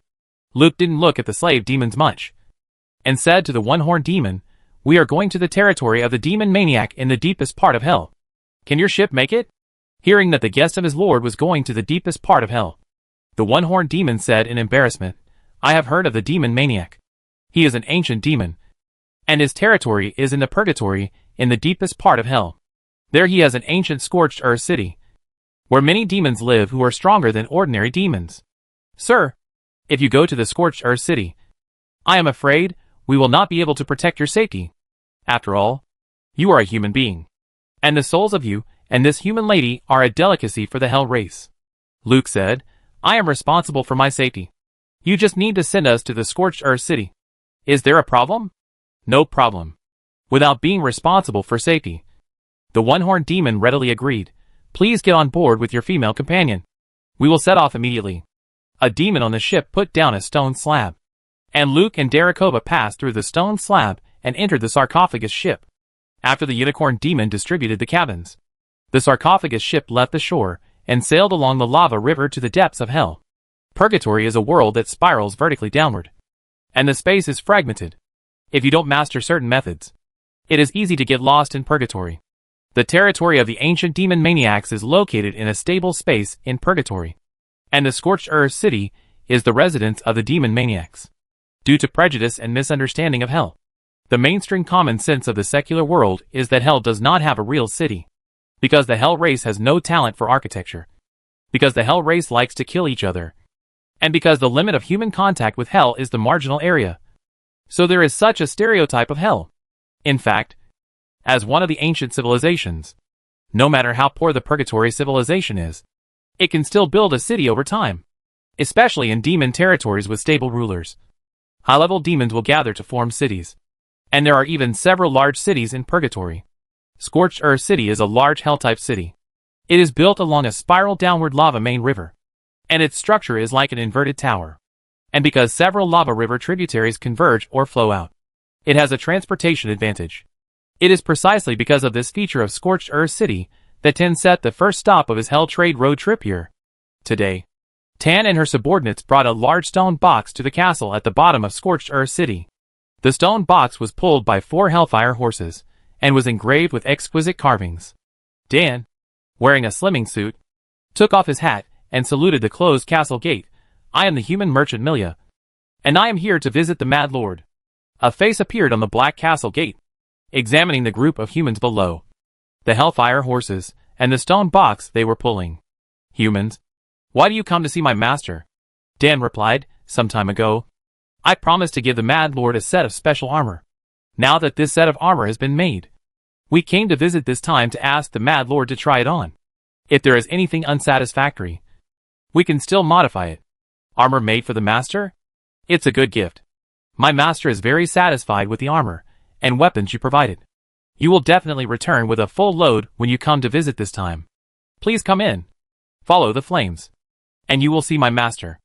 The gate of the castle opened, and a ball of fire floated in the gate.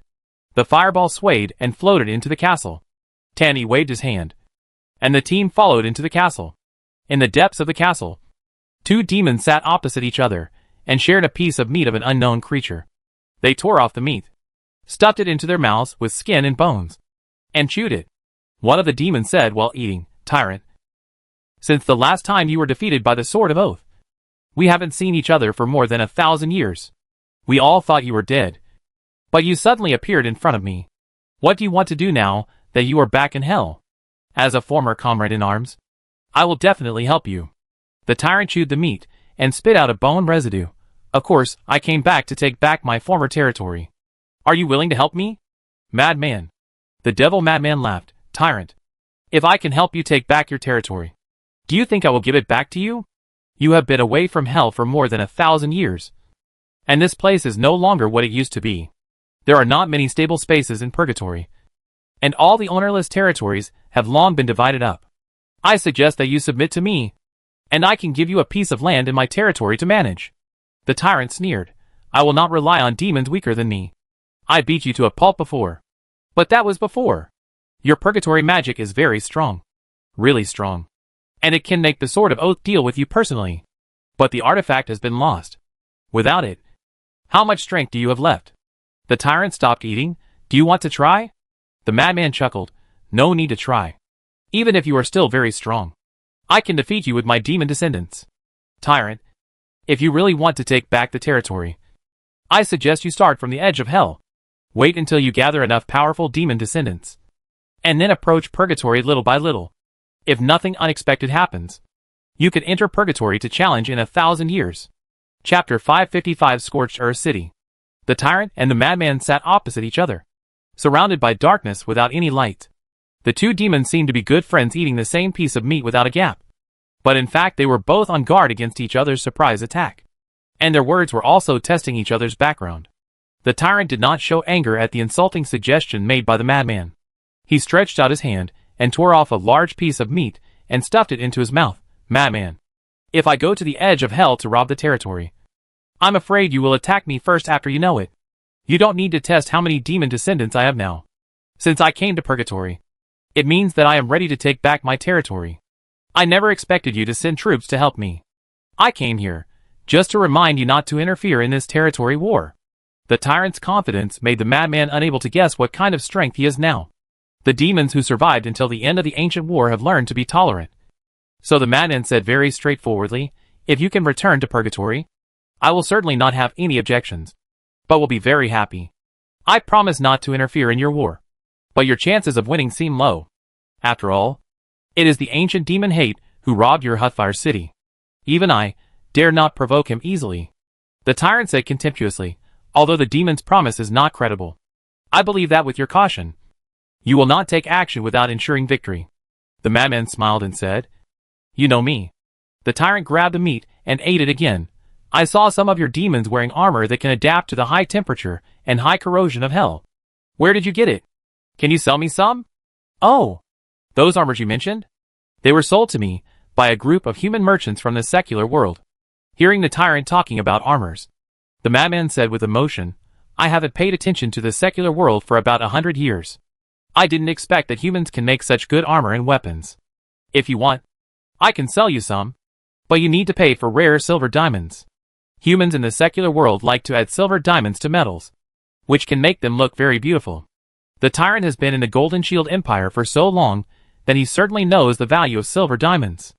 It is a necessary additive for some special alloys, which can greatly improve the hardness and magic resistance of the alloy, with the upgrading of the manufacturing industry of human civilization. Especially the shipbuilding industry has officially entered the era of all-metal ships. All countries are building warships, and the demand for silver diamonds is increasing. Not only silver diamonds, but many special rare minerals have become expensive necessities because of the discovery of their industrial uses.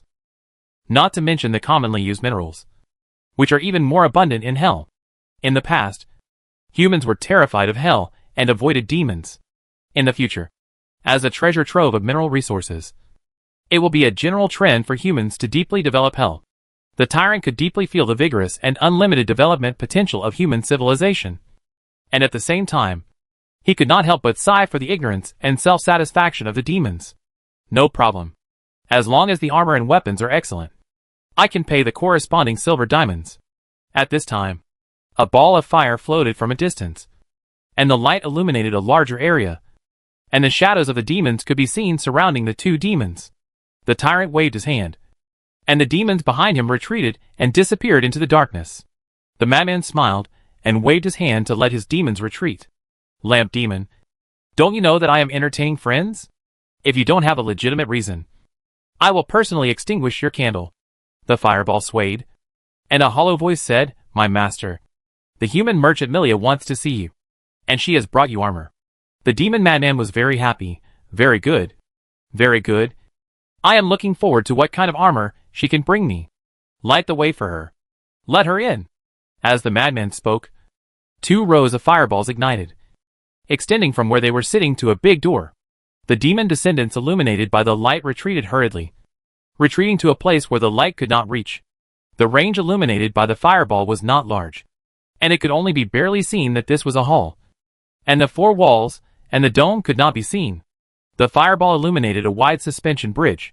It was pitch black under the bridge, and the bottom could not be seen, but it could be felt that there was something very dangerous under it. The gate on the other side of the drawbridge opened, and Tan and his followers walked onto the drawbridge. pulling a huge stone box, and walked forward step by step. When they got close enough, the fireball that led them in blocked their way. Ten noticed that there was one more demon here than last time, and his status seemed to be equal to that of the madman. "Dear Lord Madman." Ten took off his hat and saluted. "We didn't know you had a guest. Please forgive us for disturbing you." The madman said while eating meat, "If your gifts satisfy me, it won't be considered a disturbance. If I am not satisfied, I can only use your souls to apologize to my friend. You will definitely be satisfied." Tan asked his followers to open the stone box, and then asked the tyrant, "I'm sorry, Demon Lord. I didn't know you were here, so I didn't prepare any gifts for you. Can I know your name and the location of your territory? We will prepare gifts as soon as possible and go to your territory to make a formal apology." Without waiting for the tyrant to answer, the madman said, "My friend doesn't have a territory yet, so just send your gifts here." Tan couldn't help but look at the tyrant more. The madman is an ancient demon who has experienced ancient wars. He must be an ancient demon to be on equal footing with him. An ancient demon without a territory, are you kidding? However, the ancient demon did not refute this insult. It seems that this guy really has no territory. It's interesting that he is in such a miserable state. Tan was very tactful and did not continue to dwell on this topic. "The gift will be delivered here soon. Now please check your armor, Lord Madman." The stone box has been opened from all sides, and the followers lifted the cloth. A set of shining armor made the madman stand up. He walked to the armor, and several demons appeared in the flickering lights.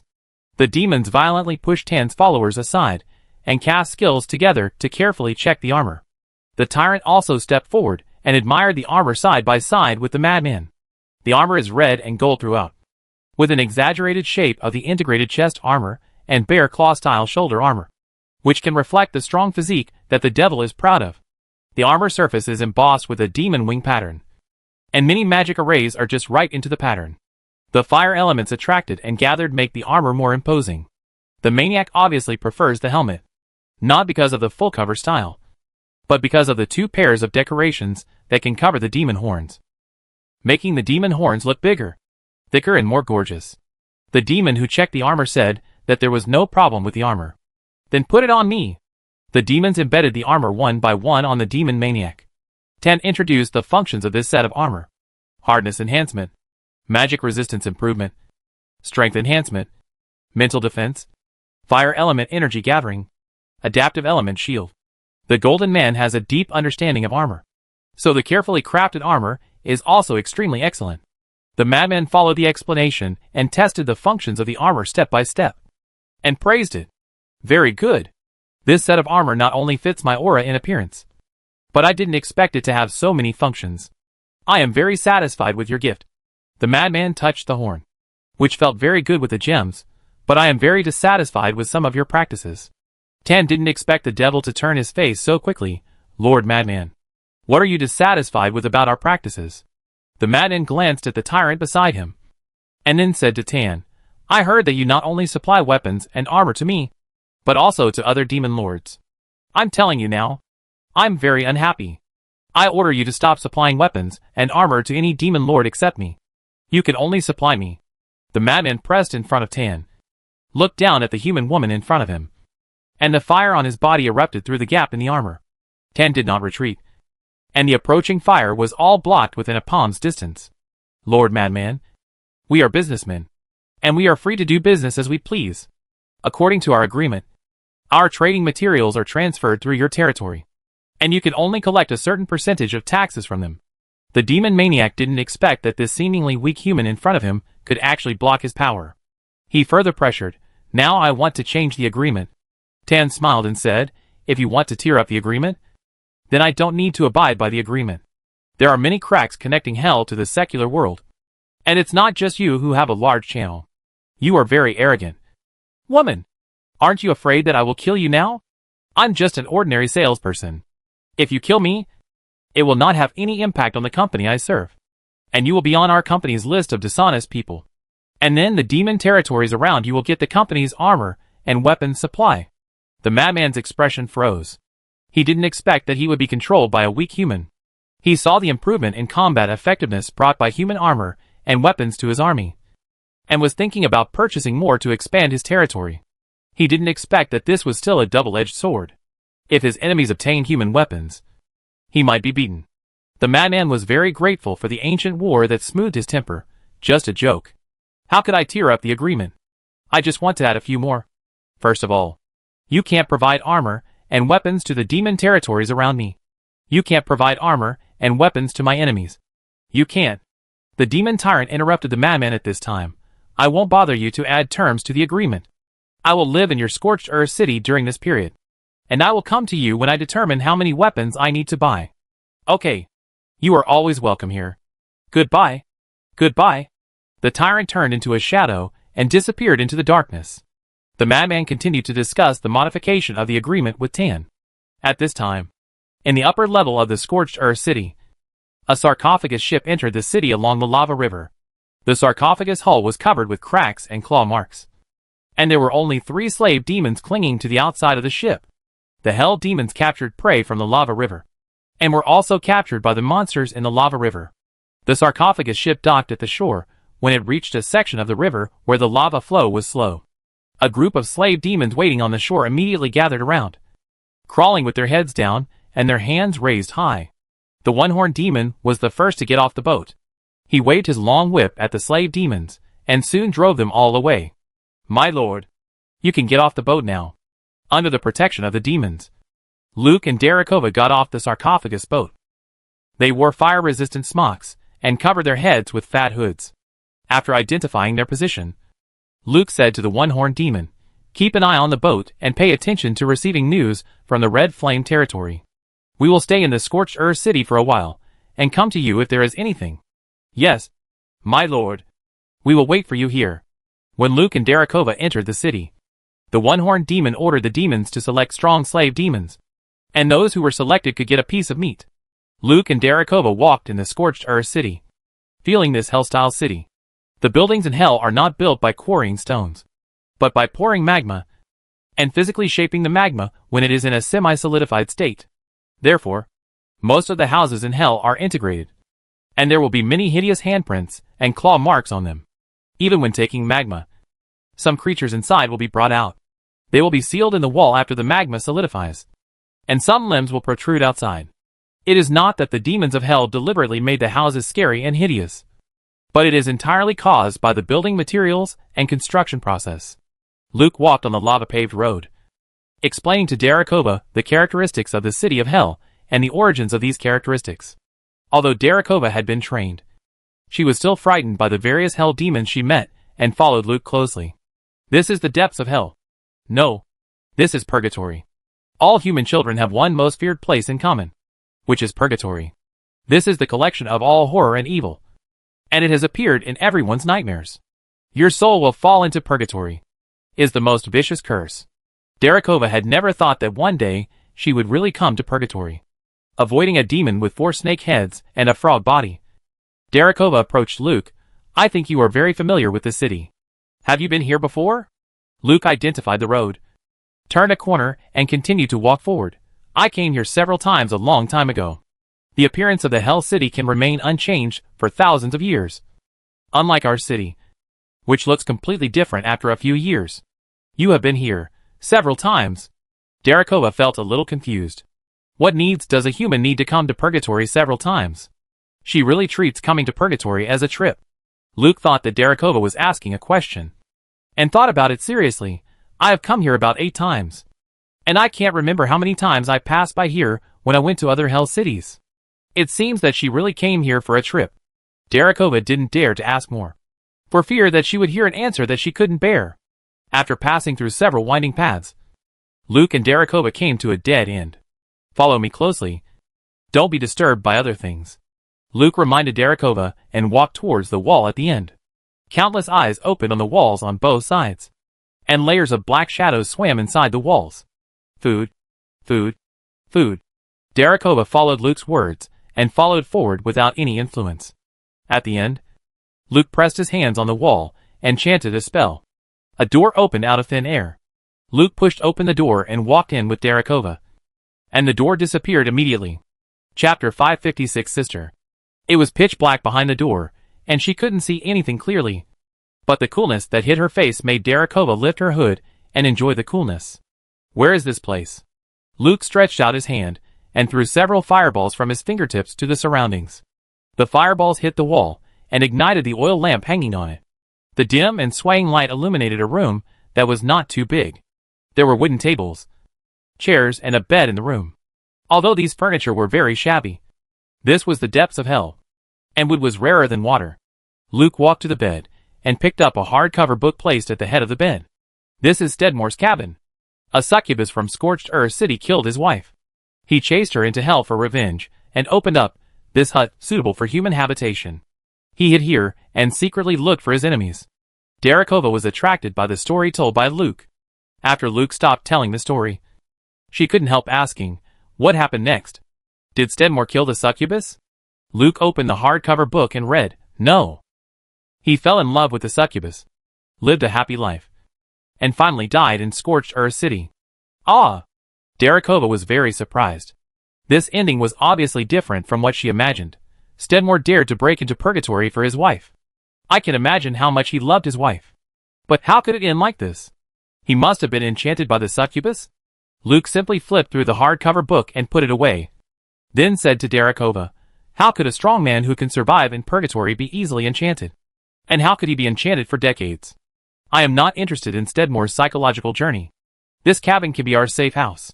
There is a bathroom next door with a water collection device. You can use magic to collect some water for washing. The water element in hell is very scarce, and it takes a lot of magic power. Be careful to save it.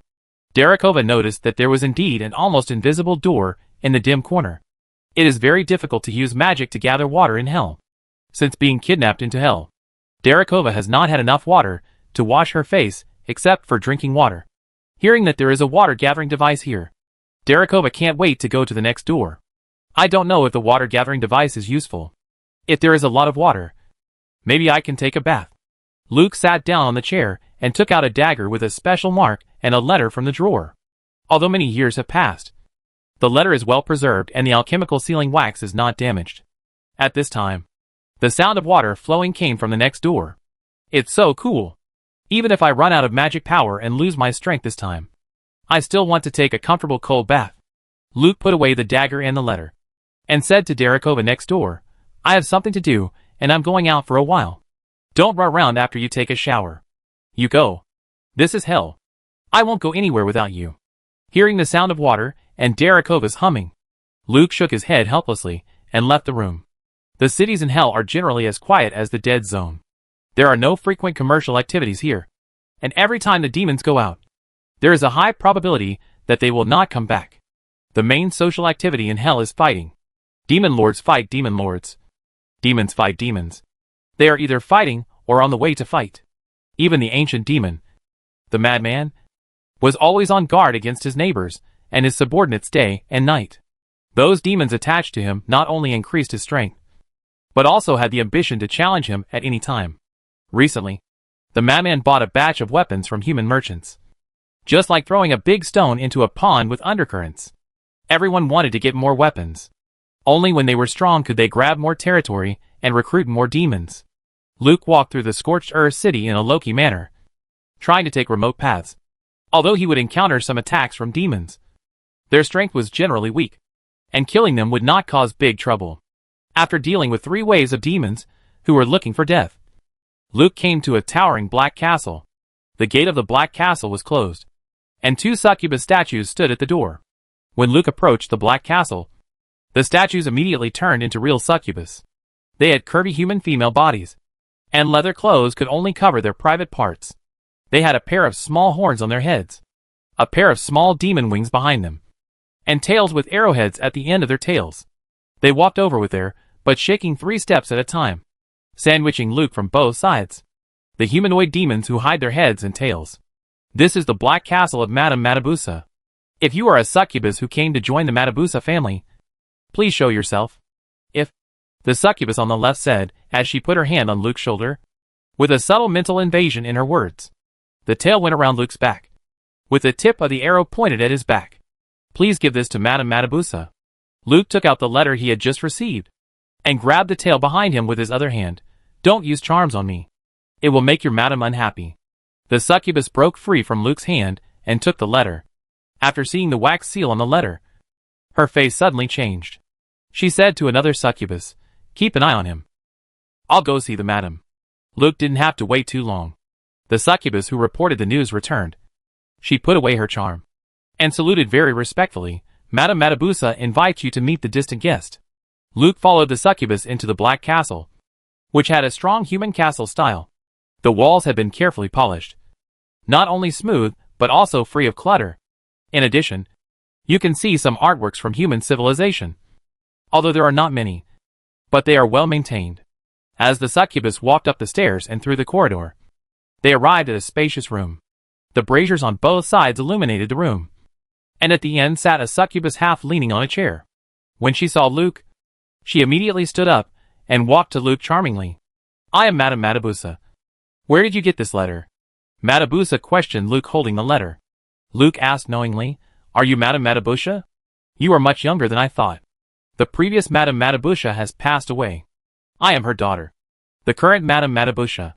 Matabusa explained patiently, "Now answer my question." Luke lifted his hood to reveal his appearance and the succubus tattoo on his neck, and then took out the short knife he had just obtained. "From childhood to adulthood, I always thought I was an orphan and had no relatives in this world, until I found the clues my father left for me. I followed the clues all the way to find, entered hell and came to purgatory, and finally found what he left for me in this scorched earth city. My father left me a message asking me to come here. He said, I can find my mother here." Matabusa was very touched when she saw the dagger. She reached out and pulled out a dagger from the scabbard at her waist. The two daggers were exactly the same. When the blades touched, they glowed together. Once there was a human who came to the scorched earth city. He fell in love with a succubus and gave birth to twins. One of the twins was a succubus, and the other was a human. It was impossible for a human baby to survive in hell, so they could only send their son to the human world. They didn't know whether their son would accept having a succubus mother and a father who married a succubus after he grew up. So they left the choice to him. Later, the human father died, and he did not wait for his son. Later, the succubus mother was killed, and she died without waiting for her son. Unexpectedly, I waited for you. Brother. Sister. Luke responded very affectionately. Brother. Matabusa grabbed Luke's hand and looked at her brother, who had been separated for decades, with the same affection. My only relative in this world. This black castle is left to us by our father and mother. Now that you are here, we will own it together, and we will revitalize the Matabusa family together. Matabusa's eyes were full of joy and excitement, and the arrival of her relatives made her eyes full of tears. Behind Luke, the arrow at the end of the tail was aimed at his back. Luke grabbed Matabusa's hand and said, I am glad to see you, but I cannot stay in hell. I have my own career in the secular world, and many people work for me. I am responsible for them. The arrow immediately softened when she heard that Luke would not stay in hell. Matabusa pulled Luke to sit on the chair. Although I am reluctant to let you leave. You are right. Humans are not suitable to live in hell for a long time. My father left me so early. Brother, you said, there are many people working for you. How many are there? Luke held Matabusa's hand like a brother and said, I have a lot of businesses. Mines, factories, fleets. More than 80,000 people make money for me. In addition, I created a gang and recruited many strong people to protect my wealth.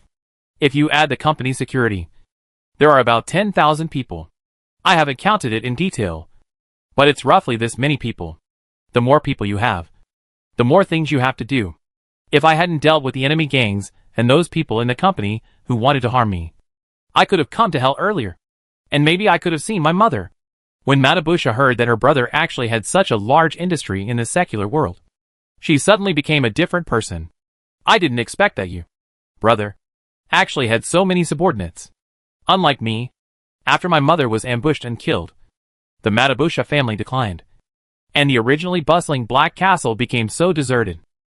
Alas, perhaps soon, I will die in some dark corner, and the Black Castle built by my father and mother will eventually fall into the hands of the Malvini family. Luke asked, How did my mother die? Matabusa answered angrily, It must be the Malvini family. We and the Malvini family are the two most powerful succubus families in the Scorched Earth city. In order to compete for the new succubus, the two families have fought many wars. The Malvini family attacked us on the day my mother was attacked and died. The Matabusa family lost all the territory except the Black Castle. Not only were the new succubus taken away by them, but even many succubus of the Matabusa family defected. Brother, are you willing to avenge my mother? Hatred surged in Luke's heart. And he said firmly, of course I am willing. Although this is purgatory. It is difficult for my people to survive. But the revenge for killing my mother must be avenged. Where is the Malvini family? Let's go there now, and revive the Matabusa family. Seeing her brother stand up and rush to avenge his mother, Matabusa immediately hugged Luke's arm. Brother, the Malvini family is very powerful now, and recently obtained a batch of weapons. It is not something the two of us can deal with. I am afraid that even if the Matabusa family attacks with all their might, they will not be able to win. Luke obeyed Matabusa and sat down again, asking, weapons? What weapons? All the way into hell.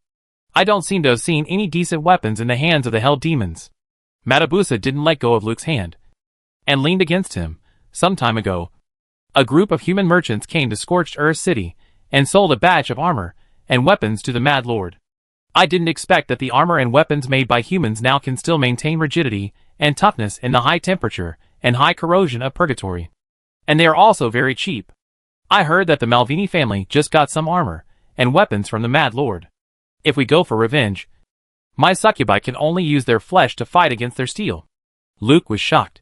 Are there human merchants coming to purgatory to do business? Yes. Matabusa pestered Luke. I didn't expect that there would be humans so bold as to do business with demons. But we have to admit that the weapons made by humans are indeed good and cheap. We only need to pay for the minerals that are everywhere in hell to easily exchange them, so that the demons have no interest in breaking the contract. Brother, can your factory make such weapons? Luke said confidently. Isn't it just a high temperature and corrosion resistant metal?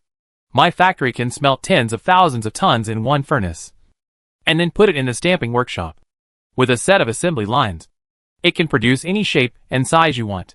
Although Matabusa didn't understand the terms Luke said, she could understand that her brother's factory could make such weapons, and the production capacity was very high. Matabusa almost fell into Luke's arms. Brother, why don't you sell the armor and weapons you produce to hell? You can use your weapons to arm the Matabusa family, and we can defeat the Malvini family and snatch all their succubi. In this way, you will have a powerful Matabusa family to expand your business in hell. I can also go to other places to snatch more succubi, so that the Matabusa family will continue to grow. Expand the business into hell? Luke thought seriously. Since someone is doing it, it means it is feasible. And the mineral resources in hell are indeed very rich. But since someone has entered the market of Scorched Earth City first, my company may be retaliated by the other party if it enters later. The other party dared to enter purgatory to do business first, so they must be very powerful. I don't know them, so I can't ship goods into Scorched Earth City blatantly. Matabusa used charm on her brother. She leaned over Luke's ear and blew air in a delicate voice. Brother, you have me. So why are you afraid of a group of human merchants who have no roots in Scorched Earth City? I will send someone to investigate the details of that group of humans now. Your goods don't need to enter Scorched Earth City openly. I can eliminate all traces of it and let it circulate in Scorched Earth City. I'll listen to you. My sister? Luke broke away from Matabusa's hand and stood up. I will go to pass on the message now. The armor and weapons will be delivered soon. You just need to do what you need to do. Chapter 557, Collection of Hellish Creatures. After Luke explained the matter, he ignored Matabusa and walked out of the room. Matabusa, who was already emotional and thought she was gradually controlling the man beside her, was completely stunned and just watched Luke walk out. A succubus appeared. She walked to Matabusa, looked at Luke's figure and said, Madam, I think your brother's identity is questionable. Matabusa smiled from her daze. Of course I know his identity is questionable, and he must know that I won't easily believe his words. The succubus asked, Do you need me to capture him for interrogation? Why do you want to capture him? Matabusa lay comfortably in the chair. I am not interested in whether he is my real brother or not, as long as he can bring me weapons. He is my dearest brother. Madam, do you really believe that he can bring us weapons? Even I can see that his purpose of coming this time is not to recognize you as his sister. Yes, his purpose is not to recognize me as his sister. Matabusa smelled her hand, which was still stained with the man's scent. This is where he is smart. He knows that the races of hell, are very suspicious. So he told me clearly that his purpose is the human merchants who provide weapons to the Mad Lord, so that we can save ourselves from testing each other and get straight to the point. I received news that somewhere in hell, another group of humans is selling weapons to hell. My brother must be a member of that group of humans. He came to me this time just to use me to deal with his competitors. The succubus suddenly realized, Madam, your wisdom is inherited from your mother. I believe that the Matabusa family will become the strongest succubus family in the Scorched Earth City under your leadership. Ha ha ha. Did you hear what my brother wants you to do? Go. Don't let me down. Yes, my mistress. The succubus disappeared into the darkness. Luke put on his hood and walked out of the black castle of the Matabusa family. He had read the strategy guide and knew that Matabusa had no feelings for her human brother, so there was no need to play the emotional card with her. Now you have needs. I have needs. Everyone knows it. And just cooperate with the tricks. The Matabusa family's channel is open, allowing the Red Flame territory to smuggle weapons to the Scorched Earth City, and muddying up the already muddy waters, so that they can fish in troubled waters. I don't know what progress the tyrant has made. Luke did not go to the demon tyrant to contact him. He appeared in public in the Scorched Earth City, and he must have been closely watched by his subordinates sent by the demon fanatics. Let him continue to attract the attention of all parties in the Scorched Earth City.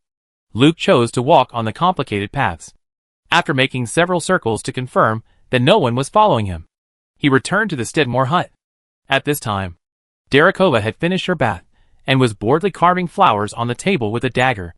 Seeing Luke open the door and come in, she immediately said, Too boring. Whatever you come to this purgatory for. Can you let me do something? Anything is fine. I can even not ask for a commission.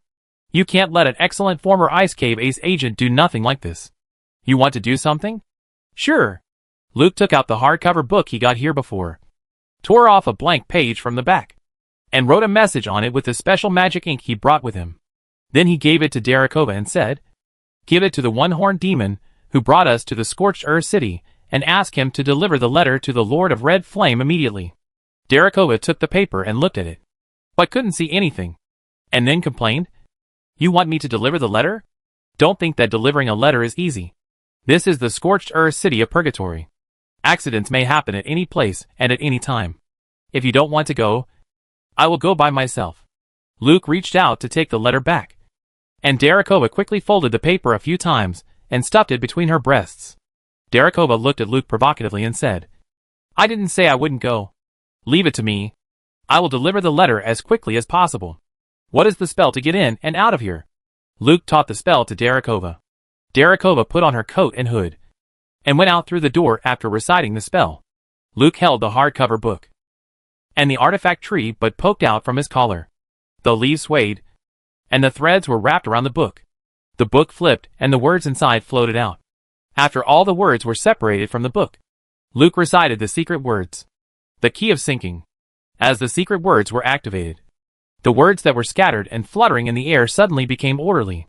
Most of them turned into light to form a large light net, and the remaining words were filled into the grid one by one. The words were reorganized into a long spell, and Luke chanted according to the spell. A strong wind blew in the closed room, and the tables and chairs shook violently. In the sound of the wind, there seemed to be a voice chanting along with the spell, and the space cracks flashed like black electric currents, as if this open space would collapse at any time. Soon, after everything returned to calm, the light net dissipated, and an ordinary key fell into Luke's hand. At this time, outside the Lord's castle at the bottom of the Scorched Earth City, Ten walked out with her followers, and the castle gate was immediately closed. The negotiations with the ancient demon lunatics were relatively smooth, as long as the weapons sold to Hell did not threaten the safety of the lunatics' territory. The lunatics would not ask who the weapons were sold to. Anyway, weapons and trade materials have to go in and out of his territory, and 1/10 of the tax is enough to ensure that his territory is armed faster than other demon territories. The madman will soon start a war of territory expansion, and from purgatory to the entire hell will enter a war frenzy. The only thing that makes Tan a little dissatisfied is, the madman doesn't know where the source of the other group of human merchants selling weapons is. Hell is too big, and the terrain is extremely complex, and random tracking is difficult to produce results. Limited information shows that the batch of weapons has been passed on to many hands during the circulation process, and it will take some time to trace the source. Then keep looking. The other party has such a large shipment, and it will definitely be found. Tan waved his hand, and his followers pulled the Hellfire carriage to return to their residence. But before they had taken a few steps, a lot of armor and weapons fell from above. Then several fallen angels fell from the sky and blocked Tan's way. At the same time, many demons with black angel wings appeared around him. Tan drew his sword. Fallen angel Garland. I didn't expect to meet you here. Garland flew out from the crowd of fallen angels. His appearance was extremely elegant. I didn't expect a human to recognize me. Sure enough, those who dare to do business in hell are still capable.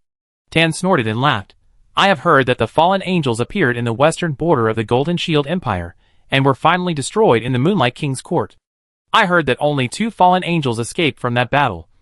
Or 3. And you were one of them. Having his scar exposed in front of him, Garland angrily took out the black sword. The voice of the madman appeared at the right time. Garland, this is not the Black Prison. And if you don't like the weapons I gave you, you can return them to me. Are you trying to irritate me by throwing them in front of my door? The fallen angel Garland put away his weapons, and said loudly to the madman, Lord Madman, don't you doubt the identity of these humans? They are selling weapons everywhere in hell, obviously trying to provoke a fight between the demon lords. I told you that the outside world is undergoing tremendous changes, and a new all-out war has already emerged. Hell should be united again to resist any invasion that may occur at any time. The madman laughed and replied, Unification of hell? Relying on the lobbying of fallen angels everywhere? They are too naive. Only war can make demons surrender to absolute force. And I am preparing to unify hell.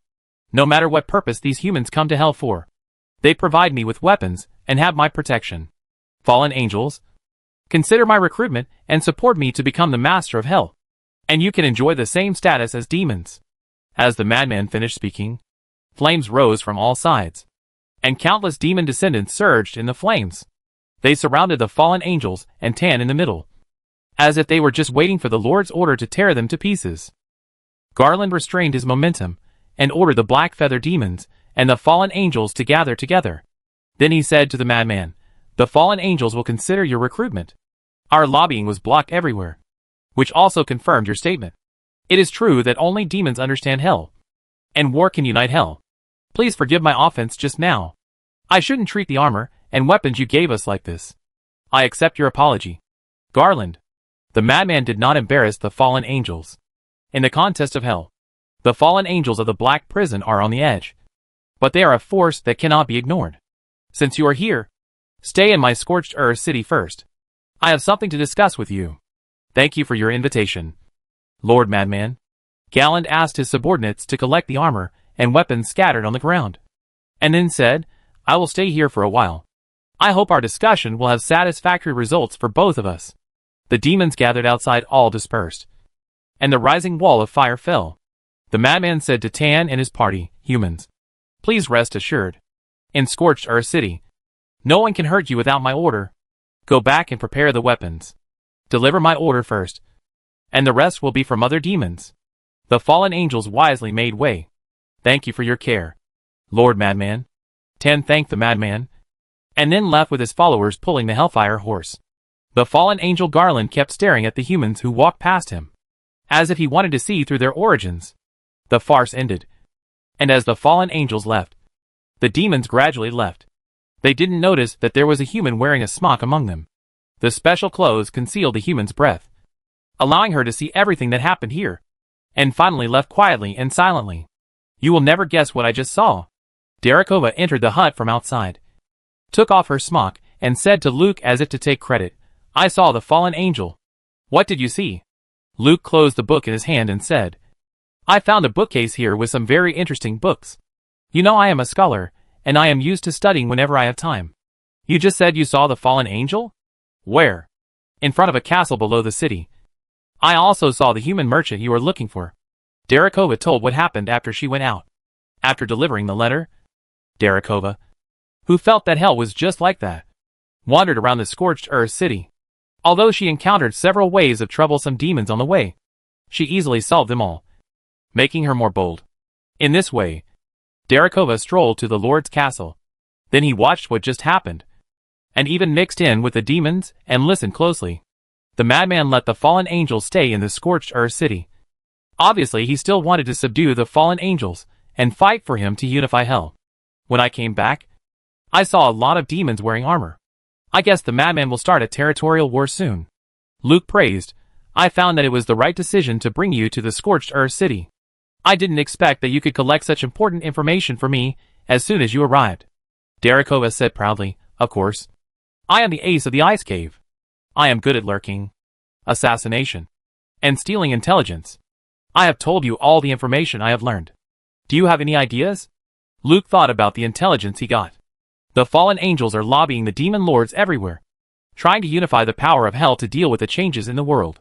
But it is obviously fruitless. Even if the demons know that the fallen angels are right, they can't unite. Luke took out a book with a magic trick. I just got a very interesting thing. But it doesn't seem to be suitable for me, but more suitable for you. I'll give it to you. What book? I hate reading books the most. Although she hates books, Darakova still took the book from Luke. The book immediately turned into a ring after touching her hand. Do you know that for women, men giving rings is a symbol of love? It's just a book that turns into a ring. Don't think too much about me. I'm the man you can't get. I know I can't get you, but that doesn't stop me from thinking too much about you. This is a woman from the polar regions. Darakova responded provocatively, and put the ring on her ring finger. It's a beautiful ring. What's its use? Luke felt the boldness of the polar woman and explained to her how to use the ring. This book is called Atlas of Hell Creatures, which records the hell transformation technique of Stedmore. You can use your consciousness to see the cards in the Atlas of Hell Creatures, and each card corresponds to a hell creature. Take out the card, cast a spell, and you can become the hell creature corresponding to the card. As Luke explained, Darakova successfully took out a card from the hell creature atlas, and then asked in disbelief, with just one card, you can become a hell creature? Luke said, this is the result of Stedmore's lifelong research in hell. The hell creature atlas allows him to have various identities in hell at any time, and it is also a gift left for his son after his death. Stedmore has a son. You gave me the hell creature atlas. What about his son? If you don't want to take someone else's things, you can return the hell creature atlas to me. Just kidding. Why would I mind taking someone else's things? And it's you who gave it to me. Darakova looked at the card in her hand and changed it because she was not satisfied. Can I transform by reciting the spell? I haven't tried it yet, but in theory I can. Before Luke finished speaking, a puff of smoke rose from under his feet. After the smoke dissipated, a charming succubus appeared in front of him. The succubus swung its tail and hooked Luke's waist, pulling him close to her. Human, enjoy the charm of the succubus. Chapter 558, Scorched Earth City Power Map. Darakova has mastered the charm of the succubus very well. With a silky look in her eyes, a light tongue, a smile, and a variety of charm. And she can even use the charm technique. However, this mental invasion was blocked by Luke's lightning pupils, and a flash of electricity forced Darakova to let go of her tail and retreat. Your eyes are immune to mental attacks. Luke smiled and said, without some ability, how dare you take such a big task? It seems that this hell creature's atlas is indeed suitable for you. With it, you have an identity in hell that can be changed at any time. And perhaps you can expand your business to hell. It's definitely more profitable than catching an adulterer. Darakova pulled out a card from the ring, and after a puff of smoke, she turned into a staghorn demon, with electric chains flashing between her horns. Then she turned into a hellfire horse, running and jumping on all four hooves without any incoordination. Then Darakova tried to transform a few more times, and after recovering herself, she couldn't help but be surprised. You're right. I can definitely expand my business to hell. Did you see it? After I transformed into a hell race, I can use their abilities. Stedmore is definitely a genius. Luke knew that the hell creature atlas could allow the transformed person to gain the abilities of the corresponding hell creatures. But whether it could be used smoothly depended on the person. Darakova was able to master it so skillfully on her first try, which can only mean that this prop is meant for her. Since you want to expand hell's business, I will be your first client. Investigate the fallen angels in Scorched Earth City and collect all the information about them as much as you can. This task is more interesting than delivering letters. So Darakova immediately accepted the commission. No problem. Leave this task to me. You can rest assured. I will first develop a group of informants and build an intelligence network in Scorched Earth City. Not to mention the fallen angels. I can also get you the information about the Mad Lord. Seeing Darakova so motivated, Luke reminded, the situation in hell is different from our human world. You have to be careful, and don't play too much. Don't question my business ability.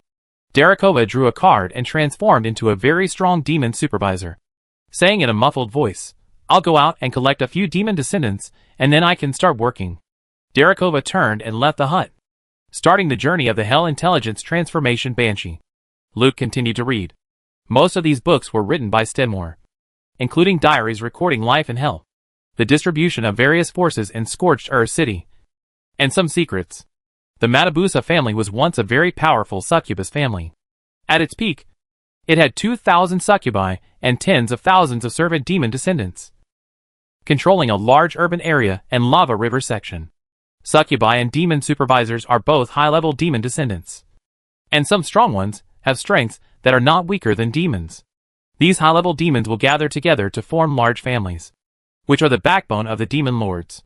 Once some demon families become strong to a certain extent, they will not be controlled by the demon lords. After all, the number of demons in a territory is far less than the number of demons, and the attitude of a powerful demon family can sometimes determine the replacement of the demon lord. Therefore, in hell, a considerable number of demon lords exist in the form of puppets, and the demon lords and the demon families in the territory also have endless struggles. In the epic game, players can accept the task of reviving the Matabusa succubus family by recognizing their relatives, and assist Matabusa's mistress in fighting wits and courage with various forces in the Scorched Earth. How far the Matabusa family can be developed depends entirely on the player's personal ability.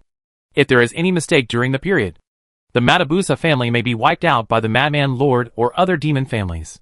What Stedmore left here is considered an initial resource for the player, according to the information compiled by the player. After Stedmore married the former Matabusa mistress, he brought the mature management of human civilization into the Black Castle. The Matabusa succubus family ushered in a period of rapid development, and the family power continued to grow, which attracted the suspicion of the Madman Lord. So the demon madman supported the Malvini family, the rival of the Matabusa family, and instigated the two succubus families to fight openly and secretly. Finally, Stedmore died of exhaustion, and the former Madame Matabusa was killed in an ambush by the Malvini family. The ambush was actually arranged by the madman. The death of the former Madame Matabusa further deepened the hatred between the two succubus families, and the madman hid behind the scenes to enjoy the vendetta of his subordinate demon family.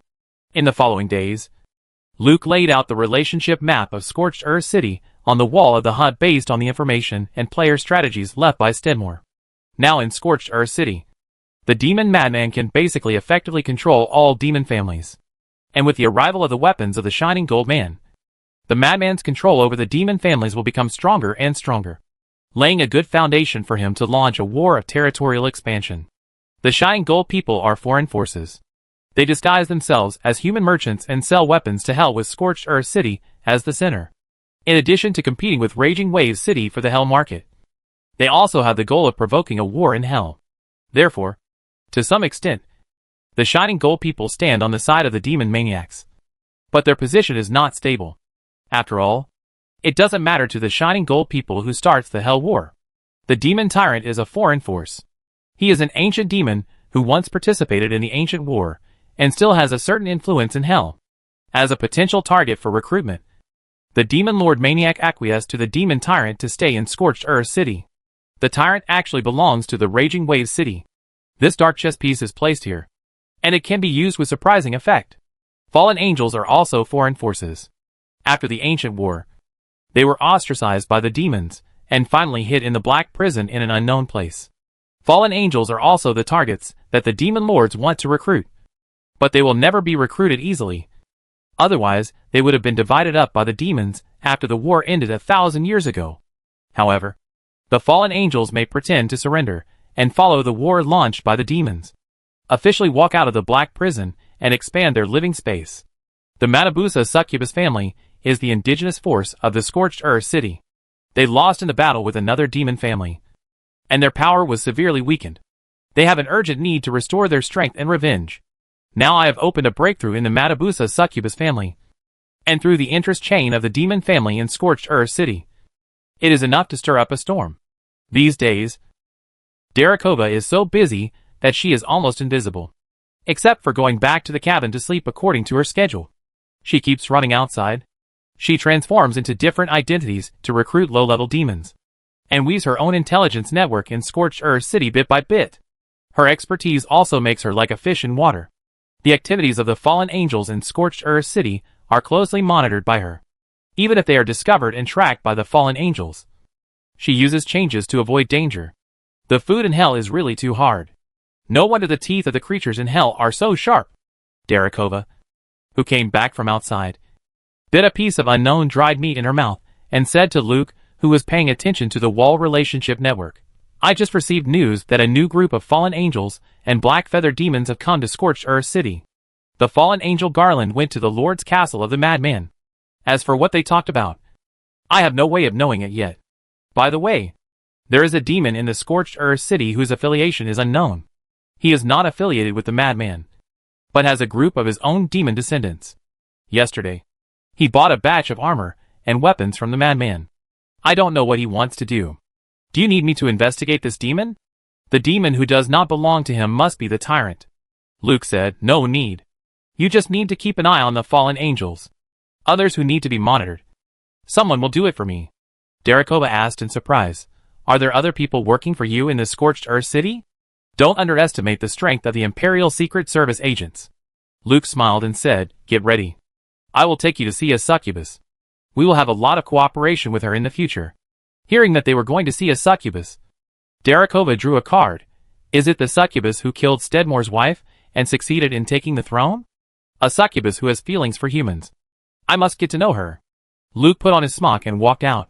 The succubus is dead. The one we are going to see is the daughter of the succubus and Steadmore. Her name is Matabusa. And she is the mistress of the Matabusa succubus family. No way. Can humans and succubus have children? Darakova followed Luke out of the open door. And after going out, she transformed into a succubus. I must get to know her. Is she like a human? Or a succubus? They say it's a succubus. Luke brought Darakova to the Black Castle. And his identity, as the brother of Madame Matabusa, allowed him to enter without hindrance. It was still the same room. Luke was held by Matabusa's hand as soon as he entered the room.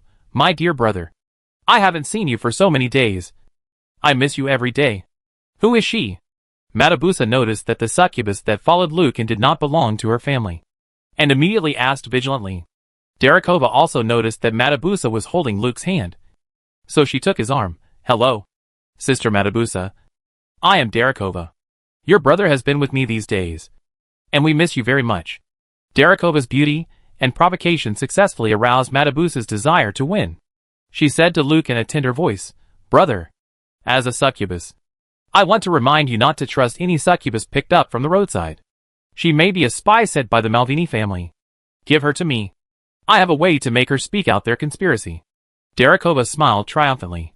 Sister Matabusa, how can you doubt the relationship between me and your brother? Your father is also a human. Matabusa showed murderous intent. Luke stopped her in time and said, Sister, Darakova came to Scorched Earth City with me. Without her guidance, I could not enter Purgatory safely. She has no relationship with the Malvini family. And she doesn't even belong to the Scorched Earth City.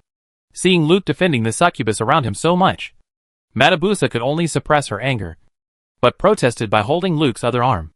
I'm sorry, brother. I'm just worried about your safety. I have done what you asked me to do. And the information about that group of human merchants is all here. Matabusa pulled Luke to sit on the chair, took a parchment roll from the subordinate next to him, and put it in Luke's palm, and then raised her eyebrows to Darakova on the other side. Luke had no way to deal with these two succubus, so he could only unfold the parchment roll and look at it carefully. This group of human merchants claimed to belong to the Highland Venture Capital Company, and the leader was a human woman named Milia. Milia signed an agreement with the Mad Lord on behalf of Highland Venture Capital. The content is mainly that Highland Venture Capital can transit trade between the secular world and hell through a space crack in the Mad Lord's territory. In return, the Demon Lord Mad Lord can extract 1/10 of the transit materials as a transit tax. In order to transport materials, Highland Venture Capital hired many demons in hell. The Mad Lord forbids us demon families from trading weapons with human merchants. But I know that there are demon families who provide demon mercenaries, and let humans arm demon mercenaries to obtain weapons. If you hadn't found me, I would also be trying to get weapons through other channels. Matabusha saw that Luke hadn't spoken for a long time, and she couldn't help but feel a little anxious. After reading it, Luke waved his hand and summoned a ball of fire to burn the parchment roll. I just got the news that a batch of armor and weapons have entered the Scorched Earth City. This batch is all tailor-made for succubi, and it's my gift to you, my sister. Hearing that the weapons she had been dreaming about had arrived, and they were all suitable for succubi, Matabusha's heart, which had been hanging, finally let go. This is definitely my brother. Matabusha forgot to continue the female competition with Darakova, and asked eagerly, "Can I get it now?" "Of course." Luke said, "It's for you. Of course you can take it whenever you want. But this batch of goods includes 200 sets of armor and 1,000 daggers, which is a lot. Can they be transported into Black Castle without being noticed?" Hearing that there were so many armors and weapons, Matabusha stood up happily. "Of course. Black Castle has a tunnel leading to the lava river, and we can directly transport the things on the ship through the tunnel." Luke was also happy. "Great. I was also worried about whether the subsequent weapons could be transported in smoothly. How many weapons can Black Castle store?" The weapons came so quickly. Obviously her new brother had prepared them in advance. Everything was as she guessed. Matabusha asked, "How many weapons will be there in the future?" "A total of 20,000 weapons of all kinds, and 1,000 general armors. If the sales in Scorched Earth City are good, the goods coming later will only be more and better." Matabusha felt that she could hardly breathe. In order to control the source of weapons, the madman has been restricting his demons from obtaining weapons from the Highland Venture Capital Company. Because of the agreement with the madman, the human merchants dare not openly provide weapons to the demon family. So the demons in Scorched Earth City really want to get extra weapons, now that a large-scale weapons supply channel is in their hands. The Matabusha family is finally going to revive. "Brother, no matter how many weapons and armors you send, I can sell them all to you." Chapter 559 Cooperation and Cooperation. Matabusha ordered her subordinates to clean up the warehouse of Black Castle, and then took Luke and Darakova to the lava river through the secret passage. After leaving the secret passage, they arrived at a cave. Luke came out and observed the surrounding environment. This is a river cave, where a tributary of the lava river flows through to form a shallow beach. Comparing the map, it can be seen that there is no obvious entrance to enter this river cave.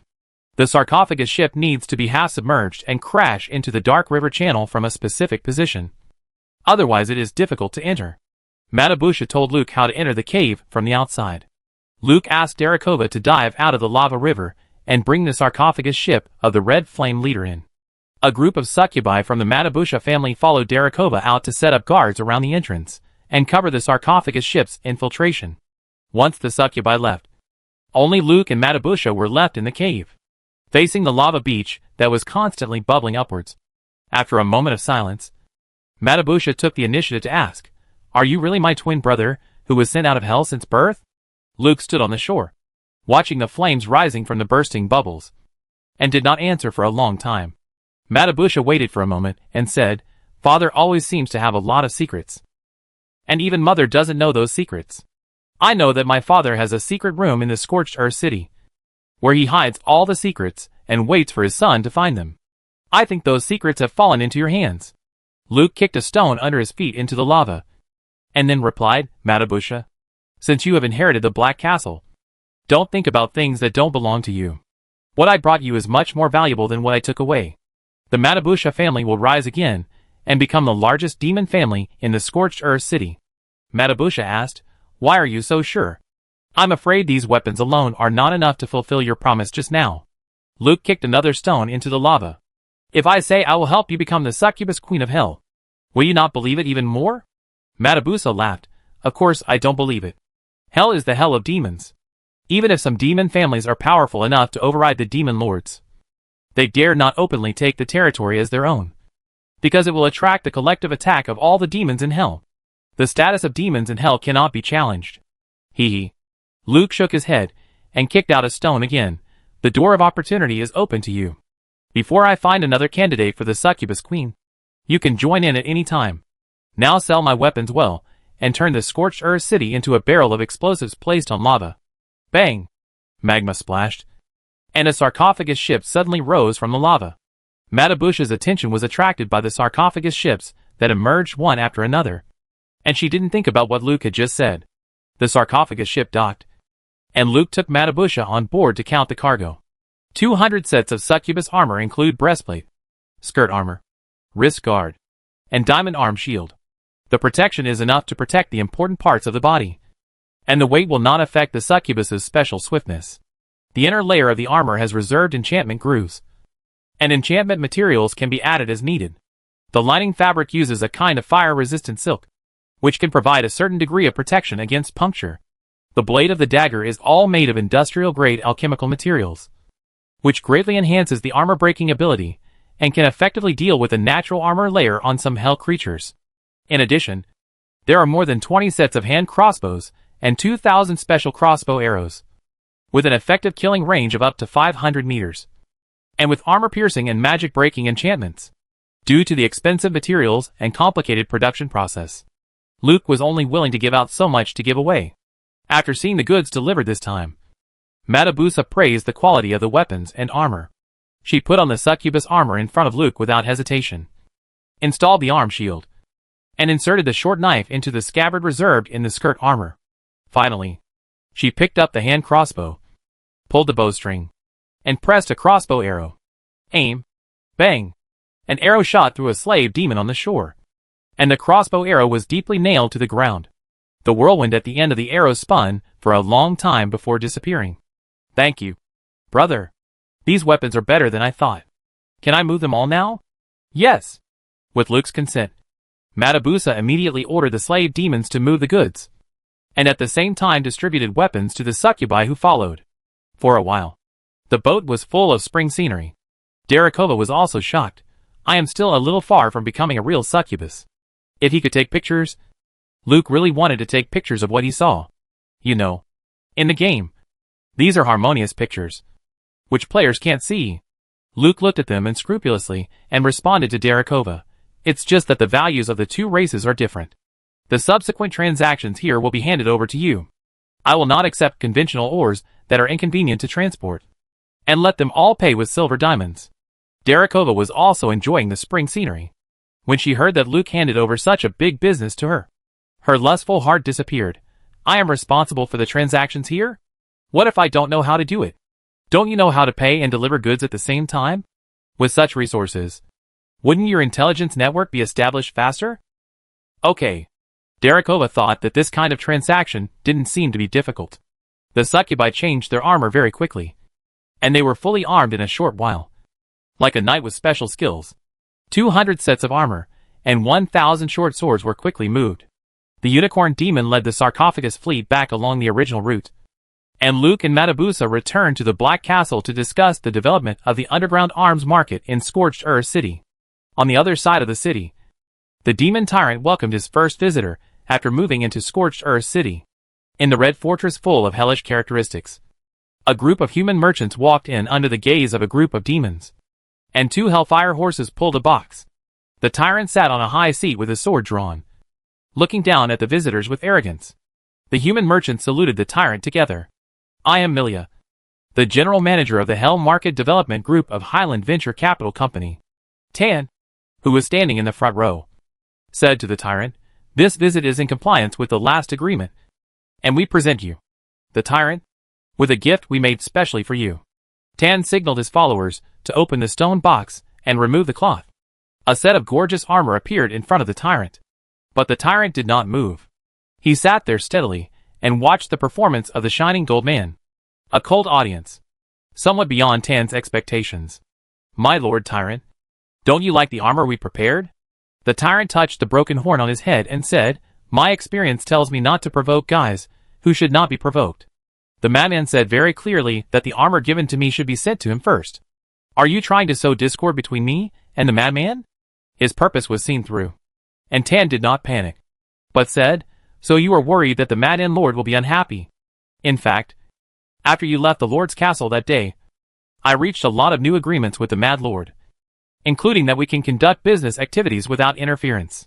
You only need to pay me a stone to buy this set of armor. A stone? Ha ha ha. The tyrant laughed. This is a very fair deal. The tyrant broke off a stone from the stone chair he was sitting on and threw it at Tan's feet. Tan picked up the stone and put it away as if it was a gem. This is indeed a very fair deal. Do you need to try it on? The tyrant said, let me tell you the purpose of your visit to me. I don't believe you came here specifically to give me armor. Tan replied, I came here to seek cooperation with you. What cooperation? Tan said, our company is vigorously developing the Hell market and has traded with more than a dozen demon territories. But some demons don't seem to understand fair trade. Some of our goods were robbed. And the demon lord tried to default on the payment due to us. These accidents caused a lot of losses to our company. Only by abiding by the rules can both parties of the trade benefit in the long run. I think you, Lord Tyrant, should understand this principle better than those ignorant demons. The tyrant snorted coldly and said, you want me to collect the debt for you? Yes. Tan said the purpose of his coming, last time we met. I could see that the Mad Lord respected and was vigilant about you. You should also be a powerful ancient demon. I don't know how you lost your territory, but I know you are trying to get weapons to arm your demons. I also know that the Madden gave you very few weapons, and he wanted to conquer you as his vassal. Cooperate with us. We can give you everything you want. The tyrant asked, how to cooperate? Recovering the debt is one of the cooperation. We absolutely believe that with the appearance of an ancient demon, there will be no more demon lords who dare to owe our company money in the future. Another cooperation is to help our Highland Venture Capital company fight against competitors. There is accurate intelligence that there is another human company in Hell that sells weapons to demon lords. We will provide you with materials for you to recruit and arm your army. You provide protection for our trade, and the land you conquer is yours. The tyrant showed great interest, but asked with concern, why are you looking for me? Shouldn't this matter be asked to the madman? He has a vast territory and a powerful army. Tan said, the Madman Lord is busy launching a war to unify Hell, and has no energy to ask about our trivial matters. And you need our support the most at this time. For this visit, Tan did his homework. He collected intelligence from many sources and determined the identity of the tyrant and the purpose of coming to the Scorched Earth City. An ancient demon who was sealed in an ancient war escaped and returned to Hell after 1,000 years, and found that his lair was occupied by other demon lords. He wanted to take back his territory, but he didn't have enough strength. So he came to the Scorched Earth City to seek the help of the madman. But the madman only wanted him to be his vassal.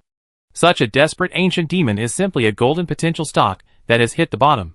At this time, he was recruited as a thug, given weapons and supplies, and he would bite anyone if he didn't let him bite. And now we have basically found the den of the city of raging waves in Hell, which is on the edge of Hell, a remote corner, gathering strength from purgatory to kill. We can pull out all the claws of the city of raging waves that have infiltrated Hell in one go. I can also complete the mission and return to Golden Valley. When Tan thought that the demon tyrant would immediately agree to cooperate, the tyrant said, I need to think about your suggestion again. Tan asked, are you dissatisfied with anything else? The tyrant was actually quite satisfied, but he had someone above him. Could he make such a major decision by himself? The boss was in the Scorched Earth City, and he had to ask for instructions first. Yes, I am still a little dissatisfied. The tyrant made up a reason to prevaricate. You only provide a little supplies and weapons, and you want an ancient demon to work for you. The ancient demon is too worthless. Go back and think about what benefits you can give me. Come back to me when you have thought it through. Tan didn't expect the demon in front of her to be so greedy. She said in a bad tone, my lord tyrant, you don't seem to have the capital to negotiate with me. You have no territory and will be swallowed up by the madman at any time. You should agree to our conditions and build your army as soon as possible. You should know that you are not our only choice. The demon tyrant said toughly, if I am not your only choice, I can be kicked out at any time. I lost my territory not because I am stupid. Your bluffing can't scare me. If you want to cooperate with me, add benefits. If you think I can be replaced, go find other demons. The tyrant slapped the handrail heavily, and the demons hiding in the dark showed up. Tan knew that he was trying to drive her away. The tyrant's greed was somewhat beyond her expectations, and his wisdom also made Tan raise his evaluation of the tyrant. He would not be easily tempted by interests, and would be cautious of possible traps. There are high risks in cooperating with such an ancient demon, but as long as it is properly controlled, The benefits will also be high. 10 did not immediately agree to the demon tyrant's request for an increase. When a dog wants a bone to eat, you can't just bark twice and give it to it. You have to temper its temper and let it know that bones are not easy to come by. It seems that this cooperation is not as smooth as I thought. I am ready to have a long negotiation with you. I believe that through negotiation we can understand each other better and finally achieve true mutual trust. This is conducive to establishing a long-term cooperative relationship. The demon tyrant laughed, showing his ferocious teeth. You are the most special one among all the humans I have ever seen. It takes a lot of courage to dare to enter hell. And it takes even more courage to face me so frankly. I am still looking forward to our cooperation. I just want to sell myself for a better price. You go back. Be more prepared when you come to see me next time. I think so too. Goodbye, Lord Tyrant. Tan led his followers to leave. The smile on the tyrant's face disappeared immediately. And he said to his close demon descendants, from now on, I will not see any visitors. Chapter 560 New Rules of Hell. The demon tyrant quietly left the temporary fortress and left a mark at the place where he agreed to meet Luke. After waiting for about an hour, Luke came to the place where the tyrant met. This is an empty house. There were several slave demons living here, but now they have disappeared. The tyrant told Luke about the experience of the Golden Man coming to see him. Milia's offer is very good. With the support of the Golden Man, I should be able to take back my territory.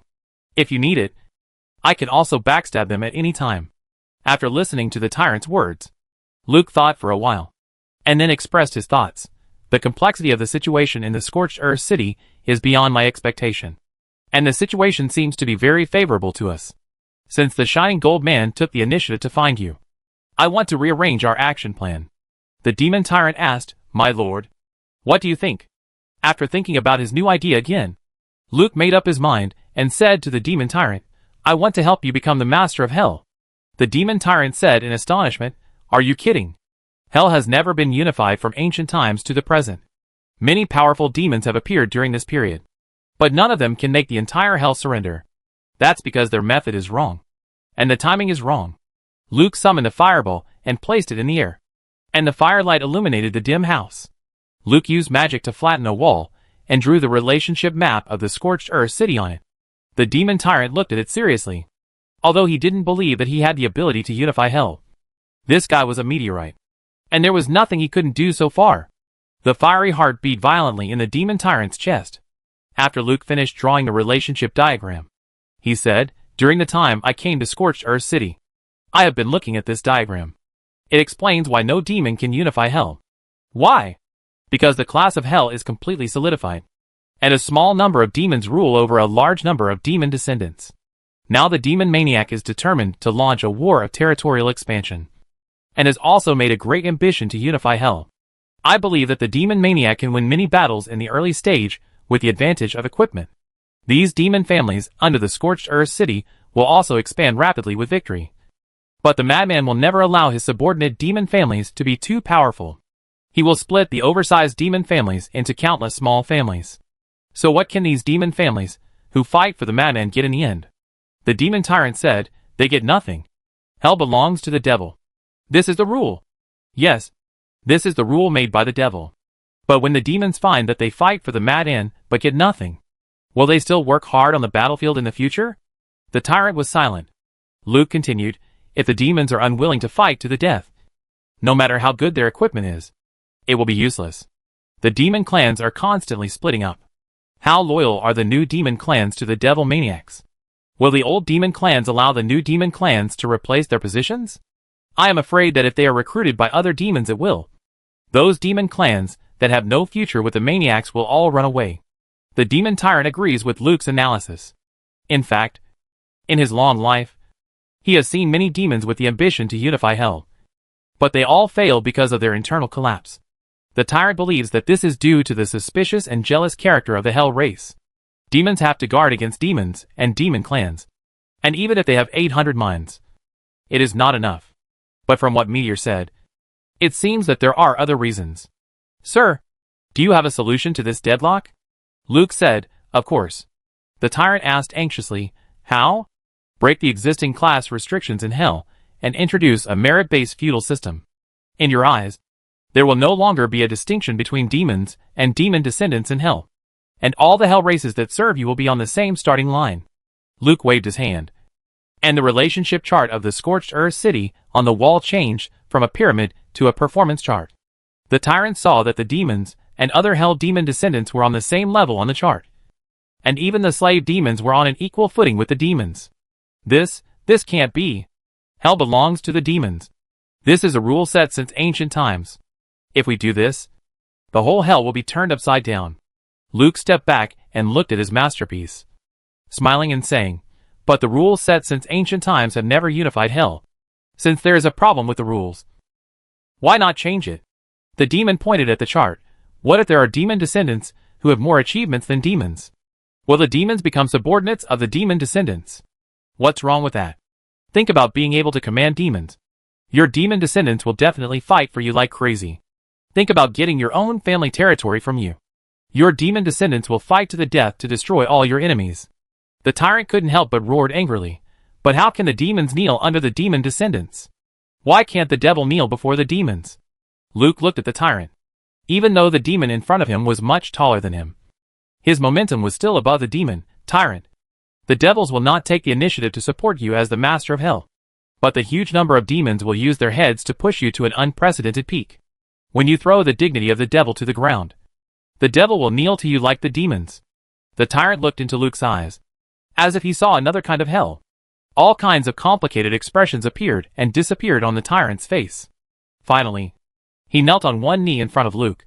If the devil needs to kneel, then I will be the first devil to kneel. The tyrant bowed his head to Luke and completely exposed the back of his neck. Exposing weakness is a symbol of submission. Great falling star. I can see that you are personally opening up a new era. An era that we have never experienced and cannot imagine. I swear by my real name, Congreve Austin Tyrant Melville Aldridge, that from this moment until the end of my life, I will serve you as my loyal monarch. The tyrant stretched out his hands forward, and a demon contract was generated. Luke put his hand on the demon contract. Although I don't know how much this contract binds you, I believe that even without the constraints of the contract, you will still be loyal to me at any time. The tyrant responded, yes, I am loyal to you at all times. A solid contract can reduce my hesitation and confusion in the face of temptation. Luke laughed and said, then let's sign the contract. Luke's handprint was printed on the devil's contract, and the contract was rolled into a scroll and gathered into a ball of light. A chain tightly wrapped the ball of light, and the two ends of the chain were connected to Luke and the tyrant. The contract was concluded, and the ball of light and the chain disappeared. This was the first time Luke had concluded a master-servant contract, and he could feel an extra mark on his consciousness. The tyrant stood up. My lord, what should our first step be? Luke erased the name of the madman on the wall. Start by robbing the scorched earth city. Seeing his name replace the maniac, the tyrant said in astonishment, seize the scorched earth city? We don't seem to have such strength. Luke smiled and said, your start is much better than mine in the Raging Waves city. When the Shining Gold people come to you again, don't rush to agree to them. Talk slowly first, and leave the rest to me. Follow your will. Sir! The tyrant left in a daze, feeling that in this short meeting, his heart was as ups and downs as if he had fought another ancient war. To break the current order of hell is to put all the demons on the opposite side of oneself. This battle must open up a new hell.